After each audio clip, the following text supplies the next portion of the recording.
Hello, dissenters, and welcome back for another RimWorld episode where we continue back where we left off last Saturday. Surprise! It's me! Etalyx is back, baby. Hitting you with the nostalgia out of nowhere. Flashing back all the way to 2011. Which is the title of WMD's new musical album, which just dropped today. Brand new. So we got a little chat command for you. It is an 8-song album featuring Thrones Upon Thrones, which you're listening to right now. The song that started it all, a relationship that would span 2011 till now. It's been remixed, cleaned up, and is included on a bonus track for the 2011 album. So you too can own this album. It can be yours at the link that Nightbot has provided. Been a long time, guys. Welcome back. Hopefully it'll be a long time still to come. And one more, because Windows Media Player loves to just loop things automatically, which can be a blessing or a curse. Anywho, what's up, everybody? We're gonna be chilling today, also stressed out at the same time. It's both. Both feelings at once. We got RimWorld on the one hand, trying to kill me at all times, and we've got new music and some beautiful art to consume as well. So we're gonna try and get both sides of the coin. This is another track off the album. Now, I'm gonna show this all day, Thor. Great, right? Another! It is great. This is another Thor song for you, because I don't get any of this money. So I encourage you guys to go to the link in the Nightbot command. I have put those in the title for you. And whatever you choose to pay goes directly to WMD. Of course, whatever band, I don't know if Bandcamp takes anything out of that, but I don't. Did the stream just start? It did indeed. It is brand new, so it should be a really fun, enjoyable stream all around. Beautiful album. Thanks to everybody who has bought it so far. Some people were already saying that they have before the stream even began. Mercurio Wit, hope you enjoy it. I saw somebody else say they bought it as well. Let me see if I can find if it's even up there. How far do I have to scroll up? Pretty far, I guess. Smirnock Ice, you're buying data on your phone to watch this stream? Get internet in your house. That's very dedicated. I hope it's a good one. Where can I find this song? Well, Techno Toast, hopefully you figured that out. But anyways, if you've already got it, great. If you haven't, it's gonna be there for a while. It's not a limited amount of time. Who's WMD? That is an artist, for those of you who haven't, didn't get the reference. WMD is the moniker that an artist that makes a lot of delicious music goes by. And I first got in touch with this person back in 2011, which is why the title of the album is the way it is. So, that name is awesome. Really hit me in the nostalgia very hard when I saw all the titles for that. I don't know if that's why it was named that, or if maybe that was just a time where WMD was making music with that mindset. Either way, that's how I'm gonna choose to interpret the title. So I got in touch. I don't even remember what website I found his music on, but I remember hearing Thrones Upon Thrones, and I was like, I need an intro song for my YouTube videos, and this is it. Like, I could just tell, this is it. And so I got in touch, because it wasn't on Bandcamp yet. It was on some weird chiptune website. I'd have to go back and look, but it was on a website specifically for chiptunes. This is before, you have to remember, the indie game renaissance, right? This is before the age of the resurgence of pixel art games. So retro wasn't cool yet. You understand? There wasn't just a dime a dozen pixel art games, to the point where I still love pixel art. I'm still gonna make all my emotes on pixel art, but it was not the norm. So, 8-bit tunage, that's right, Wendiglow. But there's also some of this in there too, and that's why I'm playing this song to kind of talk over. It's a nice talk over song. There's a couple of more instrumental tracks on there, like this one, a little bit calmer. It's got a bunch of vibes on it. But anyways, I contacted him and was like, hey, dude, will you let me use your song? Granted, I wasn't making any money basically off my YouTube channel at the time. So it's like, can I use your song for my intro? And he said, sure, and let me do it. And I got permission to use, you know, various tracks for my intro and outro over the years. And it's just kind of a relationship that has been distantly maintained, but maintained nonetheless. I hope that over the years I linked his music in every single one of my YouTube videos since forever. And I am one of those scumlords, but I didn't know it at the time. That was like, hey, can I use your stuff for free? And I'll just give you exposure. But I wasn't making any money either at the time, right? So that's how I justify my innocence. But anyways, I hope that over those years that a lot of people did go over, and I think they have, right? Because that song, Thrones Upon Thrones, is always been, what song is that, Etalyx? I need to know. I need to go listen to it.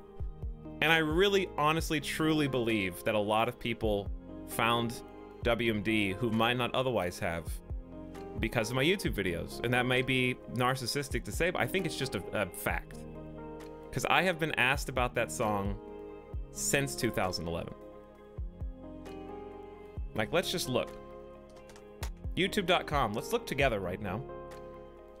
Thrones Upon Thrones, WMD is a suggested search. 40,000 views. Just on this song that was posted. This isn't even his YouTube channel. Somebody else. I commented on this 6 years ago. We just went through a time machine. In 2012, I commented on this video.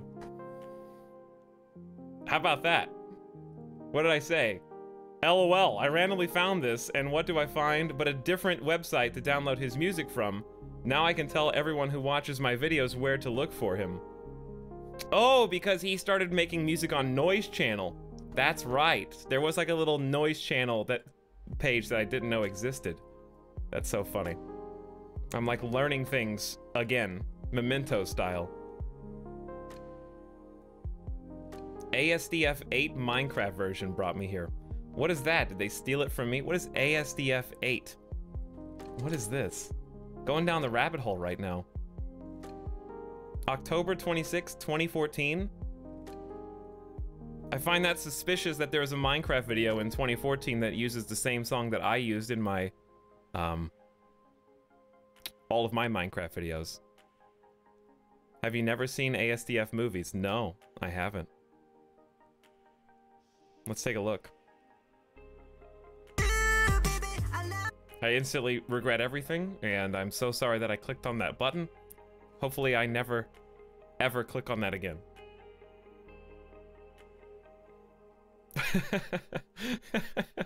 How have you missed that? I just did. Nice harmonica synthesizer. Anywho. Gamer's Descent brought me here, lol, 4 years ago. There's a fair amount of comments about that. So, I'm glad. And I'm glad to be able to recommend you guys go check out the new album now. In fact, let's listen to another song. This is a really good one.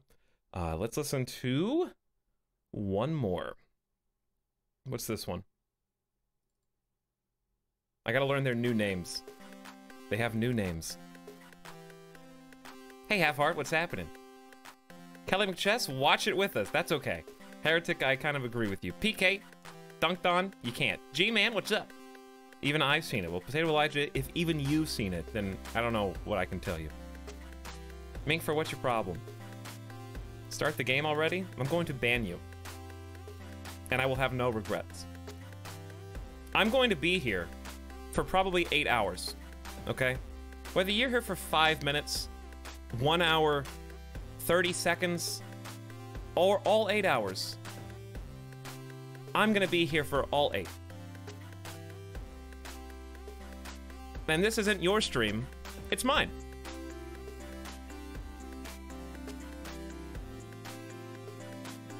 How did I come up with my logo? It's kind of a long story, but the short of it is somebody made a pixel art banner for me in 2011 or 12. And it had a little helmet knight, and it just kind of evolved from there. I made this stream. You don't stop existing when I leave? No, I don't, actually. I know it's crazy.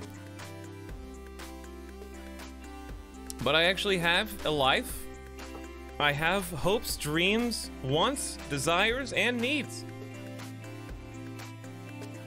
And one of those needs is to socialize. Especially when there's such a significant thing in my life that I want to share with other people. Which is this stream album. It's important to me. So, if anybody wants to rush this moment in my life along, I know, it's great, then you can cease to be a moment in my life.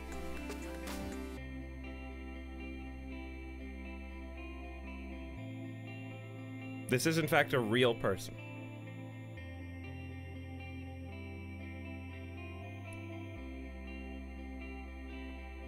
Nightjar, welcome back. Thank you so much for 21 months. It has indeed been that long. I can't believe it. 9/18/27. You're going on the third baby. I think you can stop now whenever you'd like. But thank you for your resubscription. King Nate, thank you to you as well. Welcome back with your Twitch Prime sub. Thanks for your support, guys. Some of that has redeemed mod for a day. So some of that as our deputy mod for this auspicious occasion. Welcome aboard. Double X Mylord has redeemed Name a Character with Nerds. And the named character is called Cheater. I see what you did there. Why make me push the refund button for this? When you know what you're doing. You're just trolling me with nerds.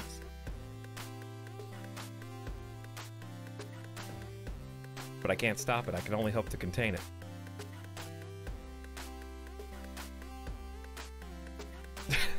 Burn nerds to the ground. Don't refund him. Maybe I shouldn't. I won't refund the next one. I'll just keep it. I will indeed. Delete them forever. Anyways, another fun thing that we're going to do today is we're going to do a little art show. So when the time is right, here in a couple hours, after we've settled in and everybody's gotten nice and cozy, I have 5, 10, 15, 16 art pieces from the community. People that have drawn things based on games that we've been playing recently, or just memes. There are also just... Oh, I have a 17th. I just remembered. Let me find it. That I forgot to add to the folder. But some really good selections this time. Where is this? I was going to include one meme. Oh, Inua Curries. You know what it is. Let me save this real quick. Actually, we're just gonna do this one and get it out of the way now because it really doesn't fit in with the other things that are on the table, so... let's just do a little mini art showcase right now because this is just a meme. No offense, Inua Curry. And it's not exactly what I would call art. So let's just take a brief... That's the bingo room. Hold on, guys. I gotta do something. Also, let's listen to another song from WMD's album as we wait. This one should be good. A little bit chill, a little calm. All right, we gotta... I forgot to clean up the art room. We're not playing bingo today. So, without further ado, if you'll excuse the mess.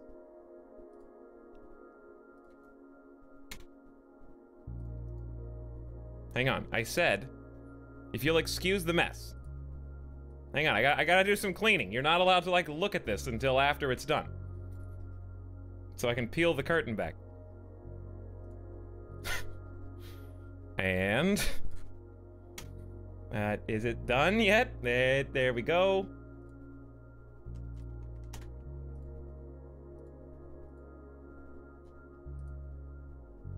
I can't see anything. I don't know if it's done. Hey, it's the art gallery! Brand new and clean!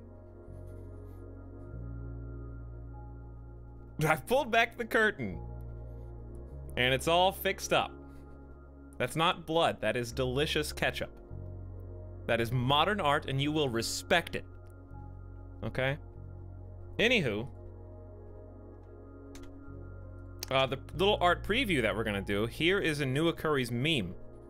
Don't worry, I will fade away so that you can appreciate it properly. Hang on, we gotta start here.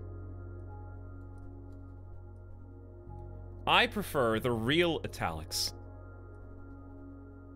I said the real Etalyx. Perfection. Good job, Anuker. I very much enjoyed... I enjoyed that meme. I must be missing something. Well, if you missed the streams where those costumes appeared, then you might be missing something. But well done. Well done. Anywho, let's get going. That's some good coffee. That is some really good coffee. As a reminder, since there's like another 150, 200 people in here, we're listening to some good tunes off the new WMD album. Go to the link, yeah, put it in the title, exclamation WMD, and you can find his Bandcamp page. With this, it's an official stream album made for the stream. All these songs are made for the stream, but you too can get them. Pay whatever you want. Now you can pay $1, but like, if you can afford to, you know, all that money goes to WMD, so give them some love. And that if that means today that you do that instead of giving bits or doing something else for the channel, by all means, please do. I would rather focus on all that effort today than whatever it is I'm gonna be doing. Hello, Matthew Trains Gaming. By all mean everything. Unsub from Etalyx, sub to WMD. Go ahead.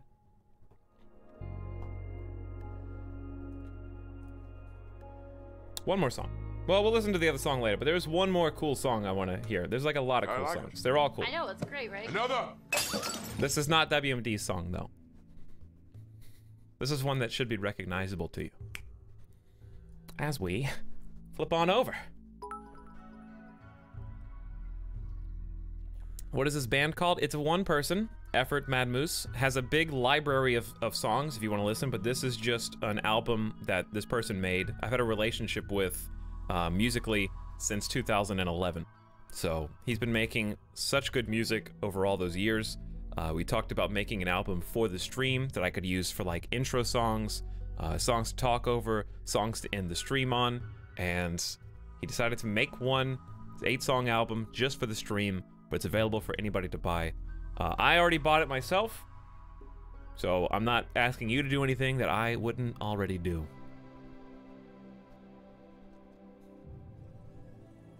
And it's just really good. It's really well put together and super balanced. Like, okay, just listen to this, all right? We're not gonna listen to the whole song, but just listen to the differences in energy that I love. There's another good intro song. Oh wait, that's the one that's the one we already listened to. That's the one that started the stream. Here's the other intro song.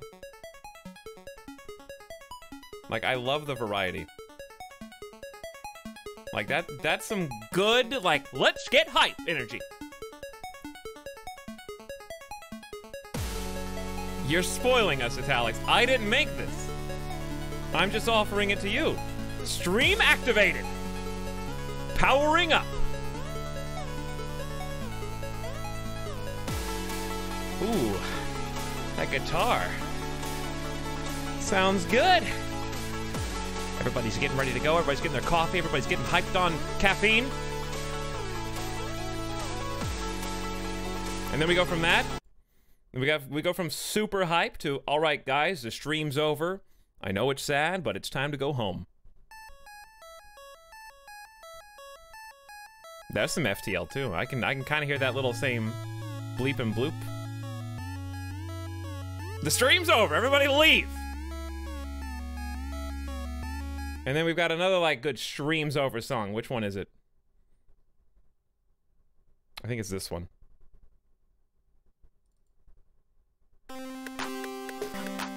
Yep. That's definitely like a streams over song. And then we've got like a let's talk. Let's like wind down. This is like the time to sleep music. Do you hear it like washing over you? Do you feel it hitting you like a wave? That's when it's time to just put a cork in it. Everybody kind of catch up, relax. Very cozy, very warm. That's an art gallery song. I think it is. Ooh. I love it when that note hits. That low bass. Good ambience. It is. Anyway. It's got the whole range of emotions on it. That's why I'm so excited about it. It's got everything. So check it out. I'll remind you guys again later. But I want WMD to be like, whoa! You know? I want him to open his email and be like, oh my god!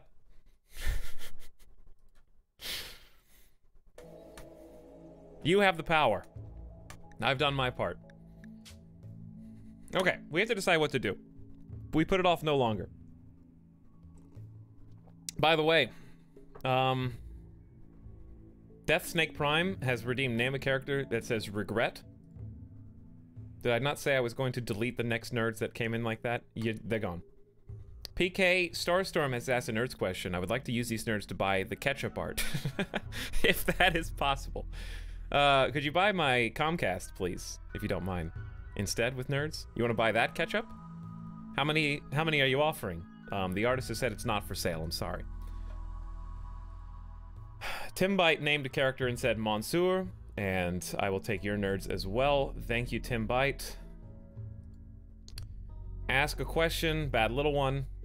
Says, when is RimWorld with a W and all the letters are miscapitalized? I'll take those two. Now he's feeling some regret.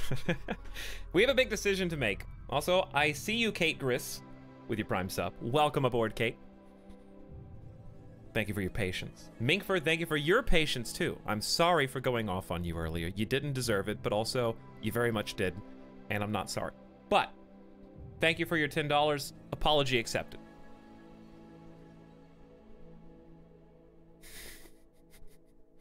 I appreciate you, Minkford. Thank you for your patience. I'm a little emotional today. I like it. I know, it's great, right? Another! The decision we have to make is, if you saw the stream last week, my colony's basically dead. Let me just show you. I don't need to sit here at the main menu. I'm just going to show you. Instead of just telling you, a picture's worth 1,000 words. So while that's loading in, Buku Mihai, welcome aboard. Just came to say hi, have a wonderful evening, and enjoy your stream tonight. Well, enjoy your evening, Buku Mihai. Whatever you do this Saturday, I hope you do it the best you can. Our colony's basically dead. So what happened exactly? It's kind of a lot of things, but as I recall, and I forget things after a week, you have to, hold on. I forgot to open one very important program that makes this stream possible. So excuse the drop frames for a moment while DX Story opens up and caps our frames at 60 so that I can stream properly. Anywho, as I recall, one colonist decided, I don't remember anyone's name, so I'm sorry if you're in the colony, but if you're dead, you're out of my mind because you're not worthy of my colony in the first place. One colonist decided to join the wild animals and became a cow in the fields and started eating grass and occasionally hunting my colonists as an animal, attempting to bite them to death. We allowed that one to live for as long as possible, but after recapturing this wild animal named Zero Rig and attempting to convert them, they were just too far gone and insane. This is a true story. So that's how the first colonist left, as I recall. I don't remember the timing, so just forget about it. It doesn't matter who was first or second. Then there was another scenario in which we had a fight, and there were people in this room. The blood is still there from the issue that arose. There were people recovering in this, what was formerly a medical bed.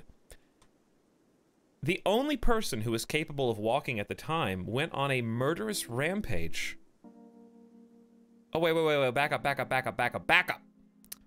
Out here, somebody went crazy while I was AFK. I decided to go grab a drink and allow the game to continue going. Whilst I was gone, one of the colonists went insane and started trying to murder the other colonists with a gun. I came back to find 2 of their victims lying on the ground sprawled out. So I rescued both of them, put them in this room, and then the biggest turn of events that I've ever seen in RimWorld happened, where, okay, so we had to beat up the berserk colonist and put them in the hospital, right? So the attacker was injured in the hospital, and someone else that got initially shot up by the berserk person healed, and then upon becoming well, grabbed a gun, and then attempted to murder the person that went crazy in the first place. So there was a revenge killing. And that took place in this blue medical bed. So the revenge killing blood is right there. Everyone's saying it's all Hexadeca. Yeah, Hexadeca's fault. Hexadeca Lord, Double X My Lord, and Hexadeca combined were killed in a revenge plot. So that's how another colonist died. Then I believe we were attacked by raiders at some point, and they came from the southeast, and there was a guy with a shotgun here who single-handedly blew apart 2 of my colonists on the front line. This is my favorite anime. It really is an anime plot at a certain point. RimWorld's crazy. And it's the weirdest storytelling that I've ever seen. Also, there was a really long-term toxic waste, and that's why we had to build this. So we actually didn't die of no food. That was going to be the biggest threat last week until all the murders happened. Nobody got cancer from being out in the elements of the toxic waste. The only bad thing that happened is we ran out of food during the spring, and like 2 people may have eaten raw human flesh. So only 2 though. At the time we had like 6 colonists, so like 1 out of 3 is not bad. Right?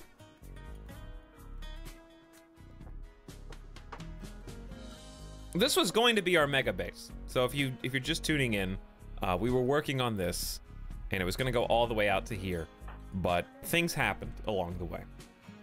Anyways, if you're just joining us, hello, FJO, and everybody else. Welcome aboard. I can't say hi to each one of you individually, but I'm glad you're here, and I'm not trying to ignore you. I just gotta, so here's the decision, right? Merxus is currently on the ground. I rage quit the game last Saturday after a maddened manhunting raccoon managed to single-handedly down my full health Merxus colonist, featuring a 12 expert level shooting skill and a pump shotgun.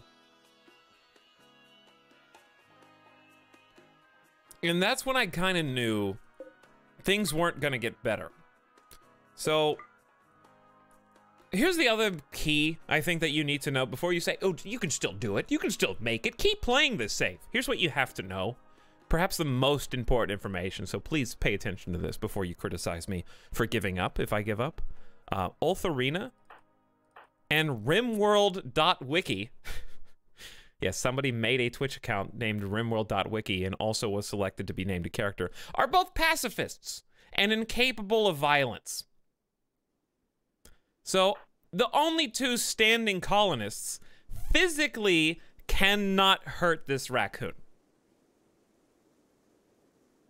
The raccoon can actually just run rampant as a small terrorist and just bite the ankles of all of my colonists until they're all dead. Because we have to run out and save Merxus, who's currently dead, in 5 hours. Like, I think we've lost at that point. The colony is as messed up as it could possibly be. So, here are your 2 options, chat. Either keep playing with what you have, because you've worked too hard to this point to design all this and to get where we are right now, or start over today. Those are your 2 choices. Now, I will do whichever one. If you want me to keep playing, that's fine. We'll just go 3 times speed, try to rescue Merxus, and wait for some more people to join the colony and see what happens. Or we can begin anew. And I'm going to give you a straw poll. So no matter what happens, the audience will choose. I think it could be interesting both ways, or else I wouldn't offer it up to you, okay? I really honestly think that it's kind of cool seeing what's left of the colony and seeing who inherits it, right? Who comes in from off map to take it over, and can they make it work somehow? It's kind of a cool continuation of our storyline. But also, there's merit in starting over and designing a better base, making something more interesting, not getting smashed as consistently as Randy Random did. I don't think I've ever seen Randy as aggressive as I did last Saturday. So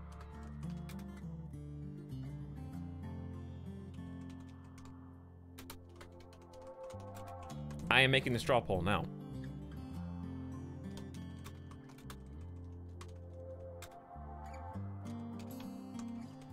And here you go. This is all up to you, so every vote counts.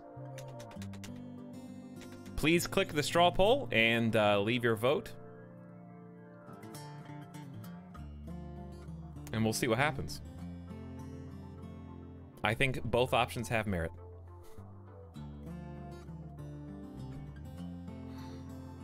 I love some good old-fashioned democracy. Etalyx has also redeemed mod for a day. You've been doing that quite a lot recently. You must have some nerds saved up. So we got another deputy mod, and that is our deputy mod cap for today. I'm only doing 2 per day.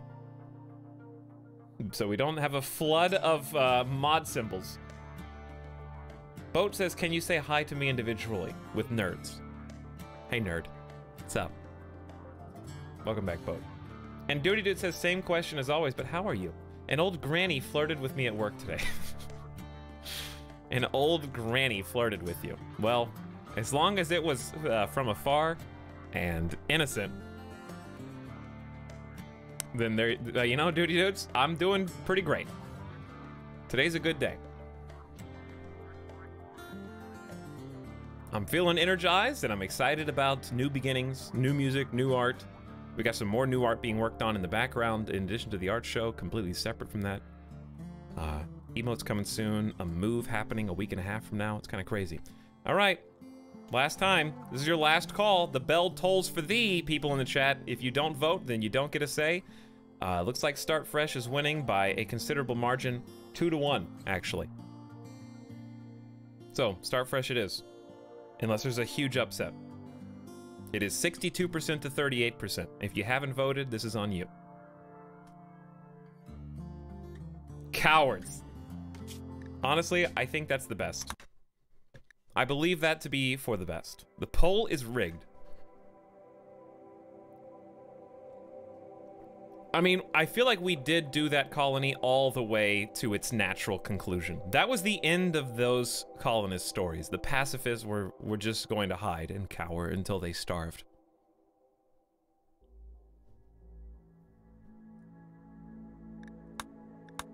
So, 3 crash-landed survivors.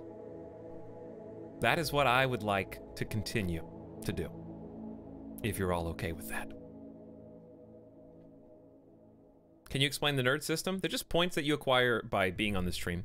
There's no money involved. It's just 10 points per 10 minutes of hanging out. And if you'd like to gamble them away on fun Scratchers minigames to encourage your gambling itch, well, by all means. I never played this game, but I vote Start Fresh. Well, RT Game Crowd, what's up, by the way?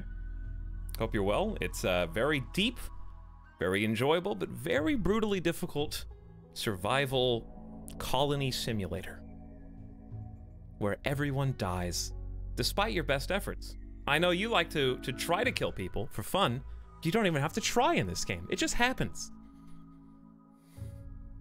In fact, you try really hard to make them live, and they still die. It's crazy. But it's a game that tells a million stories. It's very challenging, very difficult, but an amazing storyteller. All right. We're gonna do Crash Landed. This is the classic way. That's the way I want to beat the game on this version first with. I love Rich Explorer. We're gonna save that for our modded playthrough, okay? Rich Explorer is my favorite, personally. Naked Brutality, that's gonna be, if we ever beat this, then we'll play You Start With Nothing. Let's do the classic. Now, as I always do, and I'm still dedicated to this despite what happened last Saturday, we're gonna be playing with Randy Random. Randy doesn't follow the rules. He'll generate random events and doesn't care if it makes a story of triumph or utter hopelessness. It's all drama. Sometimes Randy is truly random. He will send extremely difficult or unfair groups of events at you. Unavoidable sacrifices must be made. We're gonna play on rough again. Savage is just too much. Rough is arguably too much for me. Now if you played Naked Brutality on the hardest difficulty, good for you, but I don't. So that's why my tags didn't get updated today. But anyways, call me a filthy casual, I don't care. But this is the most fun way to play. Once you understand the basic concepts of the game. Don't click that button though, not that one. Please choose the mode. Reload anytime mode. Because I'm not insane. Okay. The God King Randy summons thee. Do Savage, you coward. Unsubbed. I just lost on rough. You understand? Why would I bump the difficulty up when I just lost? Anyways, what's up, Roy? Everybody else is hopping in here. Glad to have you back. What's our seed gonna be, huh? Last time we did, what did we do last time for a seed? You know what? In honor of our musician, I'm gonna do the WMD seed today. That's his day. Normal rainfall, normal temperature. What could go wrong, right? Naming your world after a weapon of mass destruction. Like, it honestly just can't get worse. It's the only logical choice. That's right, Wendiglow. Good evening, Lord Pole. You're here for the start of a new save. We're probably gonna need mods if you're out there. If you want to come up with a short command. Oh, I can just add it to the RimWorld command. But people are gonna constantly be coming in here being like, hey, did you start over from last week? So having a command that addresses that would be ideal. The RimWorld command is still there. So why don't we just make it say, Etalyx is playing vanilla RimWorld with a new save on his favorite difficulty. Randy Random on rough. And yes, encoding's overloaded, which means we get to do all kind of fun things like make stupid faces until it's finished generating. Stream's over. No, it's not.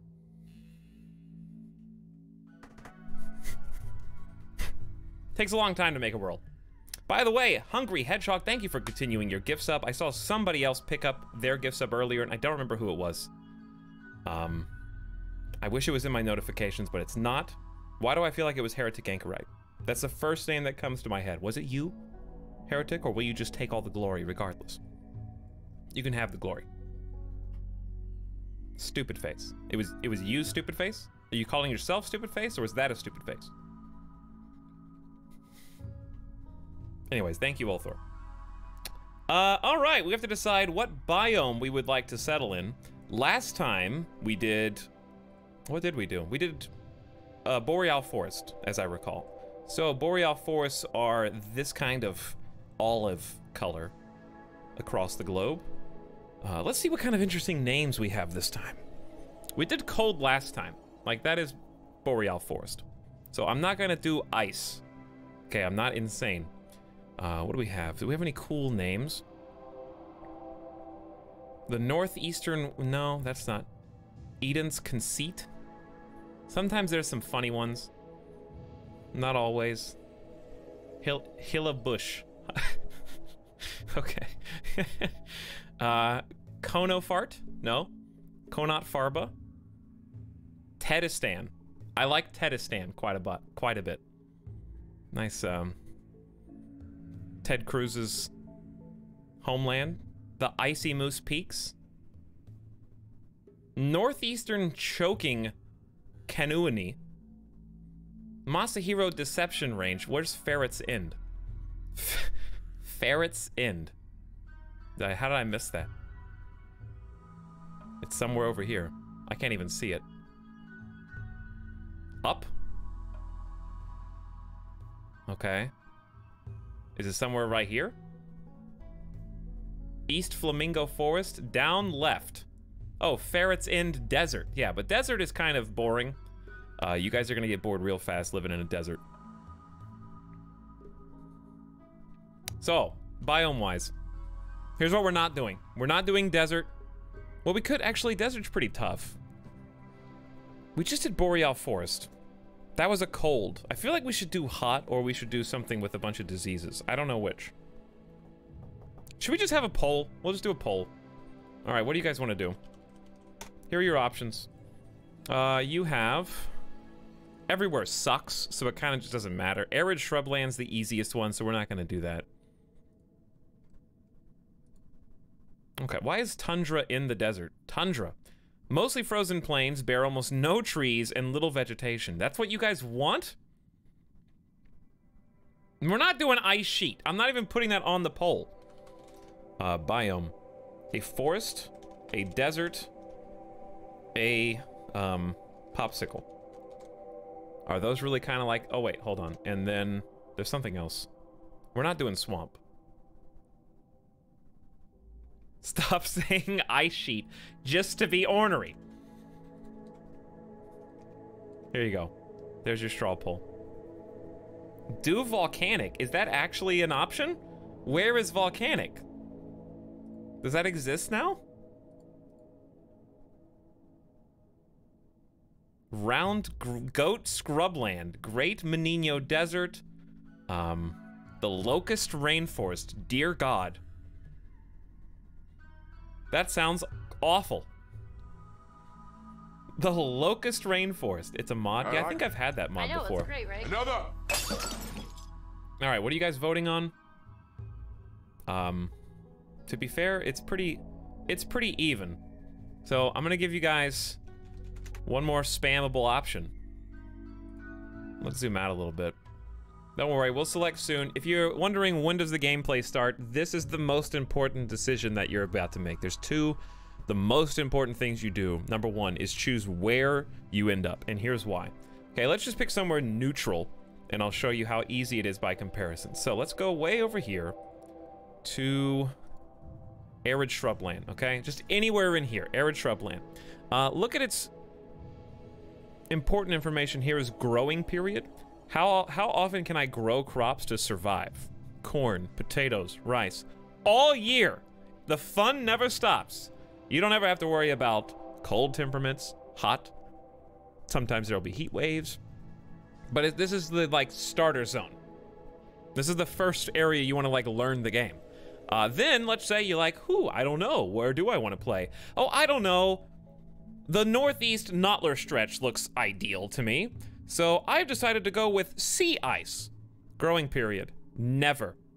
You literally can never grow crops here unless you build an indoor crop farming zone. Okay? So this is why we're spending so long on this decision here. Because it gets a little out of control. Additionally, look at the average temperature. Minus 23 degrees Fahrenheit. Yes, I know I could put it in Celsius, but I'm not going to. All you have to know is that's very cold. Vote now, hurry. Thank you, Veronica Corn. Herd the cattle, okay? Get them where they need to go. Popsicle is only winning by 5 votes. Forest is behind it with 50, and then Desert with 43. So it looks like you guys still want cold majority.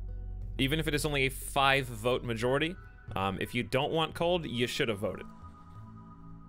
So, poll's over. Chat democracy was a mistake. I'm not picking that, though. Okay, so here's what we're gonna do. We did Boreal Forest last time, which is still very cold. That's the next coldest one down is harder than that one. Whatever. That's what you want, that's what you're gonna get. We're just gonna have to, like, super try hard. I guess I'll play Tundra. I don't know. You guys just want me to be anxiety-stricken from the beginning of the stream, don't you? Let's go. If you're gonna make me do, like, Popsicle, I'm gonna pick Purple Gorilla Bush. And there's nothing you can do about it, okay?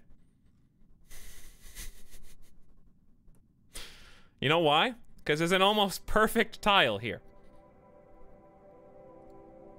If only it wasn't flat, it would be a perfect tile. Great, right? Another! It has a river, it has a road. It just needs to have one of these little squiggly lines on it for some hills. We have limestone, granite, and marble here. Growing period. 20 out of 60 days, so a third of the year you can grow crops. 50% of the area is berries. Animals can graze. Average temperature is below freezing. You said tundra. You didn't say it had to be adjacent to the ice sheet. So this is where I'm gonna pick. You guys good with this? Do we have any complaints? This is your only chance. Speak now, forever hold your peace. Yes, no. I'm not doing ice sheet. This is not try hard, hardcore mode. Hills. I know, but like I can't. I want to have a river. I can't do hills and a river. That's too much. We're gonna be searching for forever. Being on the road is more important. Because I like the way it looks. Let's just see. Let's just load in, and we can just reload this if we don't like it, okay? So I'm gonna go to advanced, make the map large, and I believe we're ready to go. Just be one away from the road. I just like the way it looks going in to the town, you know? Like, I could go to the small hills, and there's only limestone and granite in there. Or slate, sandstone, and limestone. Hills, hills, hills. That's true, you do need hills. Okay, what, down here? But then there's no river. I want the river because there's bridges and stuff now, and it's really cool. They put that in the update.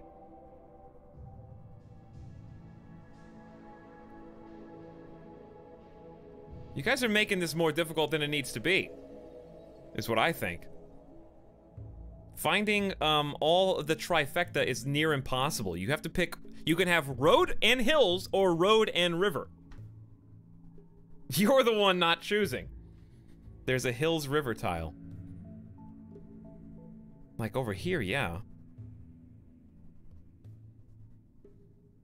River and hills, one tile from the road.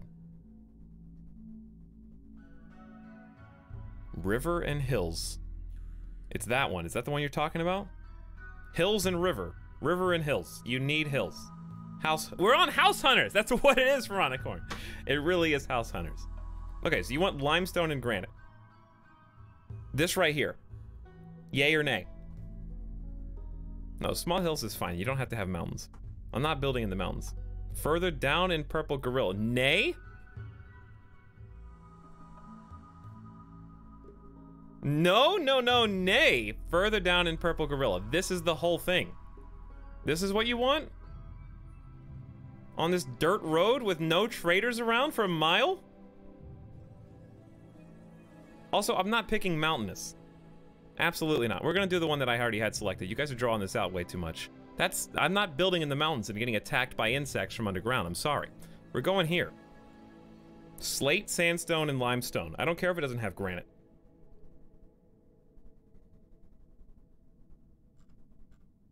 Yeah, the river's really cool. There's...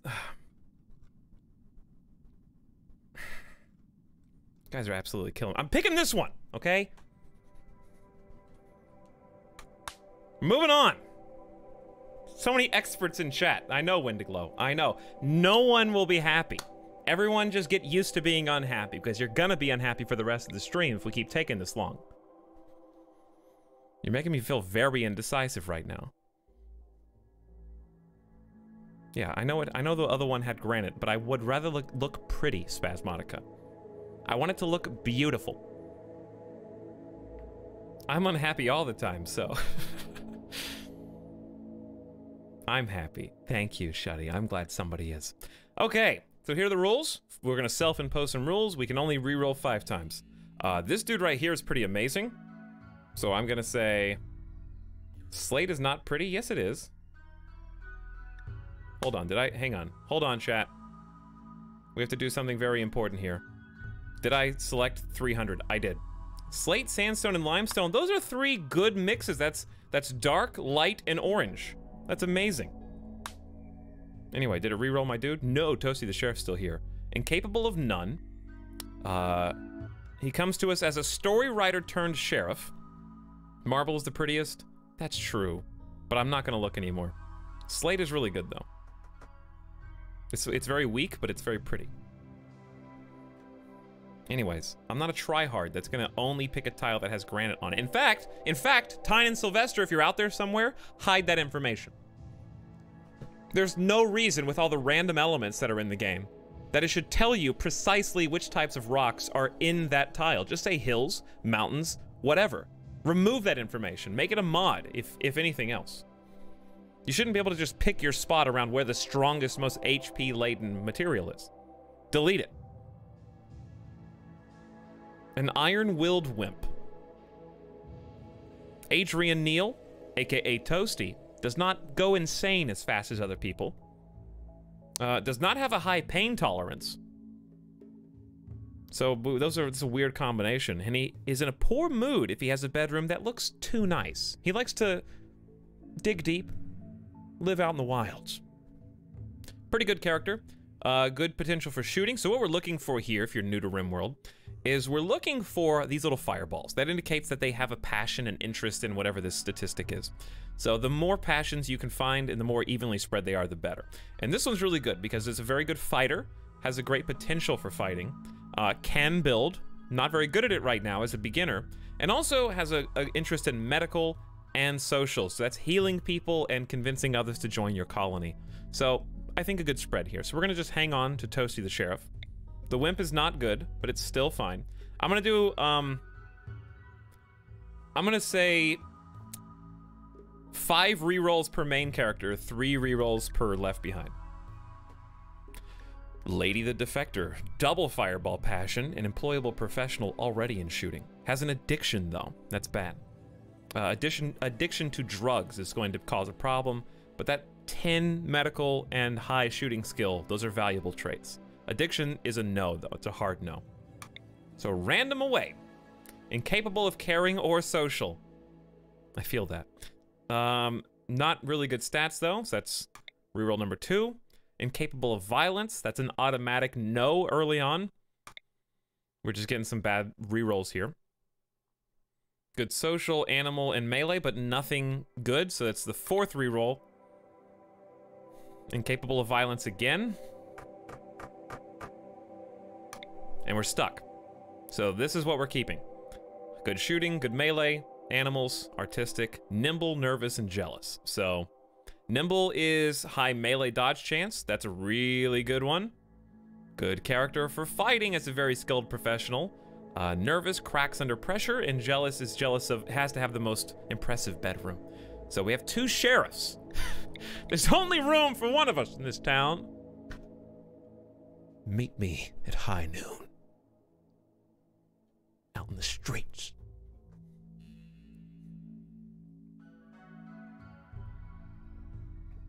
Can you go back to the map so I can play along with you?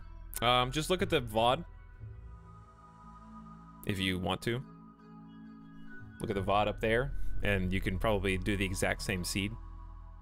And then tell me how much better you are at the game than I am. Dominica the Defector. Interesting name. We need some other stats though. Like here's what we're looking for. We're looking for cooking. We're looking for plants. Those are the 2 most important ones that we're missing. That is obviously making meals and growing crops. So I am rerolling exclusively for those 2 stats right now. Like there's plants, mining, melee, art, social, intellectual. That's like this is a pretty well-balanced individual. Incapable of nothing, psychically sensitive is a problem. That means the phenomena that occurs naturally in the world, she'll pick up and attune to it more easily. And sickly is not very good, but her medical skill has taken a little buff because of it. How many rerolls is that? I feel like I need a copy of RimWorld for Dummies to even attempt this game. Yeah, it's a hard game, but I've played for about 466 hours, so you kind of just get used to it after a while. Etalyx, did you ever? What, push the start game button? No, I don't think I did. Do we care about age in this game? A little bit, but not a lot. No swapping? Yeah, I get to swap unsubbed. I can swap somebody from here to there. Or why are you guys counting? Like very, very badly. What? Oh, you're counting how many rerolls I've done so far. You can't play the game without someone that has cooking and plant skill. Right? You just can't. Like, if I have to stick with one person, I guess this is a well-rounded. That's 5, right? Have I ever beat this game? I have, actually, a few times. Anyway, let's re-roll these guys, or just check them, and I'm looking for only those two right now. There's cooking and plants. So this is who we want, really. Apocalypse survivor, that's hardcore. Lexi was born during a time of unrest. We'll read all these after we name the characters. I feel like this is definitely somebody.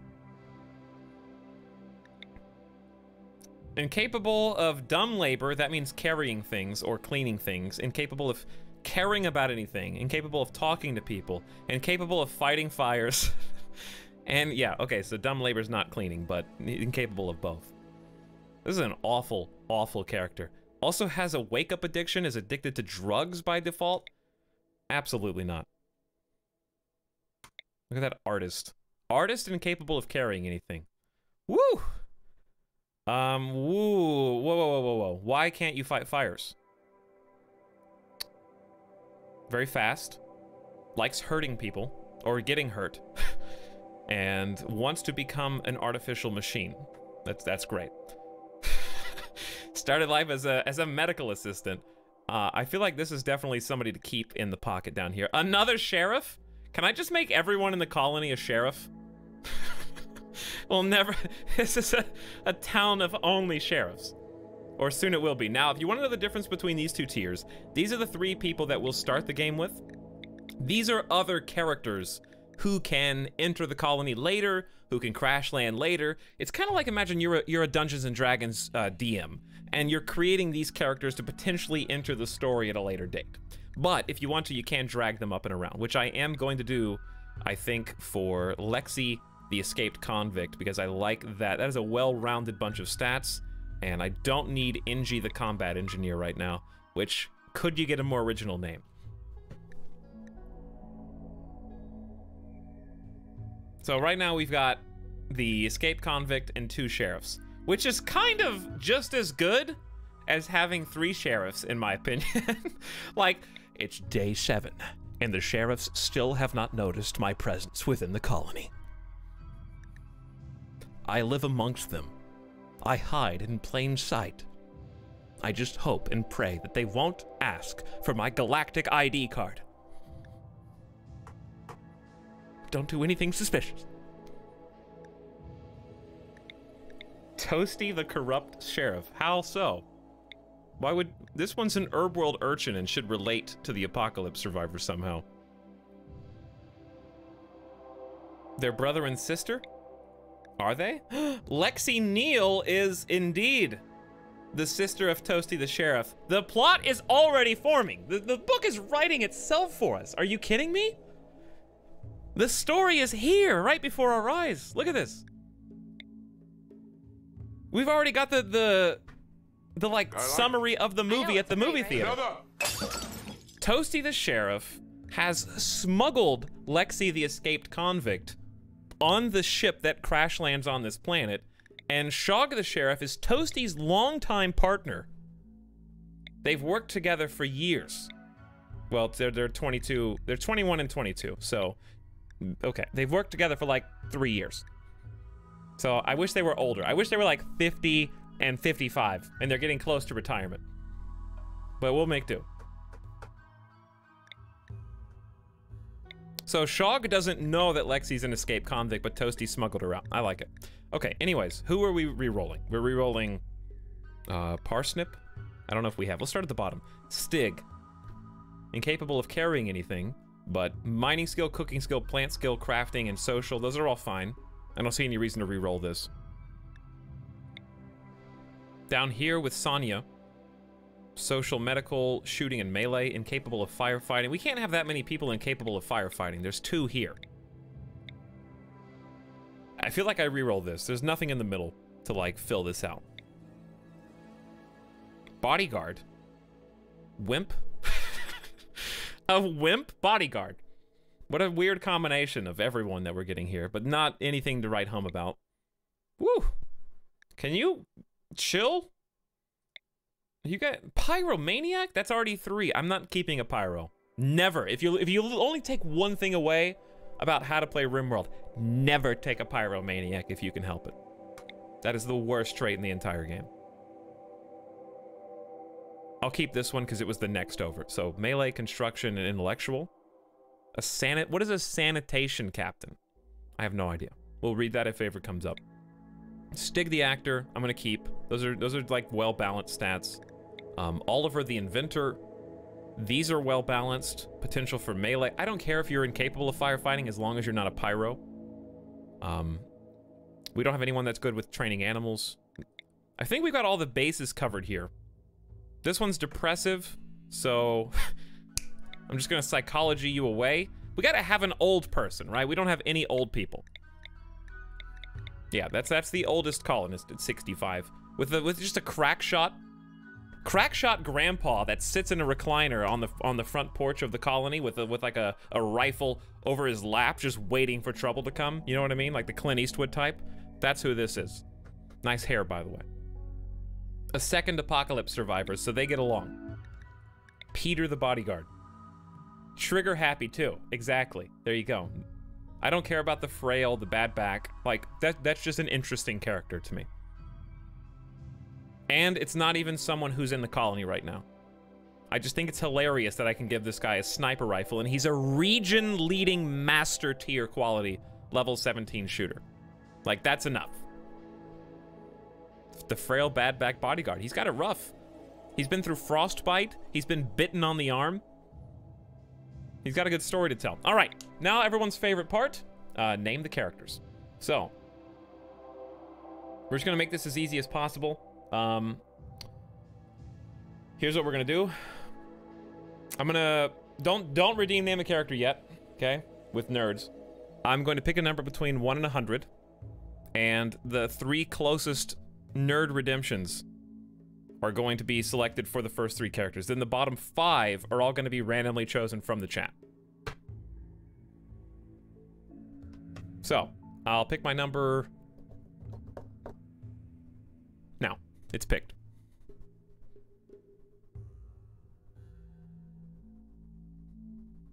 If you write it in the chat, you know, kudos to you, but I'm not picking from the chat. You have to have nerds, you gotta have extensions enabled, and you gotta click the button that you see over there when you mouse over the screen, and that's how you redeem your nerds, but you have to have a lot to redeem name a character. Now, the other 5 people we're just gonna select randomly from people who have chatted right now. This is too complicated? It's really not. Watch how fast it is. All right, I'll give you guys like 10 more seconds, and if you haven't put in a number, then I'm just not going to count it. Now, while that's actually, here's what we're gonna do. We're gonna select the other ones. Now, Nightbot, what do you say? Nightbot selects to Pixel Story. And you do not have to be subbed, or even following the channel, to be chosen by Nightbot here. Though, if you're not following the channel, what are you doing with your life? You're the ones we're leaving behind. Nightbot has also chosen Potato Elijah, aka Peter. Now, I would humbly request, if you were picked in the last RimWorld, that you know, give somebody else a chance. If you were picked on the previous game save, that you let somebody else go. Techno Toast, welcome aboard. And again, there is no preference here. Eventually, we're gonna have a rigged emote. I don't know exactly when, but it'll happen sooner or later. Excuse me, Nightbot, stop responding to people in the chat and acknowledge my winner command, if you don't mind. Demon Hunter 790, what up? Demon Hunter, the Space Cadet Sanitation Captain. Oh no! Okay, I hit enter to do the blank. Well, hey, here's the good news. You want to know what's good? You did this last time, too. You want to know why this is okay? Because I can actually rename Toasty, Lexi, and Shog at any time. The bad news is one of the 5 characters I was going to rename didn't get renamed. So I did get 4 out of 5 before we started that I can't do until they show up later. It could have been worse, is what I'm saying.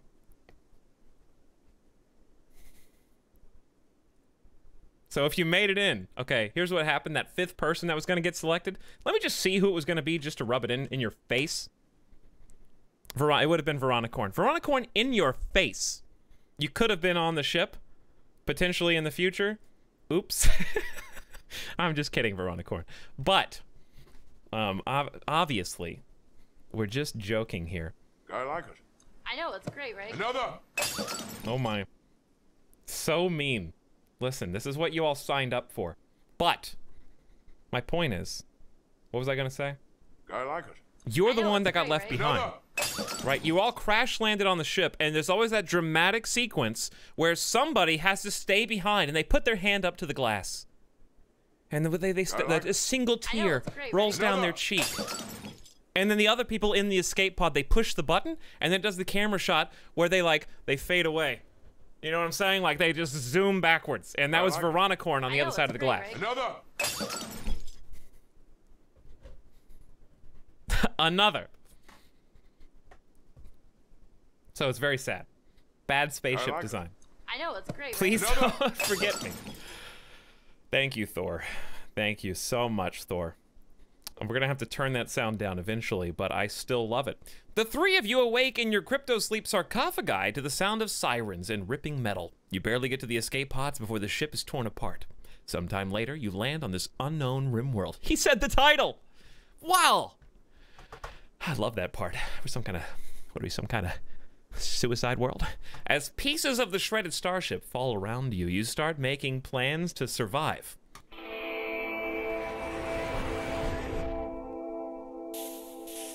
Welcome. Wait. Oh, that's the dog. Okay, I thought we had a stowaway because we're only supposed to have 3 colonists. So, let me look and see who got closest to my number. Okay, so nobody after Minkfur's very generous gift subs. Thank you, Minkfur, by the way, for all of those gift subs and the bits earlier. That's like $50 plus total. Very much appreciated. Thank you for your incessant generosity. Incessant's maybe not the best word, but you know what I mean. Okay, so anybody after that, you are not counted. The number, though, however, this is amazing. The very first guess. I know, it's great, right? Another! The very first guess got it on a T. It was 22. Madius Aurelius guessed 22. It was the first guess. I can't believe it. Like, you work at a carnival.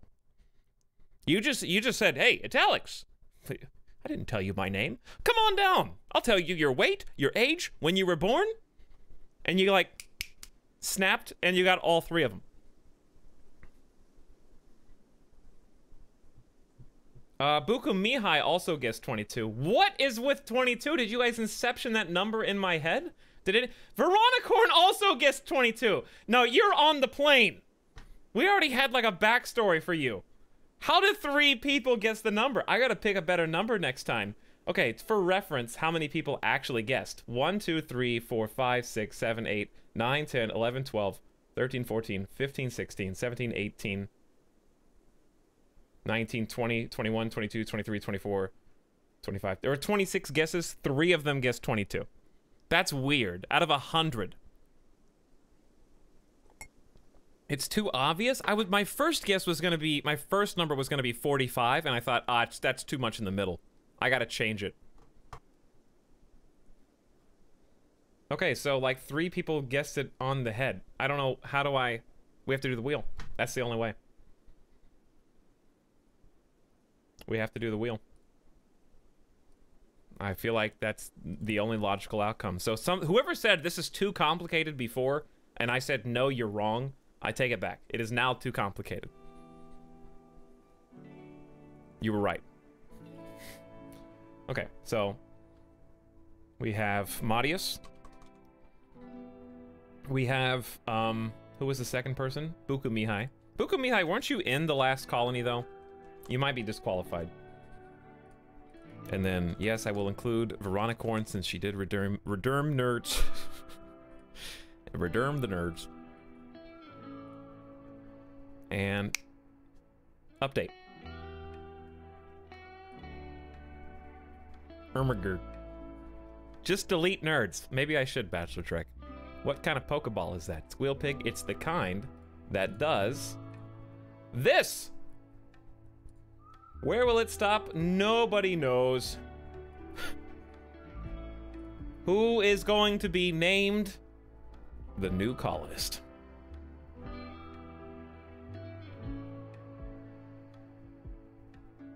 Buku Mihai is on the wheel. You're toasty. Buku Mihai, formerly known as Toasty.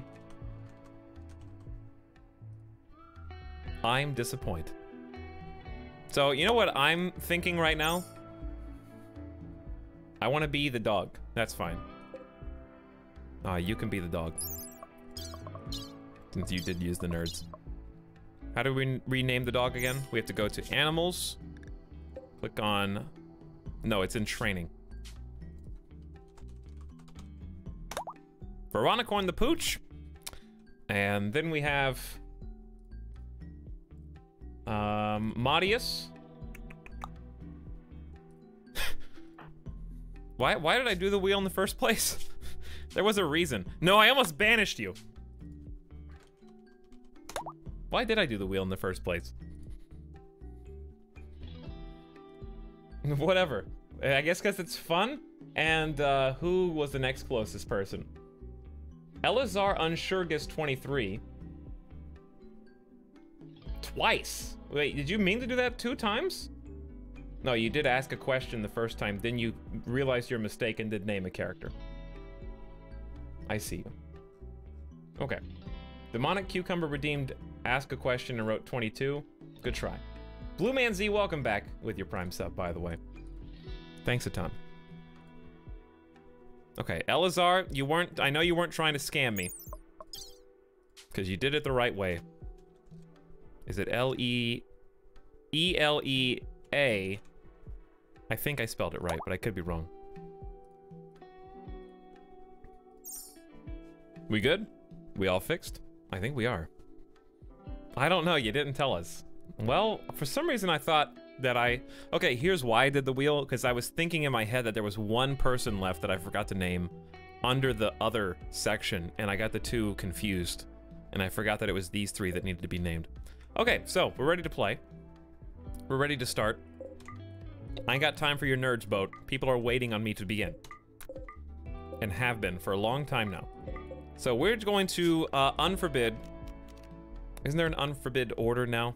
There is. Okay, so we're gonna click the unforbid, and everything that has an X on it is now allowable to be picked up. Then we have some guns that we need to assign to our colonists. So let's go ahead and open up their bio page and see who's the best shooting skill. So we got a 5, a 6, and a 7. So nothing special, but I'm gonna give Elazar the bolt action rifle. Madius is pretty good at melee, but not as good as Buku Mihai. Buku Mihai is an employable professional. So you get the knife. It's a plasteel knife, so it's made of a good quality material, very sharp. And then Madius gets the revolver. We also have some flak pants here. So I'm gonna hold shift and then right click the flak pants for the person who's gonna get the knife. And then I'm gonna force them to wear the helmet as well. So whoever has melee is gonna be in the most danger in combat, usually. So I like to give them the most protection from bullets. So we've got 50 package survival meals to play with, 30 medicine to heal with, some silver. This is what we can use to buy stuff and trade. And there's also a flak vest there that, you just get all of them. You can have all of them. Okay, so let's take a look at our map for the first time. We've got a river that runs through the middle, no roads on this map, and that is a teeny tiny baby river.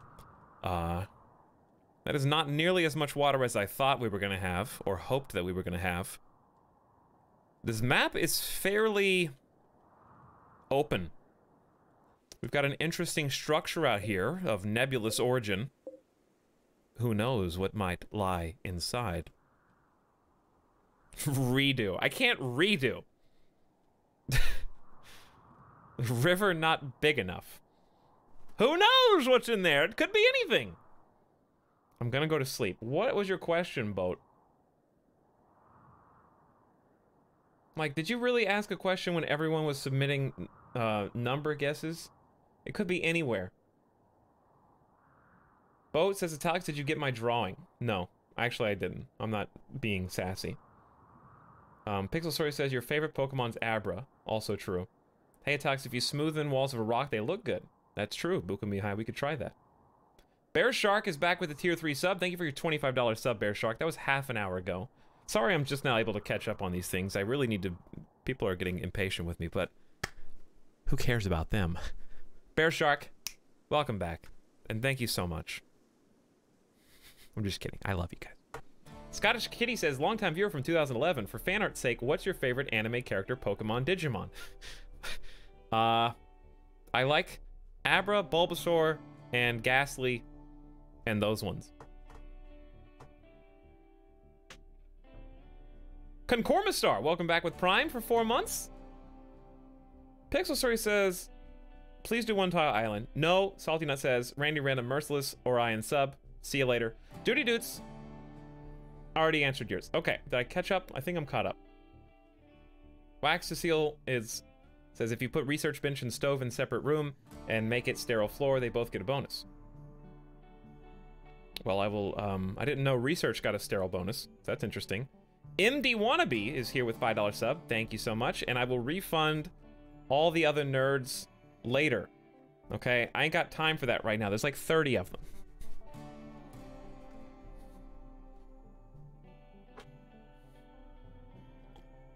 Etalyx always ignores me. Technotoast, you're one of the characters. What do you want? Unforbid the wood?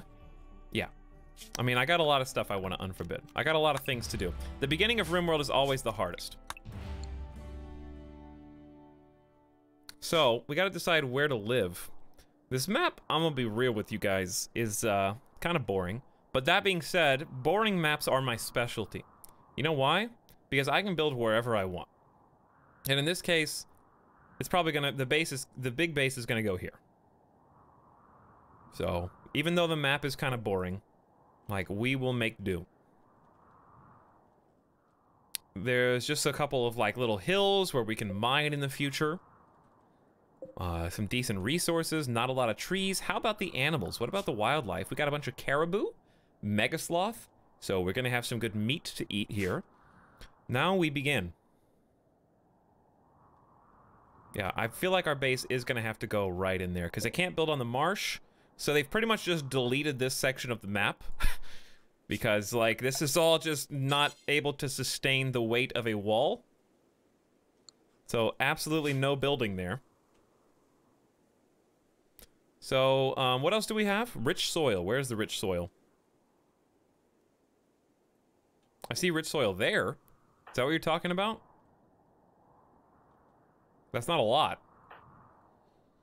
What sort of climate is this? This is a tundra, so we're gonna have to be building up cold weather gear as fast as possible. Rich soil, a geovent, and a river for water mills. I didn't even know you could make water mills. Yes, there is a geyser right there as well, so we're gonna be tapping into that sooner or later. Build under the river? You mean in this marsh? Or like here? I feel like what's gonna happen is this is gonna be our initial starter base, and then eventually we'll work up to this. So why don't we just begin building here? And that way we have some kind of natural cover with the river up above us, and I can wall this off super easily. So, and then we can just like, I don't really see that much good soil, so we're just gonna have to do probably regular soil for it to be convenient. Build underwater. Good idea.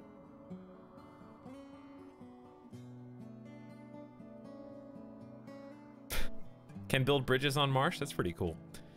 We might have to do that at some point. Okay. Yeah, I'm not a fan of this map, but that's kind of the fun of RimWorld, is trying to make do with what you've got, you know? The scenario is going to be different every single time, and it's up to us to try to make it work. So let's just go in here. I'm not going to do anything fancy. I'm not going to do any crazy designs. We're just going to get something livable off the ground. So, well, I would like to try to take advantage of this rich soil, so let's just build here to start out with on this side of the river. And I think we can just walk across the river. So, let's just begin. I can smoothen out the walls. What is the command to do that? Smooth surface? Okay. So that's how I can just make this a livable wall. So why don't we just build into the wall here to get us started? Let's go 3, 4 across. Then up 1, over 1, and have a nice little combo pack going on here. Okay, that's just gonna be our first little room. Just enough to get us going. How big is this? 1, 2, 3, 4, 5, 6. Let's do it one more.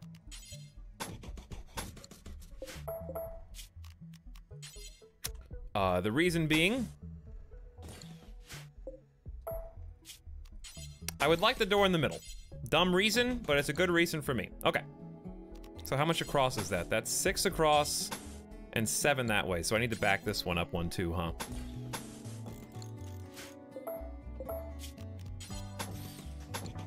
Okay, and we're ready for the first room. Then we're gonna go over and continue.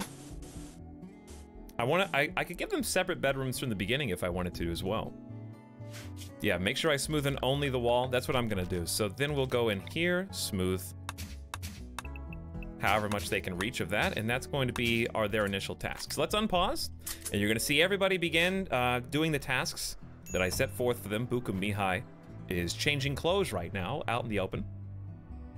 Madius and Elazar have begun hauling some wood, and they're going to be taking it over for the wooden wall blueprint.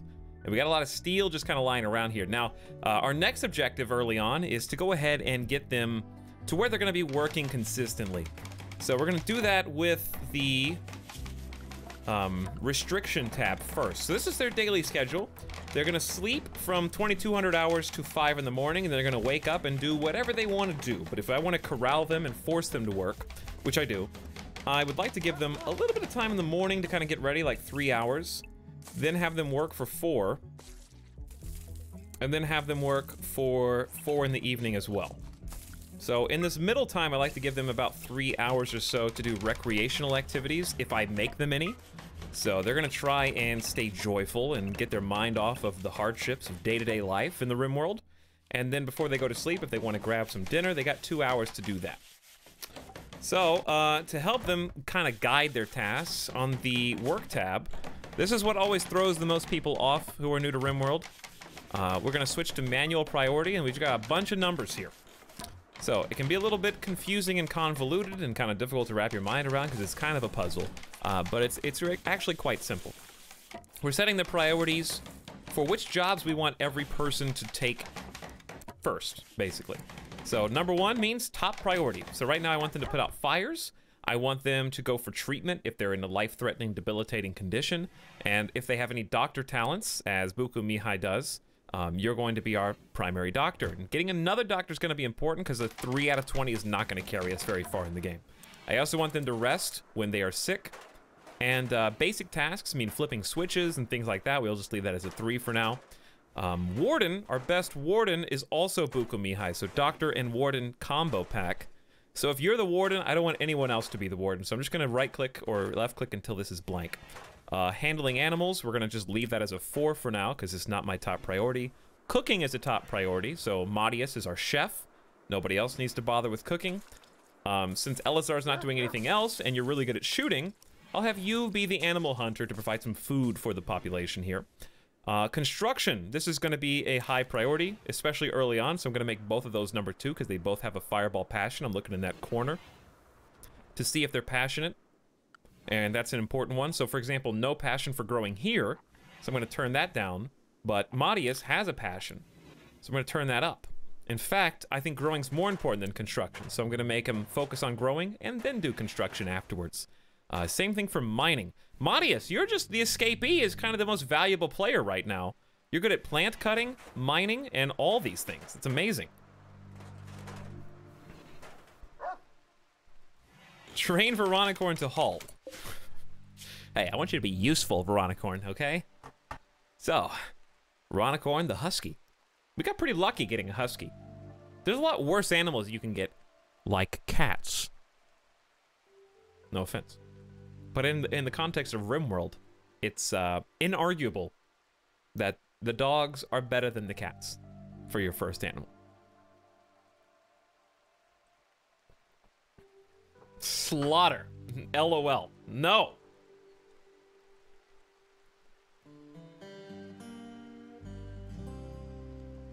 Can we keep the Yin Yang rock as a natural decoration?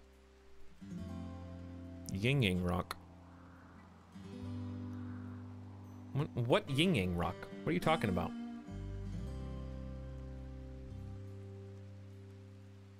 I don't know. Anyways, what was I about to do?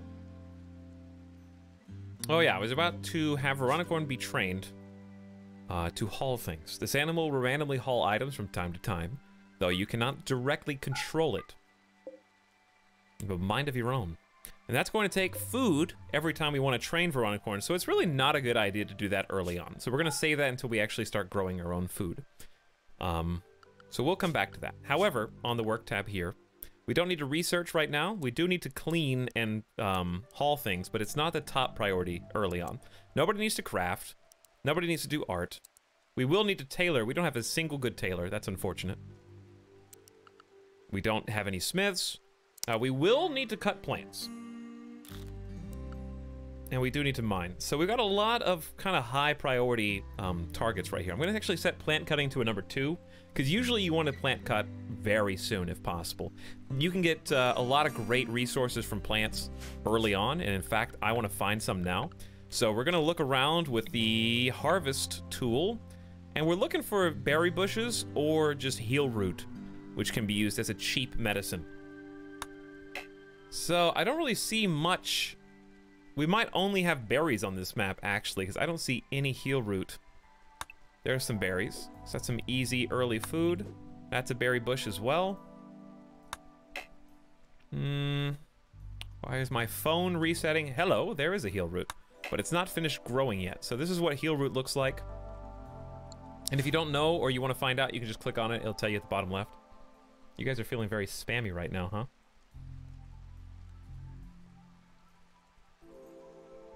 Look to the cookie.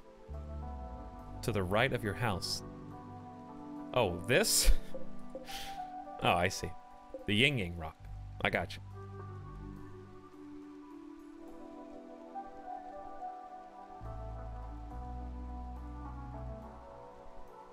What do you... Hold on. Why are there like 7 nerd questions? Listen, hold on. Just be patient, guys. I gotta get off the ground so I can unpause. Phone, what do you want? Now is not the time. Since when are... Why are, like, galaxies just Microsoft Light? Excuse me, sir. You have an update pending. No, put that off till later. Remind me later. No, you have to do it now. I don't want to do it now. I don't need to update Windows now. I'm sorry. We're going to just take over your computer and forcefully do it right now. Why did that become the norm? I actually pushed delay the update earlier before the stream started, and I just looked over and it's been installing it. Such a small thing to get angry about, but it makes me angry. Where was I? We were setting up the work schedule. Okay, none of this, none of this, none of this, none of this. Plant cutting, check. Mining, you guys can help mine. Even if you suck at it, that's fine. Growing crops is going to be important as well, so I'm going to set that as a 3. And I believe we are ready to go. So feel free. But anyways, no, I do love my phone. It's just like, stop doing like a 30-minute update every other day. The update still arrives.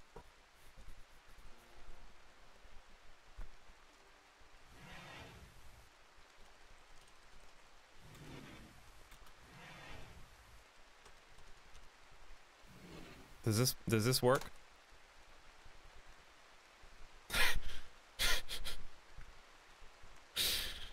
I don't think it does. Why? Hold on. You want to watch this?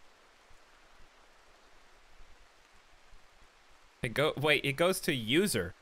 Oh, I see what you did here. You created a participation award for mods. Hold on, I gotta pause because I'm not doing anything. Any mod that uses that command, Nightbot says they're the best mod. Doesn't matter who. So the command is not Veronicorn is the best mod, it's whichever mod types it in. Okay, well, how about this?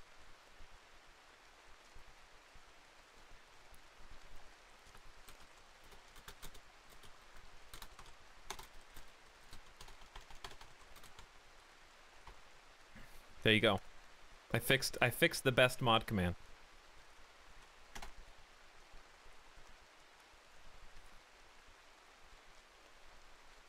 Fixed.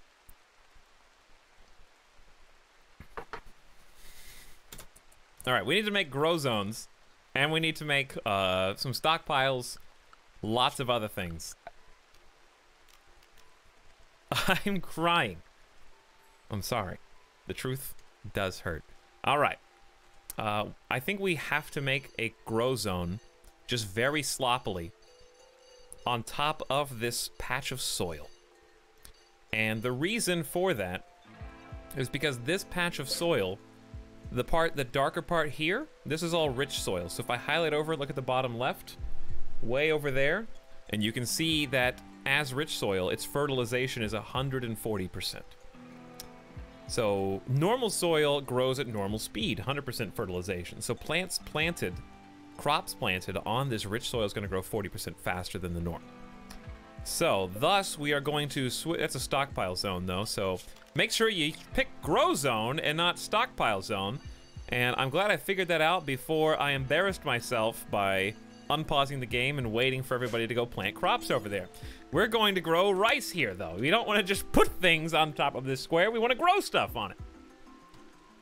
So very large rice grow zone. They're going to be busy planting that, and they're going to automatically uproot the trees and move the slate chunks off of it without me even having to tell them to. And then we need a stockpile. So I'm actually going to go ahead and build another like wooden wall area. This is going to be our little stockpile. So I'm going to build it all the way out to this. And it's going to go down like so. And then we're going to have a wooden door. I feel like on the other side would be good. And then a wooden door in between to link up to these two rooms so they don't get stuck in here. They can enter from the top, go down through the bottom, and we don't have to worry about them coming out and then walking all the way around to get to where they need to go down here potentially. So I gave them another job. I think they're currently on joy time right now. No, they're actually working. They are currently smoothing limestone. Elazar is hauling wood to the wall in order to construct my new task. So our goal here, notice the rain's pouring down right now and probably adversely affecting the bitrate.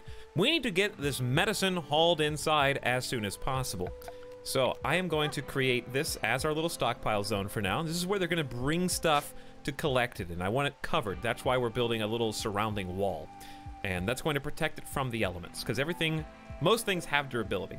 So deteriorating these packaged survival meals are, thank you Yoda, because it's unroofed, it's outdoors, suspect to deterioration and the elements. So that is what purpose this serves early on, is so we can put things safely away in our little wooden bank. How are you going to protect that farm from flooding? Minato, we don't, okay? We're using a natural irrigation system right now. Our forefathers built this manually.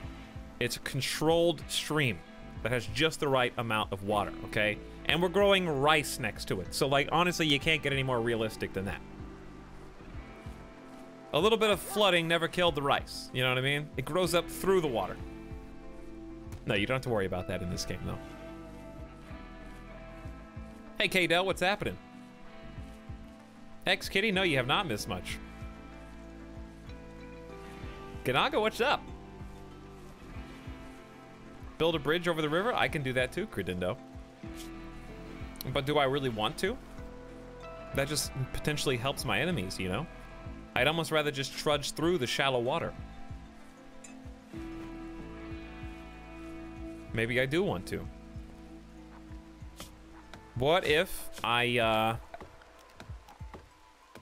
built a bridge and then guarded it? You know, I could put little places on both sides and hold them off that way. Yes, bridges are new to the game. And I'm going to build a bridge here. So we're gonna forbid that for now because I'd rather them focus on getting our little interior built. Buku Mihai doing the honors. Probably not super comfortable right now, wearing all that gear that I forced, but I could put that off in the stockpile until combat situation arose. Or I could just force them to leave it on at all times.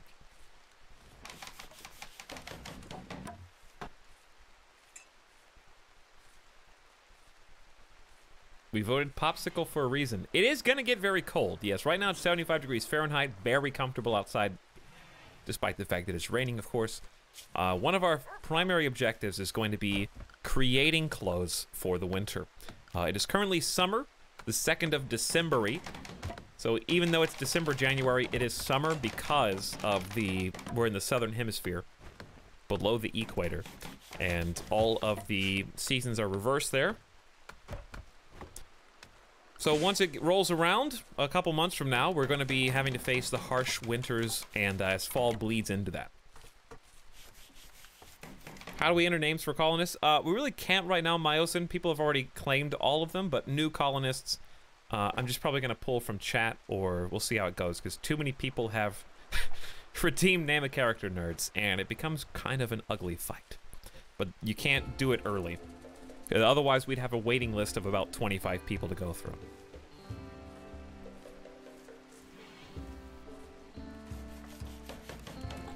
Anywho, while they're working on this, let's do two things. Let's make a save, because we're going to have to figure out what the name of this colony is pretty soon.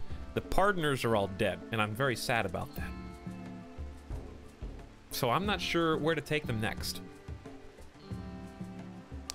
For now, we are going to be something temporary.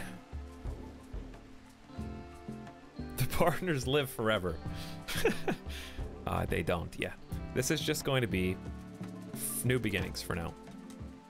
Until we come up with an actual name. Placeholder text.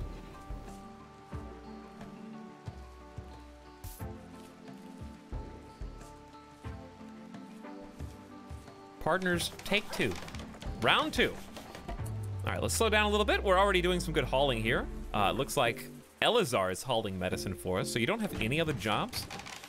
Elazar really doesn't have many jobs at all, as it happens. So hauling and cleaning is going to be really just good side task to do. Usually I don't get this stuff hauled in nearly close to in time. And is this roofed yet? I think it is. Let's check. So we're gonna highlight the visibility of roofs. Okay, they have not built a roof over that new area yet, but they will soon. Maudius is currently hard at work planting our very first rice. What do you want to call it? Field? Rice field? And this is going to take days to fill out. But I'm glad we started now, because we're going to need to start saving up food as fast as possible. Let's go ahead and open up. This is representation of our stockpile right now. So those are all the items that are inside of our stockpile so far. So this is how we keep track of resources and things we can afford or not afford, etc. Okay, good job, Ukamihai. Now I will allow you to build the bridge whenever you'd like. Currently building that roof, and you can kind of see where the rain stops in there. Protecting things like valuable components, the super valuable medicine, packaged survival meals. We obviously don't have a lot. And they're also going to need somewhere to sleep. So, temporarily at least, I'm going to give them some sleep spots. We would like to build them beds when possible. But this will have to do for now. So, we're just going to put them kind of up against this wall, I suppose. And the other one, I don't know. It really doesn't... You can just go like that. It's a little ugly, but it'll get the job done for tonight.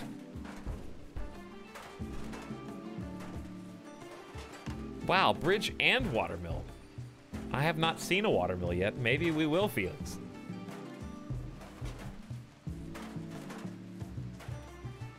I'd hate to sleep on the right and smell sideways man feet.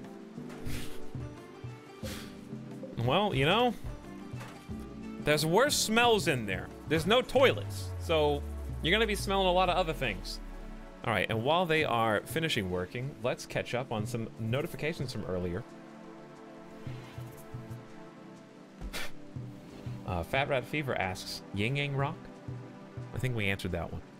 She's the Worst says, if you had to fight to the death, hand to hand, no weapons, anyone in all of human history, who would it be and why?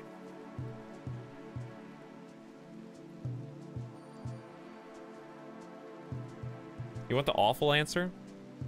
Or like the politically correct answer? I mean, I'd probably fight like somebody who wouldn't fight back, like Gandhi.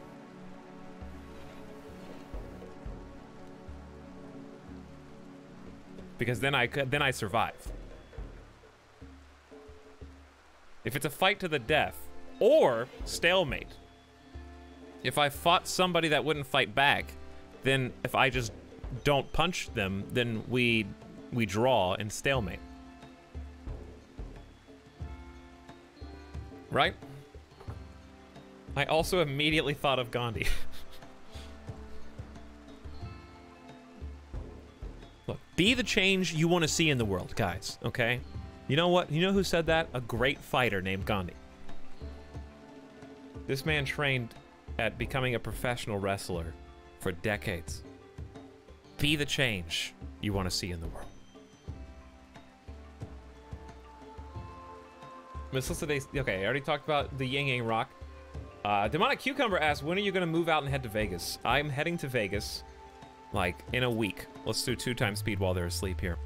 I will be the last stream. Okay, that's a good question, though, because there will be one more RimWorld stream, continuing this save, hopefully, a week from today, so next Saturday. And then there should be a stream Sunday, so tomorrow and a week from tomorrow. That's the last stream before I move to Vegas. So I will be in the process of moving minimum of like 5 days. There will be another like 5-day no stream break after next Sunday. So very soon. Very, very soon. Superlag with Nerd says, hi, I'm claiming Veronicorn's name, so now anything named after them actually refers to me. Thank you. There's an imposter. There's a fake mod out there somewhere. Named Demonic... No, wait. Named Superlag. Fake Veronicorn. Blue Man Z, I think I said thank you, but nonetheless, thanks again for your Prime sub for a 2nd month. Welcome back. Pixel Story says, as a member of the colony, I demand we move to a 2-tile island. Well, everyone else was saying 1-tile island, so... I don't know what you're talking about. And also, we're on 2 times, right? Yeah, we are. Okay, let me redeem all, or refund all these nerd things. Real quick. I can't scroll down. Hopefully I don't accidentally steal your nerds, but if I do, that is the risk, I guess. Hopefully I don't accidentally take them. Except, unless yours is Veronicorn's, because you're in the game. Elazar Unsure is in the game. And... who else? Unsub, you get yours back. Ammo, you get yours back. Spet Stugger, there's so many people. I see you, Low Sodium, trying to sneak in there. I'm taking those nerds. You can't fool me. Uh-oh, already! Hold on, that was real quick. We haven't even finished building our first house. Time out. Bukumihai is in.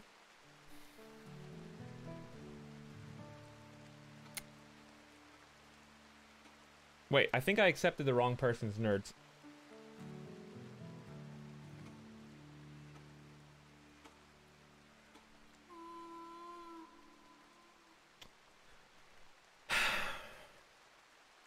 I just took somebody's nerds. I don't know whose it was. They're gone. I'm sorry. Okay, so here's what you have to understand. There's 2 buttons. There's refund, and 1 pixel down, there's accept.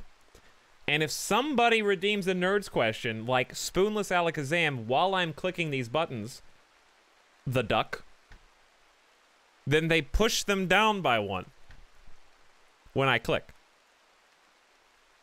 No, my nerds! Look, I haven't finished yet. Why do you take our nerds?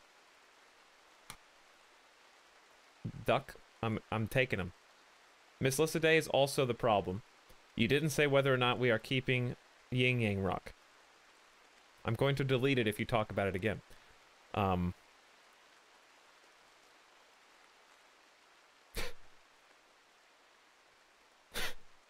If you redeem a nerds question now, it's gonna be insta deleted. It just is. Okay, I think I'm actually sort of caught up. I think we're caught up, and I can look and see what this is. That's why I need to delete nerds. It's just Matt. Hey, it's Matt. What up, Matt?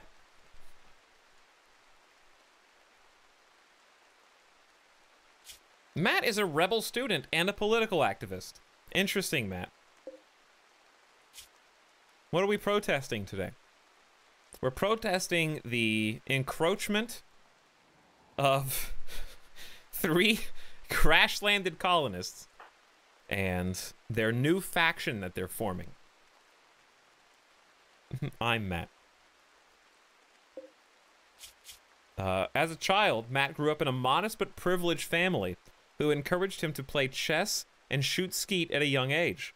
As a bored student, he found joy in challenging his teachers about the contradictions between his planet's official values and their governmental policies. Political activist, Matt was involved with a radical political faction which worked against his homeworld's government. The guerrilla tactics training that Matt received from his associates gave him the skills to fight, but also drove him to compromise his own beliefs. Very tragic tale there. Matt, why is he so good at fighting? He's a spoiled spoon, silver spoon in his mouth type of guy. High intellectual, but also got trained by guerrilla fighters. And, hold on, most importantly, he's a cannibal. What type of training did you get in school, man? Abhors the idea of gaining pleasure from chemicals? Okay, like, there's a certain wishy-washy typecast here. This is almost like loosely based in reality. Matt Tomczynski? He's an interesting dude. Like, he's kind of a cliche. The political activist student who, like, lashes out. But also, he's got, like, these hyper conservative, refuses to ever touch alcohol or drugs. But also, secretly, he's a cannibal. A lot of skeletons in that closet is what I'm trying to say. A bored student that found joy in challenging his teachers eats people. Like, that's just a politician in the making. He's got a dirty secret that nobody knows. Vote for Matt. He can be president of the RimWorld. There are literally skeletons in his closet. All right, well, a baby's first combat is at hand. So we select all of our troops. R is the hotkey to draft them, but you can click on this if you want. And we're going to try and get into some good positions. So, Elazar the Sheriff, you can hide. Actually, we're going to give Matt some time. Let's look at our range. Range is pretty good. We can probably make it here just fine. Madius has a revolver. So you don't even need cover, honestly, Madius. You can just kind of stand here and wait. And then Buku Mihai with the knife is going to be just in front of Madius. So as Matt gets into range, smartly taking a better route towards Madius. So we're going to go here instead with Buku Mihai. As long as you keep... There is friendly fire in RimWorld that you need to be worried about. And positioning is very important when shooting. However, if 2 characters are adjacent to each other, they can shoot over the other's shoulder, and there's no risk of friendly fire. So if Elazar was back here, shooting this way, then yes, there is a chance that they could hit Madius. So, here we go. There's our first shots are being fired. We may need to go ahead and just take a tactical retreat across the river. And let Elazar hopefully land a good, clean hit. Watch out for that friendly fire, and this is really embarrassing, actually. So we're going to move Madius over 1, Buku Mihai up. We finally landed a hit. With what? The revolver in the left leg, but that's honestly the best place you could shoot somebody is kneecap them. Slow them down dramatically. Now, because Matt has been shot in the leg, has weakened consciousness, weakened moving, weakened manipulation, and very much slower. So, on top of trying to go through chest-deep moving water, which has a walk speed of 22% during this dark section of the river, we shot him in a wooden foot, did we? He does have a wooden foot, but we shot him in the leg, which is not the same as the foot. So that's going to give us a little extra opportunity. There's another clean shot. That one went through the spine, and yet Matt still persists. That's very impressive. So we're actually gonna move Buku Mihai up. Matt's very slow right now. Now Buku Mihai and Matt are engaged in hand-to-hand combat. On the first strike, Buku Mihai jabbed Matt with a knife point. So let's take a look at the health there. We have a stab in the right leg. So left leg gunshot, right leg knife. Why are you so strong, Matt? Matt's not even wearing any armor. There we go. Okay, one more clean shot later from Matias doing close-up revolver work. I like it. I know, it's And great, we've got a right? downed Matt. So Matt is going to die in 7 hours, bleeding profusely. But Matt can be saved, and we can capture Matt, and he can become our politician. But he's a cannibal. So, I don't know, does having a cannibal in the colony adversely affect us? I don't think it does. Take his foot. Take his wooden foot. I don't think that matters. His skills are pretty good. He's a doctor. He's an intellectual, and he's good at shooting and melee. I feel like he's got some good upsides there, despite not being able to ever haul anything. He can be a permanent cleaner as a backup. What up, people? That are just hopping in here. Matt the Hat Guy, how's it going? Also, of course, Visual Warlock, welcome back for 2 months. Thank you so much for that resubscription. Another. Thanks, Visual. Slalom. Bamagran, what up, dudes? We're just killing political activists right now, virtually. Or at least their representations. So, you're all free to go. If we want to heal you, I gotta come up with a different spot to put a prisoner. And that's kind of difficult this early on in the game. So what I would be forced to do is change this bed into a prisoner bed, but what it's warning me is that no other colonists will be able to use these prisoner beds. So if I want to rescue Matt, that is the trade-off right now, is this is now a prison cell. So Buku Mihai has picked up our new prisoner. And who is the doctor currently? It's also Buku Mihai, so perfect. Now, since we have not been able to harvest or find any heal root around the map, I do have to use, as we unlock those survival meals, I do have to use our good quality medicine, which is a precious commodity at this point. We have 30, which sounds like a lot, but it goes really fast. Trust me. And you do not want to use it when you don't have to, but I feel like now we do have to. That's one heal root. That's not even enough. That's some more steel that we can get later. That heal root, I think, might be ready, or it might be ready soon. I don't really care at this point. Because if I don't do it now, It's great, right? I never will. If I don't see any more that's close by. Was 1. So, like, 3 really isn't that big of a deal. Eventually, we're going to be able to grow our own, and indeed, if I allow this to grow long enough, these ones are about 60% grown, so there's a small heal root patch over to the east. If I forget later, we'll need to check on that, hopefully before winter comes and kills those plants. Anywho, as you were, Buku Mihai carrying us into the medical prison cell. And I'm going to go ahead and allow our prisoner here, who's very easy, well, not easy to recruit, but it's possible to recruit, to get good quality medical care. So right now, Buku Mihai is basically using a lay on hands technique. Matt, by the power vested in me, be healed! And it doesn't work very well in RimWorld, unfortunately, even though they might believe in such mysticism, the science will prevail. So, Buku Mihai now can use good quality medical packs. And if I say stop what you're doing and start again, then we'll go get some now that I have enabled that. So whenever you get heal root, you kind of want to make sure nobody's taking your good quality medicine. Oops, I screwed it up. Unless you need to, and there are certain situations in which you do need to. He will not be fine if all he does is rest, Dark Reaper. That is absolutely not the case. With 4 large bleeding wounds, if you don't use medicine, there's a high chance of infection, and if someone becomes infected like that, then you have to worry about building up their immunity.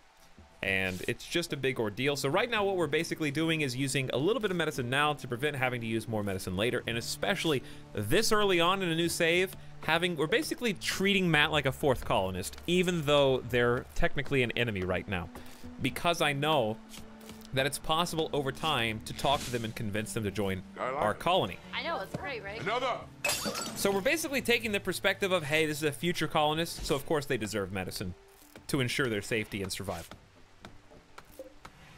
So we're not really giving him to a prisoner per se.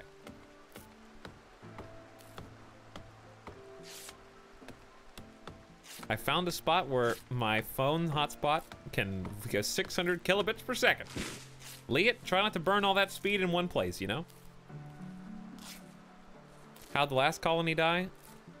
Well, we kind of talked about it at the beginning of the stream, but also, if you saw the end of the stream last week, a raccoon killed it. That's the short version of the story. Hey, Alfred, Hedgehog, why would you want him? Because he's a good character. He's the best combat skills of anyone in the colony outside of melee from Elazar. Double fireball passion in melee. He's a doctor. We only have one person who has any doctor interest. So those reasons alone. 2 doctors is better than 1. If you ever find a passionate doctor with only 3 characters, absolutely gonna take that. That's worth feeding every single day. Alone. I like it. I know, it's great, right? Another! So, valuable addition to the colony, in my opinion. Especially as somebody who is only incapable of hauling things, no big deal. Steadfast is good, no mental breaks. Abhors pleasure from chemicals, we can get around that. That's workable. Yeah, he could be a dedicated researcher as well, exactly. Okay, so now what you do with the prisoner, they're not gonna automatically try to convert Matt to join the colony. Matt currently has a resistance. As a political activist and as a rebel student, he's a little bit adverse to people telling him what to do, right? So there's kind of a built-in inherent, I don't want to join you. You guys suck. So we're gonna attempt to recruit. Now, we played with reduced resistance last time. Now I'm just gonna see what happens when you just do straight recruit. Why is this a separate option though? You gotta reverse psychology on him. Will he abandon his beliefs again? Actually, yeah, I think. And that's what we're doing right now, if I'm not mistaken, is saying, hey, we're extending a hand out to you, Matt. If you want, you can come help us out. That's what they're talking about. They're trying to get an agreement going right now. But I'm not sure why there's a separate thing to reduce resistance. I know, it's great, right? Another! If you can recruit them, and it also reduces their resistance. Reduce resistance is like social chat, raise skill without accidental recruiting. So they just talk to their prisoner. But they don't actually try to get them to join your colony. Reduced resistance goes faster. Okay, so did anyone just see how much this was reduced by?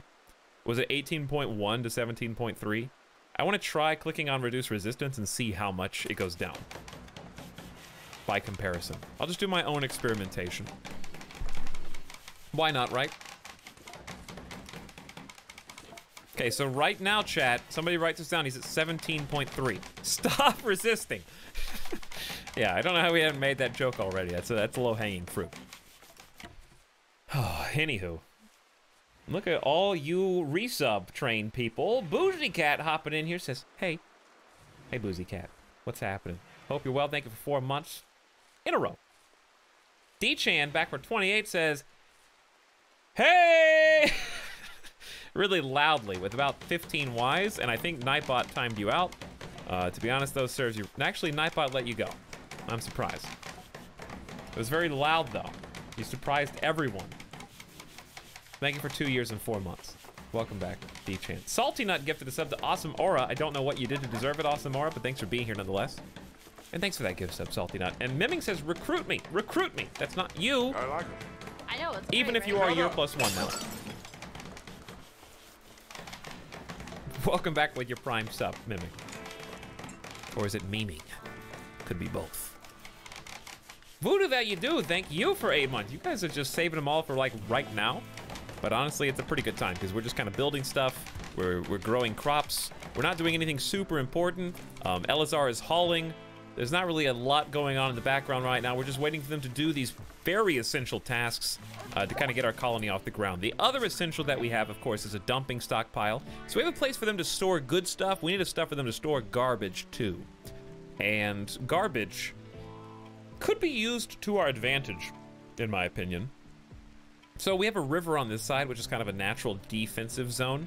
Notice that there's nothing over here, right? There's just one stone wall, some rocks. That's very low cover that we can hide behind to shoot. So what I'm actually gonna do is just create this as a dumping stockpile with the idea, it could be a double-edged sword, very much could be, but this is like somewhere where we can go and like hide behind until we can close this up to shoot people that are coming from the south. Now, east, we're very vulnerable. We'll have to handle that too, but we have to put a dumping stockpile somewhere, and I could just move it later. But I might want to build there. I know, it's great, right? Another! I think I might want to build down there, because that's the only place to build.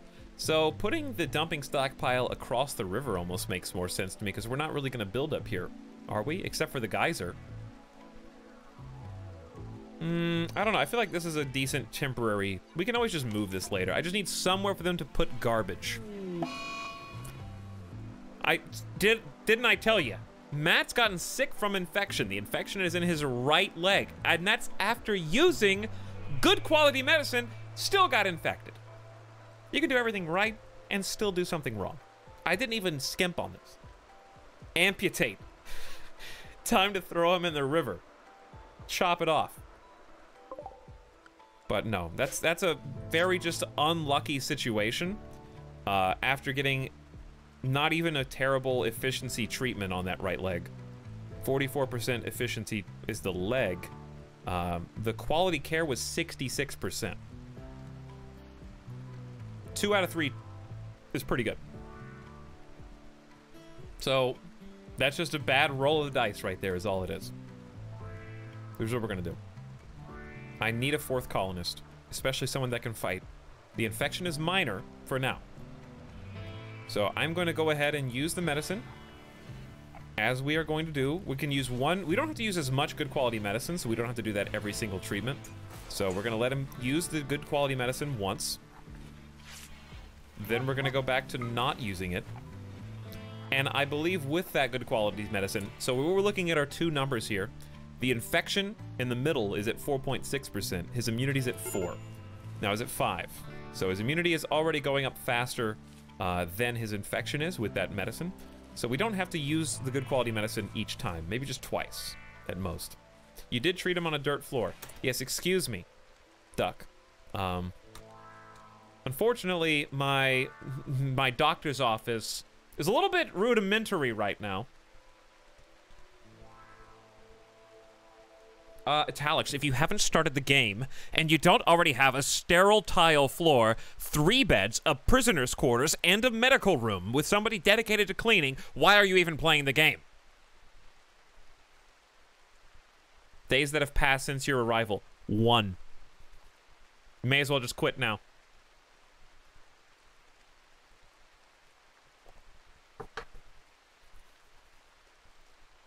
Yeah, pretty much. Fair criticism. Didn't they change a lot of what's unlocked at the beginning? What was the reduced resistance? 17.3 going to a 16.7. Interesting.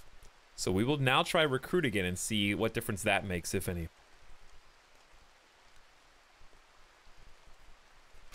Anyways.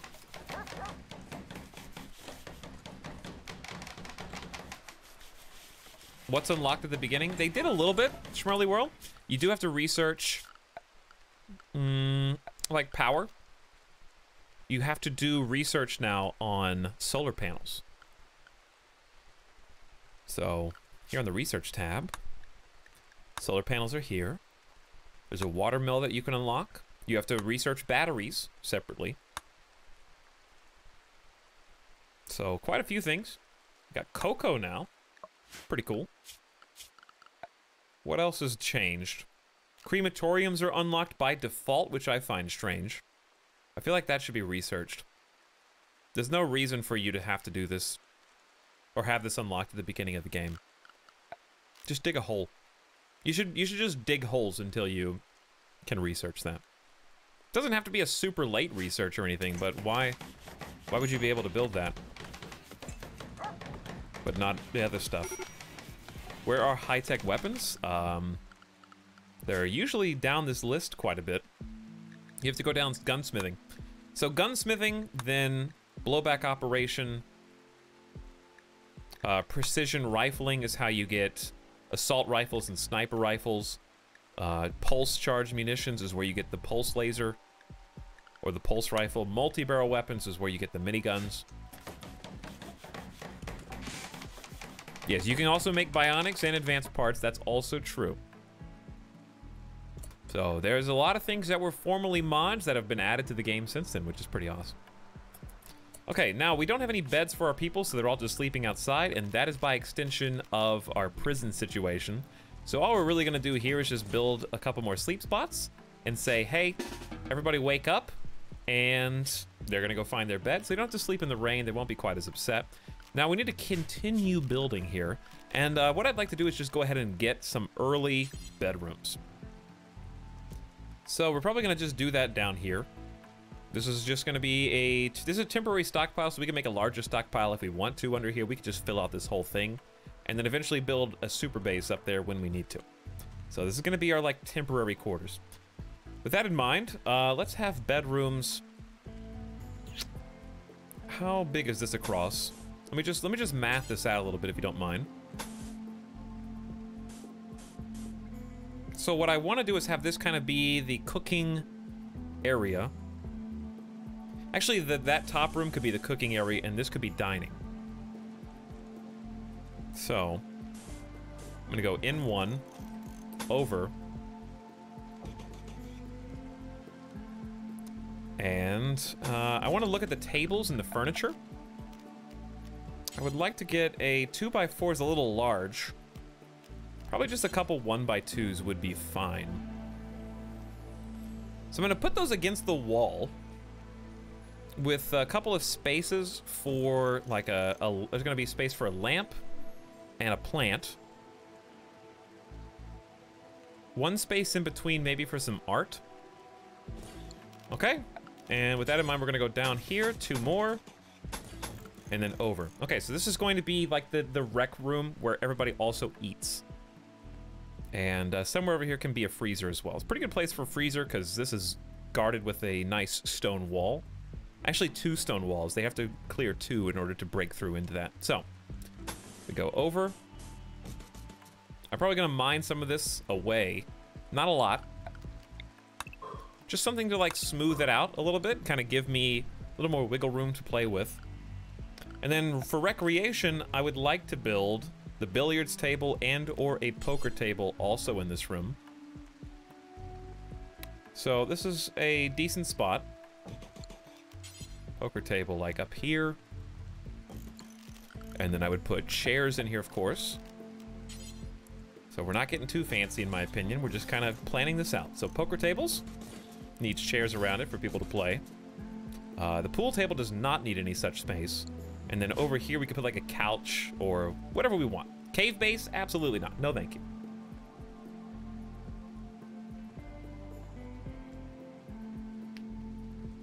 Yeah, Asamora, I agree. Tynan has done a good job of integrating some of the mods and things into the base game and just kind of making that more fun experience overall.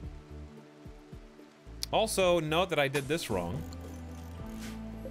There we go, fixed, so it's even on the other side. Then that's gonna go up at least 1.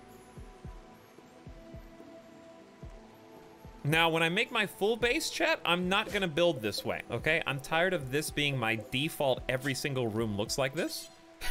So I'm gonna do something different, okay? But for the starter base, this is fine. We're not gonna go too creative or overboard on planning right now. So I'm gonna forbid all this. And I'm gonna forbid all this. I'd rather than build up the walls first. There you go. Now this is going to be kind of like a little trapped area. I need somewhere for them to store food eventually, but we can just wait on that. Let's just get this room nice and cozy. Now for the bedrooms. Let's do bedrooms off to the side here. And in fact, I got an idea. I would like to put a door there. I'm just going to move these around later. So there's going to be a little hallway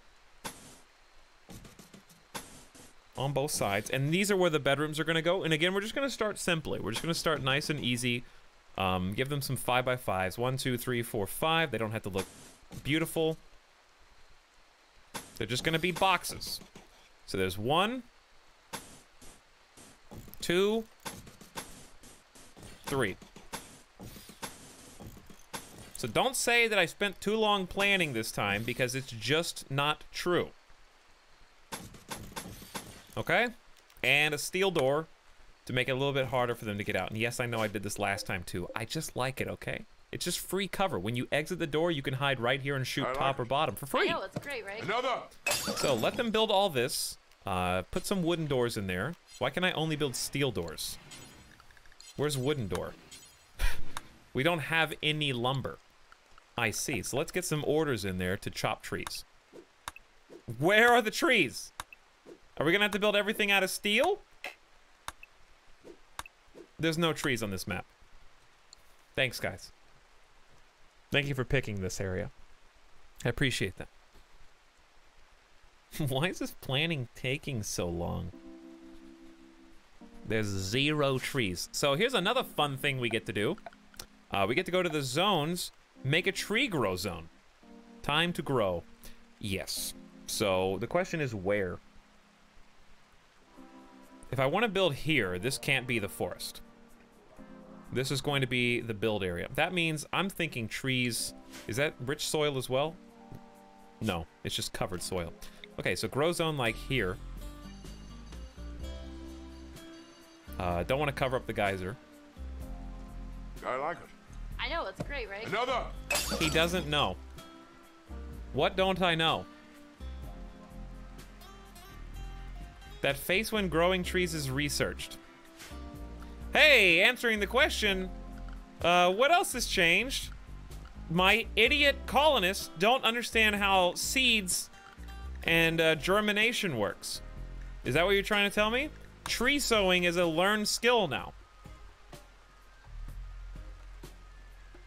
Project tech level, Neolithic.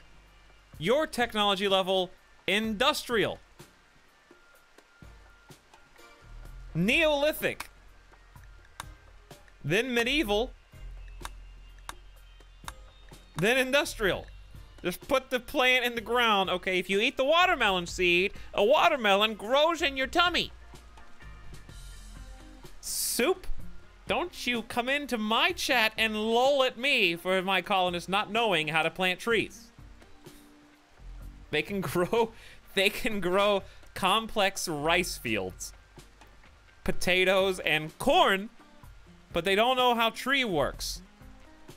Where's the internal consistency here, okay? Game of Thrones Season 7 had more internal consistency than that.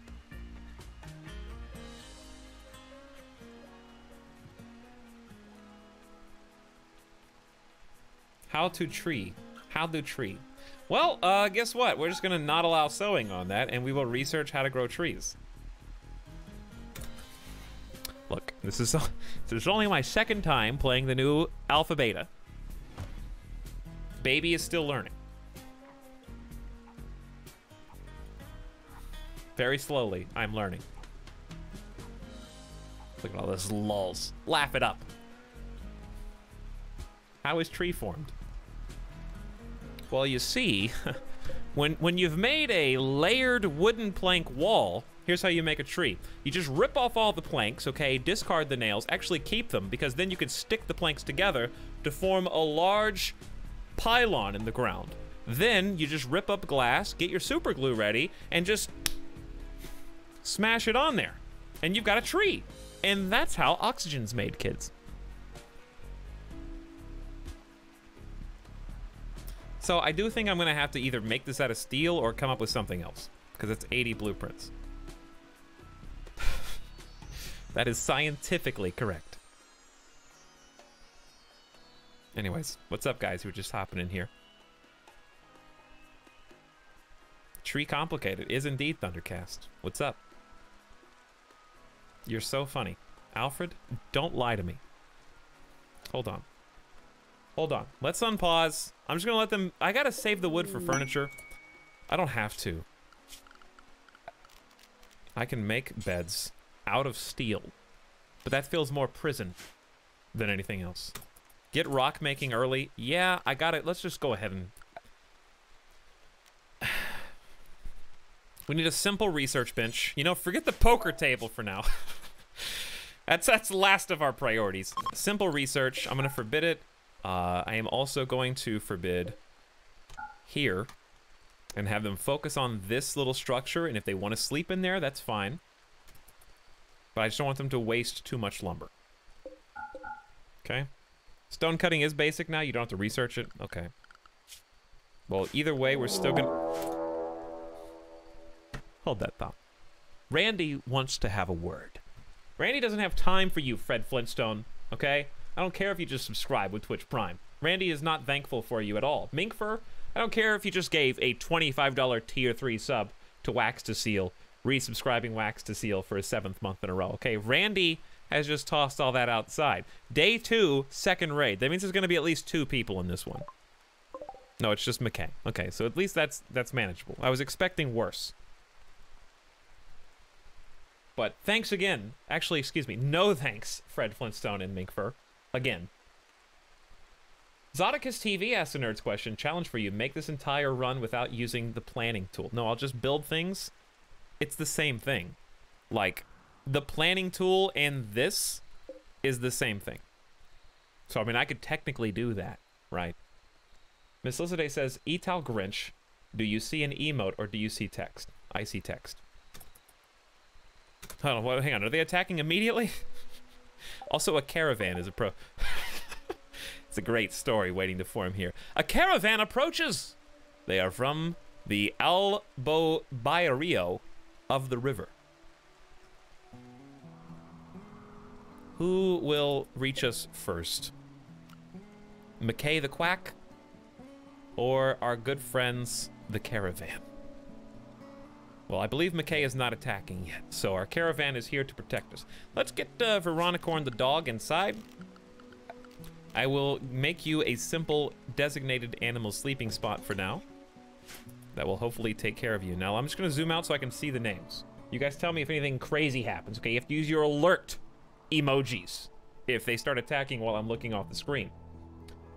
Minkfur with another 1,000 bits earlier said, more medical beds and medical monitors forehead. Nice 1,000-bit forehead there. Yeah, day 2. If you don't have medical beds or monitors, you may as well not even play anymore. Minkfur is feeling extremely generous today. So thank you, Minkfur. I got you, fam. Wax the seal. Look at that love. Oh, hang on. Let's... Actual alert. Don't worry. I'm gonna let you get the action. X-Kitty says, 19 months. Choo-choo, all aboard the resub train. Thank you, X-Kitty. Sorry it took me so long. It's 18 minutes ago. Glad to have you back. Voodoo that you do says, RimWorld. How dare that nap make me miss the beginning? You're basically at the beginning, so you're good. I'm sorry we had to start over, but I think it was worth it. Thanks to both you guys for coming back. Now, I need to do something real quick.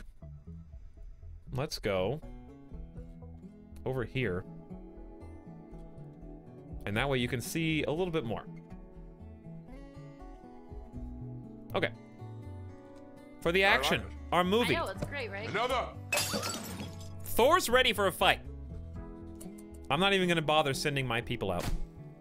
Okay, you have bows. Why would you charge them with your bow and then... Snipe them. What are you doing, Cupid? They have 2 attack huskies and Muffalo. I don't know if the Muffalo get involved. Someone just shot the Muffalo. The Muffalo in the rear right leg has been sniped. I want to see how Exada's doing. Fighting with asthma, by the way. Hard worker, tough brawler. Wow, a master at melee combat, armed and unarmed. Adulthood became a Muffalo shaman. I'm sensing some conflict here Some revenge, perhaps. Do they have arrows? Yes. The ammo's infinite, so the arrows are currently in mid-flight. No, McKay... Oh, wait. Yes. No wonder Exata is fighting with a bow. You must be one of those special named characters during the movie that, okay, you are The Rock in that movie where he doesn't shoot anybody. Actually, that's like 4 The Rock movies. But what's the old one where it's him and like, that one other dude, Walking Tall, thank you, or The Rundown. The Rundown. Who's the other dude? The Rundown with The Rock and Sean William Scott. 2003. I remember watching that in the theater. The Rock gets like 6 guns throughout the movie, and he just pistol whips people and hits them with the butt of his gun. That's who Exata is. Look at that massive figure. McKay the Quack is dead. He's not even bleeding. He was bludgeoned to death. He did get stabbed with the recurve bow, which is a feat in and of itself. Red's recurve bow and arrow missed, but McKay died from Gorilla's recurve bow arrow hit McKay. So he did actually die from an arrow. It's another guy with a wooden foot. Is there like a wooden foot colony somewhere out there? That seems to have been happening a lot. Anyways, Exata, I would love to treat your small bleeding wound, but hopefully it'll just close itself and you guys won't get angry at me. If anybody from the visitors die, then they like you less. So there was a bit of a danger with sitting back and letting them fight. If they all got murdered, we would have to suffer for it. So I'm actually going to wake somebody up. Buku Mihai, the sheriff, is going to take charge and speak with the bulk goods trader here. They shot him after he died. I think that's also true. The arrow was just in flight, you know? I haven't seen the movie. Well, Leah, that's okay. It was pretty funny, though, back in 03. I haven't seen it since then, so I don't know. Veronica and the Huskies, worth $168. They're also selling Huskies. Why are they only going to give me half price? It's like a pawn shop. $308 for their Huskies, but my Husky's only worth $168. I see how it is. It's not a good deal. I'll give you $250. A male bull. We could have our own cattle farm. They've got a lot of cloth, potatoes, herbal medicine. In my opinion, I think this is worth buying, even if it's only 3 this early in the game. We're not really going to use our 800 silver for much else at this juncture. Anything else that I should be alerted to? I don't see any other, like, great deals. We could buy lumber, but that's just too much. Lumber does not go very far. For, like, that's only 248 units. That's really not going to stretch. That's half of our total money supply. So, for, like, 3 beds. Like, I could just build the beds out of steel. Take a female husky to make puppies. Oh, so you want my colony to die. I see how it is, Lazy Lechir. That is like the easiest way to that RimWorld kills your colony. I have 2 beautiful animals, and they never stop bearing kids. Now I have 16 huskies, but because I love animals so much, I can't kill any of them or let them go, so I'm just going to start the game over.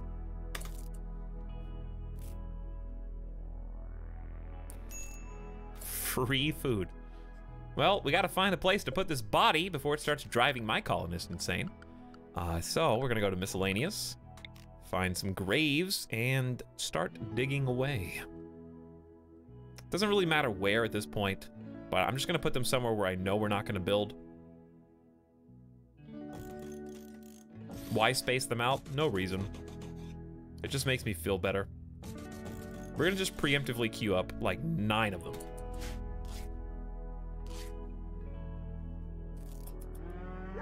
Well, we've done our little easy trade. There's our 3 herbal medicine we're gonna put up. It's not much, but you gotta start somewhere. We've already got 2 minor break risks. Awful barracks, unsightly environment, no recreation, slept on the ground, slept in the cold, ate without a table. Those things and more should be fixed. Again, this is only day 3. So, let's, what are the easiest ones to fix? Recreation unfulfilled. That is the easiest one. So we're just gonna give them some simple horseshoe pins, and I'm gonna put them close to where doors are gonna go. So if there's a door here, then I'll put a couple of easy pins outside. So they'll build those, they'll have something to do, something to play. Eventually we'll give them a pool table and some fun indoor activities, right? Team Peg Leg. Eventually it may turn to that. Smoothing a rove wall, you could, but also I don't want to. I don't like smoothing the wall. I know I should. Fine. I just, my, like, OCD wants it all to be the same material. Is it possible to repair that? I don't think it is. Let's try this. Okay, so we'll just build here, and I think that will close in the gap. They won't be able to get to it anyway, so it really won't matter if it's damaged. Kelly McChess, thank you for subscribing a few minutes ago. Appreciate your $5 sub, Kelly. I didn't forget about you. Itty bitty doom incoming. And also Garvmon's hanging out. I mean, doom is inevitable, right? It's gonna happen eventually. Let's check on your major infection. We already have immunity up above that infection with only one good quality medicine. We did use one herbal med, but I think now I might go back to no medicine. And this is just a prisoner, so it's not super big deal if he dies, but we have sunk cost fallacy, which states we've already used X amount of medicine on that particular prisoner, and now if they die, we wasted it for good. 16.7 down to 16.1. I think that that's just going to drop at a lower and lower rate, depending on the quality of the persuasion that's being used. Look at our sexy new bridge that just got finished being built. I want to see what everybody's up to. Buku Mihai is currently hauling wood to the wall, building up that blueprint. It's going to be our new little fun zone where we're going to be able to sleep a little bit more comfortably. Then we'll get to work on some nice big bedrooms. Madius is cloud watching. I think this is our joy time. Yep, everybody's cloud watching. That's the most fun thing we can do right now. Instead of go for a walk, why don't... Oh, we don't have any wood. So who's my plant cutter right now? That should be Madius. Bit early for that, Randy. Bit early.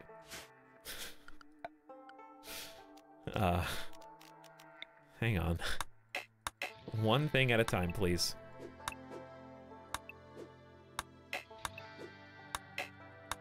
I gotta find more trees. Randy is not happy right now. Not at all. Okay, so what just happened there? A colonist has noticed blight on your crops. You should cut or burn the blighted plants before the blight spreads. All those little yellow mushroom fungi have to be purged. So we have to order them to be cut individually. And indeed, the blight will spread. So this is actually top priority. This is like half the crops. Luckily it's rice, but I mean, come on, at the same time, like... Now I have to set everybody up to plant cutting number 1. Even if they're not good at it. Now, unfortunately, it is joy time right now, so I have to cancel their joy time. Okay, well, also I have all these other trees that are going to be cut down instead. Missed one. Listen, they're going to miss a lot more than one because I told them to go cut trees first, so...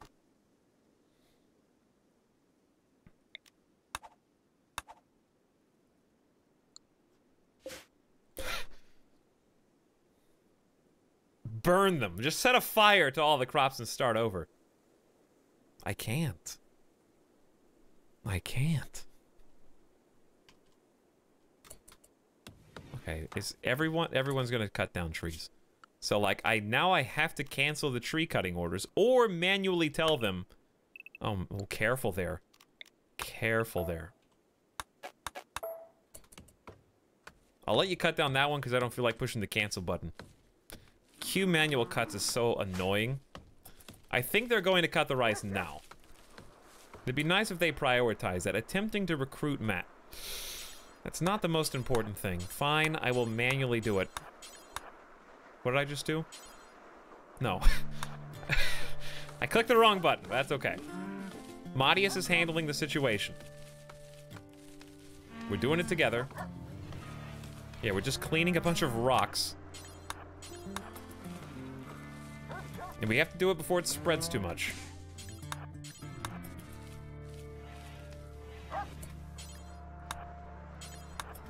And I think that's it. That should be all of it. The blight is purged.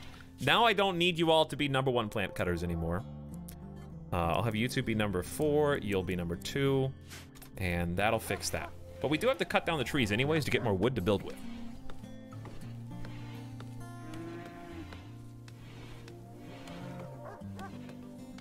Is there a way to manually make any kind of person you want? Shady, there's a ton of mods out there for RimWorld. I guarantee you there's a mod that lets you manually move sliders around, choose attributes and traits if you can't do it within the game already. So that's absolutely possible, even without looking it up. Build wood to get wood. I would love to build wood. But I have to research that first. And we're also gonna be chopping down more trees, including the little baby. So Buko Mihai is building graves, and I think we've got one right now. So after we build this one, I'm just going to manually hull McKay the Quack. Because the more they look at those dead bodies, you just see that little red bubble, they hate looking at corpses. In fact, Buko Mihai observed a corpse. I saw a dead body laying on the ground. It was disturbing. So it is, but we've taken care of that now. So yeah, getting this rice harvest I think is still our top priority. Then we're gonna have to work on doing some hunting because I need the leathers to make clothes for the winter. Then we need, I think, electricity to get some heaters, lights, lamps, and obviously the bedrooms. Show Matt the body and tell him, if you don't join me, this will be you.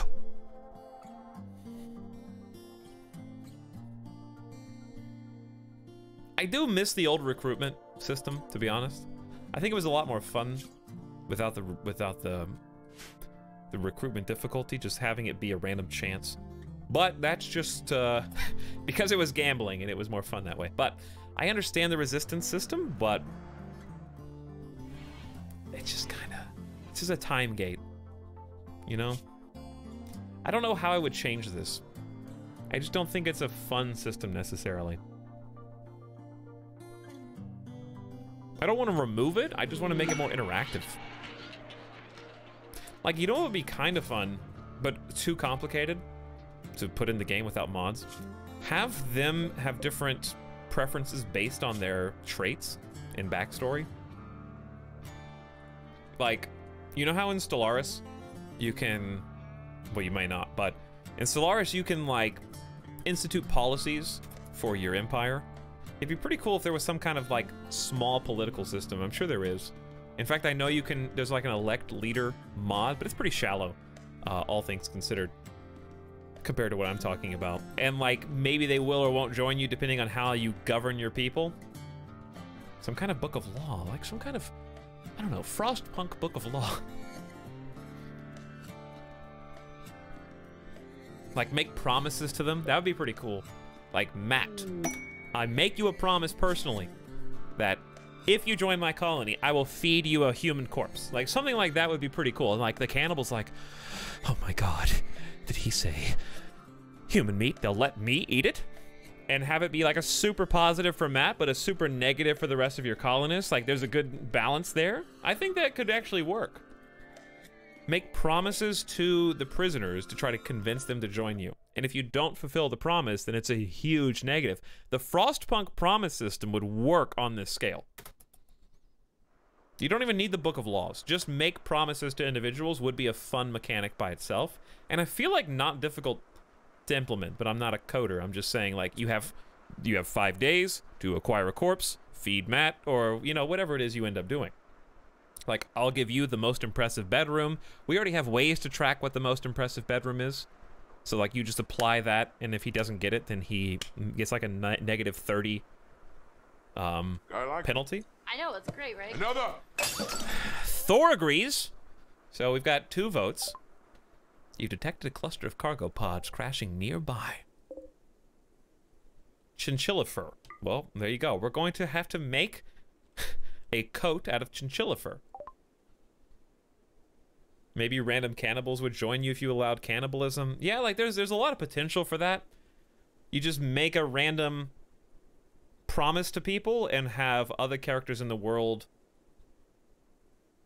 understand that that exists in this area, you know?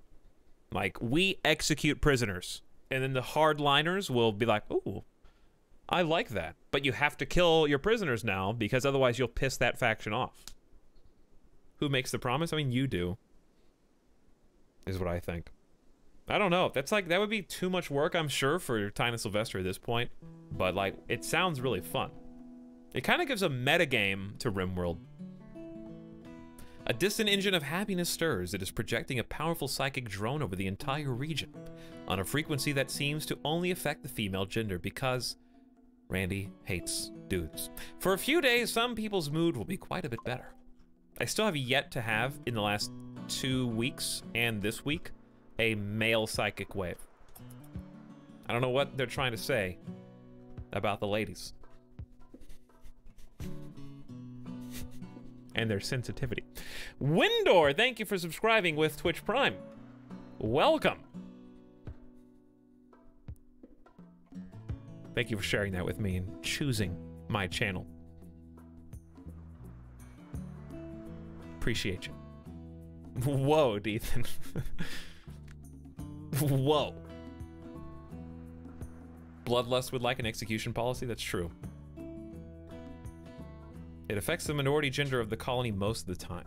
There were more female than male in the last colony, though. So, I don't know. But I haven't seen one single male psychic wave. And we've had about 9 or 10 of them. Since it looks like you'll be here for a while, Buka Mihai thinks you should name your colony the Thysten Equal Alliance. And the settlement should be called Salvation.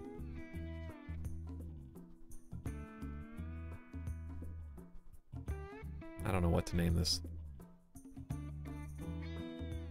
I don't know what to name this. Last time we were the partners of Howdy Town.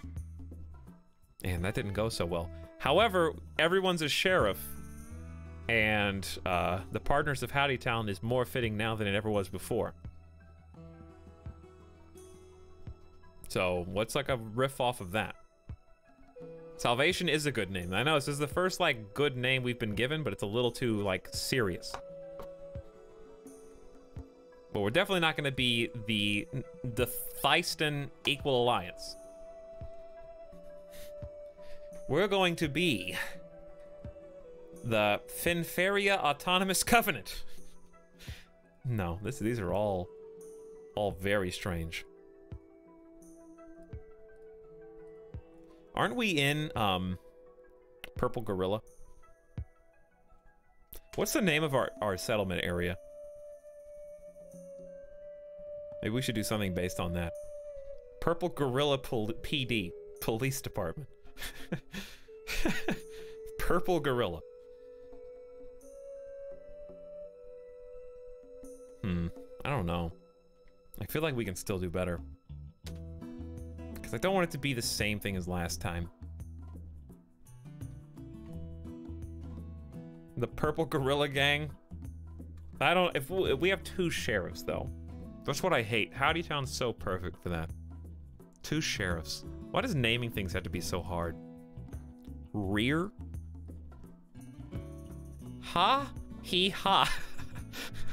Okay, were you even trying when you put this into the random generator? Did you have to hit a quota? So we got ha hee ha.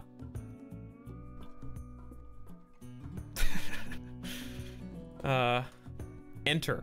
No. No, do not enter. Prairieton. Dixieland. Okay. Pepper Campsite. Poker's Township. Okay, what about, didn't we do like, a long time ago we did like Tumbleweed as a name or something like that? Is it time for the return of that? These names are ridiculous. Oh, hang on, we're gonna do like a semi-serious name.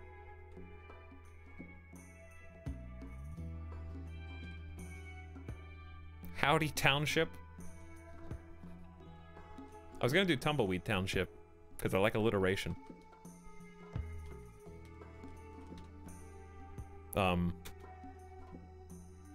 This is like a sports name. The Tumbleweed Triggers. That's like a hockey team. You can't do that. Where are we going to watch the hockey game tonight? I don't know. I hate this part of RimWorld. This is the one that I loathe. I like it. I know, it's great, right? Another! I gotta go with... Okay, hold on. Time out. Time out.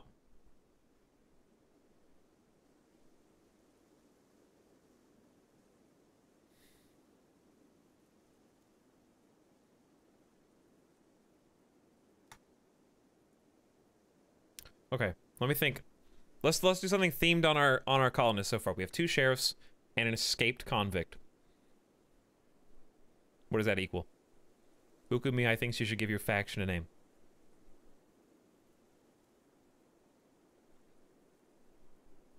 It is kind of a prison.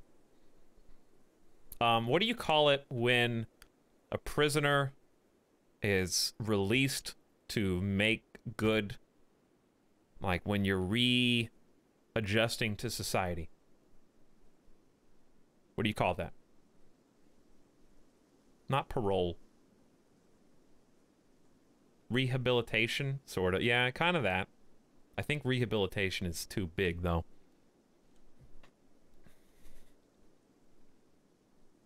All right, we've been on this for too long. Here's what we're gonna do. I can't stay on this anymore.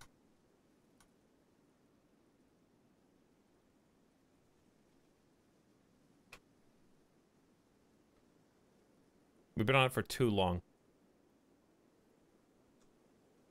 This is the faction name. Windmill Police. Justice Town. Last Chance.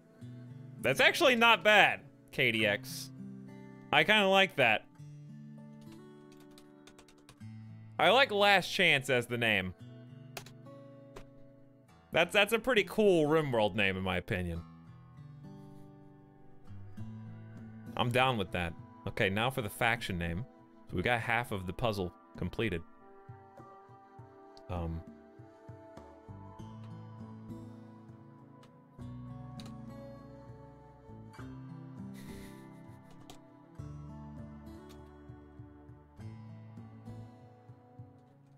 We're the donut dippers.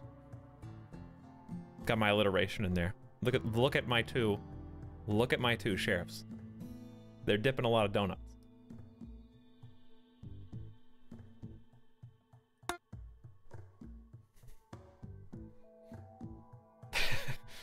Lewd.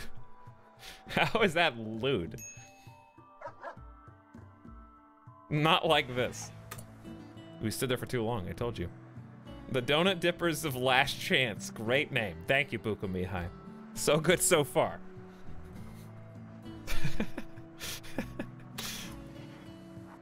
I tried to get some cool Wild West town names for you. The town name is cool. Last Chance is a good town name.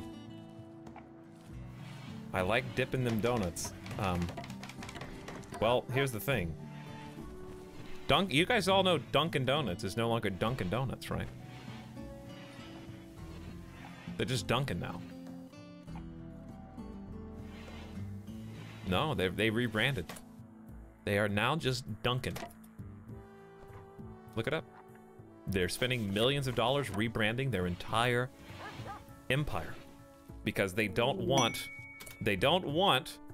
uh-oh, the plot has thickened. Elazar has pursued Madius by comparing her to a bright flower. Madius became aroused and agreed to become Elazar's lover. Speaking of lewd, now this is lewd. Buku Mihai sister is Madius. So the one sheriff who helped Madius, the escaped convict, escape, now is in like a TV drama plot where she is currently involved with another sheriff who doesn't know that she's an escaped convict and is trying to hide her dirty little secrets from her new sheriff lover.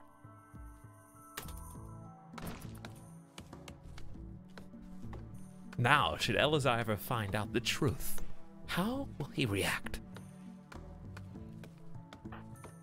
With the knowledge that Madius denies involvement in her crimes that brought about her incarceration in a brutal penal colony, she escaped by tunneling beneath the perimeter using modified cutlery. For that, she gave +4 mining skill, +2 crafting skill. Is an apocalypse survivor. Climate change threatened mass starvation and flooding. As she grew up, the situation worsened. Billions died and peaceful states descended into anarchy. Madius and her parents did what they had to do to survive. As if this couldn't get more complicated. Oh, but it always does. Elazar, the RimWorld urchin. The RimWorld's ancient and deep industrial cityscapes bursting with humanity and poison. Elazar grew up in the dark, unwanted reaches of such a place. He had to fight for every scrap of food. In adulthood, became a sheriff, no doubt because of all the other urchins that were stealing. He saw the depths that his fellow man would devolve into to survive, and wanted to keep the peace. He's an enforcer in an isolated industrial town. He deals with petty crime, resolution of disputes, and the occasional drunken saloon shootout. Buku Mihai likewise is a sheriff, but began life as a story writer, addicted to reading. He'd spend all day in the library with his nose in a book. When budget cuts forced the library to close, Buku Mihai was distraught. He decided to fill the gap by writing his own stories instead. You've detected a cluster of cargo pods nearby that have revealed themselves to be 205 units of fox meat. Well, we are going to be cooking here soon, so why not go ahead and get that started then? With a simple fueled stove up here. It's gonna cost us 80 steel. So we're just gonna fix this room later.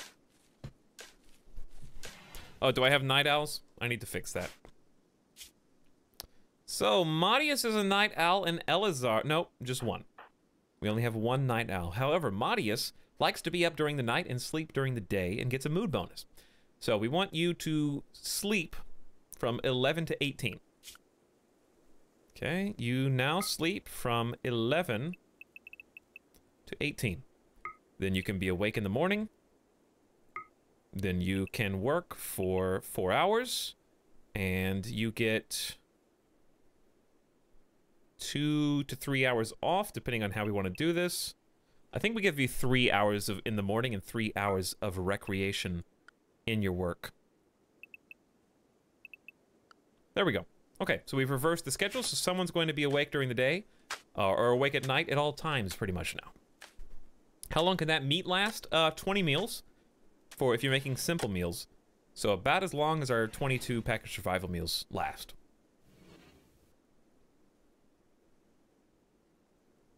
Backing up a little bit, Mr. Kavis says, howdy partner, for 15 months. Hey, Mr. Kavis. Glad to have you back again. Thank you for your resubscription, being here for 1 year and 3 months now. Alfred already asked the nerd's question. Hey, Tal, I've had a good day, so I want to spread the positivity to you. I hope you have a lovely night. That's up to Randy Random entirely. How good my night is not in my hands. No, it'll be fine. I'm doing great. Even though we've had some initial hardships, You always do. It's part of it. Thumbs up to you too, Mr. Viz. You zombie crab, you. Solus has redeemed name a character. Interesting, Solus. These are already named. So I'm afraid I can't let you do that. It's simply not allowed. But thank you for trying. And there is no wait list because you would be number 25 in line. After the other people who all redeemed earlier. Flockhammer, I don't know if I saw you earlier, 13 minutes ago, but Flockhammer's back for 5 months. What up, Flockhammer? Hopefully you're still there. Thank you for your patience regardless.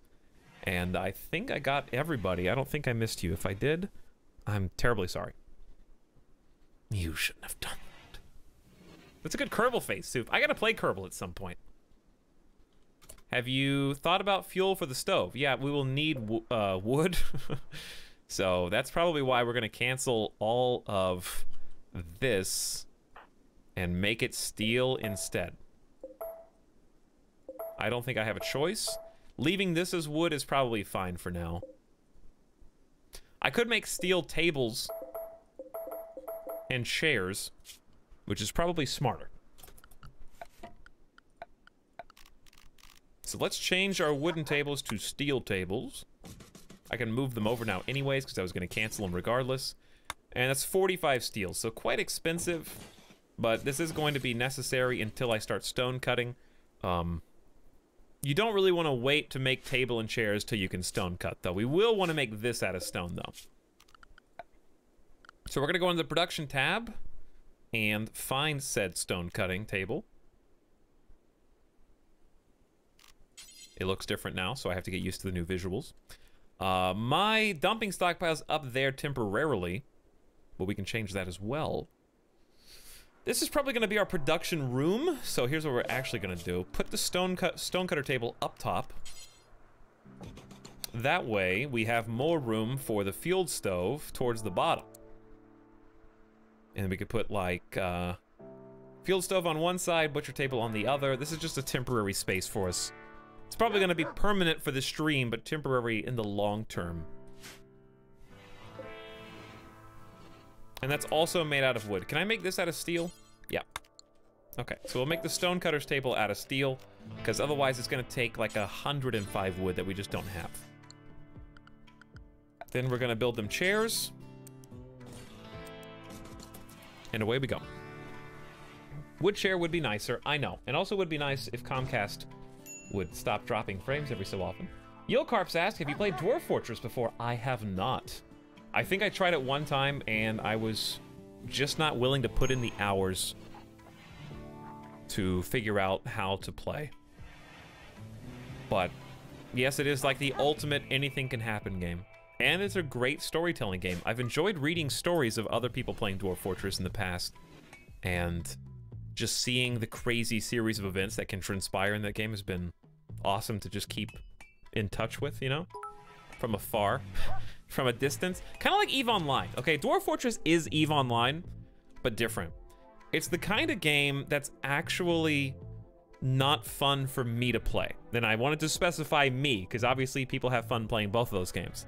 But it's very obtuse and very difficult to process all that information.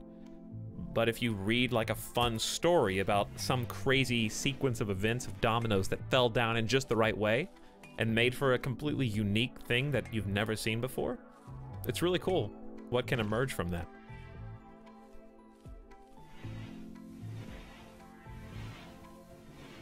I'm gonna hit Dwarf Fort and get wrecked. Have fun, Make Furrow. Thank you for another 10 bucks. As you get body slammed by an angry bit Jim into the ground. Is that you getting wrecked right now? Either way, have a good one. And thanks again for all your support tonight. First time I used nerds. I'm sorry, Solus. I'm not yelling at you. I gave them back. I refunded. Wait, did I? Yeah. Also, True Killer Knight says, if you try to fail and succeed, what have you done?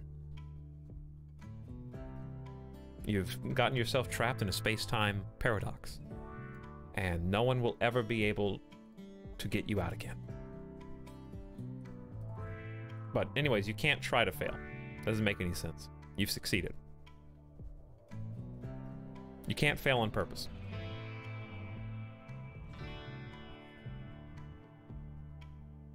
Because then you just did what you wanted to do. If you accomplish your goals, whatever they may be, then you succeed. I think that overrides.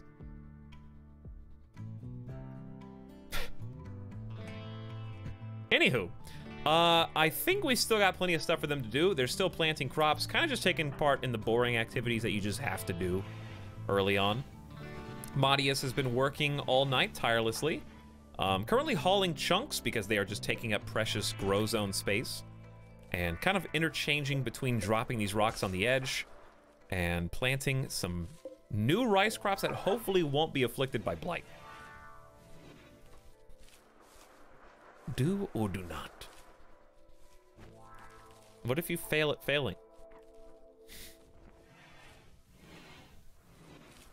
Well, I don't... You know what? Maybe you should just get good. Buku Mihai, how is our prisoner recruitment going? 14.9 resistance is still quite high. Is that going down in any meaningful way? 14.9 to 14.0 is a pretty good jump. So this is going to take like a lot more time. And a lot more food. So that reminds me, let's go ahead and do some hunting. We need a butcher table before we hunt though. So let's go ahead and build that. I think I have to build it out of steel also. You got to build everything out of steel because it still also takes wood. It takes both, even if you make it out of steel.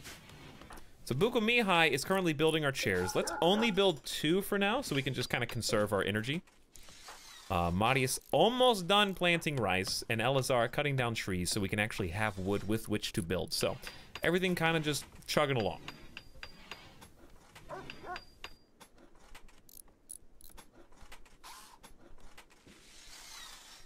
Eat Matt. That's okay.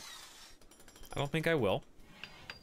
We aren't the ones that lost a colony to a raccoon. Touché. That being said, it was a particularly ferocious raccoon. Okay. I gave my level 12 shooter with a pump shotgun every opportunity to save himself. And he couldn't do it, so he deserved to die. You win some, you lose some, you know? I love our daily horseshoe battles that are taking place here. Always a pleasure. Attempting to recruit Matt, as ever. Madius sleeps during the day.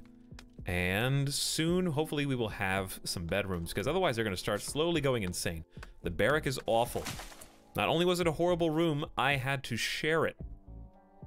We're going to do some cleaning up soon enough, okay? They're going to have their normal tasks finished. These steel tables, poor quality construction, by the way, are almost done.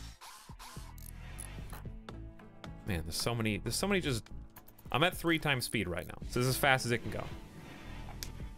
We need to make some bunk beds. Why don't they have bunk beds in the game? I bet there's a mod that adds bunk beds. Well, they'll be happy to have a table at least. And this wooden wall is like very close to being finished. Here you go, Matt. Here's your daily survival meal. We're almost out of those. Actually, we have 10. Why does it say we only have 5? I think because this one's not technically inside of the stockpile. Hauling wood to wall. You guys are getting way out there for all these things. There's really only like 4 spots left to plant rice, though. And Madius is going to work all night, so I'm curious to see what job you do next based on what I've already told you to do. Yeah, we have to clear away all that little rock rubble. Harvesting berry bushes. Okay, so instantly goes to plant cutting. That's just more food for us. Will spoil in 14 days, so as long as they harvest it or use it by that point, there's another herbal medicine, so... a lot of good stuff. I thought that they would sometimes haul things when they were on the way to the next activity. I'm surprised that we didn't pick up those berries on the way home. Relaxing socially. Hey, me. How you doing today? Oh, I don't know. Sitting at my brand new steel chair. Feeling good about life. Sky's the limit right now. I can do whatever I want to do out here. I can even talk to myself if I wanted to. Look at the social tab. Manius made a comment about pawns to Buko Mihai. Well, not just now. Oh, I need to give them a dual bed too. We really only need 2 bedrooms. I wish it would track what you talk to yourself about. That'd be awesome. How long till the fox meat rots? I don't know. It may have already, but we're not gonna have a problem hunting. I don't think. It was over here to the left, if I recall. But also, I don't see it anymore. Is it? It's not inside the base, is it? It is not. It was only 200. We can get that from like 1 animal. We can get that from like an elk. So it's not too big of a deal. But if Matt doesn't join us soon, maybe 16 resistance is too much. How many meals have you consumed so far, dude? But you're our only potential new colonist, so I have to keep you until somebody better comes along. Well, regardless of what happens here, we have a new interior to play with. And there you go. Are you gonna... Does that move the objects automatically when you build on top of them? Or I guess they just pick them up off the table. Well, either way, there's a steel butcher table now. So what we're gonna do is add butcher creature as a bill and say, I want you to butcher animals forever, if you don't mind. Then we're gonna go to the wildlife tab and find some good ones to hunt. So here's a pack of caribou. I know, 2% chance for caribou to fight back. I'm willing to take those odds, because my only other choices are hares, which I guess I will also hunt. Mega Sloth has a 10% chance to fight back. I didn't know you were so aggressive. Playing horseshoes, snoozing, probably not very well, given the fact that you're in a communal room where we're constantly building everything. And we're gonna need some lights here pretty soon too, and it's still a good temperature outside, so I don't need to worry about heating the place up just yet.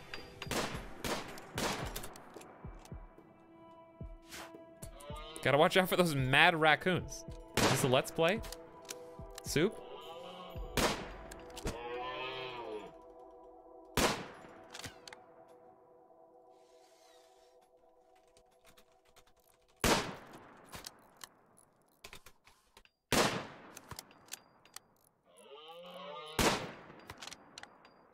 Yes, it is.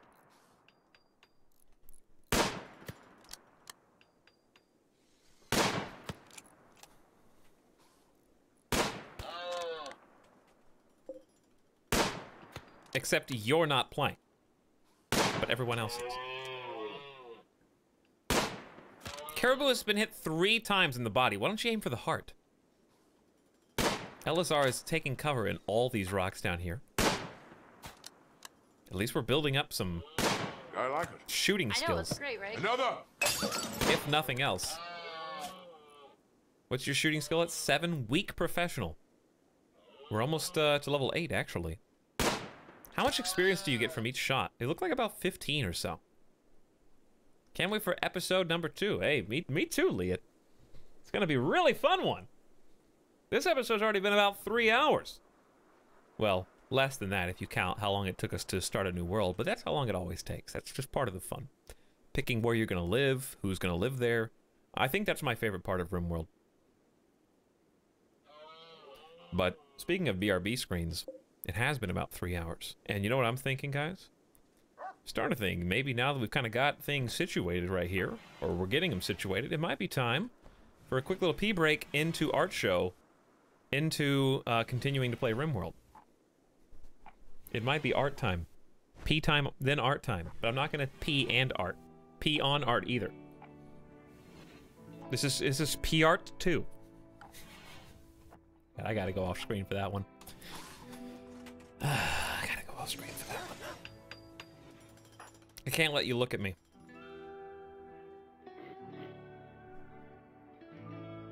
I cannot believe this. I cannot believe this. Where's the soundbite from? Thor the movie. The best movie. 500 nerds on colony wipe during another raccoon intermission. Okay, you just convinced me to save the donut dippers. 1. Donut dippers, parentheses, glazed. Uh-oh, caps lock was on. Now we're just lazed. Now we're just G-lazed.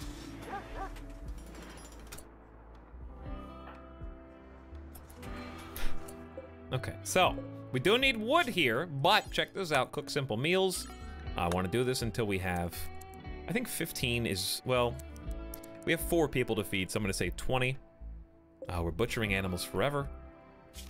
And there's really only one more piece of furniture necessary. Madi is hauling the caribou. Elazar is also hunting snow hares, so sometimes we leave the body, sometimes we don't. I'm not really sure on the consistency of that. But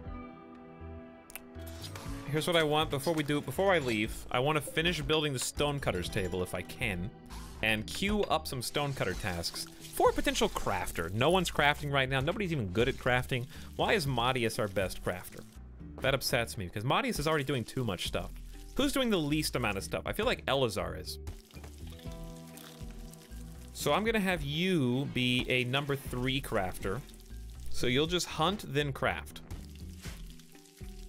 That's really the only way we can go.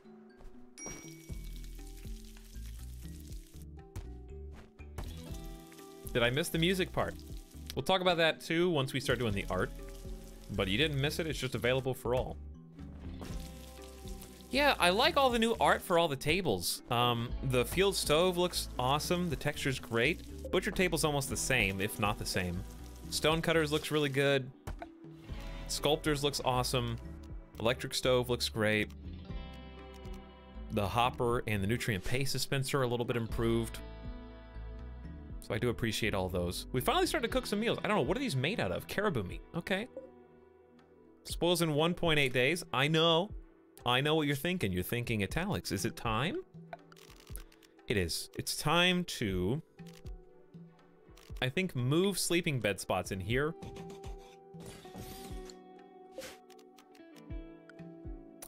Delete. And I need to start freezing this area. We gotta, I think a passive cooler will reduce the temperature to 50, right? Or 55? 50 or 55? I don't know which one. But is that enough to be refrigerated? James W. Big Mac, back for 8 months. 8 months, woo! Get excited. Thanks, James. Glad to have you back. What is refrigerated temperature? Not frozen, frozen 32 and below. So, are you sure 50 is not refrigerated temperature? I think this goes to 55 though. Make a vent and open the outside. It's not cool enough yet, Zed. It's only 62 outside.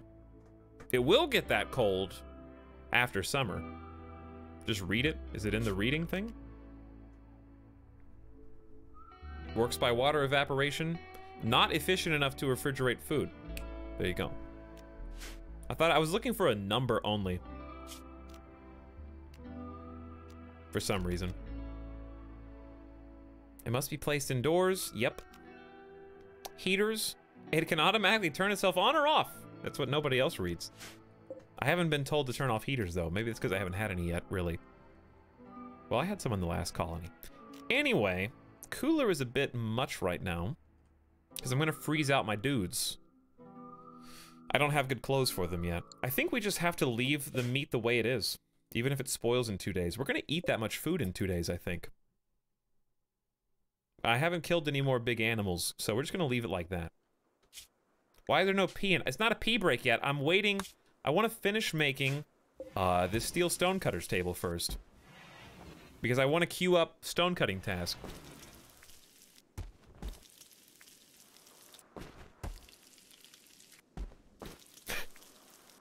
Campfires cool down the room because the rising air from the fire. What are you talking about, Baby Rhino? Miss Elizabeth says, if I ever get to be named in this save, can I be named Deputy?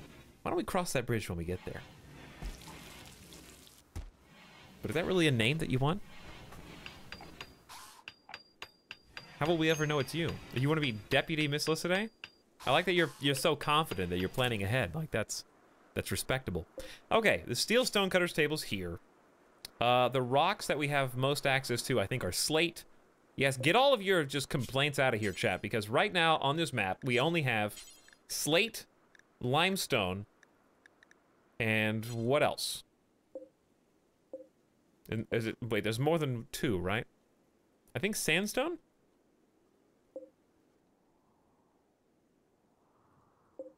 Yeah. Slate, sandstone, limestone. Not the tools you want to build with, but the ones I like. I know slate is weak. Which of those is the best, though? Which of those 3 should we build the walls out of? We could do it for aesthetics. We don't have marble. That is not on this map. I like slate floor a lot. Do we want slate wall, or do we want slate floors more? Because I feel like we should do 2 different materials. If we're going to use slate on the floors a lot, I feel like we should use limestone or sandstone. Sandstone's the easiest to work with. I guess I'll do slate and do the floors out of the other 2. I don't know. I like all of them. So we're just going to do this until we have... let's say 250 just to get us started. You know, that's a lot. That's still a lot. And then while that's happening in the background, I can't actually queue up any slate until we are cutting some. So here's what I'm going to do. I'm going to go AFK while I take a quick break, because I've been sitting here for over 3 hours now. I've got to save just in case something egregious happens, but I'm going to leave this on, what, 2 times speed? Is that fair? I'm going to leave this on 2 times speed. Take a quick pee break. Refill this. It's empty. Grab a drink and be back in a moment. But let's change the BRB sign.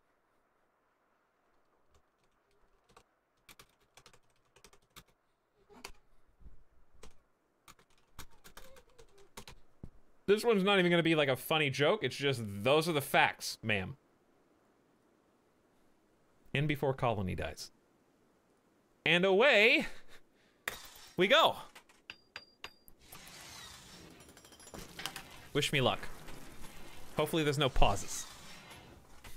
Back in a moment, then we'll do the art show, and then we will continue playing RimWorld. I think I've got about... there's probably going to be more stream for about 5 hours. Like 4 to 5 hours of more stream. So don't go anywhere unless you have to. But I'll see you when I get back.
Why? This game's so easy. Why does everybody complain about how hard this is? Like, I don't even have to be here to play.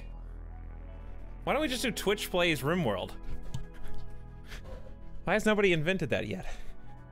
Just gonna set up a game, and if you want something to happen, you have to specify architect, then you type structure, and if you want wood wall, then you have to say the exact hex that happens. So like, here's H92 right there. So you all have to work together. You can build like easy structures, right? And then you could select individual characters on their work tabs. It'd be easy. Set that up.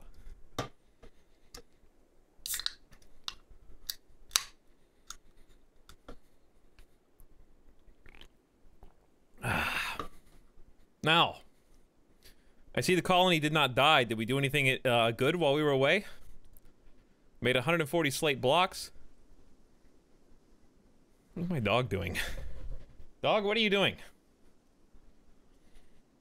Huh? Hold on.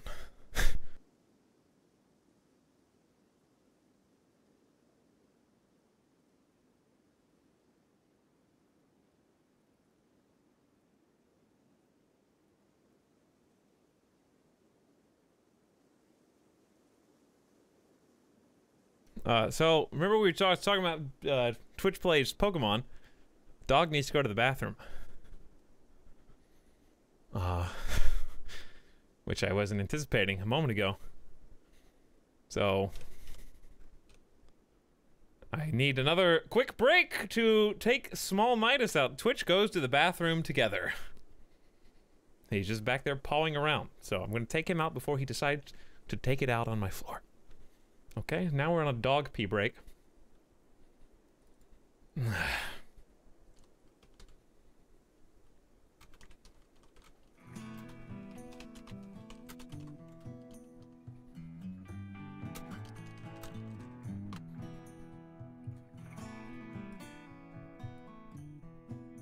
There we go. And then we will return. Well, in the meantime, here's what we're gonna do. I'm gonna set up some structure. So this is still productive. We can make slate now. So with that in mind,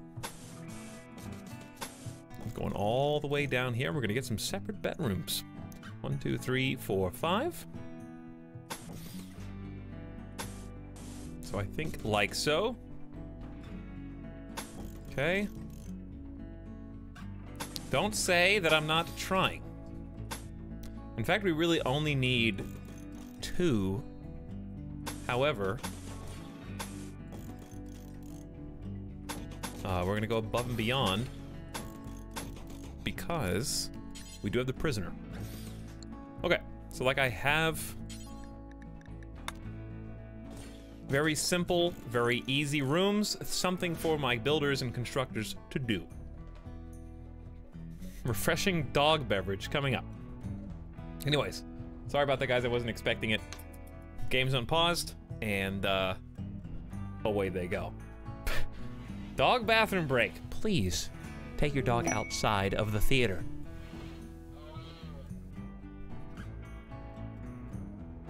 What's that? Did you guys do this? Are you playing right now?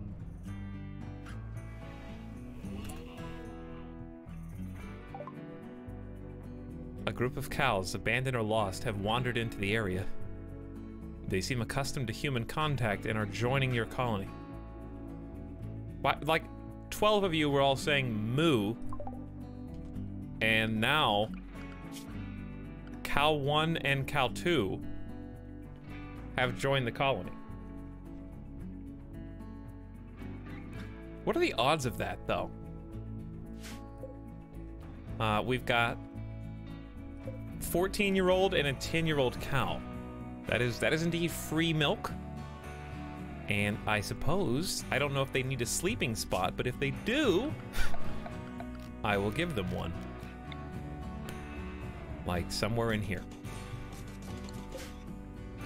Okay, so they can come be part of the colony and eat all of my rice. Which reminds me, now that we have cows, I need to feed cows. So, we're gonna do that, I guess.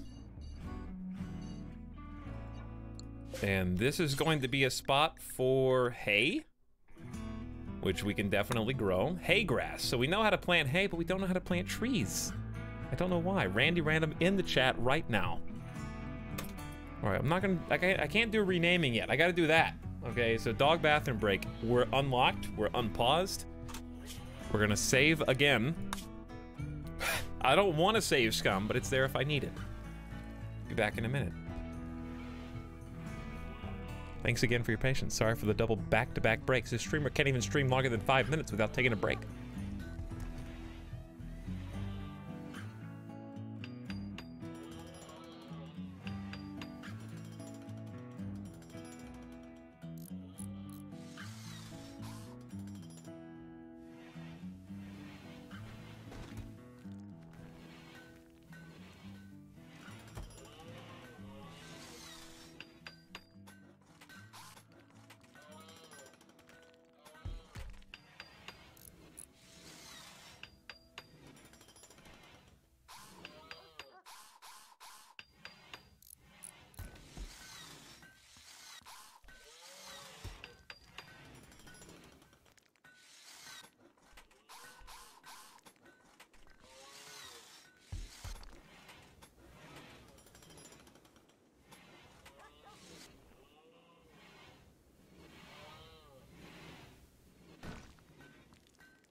Hey! Whew! This has been an adventure for the last, like, 10 minutes. Did I miss anything important? Caravan is approaching. They are a bulk goods trader. We may as well see what's up. With lots of moose.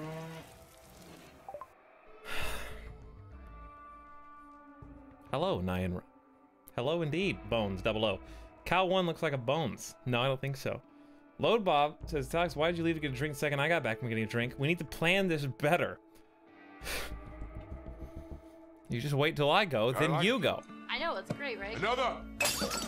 Affinity LOL, thank you for subscribing to Twitch Prime, waiting for me to get back.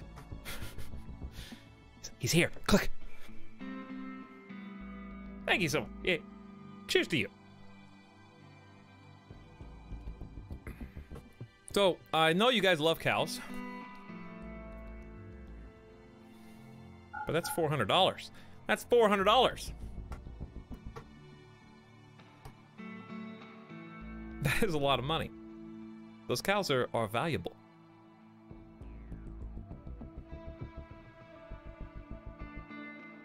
Buy more cows. I can't.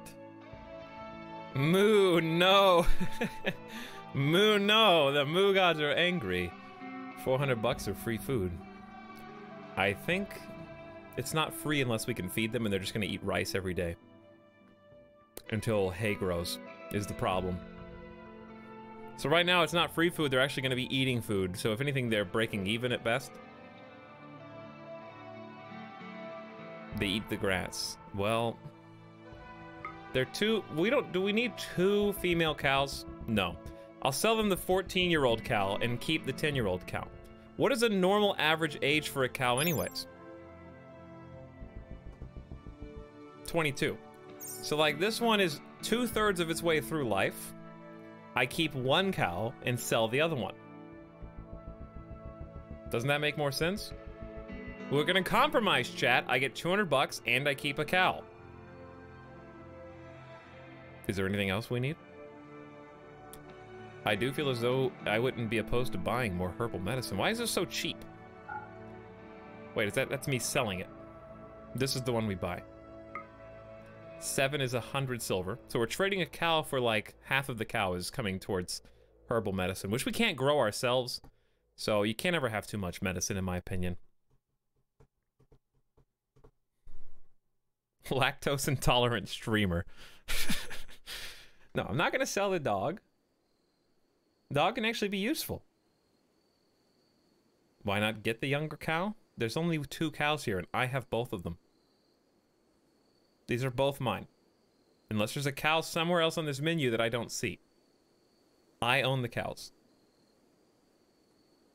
There's nothing else that I really want. Sell Matt? I don't think this is a slaver. This is just a general goods trader. Matt's not on the table. So we're gonna get 116 silver for 1 cow and buy some heal root. It's a good deal. That's a good trade. Trader won't take Matt, unfortunately, no.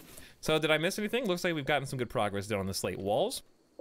We've been continuing to cut lots of slate blocks. We've got 9 meals plus 1. Rice is ready to harvest, so there you go. And we will start planting hay grass soon enough, I assume. Let's delete that dumping stockpile and replace it somewhere else. I think here should be fine for now, close to the colony. Okay, good deal. Modius works overnight. It's kind of fun because there's always somebody to look at, not everybody's sleeping at the same time, which is excellent. Buku, Mihai, and Elazar are sound asleep though. Okay, let's save. This is going to be donut dippers. This is not, they're not stale yet. They just went from glazed to half eaten. We took, wait, no. 1 bite. That is 1 bite. Look, they'll haul the herbal meds when they're good and ready, all right? We ordered them 5 seconds ago. They're at 100% quality, and my people are asleep. They'll get to it. They always do. But they'll have to get to it after we have the art show! So, we got another sideshow for you. To be fair, you did get to watch. You did get, the stream is still gonna go on for about 4.5 more hours. But, for about 10 minutes here, let's take a look at the sideshow. So there will be even more RimWorld after this, like twice as much as there already has been, just to be clear. But we had some really hard-working individuals in the community that put their efforts together to make the Buy Whenever art show. We don't know if it's bi-monthly, bi-weekly. This is a short intermission. Credit where credit's due. I have a folder with a lot of Very awesome art. You guys are definitely going to want to see it, so let's get some good music on here and prepare our minds. That's a pretty good intro song right there. Okay, so you should be able to hear that in the background. This is also music from WMD's new album, which you can get with the command. You can go check it out and pay what you want.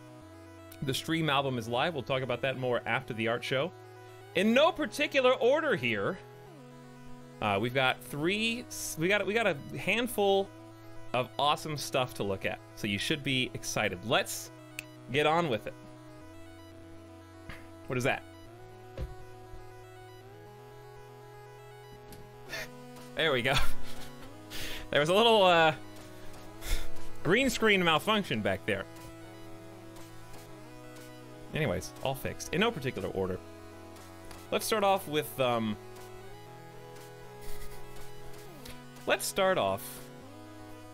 Clive Rip's entry. Clive has submitted to us Krang Legs emote.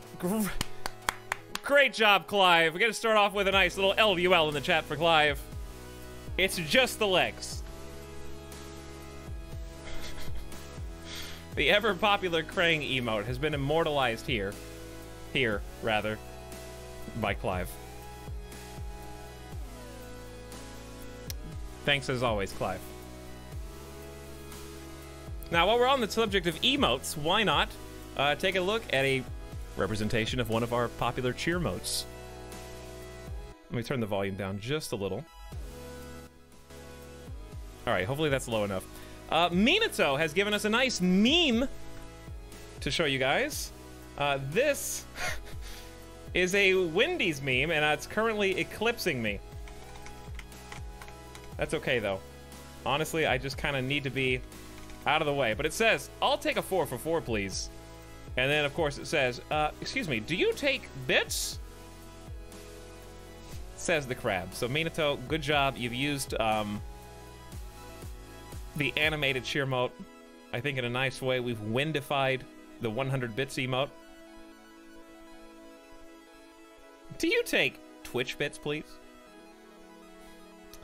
Next on our list is an entry from Artichuka, who has given us a smorgasbord of new art. Let's just start with the ever-cute Helmet Party. So we've got little Helmet Boy, very happy, celebrating clearly a win in FTL, or perhaps a Into the Gungeon victory. Very adorable, confetti pouring down around the little helmet. So cute, with a party streamer. Really great work. Nice shading. Doesn't even need an expression on his face. Still cute anyways. Good job. And there's like 3 more from Artichuka, so let's hit somebody else now. Something animated here.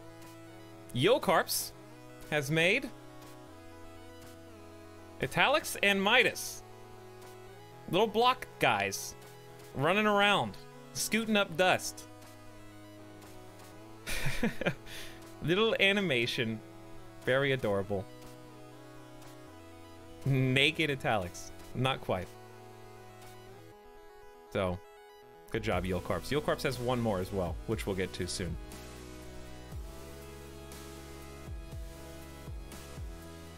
Is Midas really that big? No, it's art, guys. It's art. Doesn't all have to be photorealistic. Looking at you, Ulthor. Anonymous, you've made a mistake subscribing now. There are no notifications in the art show. Shh. Quiet, please. Scottish Kitty, I don't know why I said it like that, I'm so sorry, has given us a giant image, handcrafted no less. In fact, let me just make it large so you can appreciate the detail here. Trying to stroke my ego, I guess. I don't even know exactly what this has been made with, but I know it is physically on paper using real physical materials. Handcrafted, gold-plated, very rich, full of glamour. There's gemstones embedded on this thing, and it's got wings on top. Tegnatos, why don't I know how to say that word? Gauche? I don't even know how to say that. I don't know what it is. All I know is, thank you so much, Scottish Kitty. Now, as fantastic as that is, you know what? Something else that is also very good. Why don't we just do both of Scottish Kitties back to back? Gouache? Gouache. Okay, I have no idea. Scottish Kitty also made, handcrafted. Thanks, Ollie. Which I'm having trouble fitting on the screen, so let's fit to screen. There it is, except it says, thanks Etalyx instead. So this is from the Parkasaurus stream. There was a little cute dinosaur meme, which looks like this. And this is the howdy representation of thanks Ollie. So instead of the graduation cap, it's got a cowboy hat. So this is desertified. And it says thanks Etalyx instead. We got something else related to that coming up soon. So Scottish Kitty, thanks for your submissions. They're both adorable. And I love that they're like physically on paper. That goes for you too, Clive. I can see you drew this with, I think, pencil. Most impressive. You get a double dipper. Okay, what was next on the list? Now we've got various representations of ya boy Etalyx here, which, by the way, if you want to submit art for a future thing, it does not have to be of me. It can just as easily be, like we just saw there, something from one of the games that we've played. If you want to draw one of the characters in RimWorld, if you want to draw Randy Random, if you want to draw anything related to a game, that's perfectly acceptable. Just because these are of me coming up doesn't mean that they have to be of me. People chose to do this. I did not make them, okay? They're not my artists who I've got locked in a cell somewhere, and I demand new portraits to hang in my room all around me so I can sleep at night with just a wall of me staring back down. That's not at all what's happening. Can it be an old meme? Yeah, as long as you've done it recently. Anyways, starting with Alfred Arty. This is an older submission, but one that never made its way onto an art show somehow. It kind of slipped through the cracks. So we're bringing it back up to show once again, except this is an old meme. This is the Etalyx version of me. An older code, but it checks out, sir. So that's, of course, evil twin Etalyx. Not at all your standard Etalyx who's streaming RimWorld right after this art show. Very good job, Alfred. I like the rose petals. You're trying to make evil Etalyx look a little bit more congenial, but I don't know if it's gonna work. But thank you, Alfred. Also, along that same route, Burusatazu. Did you trace this, Burusatazu? Did you make this as an emote? I think you did. What are you looking at? Get away from me.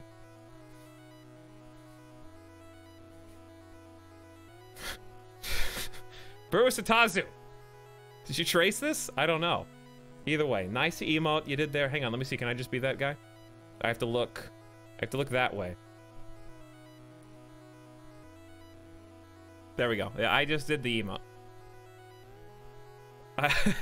He's right behind me. This is Aqua Teen. It is very Aqua Teen Hunger Force. Good job, Burusatazu.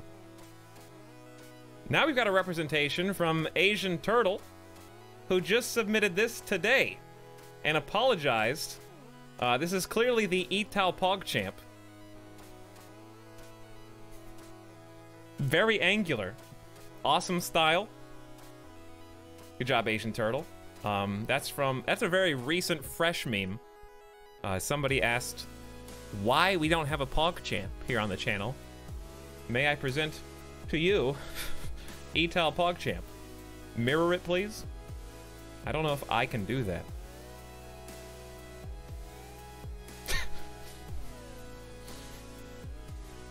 Anyways, very great job. I like this style a lot. You get a gold star. All you guys do. Asian Turtle submitted that the last second, by the way. That was a today submission. That was like an hour and a half before the stream submission. I managed to get it in here anyways. All right, now let's take a little change of pace. We're gonna go to a different side of memes. We've got an older one here from Artichuka. This is Gandalf using laser eyes to zap me while I carry my favorite board game, Lord of the Rings, the card game. This came from a Tabletop Simulator post-stream bonus where I loaded up a mod to play Lord of the Rings, and for whatever reason there was a Gandalf with laser eyes on the table. So that's why Gandalf has laser eyes up there. And of course, we've got some little bonuses in here that we have to zoom in to really truly appreciate, such as Radagast is in this one, real laser eyes action. Wow, just like in my books, signed J.R.R. Tolkien. Legolas is there with a little happy face. Gimli, real cool dude. Win instantly with this. There's Artichuka, of course. There's the laser. Did I miss any? I think I got them all. Cards! There's cards at the bottom. And then that face of desperation. Pure desperation.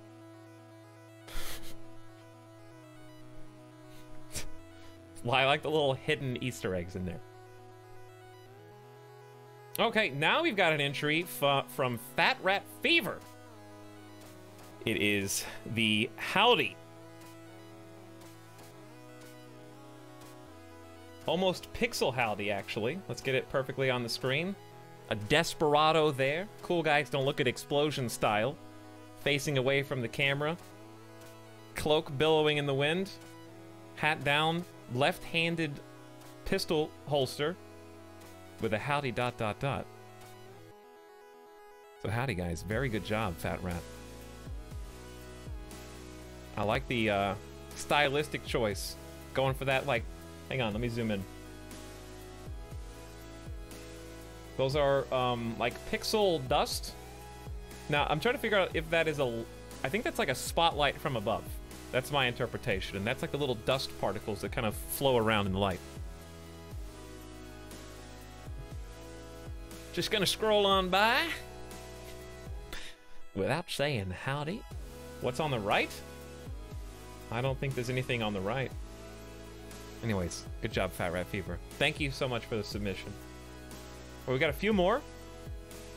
We're going to a different meme now. Slightly older, but fairly recent. Still fresh, I think. Let's hit up Techno Toast, who has a rendition, has been featured on the stream once before, but needs an official capacity. This is Etal Fieri, also powering up into Super Saiyan at the exact same time. So, Super Fieri. V2. This is clearly Super Saiyan 2 right here. So what's funny about this to me is that in like Dragon Ball Z, right, they have the auras, they have like the key auras that swirl around. Let's hear a different WMD song, as much as I like that one a lot. Let's have this one greet us. Good talking over song. There we go. Very chill. Anyways, I like that the fire is just on Guy Fieri's clothes, as it always is. It's like he doesn't have the blue electricity lines when he goes Super Saiyan 2. He just has, he gets more flames on his clothes. That's how I like to imagine the power-up goes. Like the key aura doesn't get bigger. He's just more engulfed in his own print of fire. Anyways, I like the glasses flying off too.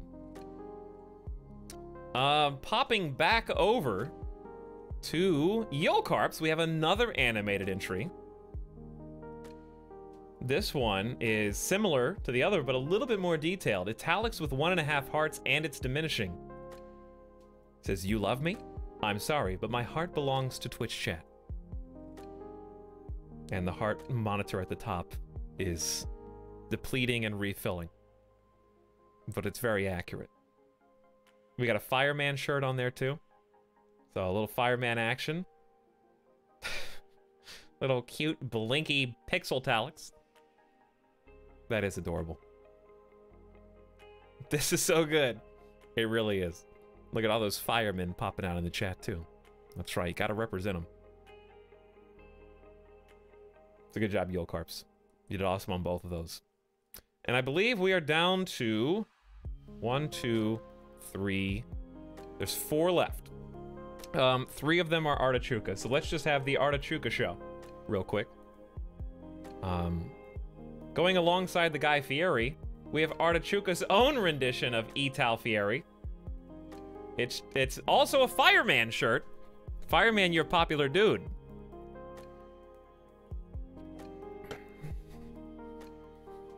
Was it left hand? I love it and hate it so much. Wow, it's strong emotions, Alfred. How did this come about, you might be asking? Why am I Guy Fieri in not 1 but 2 different pieces of art? It's kind of a long story, but in short, I'm moving to Las Vegas. Guy Fieri's from Las Vegas, and I made a huge mistake not long ago where I created a bad meme on stream that was me as Guy Fieri. So I kind of did start this. And I am so very sorry, but my hand hath wrought Etal Fieri. Did I delete that image? I'm sure somebody still has it, but I think it's not on my desktop anymore. Let me see if I can even find it. Why does this always happen? When I need something to reference. You know, it's gotten so bad that I have to have a memes folder now. Oh, here it is. It began with this. It began with this. I think. Did I do that or did somebody else do that? I don't know. Then it turned into... Well, no. It was this first. This is what happened. I made that one on stream. So, I've just scarred all of you. I'm so very sorry.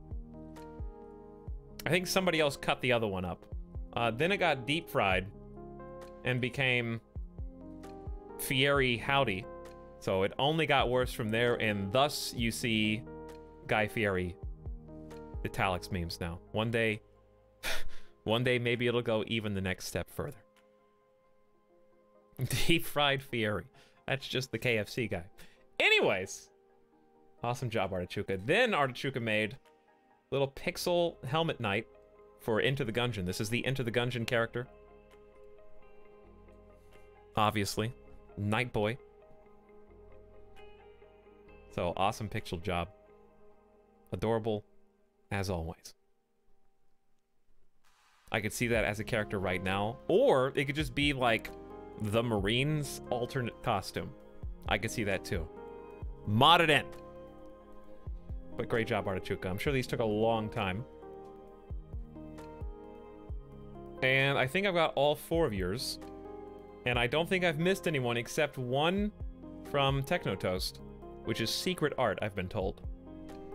So here we go. Secret Technotoast art.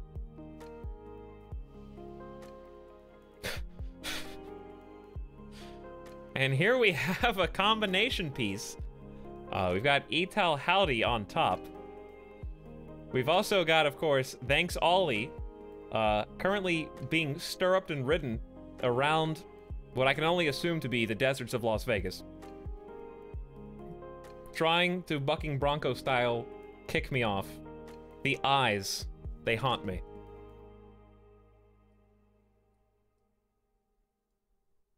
As they will you now.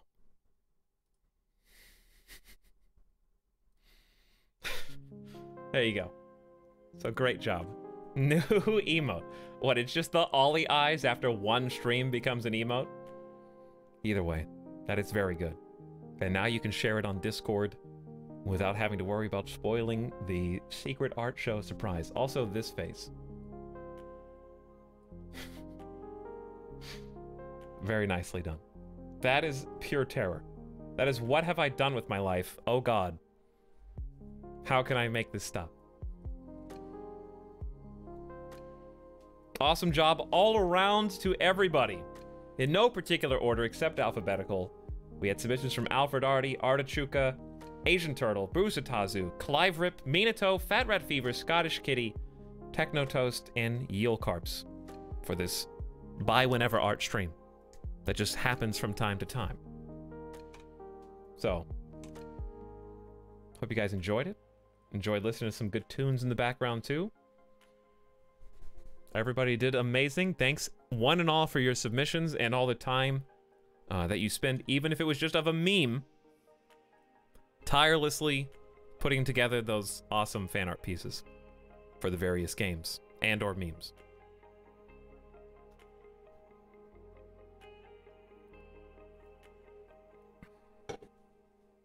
I love this art so much. Gold stars for everybody. Hey, Gray Fox, what's happening? Hi, future me watching this VOD. Clive, please. Anyways, the music we were listening to, once again, since you guys probably weren't here at the beginning of the stream, you can obtain now the Stream album made by WMD. It's available for everybody to buy. We got a command for just that very purpose. I'm going to encourage all of you, if you like what you hear, if you want some delicious pixel tunes and more, you can pay what you want. Even if that's just $1, every bit helps and goes towards WMD in pursuing his creative dreams of making sick tunes.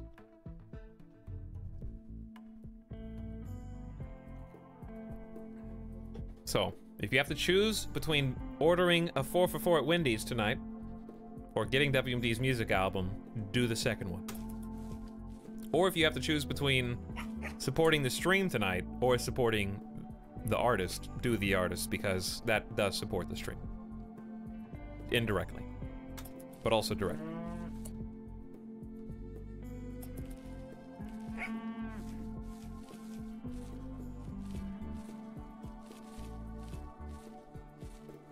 In fact, hang tight. Just for a minute, let's listen to, where is it? I can leave the game unpaused, because I think everybody's kind of doing their own thing anyway. But, where is it? I want to listen to the other hype song. I teased it earlier, but we didn't actually listen to it.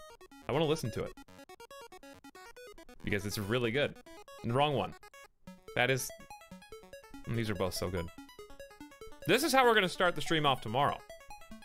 But I don't care, I'm going to share it early, because you can listen to it now whenever you want. And you can listen to them for free a few times, I think, on Bandcamp, if you want to listen before you buy.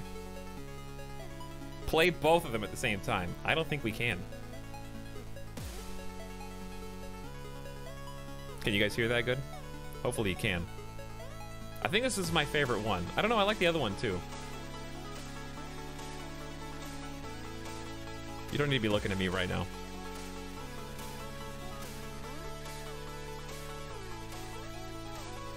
This is like the RimWorld music video.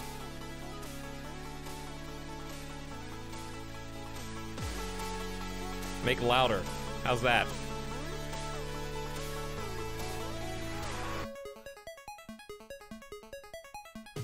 It's like a time-lapse video, it really is.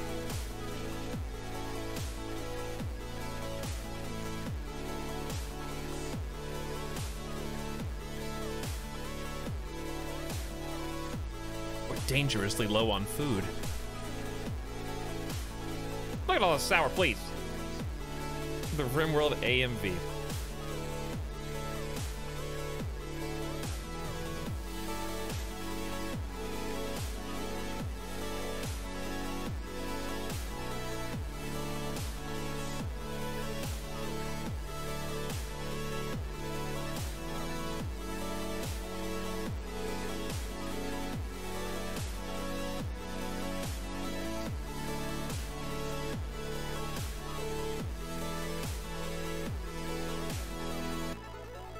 $85 wood apiece.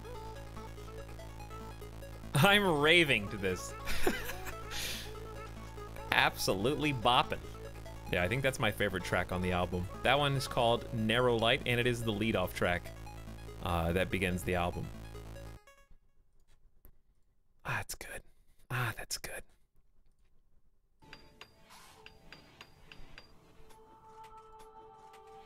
That's a tasty one. Whew. While we were away... I like it. I know, it's great, right? Another! I got you covered, Anonylist. Thanks for being patient. Welcome aboard with Twitch Prime. Thank you for subscribing. I hope you stuck around for 20 minutes. Otherwise, why did you do that? Thanks for subscribing. Sorry it took place during the art section of the stream, but I'm in good spirits right now after that. Good music. Great art. Great music, too. Good music, good art. No, I didn't. Good! Out of sight, out of mind. Then I don't have to feel guilty. I can just be like, whatever. Not gonna miss me anyways, I guess. Here comes the rice harvest, which I'm pretty excited about. I want to see what the other two are doing. We're not gonna have any room for this. That's why we're gonna kind of kick these people out. Might as well just do that now. You guys can go sleep in there if you'd like. But I need to make this stockpile zone much larger than it is right now. And ultimately get another stockpile zone, possibly down here. Then, that way I can kind of build a bigger freezer, have a space dedicated for food, but you wouldn't want to build a freezer down there. Here's why. This should be the freezer. Because this is where the food's coming in. We want it to go as close to the freezer as possible, so it's less fewer trips for our haulers, right?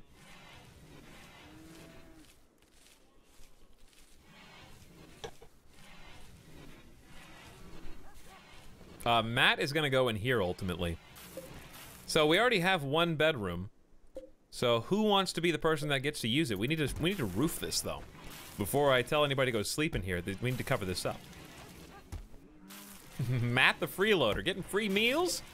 Refuses to join the colony? Buku asked Matt about his bravery, his ideas, his ambitions. Offered a chance to join the colony. Encourage Matt to have a discussion about his culture. We're down to 3.3 resistance people. We just went down to the 1.2. We're about to have a 4th colonist soon, is what I'm trying to tell you. Anyways, that is a huge load off of me. It feels good. I love when we get to plan these little, even if the events themselves only last for a brief moment, even if we just listen to some new songs for, you know, 20 minutes, do art for 20 minutes, check that all out. It's just a nice change of pace, you know? Like, there's only so many hours in a row without doing, like, a mental break where I can just be like, okay, and we need slate walls, and we need steel chairs, and we gotta harvest, okay, and there's a raid. Like, we just take a step back, breathe, soak it all in, just kind of hang out, and chat for a little while. That's kind of what's so good about Twitch. That's why I like it so much, because I can just pace myself. Sure, it's a marathon, not a sprint. It's a marathon trying to stream for however many hours, even 4. We've been streaming, what, for 4 hours? Even that is difficult. When I started streaming in 2015 more seriously, because my first stream was 2013, but I don't really count that. 2015 is when I got partnered. Even then, I would stream for probably like 2.5 hours, and I'd be like, whew, okay, that was good, that was fun. I'm done. Like, after 2 hours. Because when you go from recording YouTube videos for like 60 minutes, however long it is, and then you try to stream, it's like you're working out. You're working out your lungs. You're working out your ability to concentrate on one thing for an extended period of time. I would physically get winded. I still do after like 7 or 8 hours. But it's like a conditioning training, where you start to feel it in your throat, you start to feel it in your chest. Like, just talk out loud for 2 hours, you know? See how long you can talk out loud back to back. It's harder than you think. Like, projecting for that long. Anyways, my point is that it's nice to be able to kind of take a brief moment away from that intensity of a mad caribou with a 2% chance to attack, who's gone mad and is now hunting my colonists who are out in the open field, and just and then get back into it, you know? Plus, I just like sharing all these new things, even if they're small to you, even if it's like, who cares? It's just some music I don't care about. It's just some art for a stream that I'm only here to watch RimWorld for. Like, it makes me able to I feel like be in a better mental state. You know, you go to Etalyx here, and you click on mental needs, and it's like, got to have a new art show and debut a new stream album, plus 18. Like, that's me. But also, yes, it's absolutely like instilling a sense of community, which is I think what Twitch is all about. And it kind of puts, not a face necessarily, but it puts like a meaning behind you guys who are in chat. And when people contribute to that community in whatever way, like I said, it could just be drawing Ollie from Parkosaurus. It kind of helps me find the boundaries of that community like a mime. You know what I mean? Like, I can see where the the foundations are that we're kind of like slowly building together. So it's pretty cool. I know it's a weird thing to say, but it's hard to explain. That is, we don't really want to get meleeed by this buck, but also Buku Mihai, out of everybody, is most conditioned. Nice shot, by the way, Elazar. You done good. Elazar hit the Caribou with a bolt-action rifle. Through the skull. Instantly dead.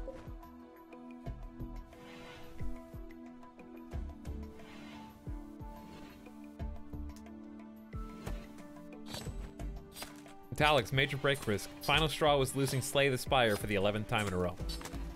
That hits too close to home, Gnaga.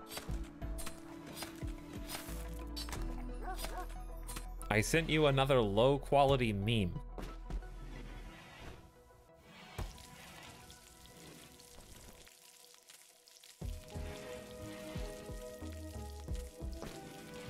Oh, we have two late entries to the art show. Captain Squirrel also messaged me like 2 hours ago. We have a special. We're not gonna go to the art show room or do the music or anything, but nonetheless, here you go. First of all, how do I even do this? Captain Squirrel says, this is a 3D render that I did when I heard you were talking about an art showcase. I didn't know there was one, so I quickly made this. I would fix the things, but I am selling hot dogs tomorrow. Okay.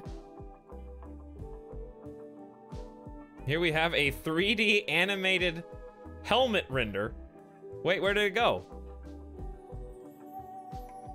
How do I make it run forever? Well, there it is again. I don't know why it disappears after the animation's complete.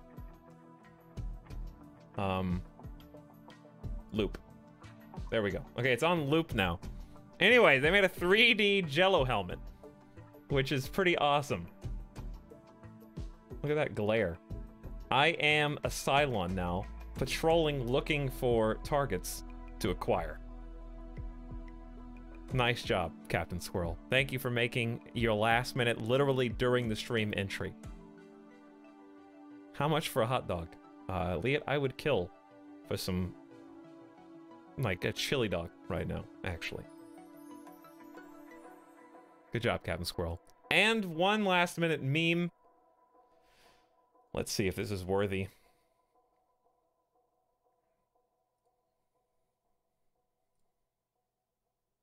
Is this a, wait a second, is this like a 50 Shades of Grey meme? It is titled Etalyx_desires.png.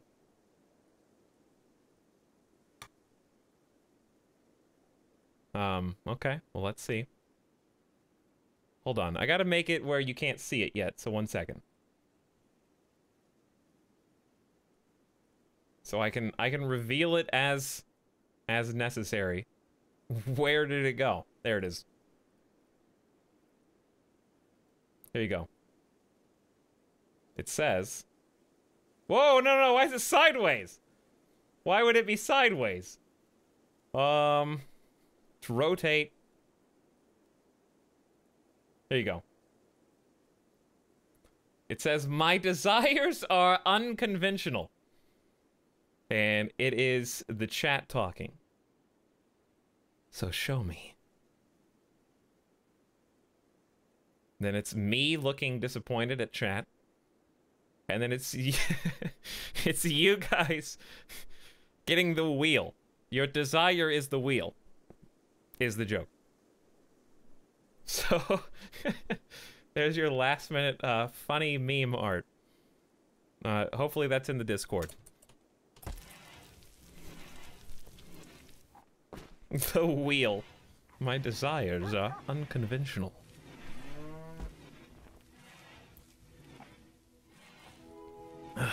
Nice job. Nice job. Worthy submission, in my opinion. Miss Lissiday says there's a double bed sleeping spot. Interesting. However, we have double beds now. Flockhammer asks, is the chair coming with you to Vegas? And yes, waste nerds, why not? No, it's not. The chair is staying here and will absolutely not be coming with me. I will have to get a new one. Somehow or some way. I don't know when. Chair will die. It will be left behind.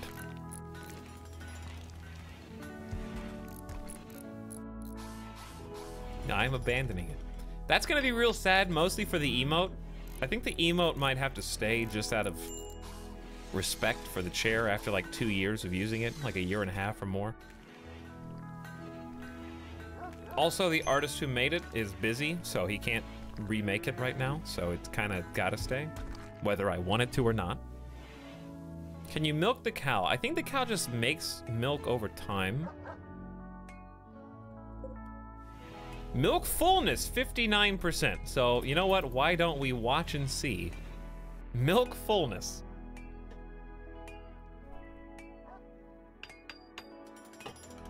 That is one way to describe it, I suppose. What if chair breaks during the move? The chair's not coming, so it can't break during the move.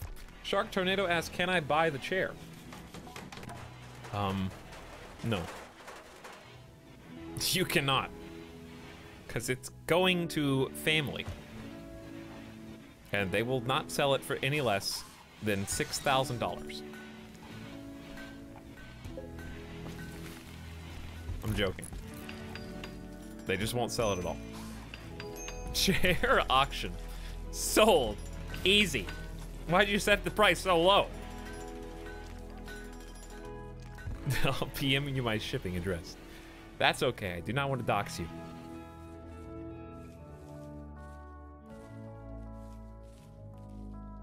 Well, we've got cool, comfortable beds now. And who is the married, not married? Who are the lovers? I believe it is Elazar, who's wearing a veil. You have a Synthread war veil on, which actually does convey some sharp and heat-resistant armor. How does that protect against sharpness? It's made out of reinforced cloth. Some believe this functions as a talisman of courage. Most interesting. I believe it's you, though. Let me look at your social tab. Lover, Lexi, Modius, Neil. So I can just click the bed and set the owner for Modius. But they're never going to be in the bed at the same time. Now, this is going to be the new prisoner cell. So somebody needs to escort you. We're going to change that off of prisoner, and I think one of our wardens, in this case Buka Mihai, when you wake up, is going to transfer the prisoner. Veronicorn, you are guarding the prisoner as our resident husky. So make sure they don't do anything out of line, okay? I'll trade you nerds for your chair. Why are you leaving the chair? Because I can't, if I wanted to bring it, I can't. It's physically impossible. The second reason is because I need an actual, comfortable, good chair after 2 years. I like it. I know, it's great, right? Another! Here's to all the support chair gave you. Thank you, Treekin. Welcome back. 5 months in a row, plus, like, you know, give or take 2.5 years. Right?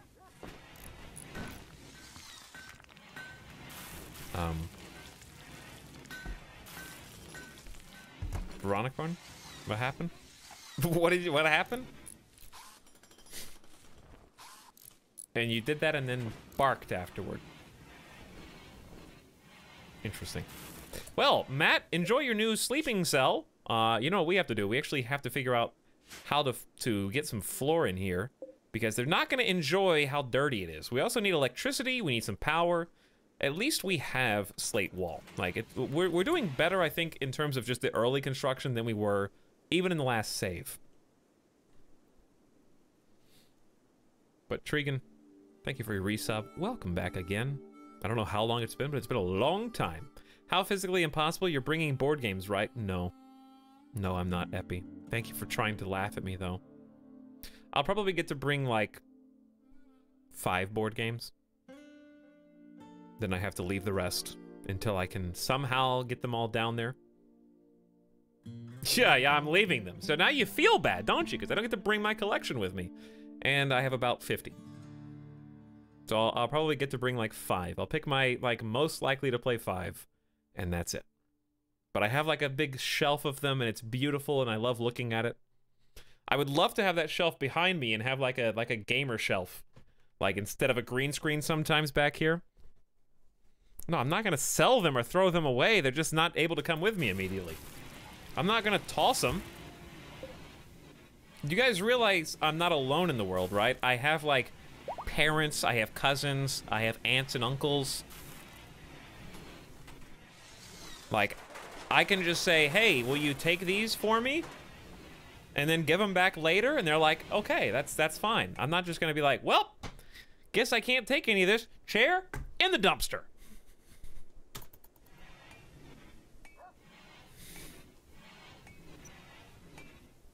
Sorry, what I meant to say was I'm actually Batman, and I only have Alfred to take care of me, and Alfred really doesn't want the board games, so they've got to be thrown away.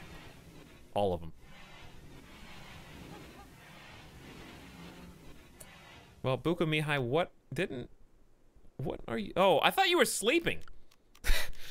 No, I gotta deconstruct that. But I really thought Buka Mihai was asleep there. Ooh, look at this fancy, smooth limestone. Looking sexy.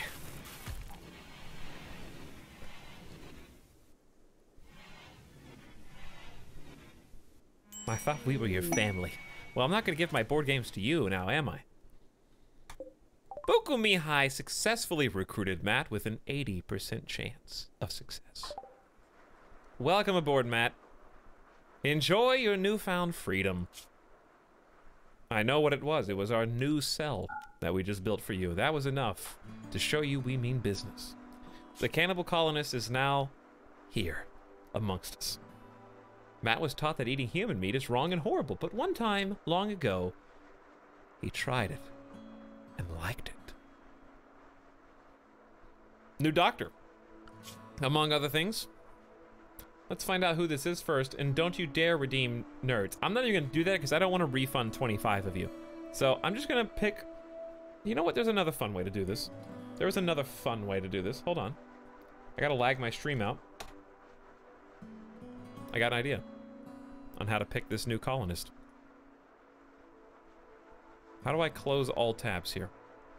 Sorry, I know we've got 100% CPU, only for a moment.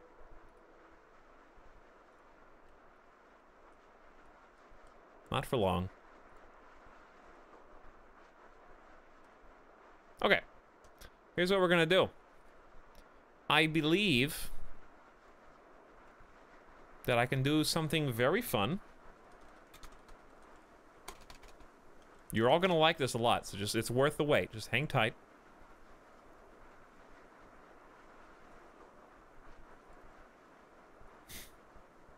Okay. Almost ready. Does it remember my information? How do you set this up?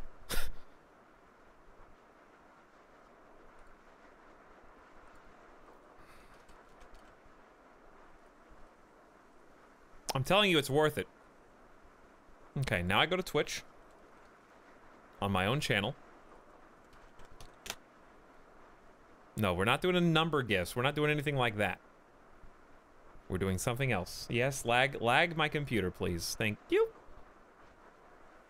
It's worth it with a bunch of quotes. I see how it is. I know you don't believe me. All right, but watch this.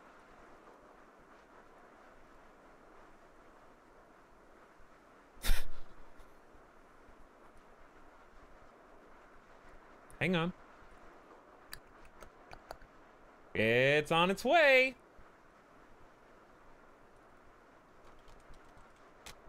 It just took a little bit of setup.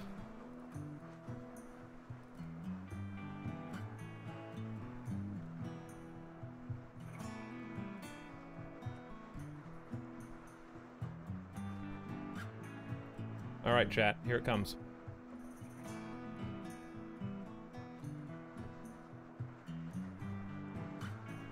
Where is it? Hopefully you can't hear anything. Hopefully it's not playing an ad. Wait, where is it?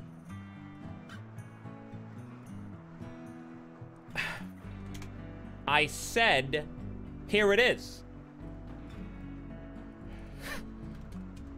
Still waiting. Look, get your dots out of here, okay? I know what I'm doing, and I know you're all gonna like this. So why don't you just be patient? Aha! Hope there's no important information on here. I don't think there is.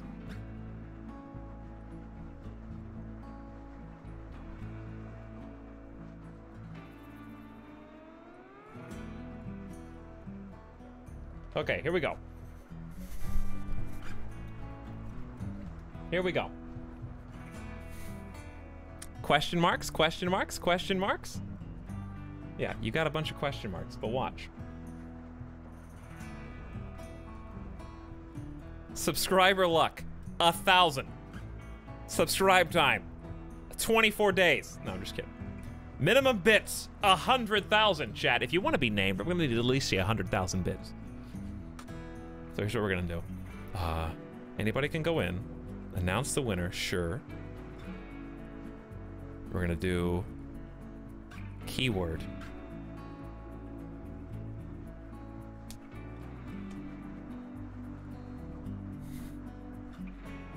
Oh yeah, here's the keyword.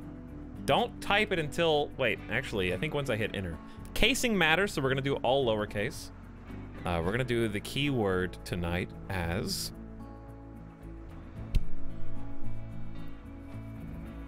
fungus. Uncheck people who enter the keyword more than once. If you type it twice, you're disqualified. If chat fails to load F5 to refresh the page. Hold on. Hang on. Hold that thought.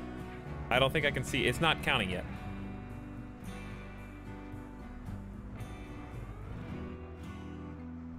Hold on. I think chat's supposed to be over here on the side. What happens if I click roll? Does it actually know everybody? I think I fluked it up. There was none to roll from. Hold on. I fluked it. We're gonna have to pick a different keyword. It's broken.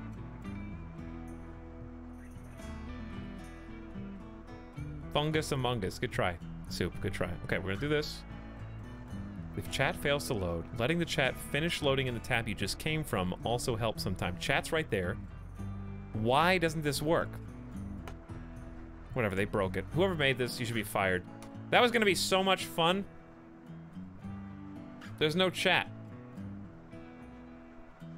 I used this before, like a year ago. Now I'm just disappointed. If chat fails to load, this is what I see. See?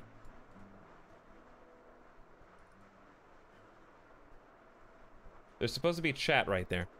I'm very disappointed. Haha, everyone said fungus and wasted their time. Yeah? This was last updated January 2018. Maybe that's the problem. That may be the issue. Okay, well, sorry about that, guys. I'm glad that that was a great idea. That really should have worked. Instead, what we're gonna do is just the old-fashioned way, the old boring way. Nightbot chose Technotoast. You're already a character. Technotoast. Okay, so here's the thing. You guys writing Fungus actually wasn't a waste of time. You know why? Because the winner command chooses from everyone who's typed in the chat. So if you put Fungus in the chat, you actually did stand a statistical chance of getting selected for the giveaway. Whereas if you hadn't have typed Fungus or anything else, you would never have been picked. So saying Fungus still did something. The downside, though, is that Nightbot has been paid off by Technotoast and has been selected twice today out of hundreds of people. So now I have to re-roll it again because it's actually rigged.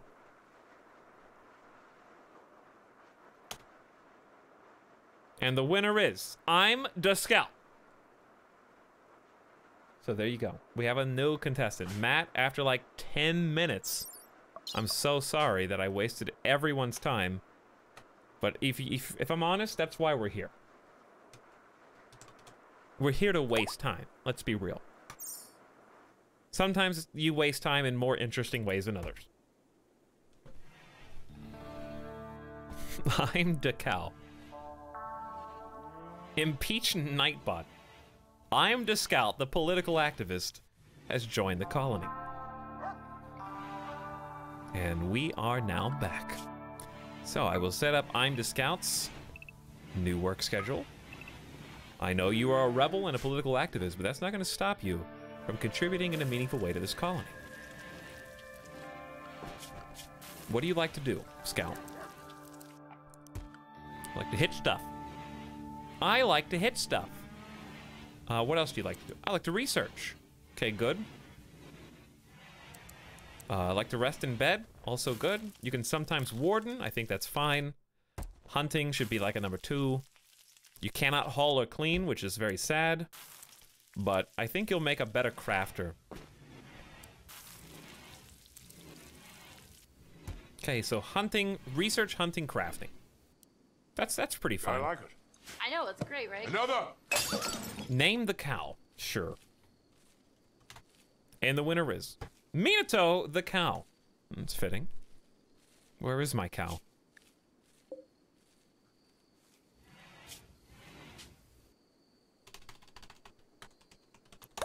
Minato the cow. You are indeed a cow. I miss Team Fortress 2. Valve doesn't. So why should you? Savvy Bambino says, just here for the ride. Well, glad to have you on the roller coaster of emotions that is RimWorld. Thank you, Savvy Bambino, for subscribing again for a 5th month in a row. That cut too deep. Etalyx, please. Oh. Cue the sad faces. Savvy Bambino, appreciate your Prime sub, bud. X Kitty says, speaking of board games, do you watch Shut Up and Sit Down? Board game related site with videos. I have seen some of their videos, but I don't watch it religiously. What got me into board games was actually Tom Vassell and the Dice Tower. Back 10 years ago or so, I was watching those videos on YouTube fairly religiously, just like back when he lived in like South Korea or something. Who? Just this guy, this big like board gamer who plays board games and like made reviews of them back in 2008. I would just, not religiously and fairly religiously. Yeah, I know, it's a big distinction there. I'm good with words. What can I say? But yeah, I would watch the Dice Tower videos like every other day, probably like hundreds of them. And that's how I would form my opinions. The reason I watched him so much in particular was his tastes in board games aligned with mine almost exactly. He's like, my favorite game of all time, Cosmic Encounter. And I was like, ooh, cool, I'll buy that. And I did, and it's my favorite game of all time also. Cosmic Encounter is my #1 game. It's at least tied, it's tied with Lord of the Rings card game. I'd probably put Lord of the Rings in #2. So yes, that is what started my board game addiction. Better than turtles in time. Two different things. Flockhammer said, wow, that started a conversation. As long as your chair gets a good home, you deserve a new, better chair. Wow, take that back. Metalbit Zoomeep says, it's my sister's birthday. Will you say something nice? Metalbit Zoomeep is sometimes here and sometimes a helpful member and mod of the community. I hope that was nice enough, Metalbit.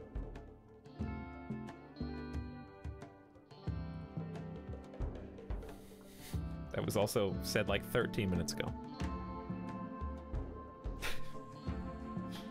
A message carrier named Alex is crashing in a transport pod nearby. If he survives the impact, he'll be badly wounded. Alex is from Southwest Lonbium Moral Covenant. If you rescue him, he may join the colony freely. Otherwise, he'll return home and spread goodwill between your factions. You can also capture him for recruitment or slavery purposes, but this will anger the faction. Interesting. Alex, if that really is your name. Look, we'll do floors later, guys. We look. Can you guys calm down? We just got done here. Just finished this. The game's been paused. Play RimWorld with Lord of the Rings mod. That doesn't sound very fun to me. Melee's the worst part of RimWorld by far. Do I have any suggestions for new games? Grinning Muffin? Like new? How new are we talking here? Let me look. How new are we talking here? PC only? Or any console? Because console-wise, Spider-Man was really good. Spider-Man PS4 was excellent. Like in the last year.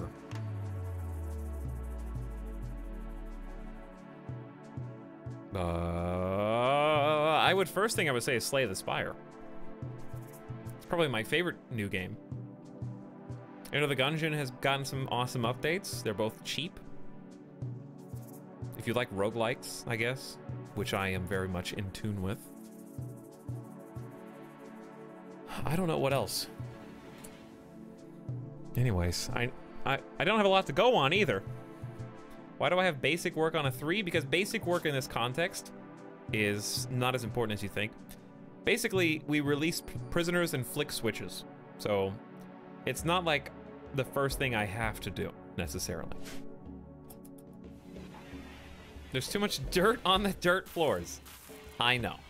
All right, we're gonna pave, but you know what's more important than pavement?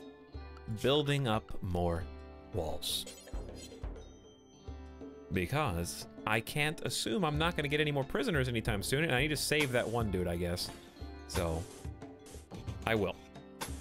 I'm not gonna unpause yet.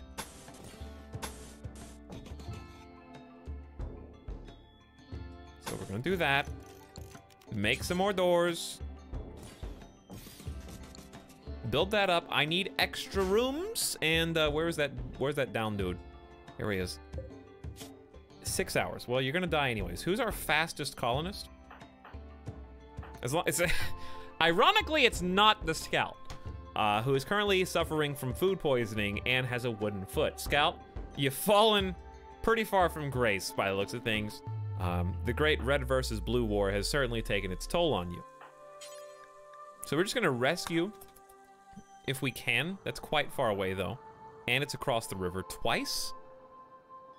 So best thing for us to do might be to make a door here and then make another door so we can have like an airlock to take a shortcut. Otherwise we have to go really far away. Death in 5 hours. It's still possible to save them, but we'll see what happens.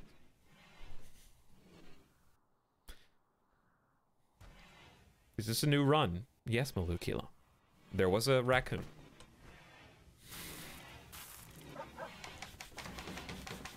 You know, sometimes that happens. Happens to the best of us, right? Okay, so now that that guy's dead... Wait, no. Rephrase. Now that our prisoner has joined the colony, I don't know who would be dead in this context. This is our new refrigerator room. It was a very toxic raccoon, yes. And we're going to do something that might be complicated, but I think will work out for us. We dig 2 little blocks out there. Set a stockpile. This is our priority storage. Exclusively for medicine.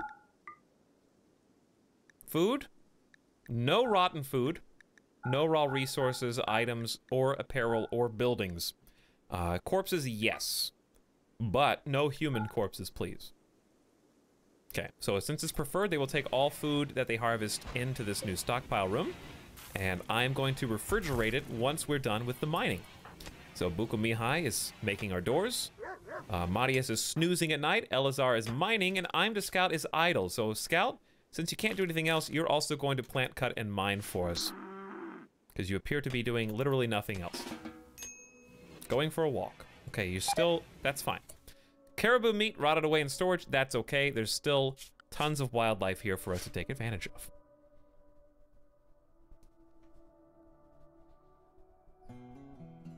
No, I don't need a medical bed. No one's injured right now. Wait, yes, I do. Where oh. You're injured. So I hope this guy dies. Honestly, it's not worth my medicine. It ain't worth it.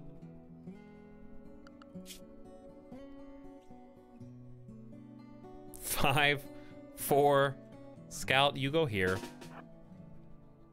Elazar is like, well, cloud watching. I honestly don't care if you get infected or not.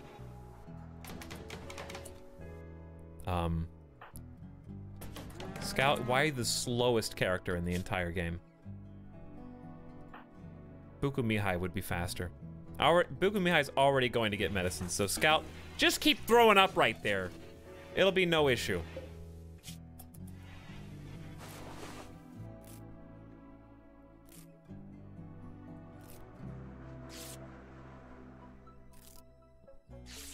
Save this person, just so chat does not chastise me. There we go.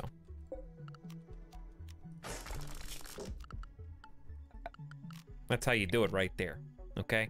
That's how you do it right there, chat. Rescue Alex! And he pulls it off. Wow. And we're back. We're back, ladies and gentlemen. You murdered him? Really? Cannibal food? Eat him? Oh my god, no. Save crash dude, rip injured guy. The dude is dead.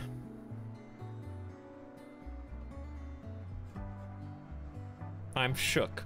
As you should be. Scout does need a better leg, but you're just gonna have to make do with what you've got. I'm not worried about digging under mountain. Like, the small risk of hives popping up here doesn't bother me. It is very small. But what we're using this for is we're going to order it to be smoothed on all sides. Whoops, not the floor though. And then we are going to pave. You can all yell at me from afar. See if I care, okay? Because this is what's happening. I'm paving this first. The part that we don't even look at or use. It won't bother me a bit. Because I have to close this up. Okay, Alex, we are going to tend to your health. Ooh, prosthetic arm. Steal that. Cut it off of him.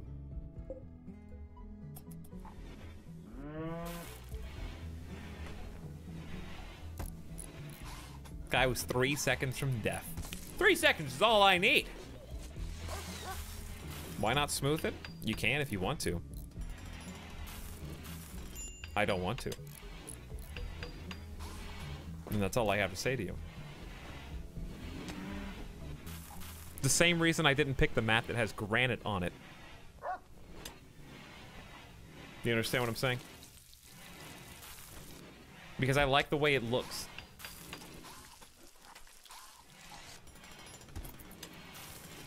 So, you guys are just gonna have to make do. He's gonna freeze to death. Really? In 56-degree weather, Graviton? You think so? Not even freezing temperatures? Tell me more about how Fahrenheit works. Okay, slow down, Etalyx. Slow down, chat, okay? Enough chastisement. Just buckle your seatbelt, because it's going to be a bumpy ride if these are the two issues that are bothering you the most right now. Okay. I'm surprised I haven't seen more comments about the blood outside.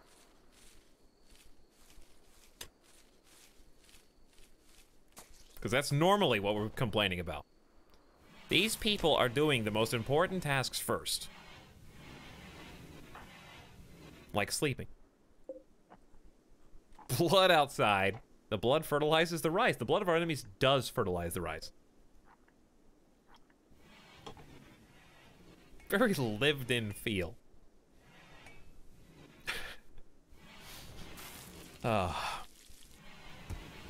Anyway. We really don't have as much opportunity as you think to do the things you're telling me to do. So here's what we're going to do. We're going to go to details. We're going to pause when satisfied. So when they get to 20 meals, they'll stop. When we get back down to 10, we'll start cooking again. So that's going to give our cook, like, a little bit more freedom to go do some other tasks. Buku Mihai, eating a meal in the morning. Matias is finishing our harvests. Then we're going to have to replant all this. So you're the only person dedicated to maintaining our food supply. We have 420 food. Nice. And we're going to switch now to potatoes for the winter. So perfect timing. Perfectly clear field. Great time to swap to potatoes. Elazar is still hauling that in to a covered area. Scout is cutting stone blocks from chunks until we have 250, which we are in turn using to make our additional bedrooms for hopefully future prisoners. Once that is done, we will begin paving the floors, and only then. Once these two floors have been paved, however, we are going to install a cooler that looks like this. Now, before we even begin building that, I'm going to forbid it. By the way, somebody asked me if I play Dwarf Fortress. I wish I was smart enough to play Dwarf Fortress. I saw your question, and I'm just not smart enough. So there is that. We're gonna go here into zone and remove roof if I can. Oh, okay, I see. Nothing can remove thick roofs. However, there is another way to do this if I want to, and I think it's more work, but it's actually really safe to do, because usually people will come in and break the coolers. All we have to do, this is why they were telling me to check if it was a mountain area. All we've actually got to do is just mine. So I can just mine out. And honestly, this is not the worst thing in the world. Oh no! So much work just for what? A cooler vent? You're gonna dig through this eventually anyways. This is the closest rock to our colony formation. Of course you're gonna dig through here to look for additional compact steel. So inevitably, we're gonna dig through this anyways, looking for resources or veins. So it does serve a dual purpose.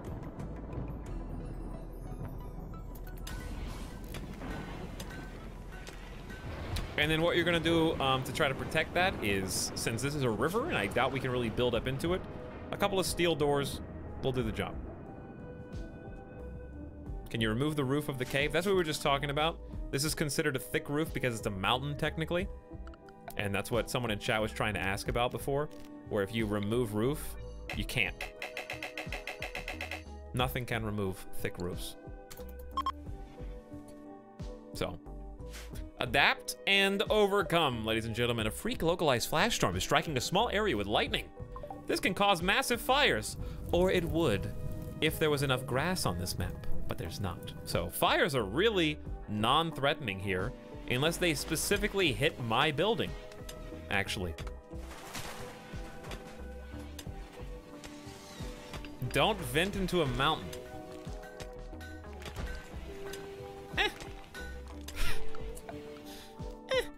You know, we'll see. We'll see. There are ways. There are ways.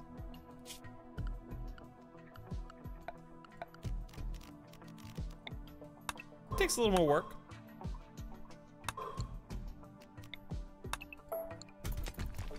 But it's worth it. Now, it'd be pretty funny if we get some insects to spawn back in here. What about a cave-in? I don't think you can have a cave-in when the walls are there, right? When there's walls on both sides, I don't think there's a cave-in unless you were to dig all this out. If the bugs come from this, then okay. Whenever, I used to build every single colony in mountains, and I guess it was just too overpowered, so Tynan made it where I will literally never build underground again. There's only two extremes, right? Either they're too strong and you build in it 100% of the time, or it's really just sucks to make a cave colony, and you should never build in caves. There's no in between. I do maybe feel like that should be touched up again, where there's just more mechanics.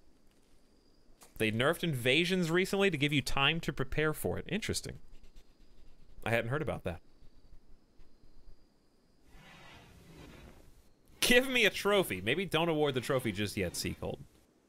Sooner or later, sure. If it does work. We'll see. You say that and here I am tunneling into a mountainside.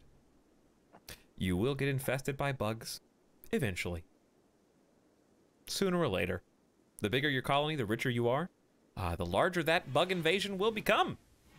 And I would say those are arguably the hardest events in the whole game. I think that Psychic Drone Ship is easy in comparison to infestations. A friendly AI named Charlin Whitestone sends you a message. He reveals he has a starship on this planet and wants you to join him. It's in hibernation mode, so you must boot it up when you arrive and defend it from raiders. If you can get the ship off the ground, you win. We will never will. Has anybody ever actually done this? There is where it wants me to go. And we are here.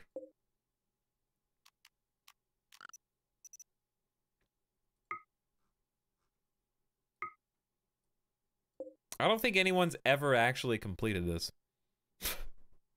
I know that's a complete farcical statement, not based on any information. That's a 30-day journey.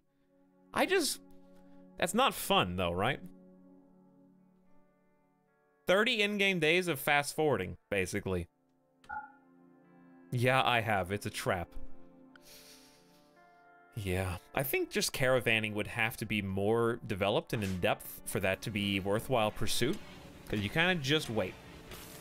Please don't eat me while I sleep. I will try not to consume Veronicorn the Husky. But I make no promise. I only promise that I'll try. It's pretty fun when you get attacked along the way and constantly settled to be able to make food along the way. Yeah. Caravans are better now? That may be true. But are they fun now? Caravans were like that really fun idea that never really turned into fun in practice. You can play the whole game without ever using a caravan. And be fine.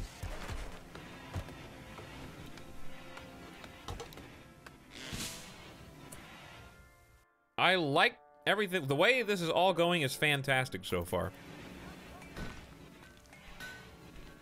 Attacking is fun though. Yeah, but also pointless. If you could attack raiders, like, here's what I would do. And I'm not a good game developer. I'm not a game developer. I'm not even a bad game developer. I'm just not a game developer. But here's what I would do if I was making this system. I would have the factions spawn around the player. And, like, let's say faction, the Allies of Murder, which is unequivocally the best faction name for an enemy pirate that I've yet to see. The Allies of Murder might pop up down the road in a new form eventually. But here's the trick. Proximity of factions to you also affects frequency of raids. So the more factions you allow to crop up in your territory, however wide that radius of influence might be, perhaps based on the richness, the wealth of your colony, affects how big your influence is. If you go and attack the popping up faction villages, then you also lower the frequency of raids that can happen to your colony. That would be really cool and engaging. Right? That gives you like an active presence on the world. Bannerlord win. Yeah, you kind of are just playing Mountain Blade Bannerlord at that point. But yeah, that would be really fun. have the proximity from here to here affect how often they fight you. And in addition to that, so you can't just hide away, have friendly factions sometimes betray you Game of Thrones style and start attacking you. And now you have to deal with them. I feel like that would be one way to kind of fill out the... what I think is kind of a lackluster overworld map right now. To give you a purpose besides, like, you get a piece of loot that you can't get anywhere else. Okay. But that's not, like... The emergent gameplay, I feel like, is more interesting when, by destroying... If I destroy this Ally of Murder settlement, I can still get raided, right? Like, if I build on a one-tile island somewhere out here, I can still get raided from across the sea. It's just like, you know, proximity to factions and stuff, it kind of doesn't affect anything, which is too bad.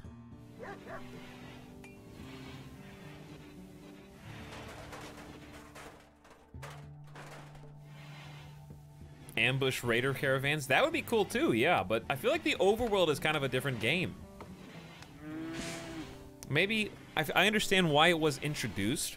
I feel like the primary reason was so that you could pack up your caravan and move to a different tile if there were no more resources for you on your tile and you needed more. That makes sense to me.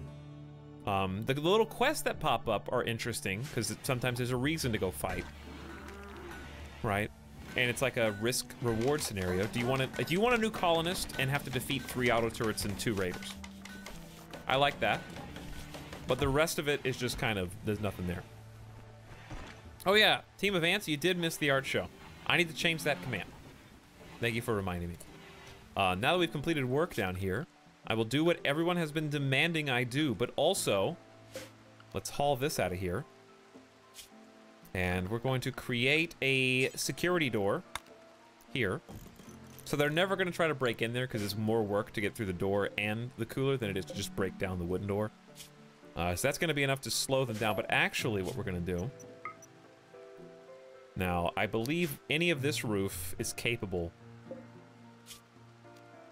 So like I could build wall there. And I can remove roof from all of that. So...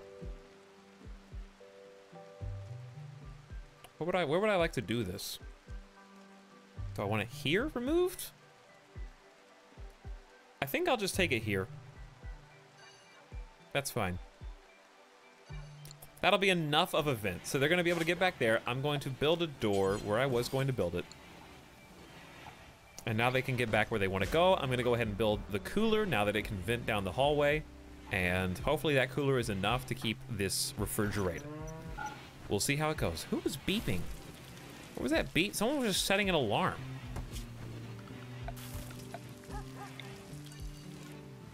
Okay, stockpile is fully extended. This room is kind of janky, but it'll work, I guess. There we go. There's a security door. Make sure that there's no way into the base from out there, which would be hard. Force villages into vassal. Yeah, then you may as well just be playing Mountain Blade.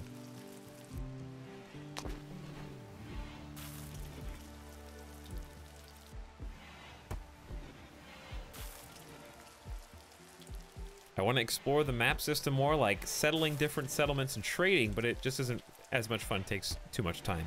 Yeah, it is a big time investment. A lot of just kind of waiting around for them to travel. I appreciate the effort that went into it. I don't think it should be removed or deleted or anything like that. It just seems like it has a lot of potential that maybe we haven't seen fulfilled, right? Keep Alex refrigerated. Look, I'm working on it, okay? I'm gonna build them, I guess, single beds. This is gonna be where the prisoners are.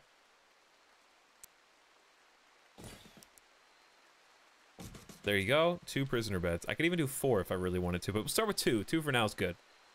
Then double beds for when they eventually become converted and join us.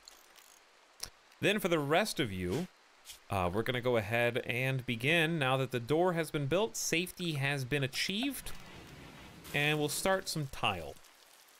Now, since this is not the permanent colony, I ain't worried about super fancy designs. This is just the temporary fix. So, I'm not gonna do anything cute, cool, or interesting.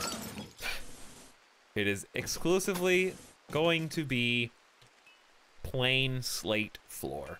Until we eventually build a super colony out here. Raiders? Gah! It's the Allies of Murder! No, it's actually the people of Abrunio, who I don't even know where they are. They're not even close. The Allies of Murder own this city, and I don't know where that little village is coming from, but it'd be cool if you could exterminate them. A group of tribes people will prepare for a while and then attack. That is not a group, that is just one angry caveman. Am I gonna convert Alex or free him? I am currently just... He's recuperating, and he's gonna go back to his colony when he's ready. He'll be fine. Thor likes all flagstone. All the time.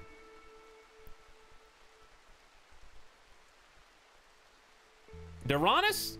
Golden helmet, here I come. Oh, never mind. We're crabs now.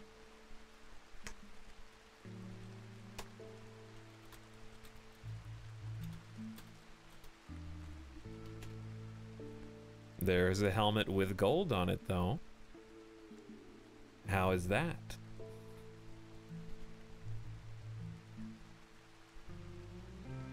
Long-term goals there, though. You get to become a ghost next. You just got advanced, by the way. As a 1-year sub, actually it's 2 years, but your sub message says 1 year. You should be the ghost now, actually, if you type in chat. So say something else and enjoy your new badge icon. Either way, thank you for 2 full years, Doranus. Truly incredible. You're still a zombie for some reason. I guess Twitch doesn't know math. So I don't know when that's actually going to update, but it should have already. Either way. Thanks a bunch, dude. September 2016 is calling right now. Maybe I have to F5? Maybe I do. I don't know. Howdy, Schrodinger. What's up? What's wrong with my CPU right now? Is something going on in the game I should be privy to? I don't think so. What about I'm the scout? We know you have good shooting talents.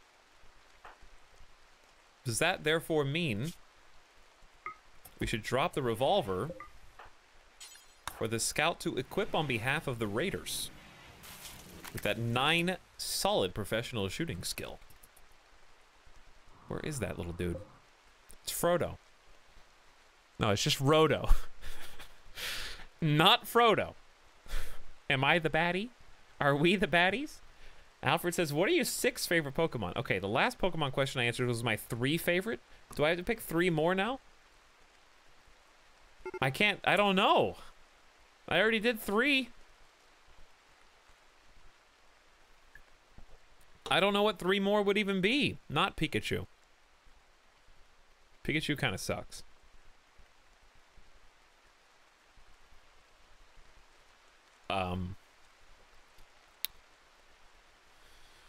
Let's see. Let's find out, shall we? What are my favorite Pokemon? Let's find out. Chat.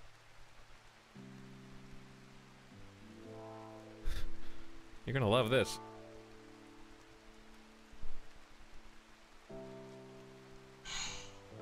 Oh! Excuse me? What was that?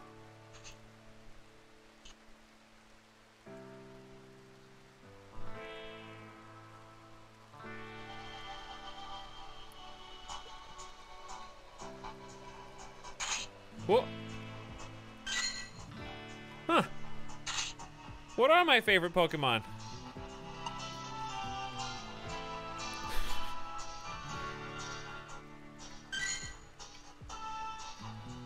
Oh yeah.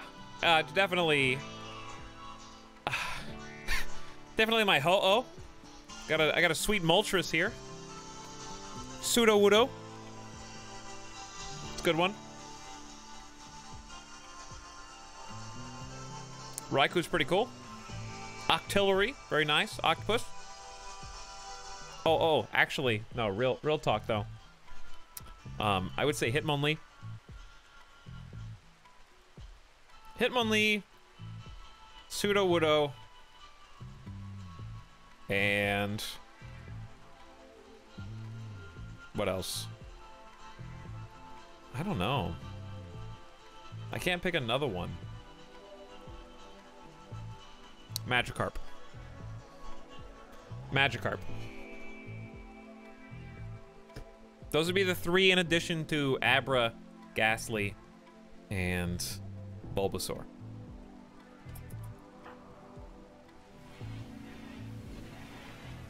Right?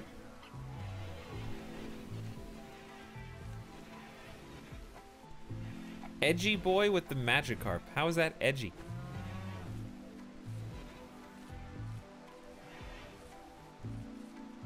Magikarp has been my buddy in Pokemon Go for like 6 months. Because I have to keep walking my Magikarp to get candy so I can evolve into a Gyarados. You have access to all Pokemon. What's your 6-man party? Items, EVs, move, IVs, and personalities.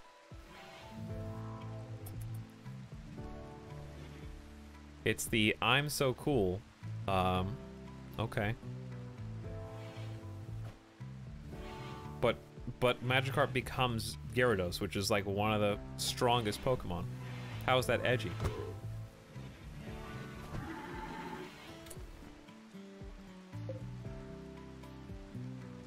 You look what you've done.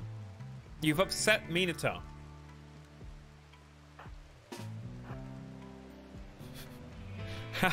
How did the Raider get in? That's a great question that I do not know the answer to. Minato is currently dying.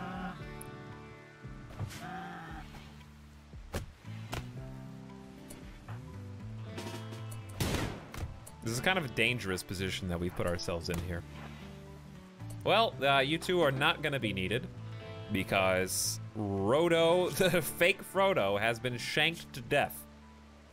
Stabbed multiple times through the tibia, femur, the right leg, and the left eye. Meanwhile, somebody needs to tend to Minato, who's got a cracked left hoof. Good job, team. What a great raid that was. What a surprise raid that was.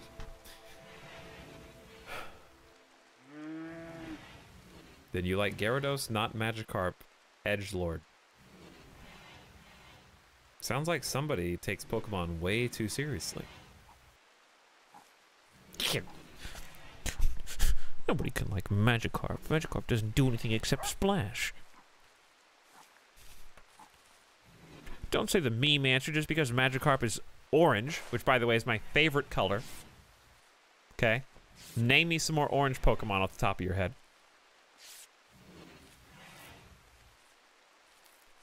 He's a fish that flops around. If I bought one plush toy of Pokemon, it would be Bulbasaur and Magikarp.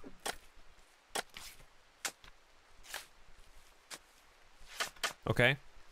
If you were looking on a shelf at Toys R Us and there was Pikachu plush, a Magikarp plush, and a Bulbasaur plush, you would just definitely not buy the Pikachu one because who does that? Is Pikachu... Okay, so if you're telling me Magikarp's not allowed to be one of my favorite Pokemon, what would you have said if I said Pikachu? What if I was like, oh my god, my #1 Pokemon, Pikachu.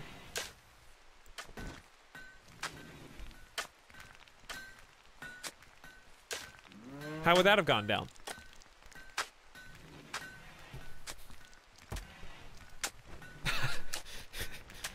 What a normie.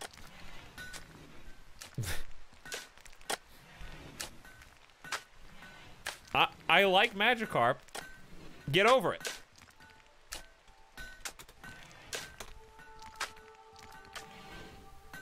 Look at this. Look at this, guys. I'm gonna show you something.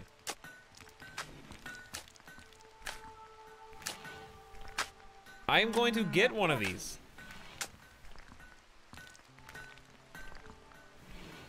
Look.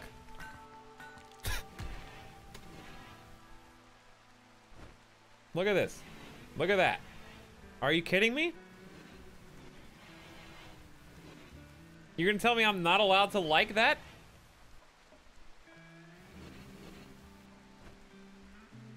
That's awesome. Look at the little crown. His fin is a crown.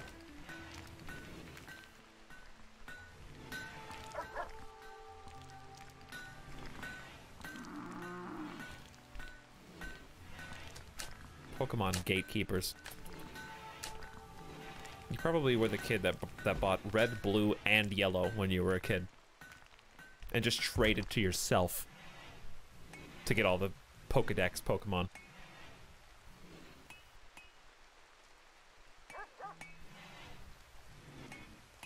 Right? And got green, that's right. Shipped from Japan and played it in Japanese.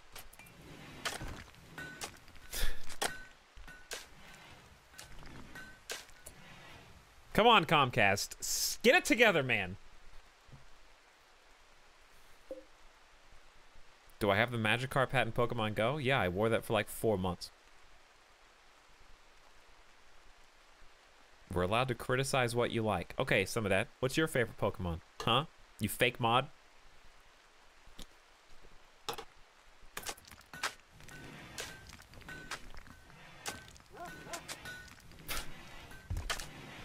I don't have one. Well, that's even worse. You're just lying so we can't make fun of you.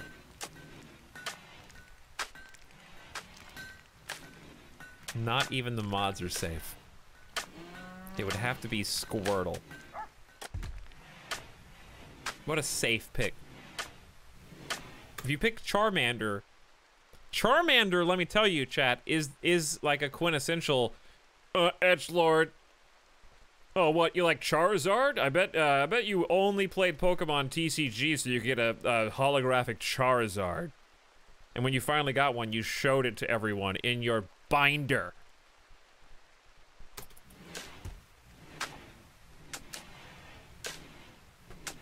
So you pick Squirtle, so you can't be made fun of for that. Plus, like, come on. Are you really, I mean, Squirtle is everybody's, like, favorite childhood Pokemon. Because, only for one reason. This is it.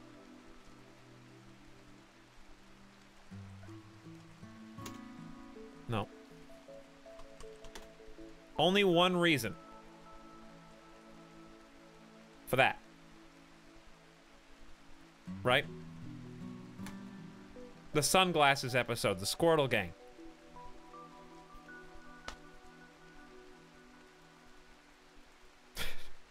Squirtle squad. With a cool cat. I know, it's great, right? Another. That was a good episode, though. Don't throw shade at us TCG players. Listen, I was looking for my binder of cards and I couldn't find it. I have to look harder, because I wish I had them on hand right now. I should have thought about that last night and looked more. Right now, we're just kind of not doing... Okay, can we just forbid that for now and go do potatoes? Modius, thank you. Buku Mihai's infinitely paving. I'm the Scout is infinitely cutting stones. And Elazar is consuming meals and cleaning. Look how clean our colony is now. So it's not like nothing's been happening in the background. We just have a lot of work to do. Ooh, a beautiful aurora. Hey, at least somebody gets to take advantage of this. The colors outside will boost the mood of anyone able to see them and make the night brighter. Modius working at night. Beautiful aurora. The view is amazing. That's a plus 14 moodlet there, chat. Look at that mood raising up so fast. That's as positive as it gets right there for now. Very low expectations. This place is poverty-stricken. I have to keep myself strong to survive. Opinion of my lover. Being with my lover Elazar makes me feel this way. I enjoy my work. Doesn't enjoy being soaking wet. Slept in the cold and unsightly environment. We have a job to do now, chat. We have a big job to do. This is where we are going to design our clothes. I need a hand tailor bench. For now. We're not going to get electricity for a little while yet. We are, however, going to begin getting some fire in, I think, this main room. Okay, and we'll probably build some vents. 1, 2 in here, I think would be nice. And then we can just kind of share that throughout the colony. We're also going to need to make sure we have plenty of lumber for the winter, if that's going to be our plan, if we don't build our own heaters. So I need to order the chopping of any leftover wood that is around here. However little that may be. I know they're going to have to go way out to do that, but I think it's going to be worth it. Streamer disrespects Squirtle. Squirtle's cool. What about the episode where Tentacool and Tentacruel went... Okay, Leah, I was with you until they went all hentai on the Colossal City. Coastal City. Do you have something you would like to tell the class, Leah? Something you've been watching through the school's firewall? Perhaps? Okay. Look, I already know. Because 2 students have come forward to report you.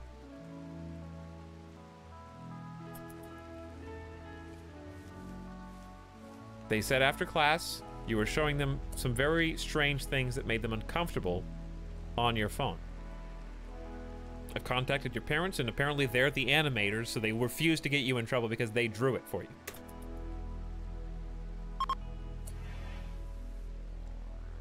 School firewalls are still a joke.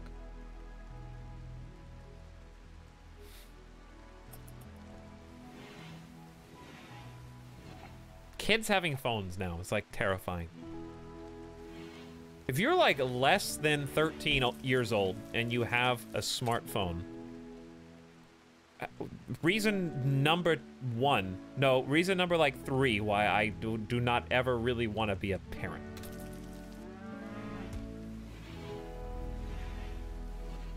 Children with smartphones is just a terrifying tool.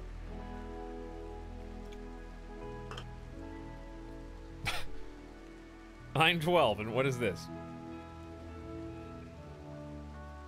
Hi, I'm 5. I hope not. I'm 3. I am very literate, by the way.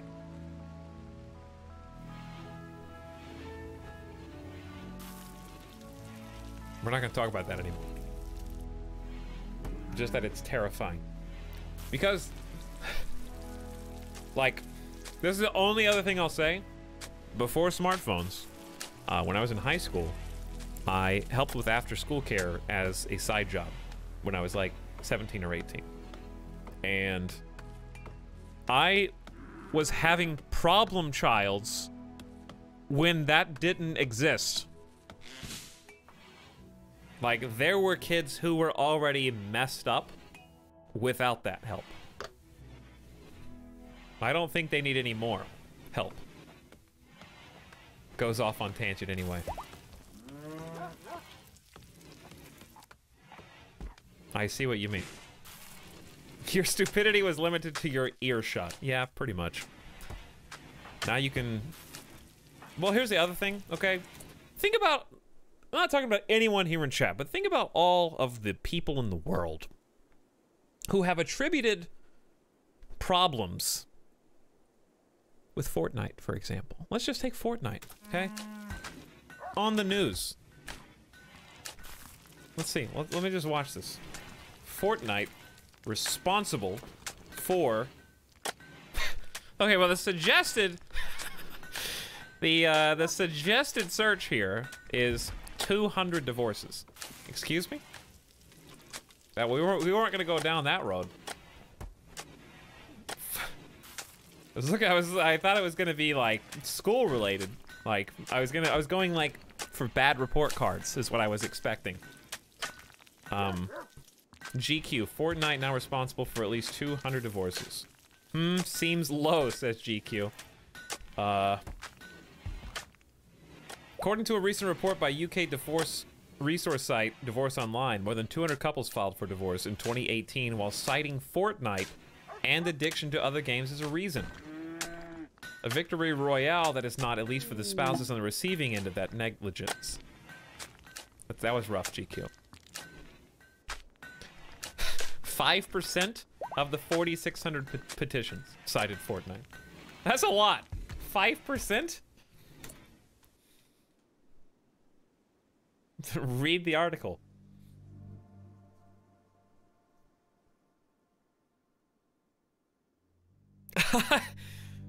Kane says, I would divorce if they played Fortnite at all. Good grief. Gamers, rise up. Anyways, Fortnite responsible for child misbehavior. Article from March. Should parents worry their kids are playing Fortnite? From June, families tell us the impact Fortnite is having on their children. Third suggested is how to handle misbehaving toddlers without the punishment. 5 common reasons for children's misbehavior.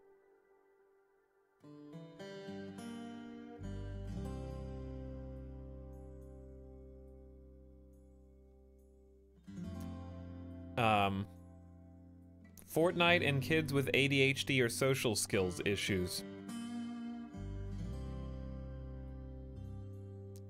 The bottom result from a Google book, and I kid you not, is learn to slap your child, and I quote.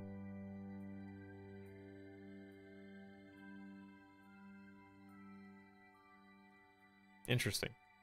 Thank you for that search, Google. You are as relevant as ever. Now, I didn't read that article. I'm just taking the reaction to the title only. My point was, if I had one,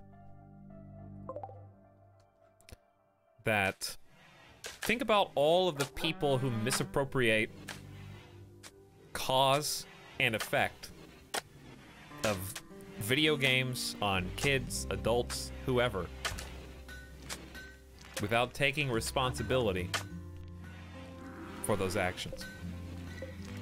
And now think of all of those same parents giving their kids smartphones.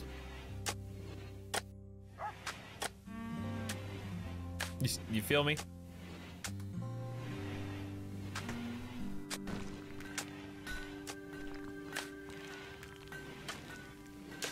That's all. That's the end of that conversation.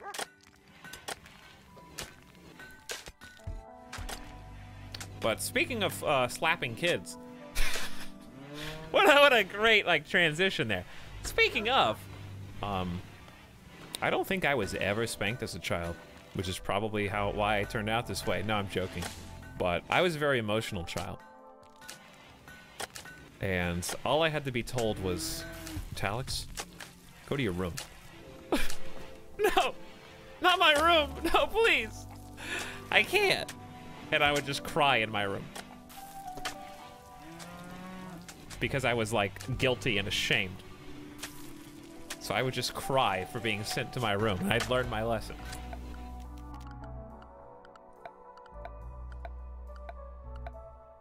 But some kids aren't like that. So I don't know. You do you.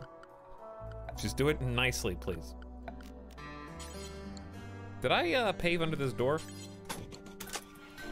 I don't think I did. Do I practice Fortnite dances? Yes. No.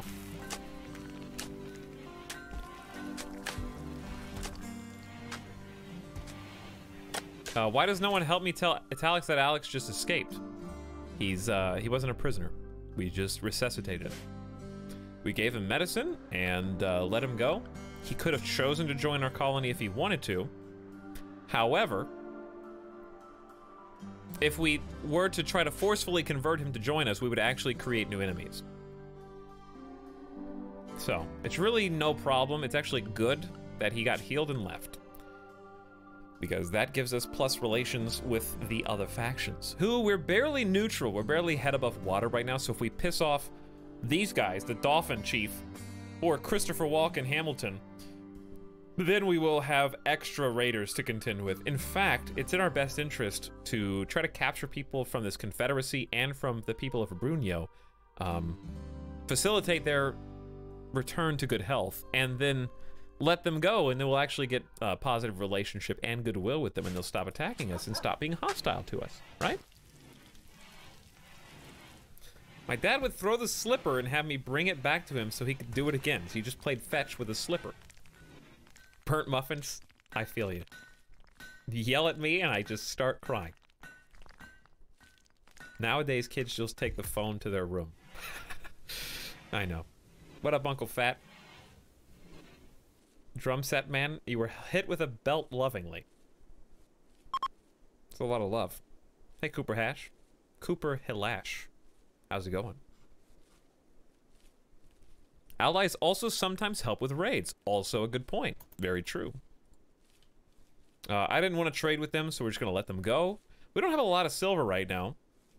800 is an okay. It's kind of your starter sum, right? It's not a lot, though. No, he hit me with it.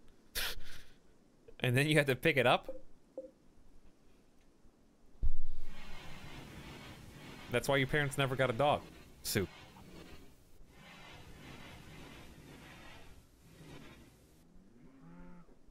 One time my mom threw a wiffle ball at me. Did you hit it? Was it a home run?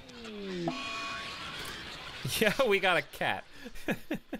Hey, a psychic drone that affects the males. Some distant engine of hatred stirs. A powerful psychic projection over the entire region on a frequency that only seems to affect the male gender. For a few days, moods will be quite a bit worse. What was that noise? Well, that's what it was. They're not building vents? Correct. We have 68 steel still in the stockpile. I believe it's because they're prioritizing building the slate tiles first. So, what I can do is kind of just force them to do what I want. So Buko Mihai, I'm gonna allow to wake up, and we'll sit down, consume that delicious meal, have a nice breakfast.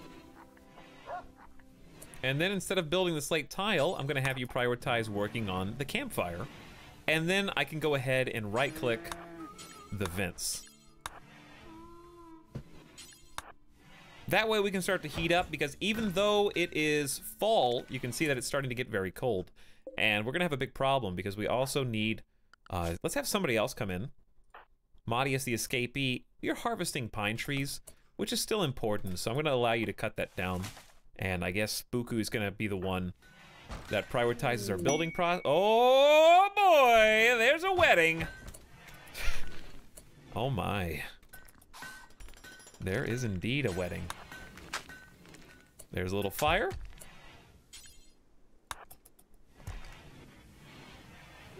There's a wedding.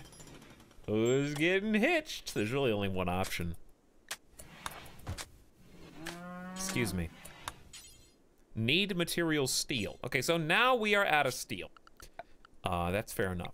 But we were not out until just now. So we're actually just, woo. I hope that is not considered a mountain. How do I tell if that's a mountain or not? Here's what I do. You just cancel like one spot in there and then it won't collapse on them, I believe. That steel vein. Yeah, it's a nice one, isn't it? Let's take a look at the wedding. Elazar proposed to Madius Aurelius. Madius agreed, and now the two are engaged. At some point in the coming days, quadrums, they'll have their marriage ceremony and invite all the colonists. Consider placing a marriage spot if you would want to control where the ceremony occurs. There's a little bit of compact machinery in there, too. A little bit more yellow and bright than the one to the north, but that's all right. So I hear them mining away already, I think, right? There we go. Very good. We've also got some lumber here. Buku is still hard at work, trying to get us a little bit more toasty. We're gonna probably need an extra fire. There was something else I absolutely have to do, and that is prioritize the hand tailor bench. So work on that first. That's gonna cost another 26 wood. So we're gonna go out and harvest that, and then we can start making the clothes, which we probably should have done a while ago, but better late than never. Have I ever played Banner Saga? I have not. It looks interesting. But there's too many of them by this point, you know? There's kind of a lot of them. Turn-based combat is something I don't do as much of, I don't think. I enjoy it for personal reasons, but it's not as much fun to stream, I think. People like XCOM, and that's about it for turn-based stuff.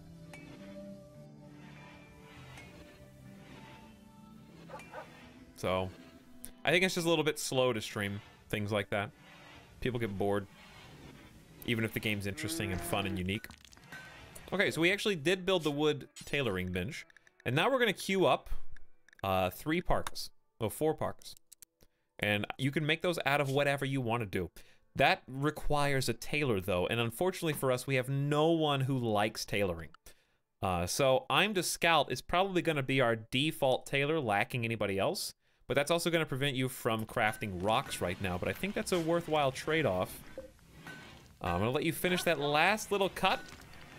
And then you're going to start your new job, for which I'm also going to have to give you a chair. So another steel chair, I suppose, is in order. So there you go. We have begun unfinished plain leather parkas. Nothing special, but we have to beat the winter. That is the key. It's slow. People get bored as he streams RimWorld. If you really want to compare a turn-based strategy game with RimWorld,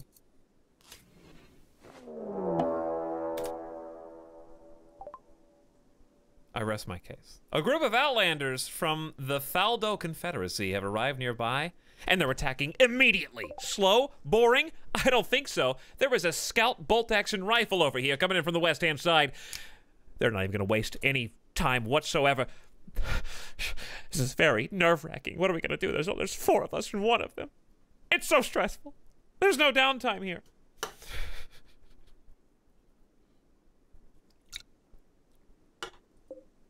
Ari, the game developer. Female town guard. Began as a sickly child, suffering from a rare disease, quarantined in a research hospital. She had a minimal amount of human contact and got little physical exercise. In the sterile hospital environment, however, she became very familiar with science and medicine. In adulthood, became a virtual reality designer for Glitter World citizens. She paid great attention to detail of her worlds, including learning all she could about plant life to make her landscapes more realistic. Ariella Aurelier. That's definitely like a I paid to get my name in the game person, right? Who has a chemical fascination, loves to get high and get drunk, psychically dull. Ari's mind is out of tune with others. She isn't affected by psychic phenomena and is industrious, stays on task and focused, and gets things done much faster than the average person. That's definitely like a request. Very artistic, medical, intellectual, construction. They're not bad, but why is everyone, this time instead of non-violence, we're getting a bunch of incapable of dumb labor people. Construction is a good extra to have, and medical is a good extra to have. Not bad. Attacking immediately, do not forget. Who doesn't have a weapon? Well, you soon might, Madius. You soon might. I don't think we dropped anything else that we can use besides a club. However, in this moment, this hour of desperation, I will give you the club. And I'm waking everybody else up and preparing them for battle.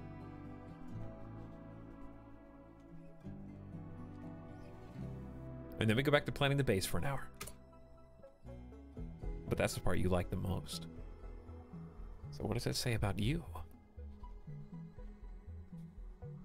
I'm about to start out my new RimWorld map. I'm guessing your RimWorld warning sounds will freak me out. Probably so, Drum, but at least this time, it's not my sub sound.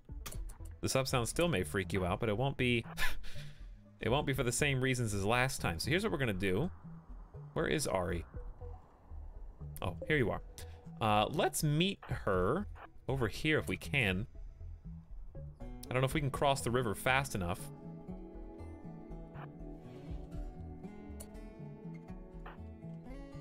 Who has the rifle? You do. This is our current range that we can shoot with the rifle. They've got a rifle too, but really no cover to speak of. I have no idea where she's going right now, and there we go. Okay, we kind of got into that a little soon. Woo! Okay, that's nothing to be afraid of. That is just a protective shield. So, the right shoulder has been struck with a gunshot from a revolver. Little 38 caliber round, maybe, perhaps. Going through the shoulder and activating a smoke cloud. A ninja dust effect. Pufferfish mode activated, basically. This makes our accuracy a lot worse. It's a smoke, I don't know what the actual thing is called. It's down here somewhere, though. Basically a smoke bomb. It's in research, but I can never find it when I'm looking for it. Smoke popper, yeah. I don't see them. Maybe it's earlier? Smoke pop belts. Okay, so it's much earlier. It's machining, and then you can get smoke pop belts. It helps you kind of maneuver into position if you get hit.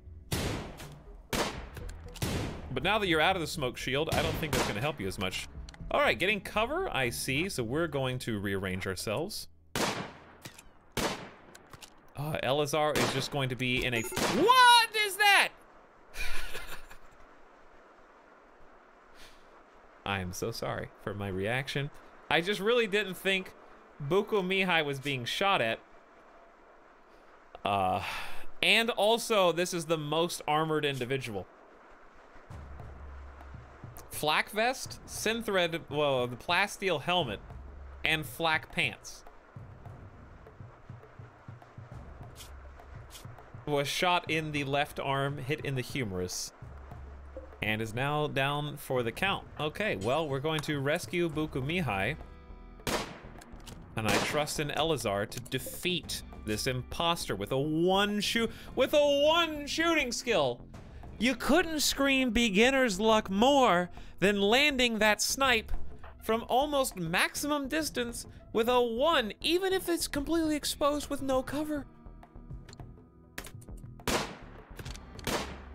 There's no explanation for that, other than that's RimWorld because you weren't paying attention and didn't get into cover like you were supposed to.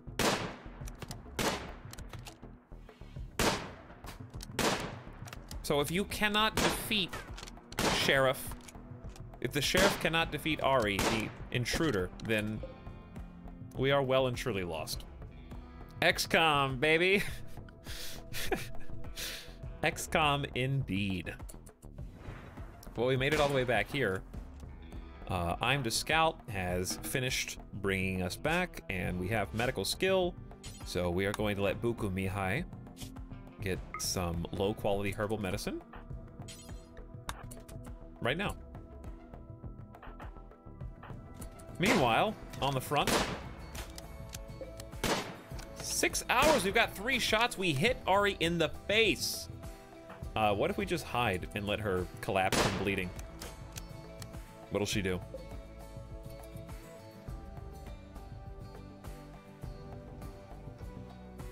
Death in 5 hours? Like, we could probably let her collapse. If we just run away faster than she can run away. And then we can try to recruit. So everybody's inside. The animals are not inside those. That is a problem. So let's manage those. We'll just make Area 1 our animal zone and rename it. So we're just gonna drag this out. Okay, all animals are now restricted to Area 1. So Veronicorn and Minato come inside, and that's gonna keep Ari from being able to sneak in. Hey, Etalyx, what's the biggest difference in personnel combating this raid compared to the last? I don't know what you're asking, but the difference is this time that it's not a tribe that's attacking us, it's the Thaldo Confederacy. So she actually has a gun instead of just bows and clubs. I don't know if that's what you mean, but there you go. I thought I heard, I was like, who is sewing right now? We're making some clothes.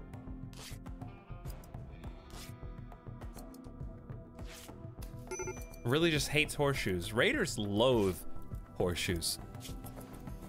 When does she pass out? Before or after she breaks down the wall? I'm the Scout's like, don't mind me, dudes. Coming back inside now. Hey, there it is. And what do you know? Any second now. Okay, that is for prisoners. So the scout can go capture Ari and we'll make an attempt. There will be an attempt. Wait. You two are now free to go. Scout is going to do already tending to Ari. 2 hours. I don't know if that's going to be enough time. We will see. I also want to hold this door open. Just going to make travel a lot faster. This door may as well stay open too. That one, no, because this is going to be the freezer, which is allowed to be built. They'll get to it eventually. I don't know if we'll be able to save this person, but we're going to try. We have just over 1 in-game hour. Now 2 hours. Now 5 hours, and all good. 26% quality care, though, not ideal.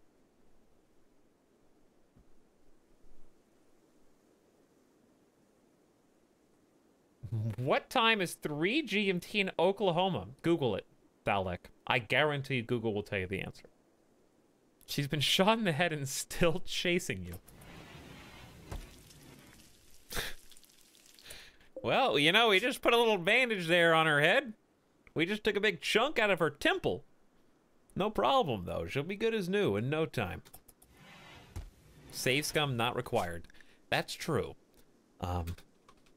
This is the Donut Dippers Crispy Edition. What are we again? What's our thing? We are last chance of the Donut Dippers. I don't remember how that came about, but there it is. It's because we have multiple sheriffs in our police department, and they're out to get delicious, crispy, round cakes. Playing some horseshoes after taking down an intruder. Recruitment difficulty is very high. 28 resistance is going to take a long time. Dunkin' Donuts? You mean Dunkin' Epi, as we talked about earlier. No longer to be associated with donuts.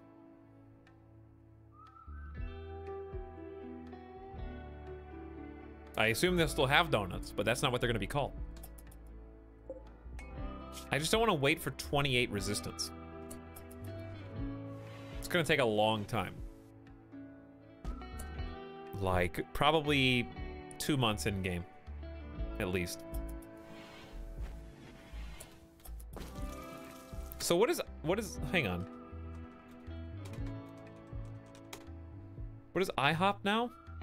IHOP says its IHOP burger rebranding was a publicity gimmick. IHOP burger rebrand is a brilliant marketing troll.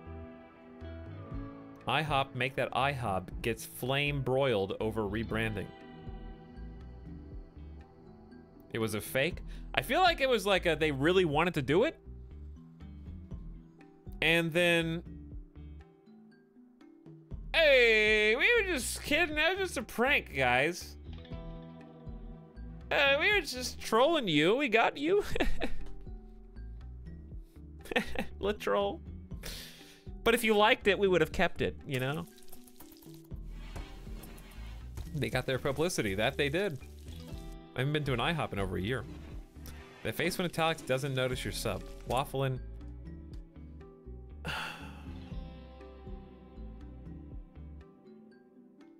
31 minutes ago. Longest I've ever been subbed to anyone.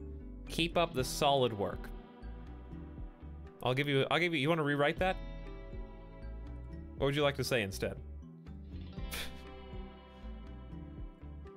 Look, it's on the screen, okay? Hold on.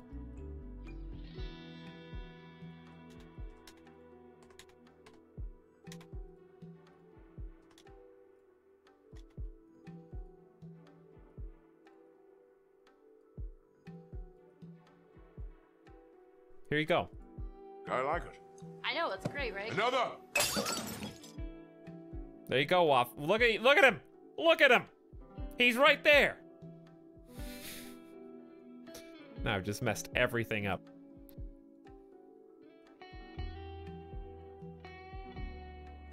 There we go, fixed. Hey, a sub, what's that? Oh, it's Waffling. Thanks, Waffling. Appreciate your money. Shaston, redeem name of character. Shadow, redeem name of character. I am so sorry. Neither of you are going to be characters in this video game because they're already named. Even the dog.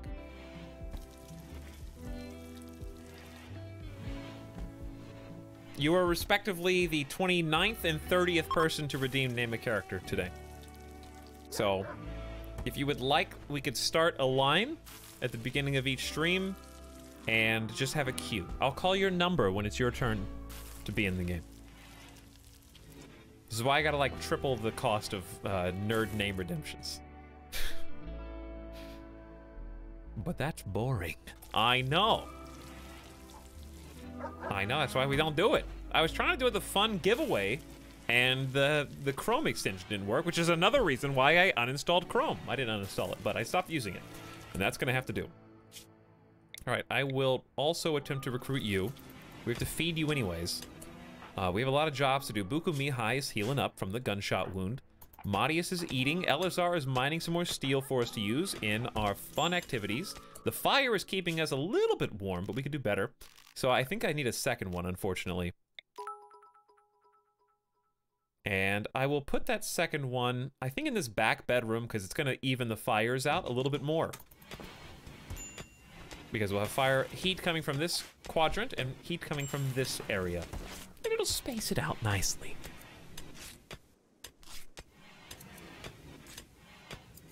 Is your freezer unroofed? Currently, yes. However, we're not making enough meals for food to spoil. We're only making 20 at a time. So we have 17.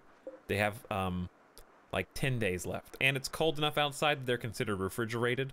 So basically I'm just waiting on them to make the freezer, which we're not even gonna need in a moment. Jay contacts you and would like some help. He's wounded and unable to move. He'll die in 15 days. That's all. That's a long prognosis right there, doctor. Help! I'm bleeding out. Oh, the blood, it's everywhere, Etalyx. If I don't get help in 15 days, I'm gonna die. That's all. This is as much time as I can give you. 2 weeks plus 1 day. Or else I'm done for. Jay says there may be danger. He's an 18-year-old child whiny brat. He promises to join you if you rescue him. Help, I've fallen and I can't get up. And that is 1 day away. It's always 1 day away. He said there might be danger there. How much danger is there gonna be there? Kill Code said you suck. Kill Code, who do I know you? Who are you? Have you done anything of noteworthy significance that I should be aware of?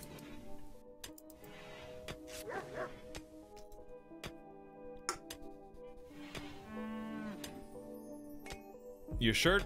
I mean, well, yeah, your shirt was featured on some fan art today and you missed it, so.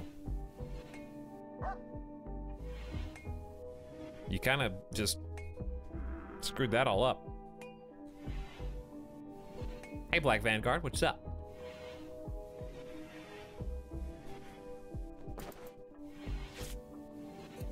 Could be manhunting packs, could be robots, could be anything. Anything at all. All right, well, we're just kind of waiting on everybody to do their thing. We're making clothes. We are making parkas, believe it or not. We are making floors, which have been long requested. I will build a cooler blueprint, and we're planting potatoes, which are probably not gonna get harvested because it's already cold outside. So here's what we actually have to do. Who else can construct? Literally no one. Madius can kind of do it. Madius likes to sleep during the day or else gets a bad mood. So, if I shift click this, then you'll do that as soon as you wake up. That may be good enough. Our main builder is incapacitated for like way too long, but it's in medium pain. Maybe that's from being a wimp, I don't know. Hauling steel to cooler, okay. We need to close this up, and we also need to do this. I'm gonna go to the wildlife tab, and I need to get as many of these guys as I can before it gets too cold. So we're gonna kill like 1 buffalo, 1 caribou. How about just 2 of each? 2 of each. I'm gonna make a save for the crispy donuts, and then I gotta pee. Already, it's been 3 hours again. We took a nice 3-hour break. We're gonna take almost another 3-hour break. Also, I need to check on Midas the dog. So we're gonna go 2 times speed while that's happening in the background.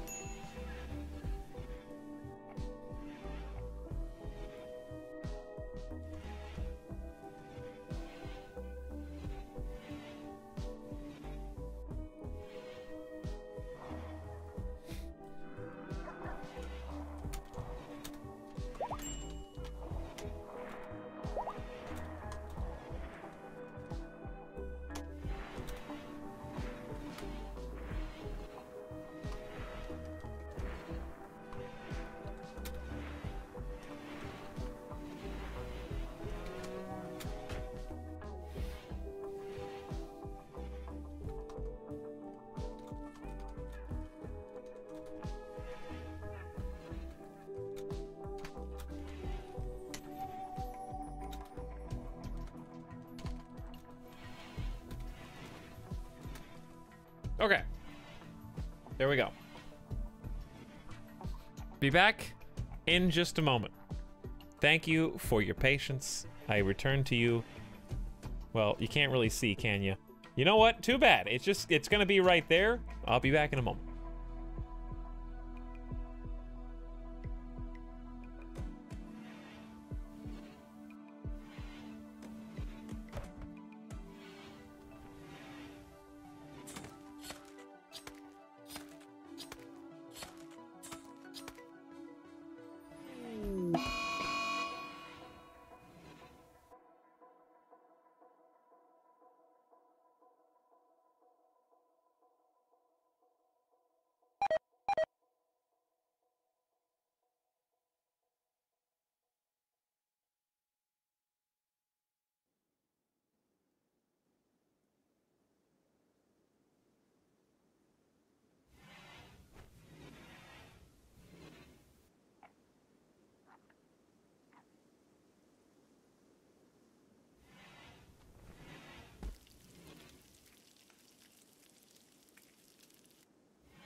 I have a surprise for you. I want to show you something. What do we have here? I ask you.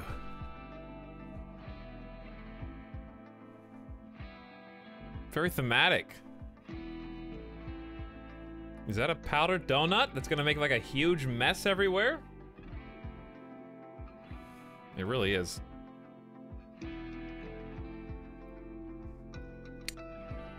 It's gonna make a mess everywhere. If I'm not careful, it will actually dust the whole keyboard. Is this the donut streamer who's part of the donut town and actually has a prop on stream? A cold snap has set in. Build a heated space, wear appropriate apparel, harvest crops before they freeze and die. Okay, why do I keep getting cold snaps in the fall? By the way, every season has 20 days in it, right? No, 15 days each. It's not even a third of the way through this season and we've got a cold snap. It was summer, then 6 days of fall, instant cold snap. Like, okay, there wasn't, if I didn't grow rice here first, we would have never gotten the potato harvest. There wasn't enough time. Ancient danger is not more pressing. It's actually the safest thing. I'm the scout draws near the ancient wall. A sense of foreboding overcomes him. He's not sure why, but he feels this dusty structure may contain great danger. So as long as I don't crack that wall open, we'll be just dandy. Your shirt's gonna be covered in powdered sugar. Albob DS has nerd question for us and says, what storyteller would you recommend for beginners? I would recommend, if you're just brand new to the game, that you just refund it and only watch my Let's Play. No, I'm just kidding. Don't do that. You should play Phoebe. Phoebe is the best one that you could play on. And you can also play Pacifist if you don't want any challenges, if you don't want any raids or anything like that to happen. There's a Phoebe Pacifist combo setting that you can pick, and that's the easiest way you can learn the ropes. However, you are going to have to Google stuff, you are going to have to wiki stuff. There's a lot of information that's not immediately apparent. The easiest thing being like how temperature works, cold actually leaks through doors, things like that. There's just a lot of just weird kind of obscure information like you do better surgeries and healing people in a sterile environment that's completely cleaned of blood, in a bed with a light. I don't remember. Is one of those is debunked. Which one's debunked? Is it the light that is debunked? I think it used to be, and that might be necessary now because they actually know when they're in the dark. So a long time ago, light didn't matter. I don't know if it does now. It might. That one was a myth for a long time. But now that there is light and darkness, I don't know currently. Anyways, hopefully that helps you.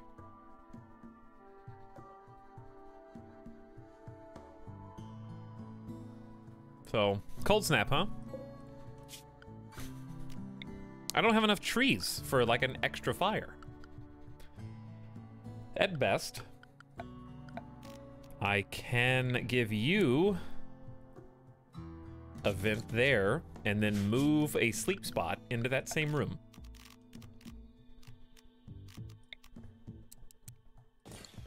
Four prisoners. How many parkas have we made? Synthread. Elazar has a plain leather parka, and we're like halfway towards the second one. I'm gonna eat this donut, and I'm not gonna let you see me make a mess.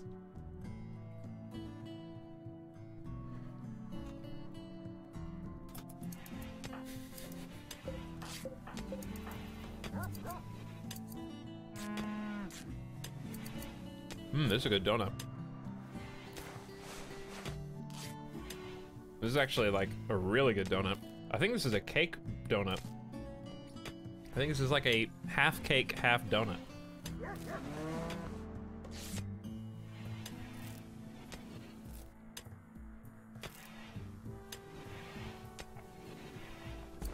Explain the taste.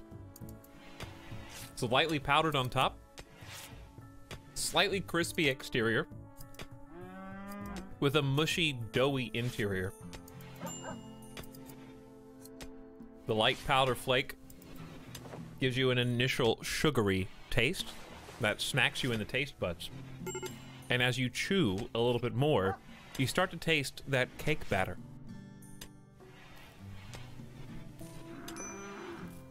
It's not too flaky that it crumbles everywhere, and it's not too mushy that it feels squishy. It's that perfect combination, right in between.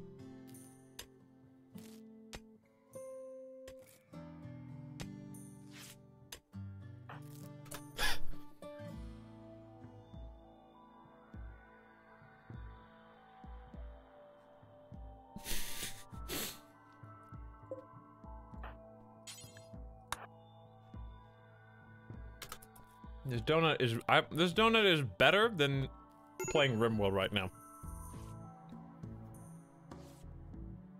I'm just saying. If I had to choose between throwing this donut away and starting a whole nother colony, I would choose starting a whole nother colony.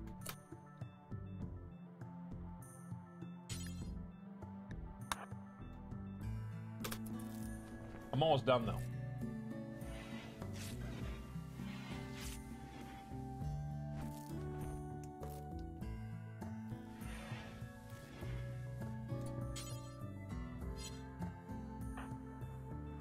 What are we tending over here? I gotta reload. This happened while I was gone, by the way. Yes, he's in the freezer. Look, okay. Donut hypothermia. I was AFK. That doesn't count. I ain't gonna let this happen like I did last time. Whatever, that was a fantastic donut. Okay, so it wasn't... Okay, you guys are... First of all, your enthusiasm is misplaced. He's not in the freezer. He's outside. This is not the freezer yet. He's just not indoors. This is a hole in the roof. Because I haven't even built the cooler here yet. He's in an outdoor freezer for whatever. The point is, game is actually terrible. Just kidding.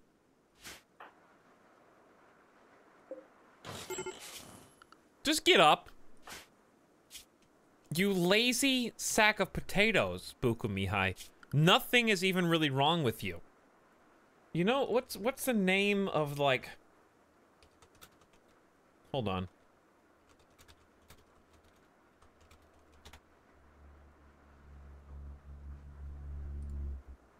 Where is it?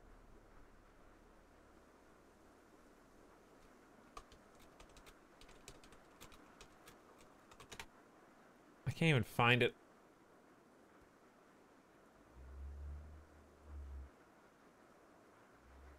This is basically you, Buku Mihai.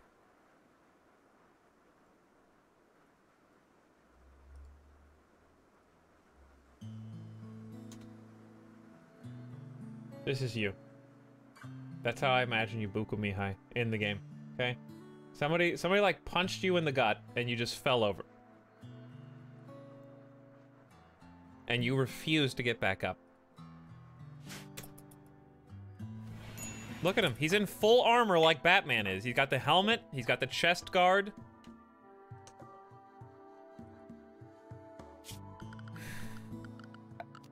Now I've got to make like a super special bet. Actually, just take him back to his bed. You know what we actually need? We need this. Forget about this. Well, this door doesn't matter when the whole thing is outside. Here's what we do. This is the easy way to do it. Just build a roof area. Right there. Done. Buku Mihai is our primary builder is the big issue here.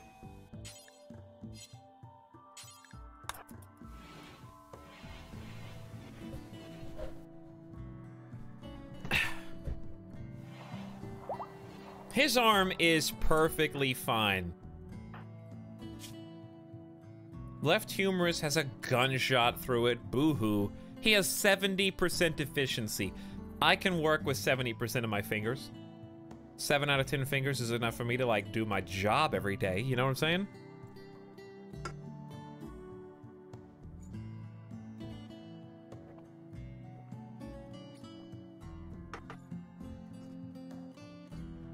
Yeah, he's a wimp. We re-rolled him 5 times. That's what we had to take. Those are the rules. It was mandatory.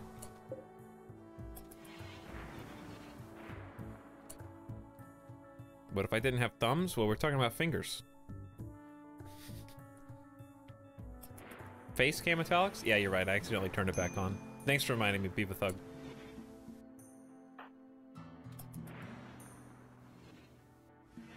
I always make that mistake.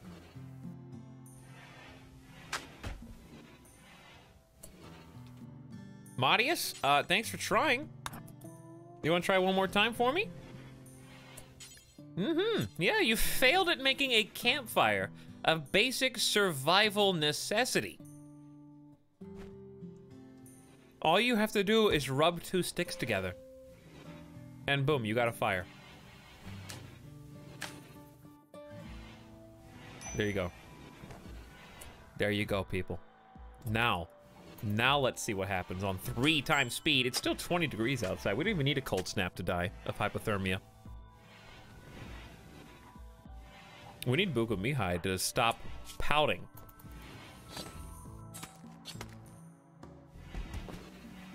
Don't worry, we're gonna get another cold snap anyways.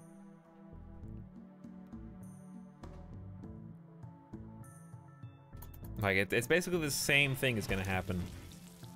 Or worse. Usually anytime you save scum, something more pressing than the last thing happens. Like, that's still gonna happen. This is Final Destination. You can't escape all the potato plants dying. So we're gonna not allow sowing anymore. We still have to go, okay, wildlife is still being worked on right now. What we need is probably all these animals to be hunted, realistically, to make it through the winter. Minato is keeping Ari company. That's very nice of you. And before tornado. 2 ancient dangers instead of 1. Hey, that is an ancient danger. And so is that. We've rediscovered them, so we know those are there. Here's the other fun thing we can do. It depends on how desperate we are. But what you can do is try to box this up. Its steam geysers kind of free heat, and we could attempt to funnel it back to our base. But that's not going to be very efficient. It is just a desperation option if we needed it. Tornadoes were removed? Really? Why? Do people not like them? I guess because there's like so little control over the tornado that it was, people just got annoyed.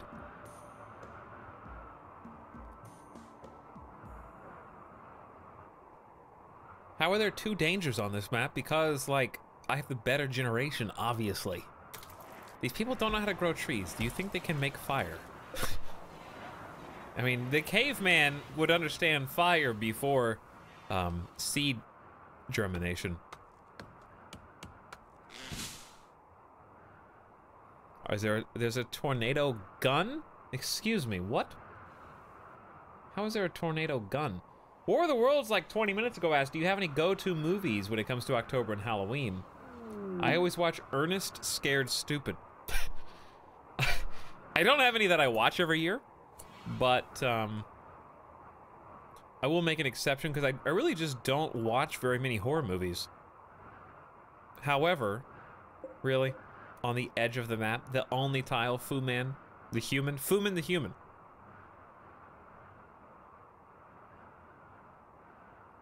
Yeah, it makes a tornado on the spot. Manual single use. Thank you for spoiling that interesting item for me, so I won't be surprised when I see it in the game. But I like... My favorite Halloween movie is not even a horror movie. It's just...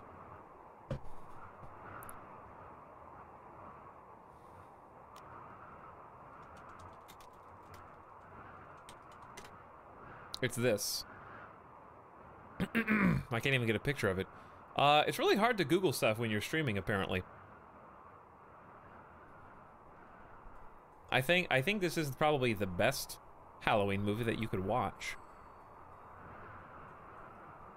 It should go without saying.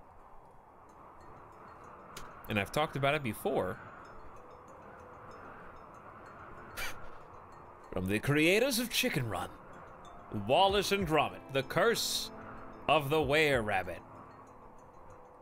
By far, in a way, the best Halloween movie. Shut up. Oh my god. It's a great movie. Don't try and take that away from me. Hocus Pocus is a classic. Nightmare Before Christmas is pretty good, if overrated. Die Hard's good, obviously. What do I do with this guy? I can't exactly rescue him. Elazar is the only person who stands a chance at rescuing this person with a coat. So I guess we'll try? No prisoner marked bed. Look, I'll show you my prison marked bed. It's called You Sleep on the Stone. Okay, so we're gonna destroy this. Actually, before we can even move in there, hold on. I have to change this away from prisoners for a second, and here's why. This is so complicated. I'm feeling the stress that I haven't been feeling all day. Because Tundra, like, just sucks. And I can't believe I listened to you guys when you told me I had to do it. So we gotta put you in the other room. Then I have to have Buku Mihai, like, wake up, refuel this campfire for me. Then I need you to work on this vent blueprint. Then I need to change both these beds into prisoner marked beds. Then I need to destroy this bed and this bed. Then I have to say, you still have to carry that person. Are you carrying them? Where are they? Did they just get up and walk off the map? I believe they just got up and walked off the map. Because I don't see them anymore.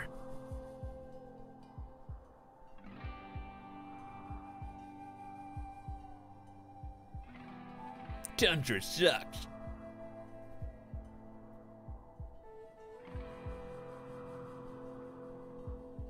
We told you ice. Yeah, that would be worse than this unsub.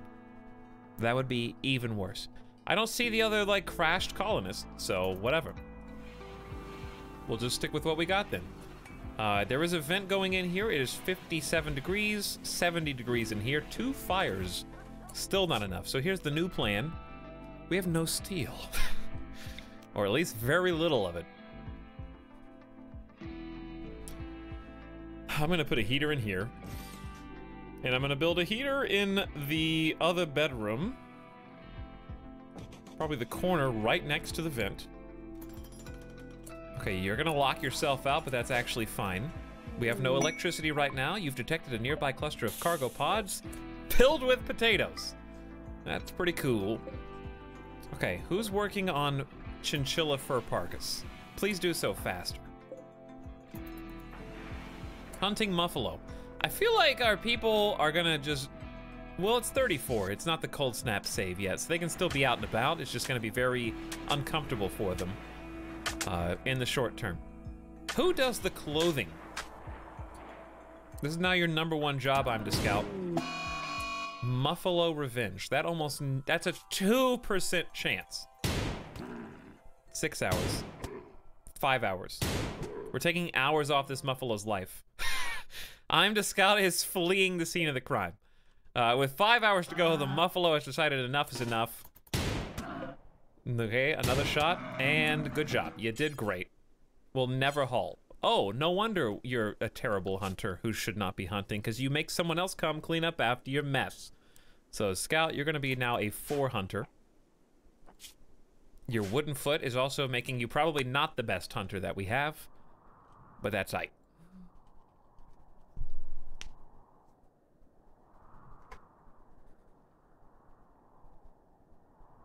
Hunters still haul a kill after they kill, even if they don't haul? Nonetheless, I need this person to only make clothes. Sorry, I interrupted your meal. God just came down and smacked that out of your hand. I was eating that, Overlord. I'm very hungry. I love watching this because it's like a little caribou is running around on its hind legs backwards, dancing towards us. Okay, well, we have a lot of food in here.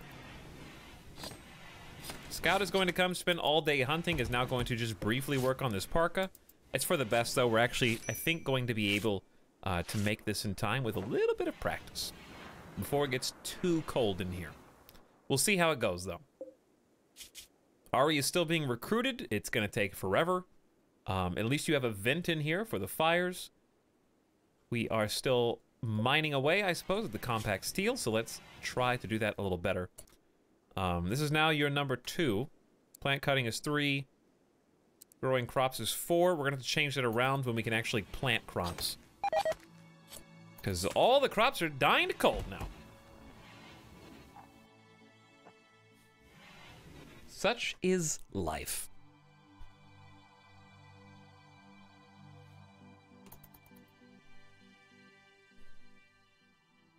Are there turtles in this game? Terminally inconvenient? There are. But good luck trying to make them into attack turtles that don't get instantly killed.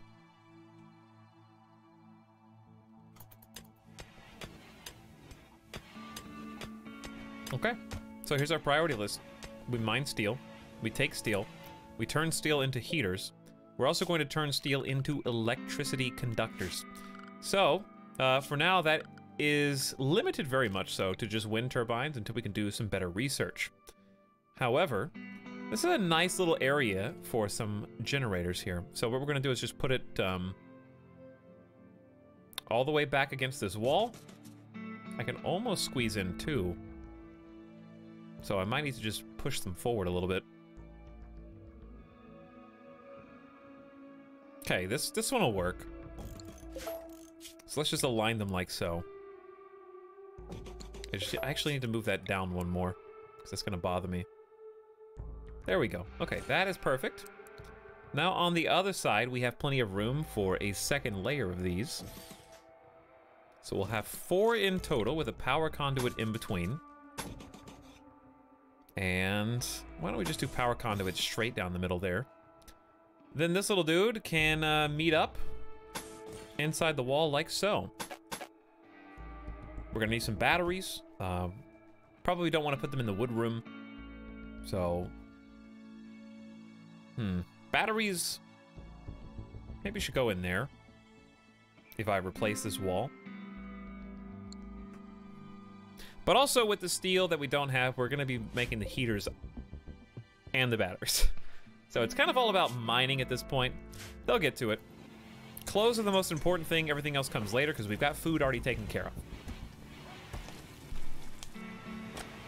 I've been training an army of boomalopes and sending them after raids. It's one way to do it, Chris. That's a time-consuming tactic. But if it works, it works. Hey, Mr. Cthulhu Gamer, welcome. Howdy, Portal Drop, what's up? Can I turn them into Ninja Turtles? There's probably a mod for that, Happy Day. If I had to guess. There's a mod for everything at this point. Why not have them exactly adjacent? Like, touching? Because then they can walk through them. So it's just a walkable space. If this tile catches fire, I don't have to worry about fighting. I can fight it off from here, here, and here simultaneously. What Miss Lycidae said. What did you say? Water wheel. I have to research that. Do you think I have time for research right now? Honestly? Unless it's just in the power tree and I'm not looking at it right this second. I should also have sterile tile, hospital beds, or excuse me, medical beds, medical monitors. Just build it.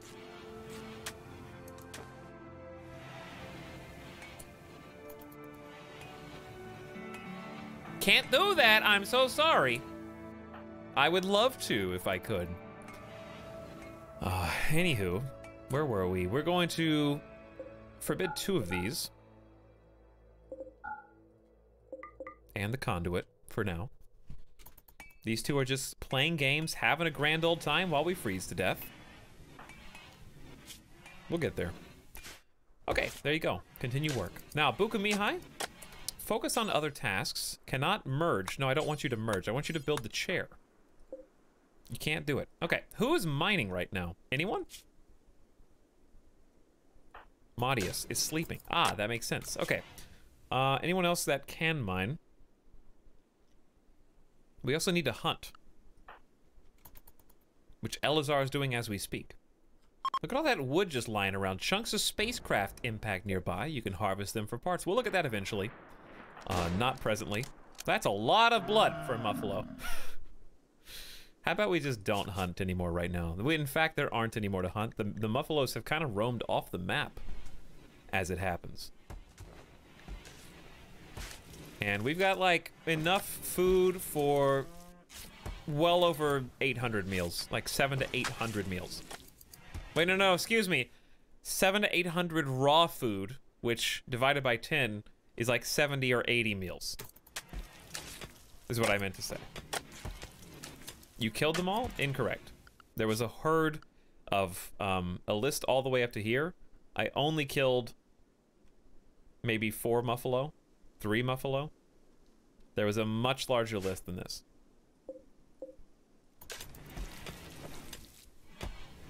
Hey, Etalyx, how's the run going? Core Theater, so far so good.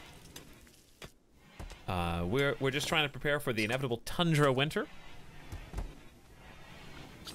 But yeah, are you gonna sit here and tell me I killed all but 2 caribou out of a pack of about 8 caribou? No way. We don't have that much leather. We have 222 plain leather. It's not even close to how many animals there were. But anyways, now Maudius can focus on just simply mining, which is our intended goal right now, because that's where we're gonna get the most warmth from.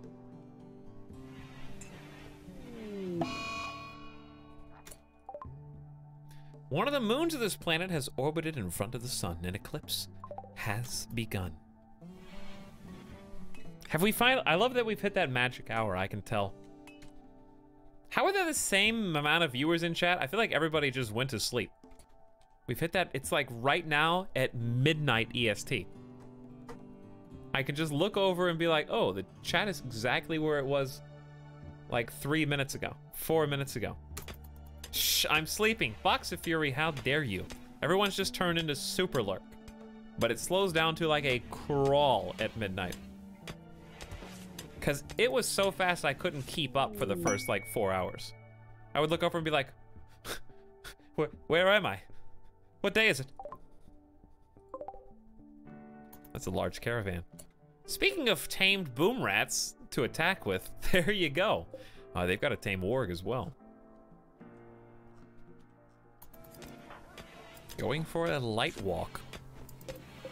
Unfinished blue fur parkas. You know what that means? It means Maudius Aurelius is wearing our newest chinchilla fur parka. It may be poor quality, but it'll get there. Better than nothing.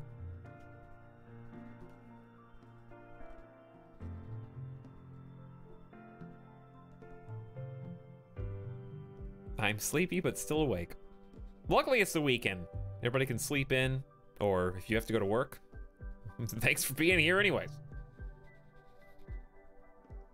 Martyr with no name just got smashed by a TV. Very sad. I'm trying to play other video games. Walnut Cast? How dare you? I'm still here? Yes, Minato, I know. You were half the chat a second ago. It's very clear that you're still here.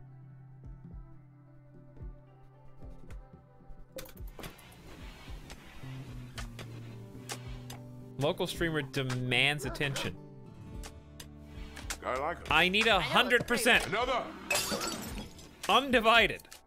Okay, speaking of undivided attention, does anyone else get unreasonably mad if you're watching a movie with a friend and they get on their cell phone during the movie? I think I'm the weird one for doing that, but I know it's unreasonable, but I can't help it. Like, if I say, hey, let's watch a movie, and I'm like, ooh, I'm thinking, I'm not gonna be the guy that says, ooh, here comes the good part, but I'm thinking, here comes the good part. And if I look over, and I see like the glow of a phone, instantly go into a blind rage where I'm like, I just want to turn off the movie and leave. I don't know, I have like a need for that shared experience. That if I feel like that's being stepped on in any way. Now, if you just turn on like TNT and there's like a movie in the background, who cares, right? I don't care what you're doing, right? If it's just on. But if it was like a, hey, have you seen this movie? I really like this movie. No, I haven't. Do you want to watch it? Yeah, that sounds great. If there's like that kind of social agreement,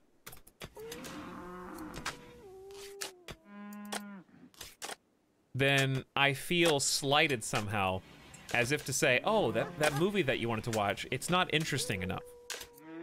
It's like, oh, okay. Why don't we just do something else?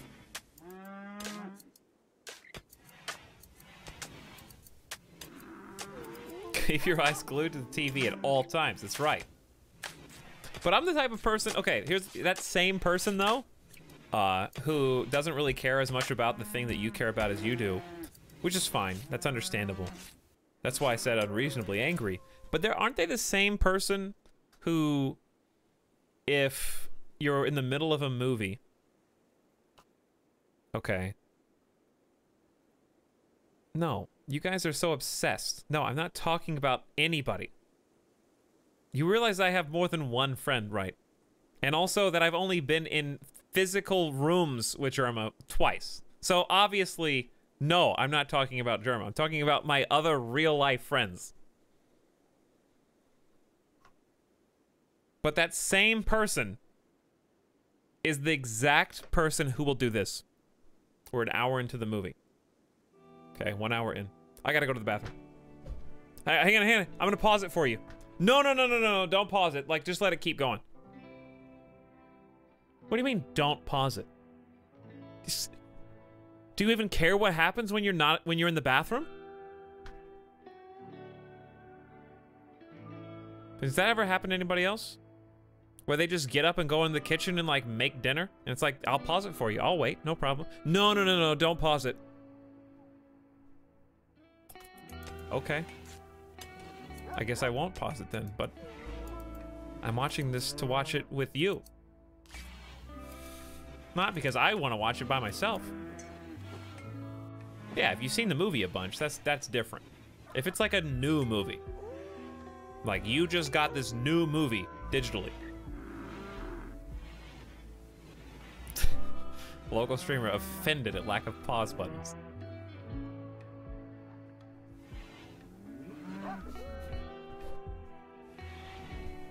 If they don't ask questions afterward, it's fine.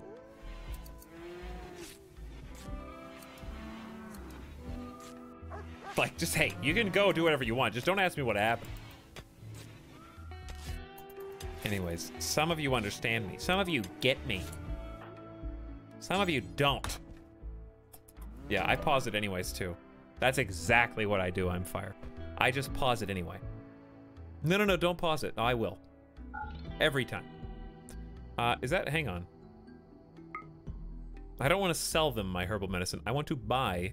They have 23.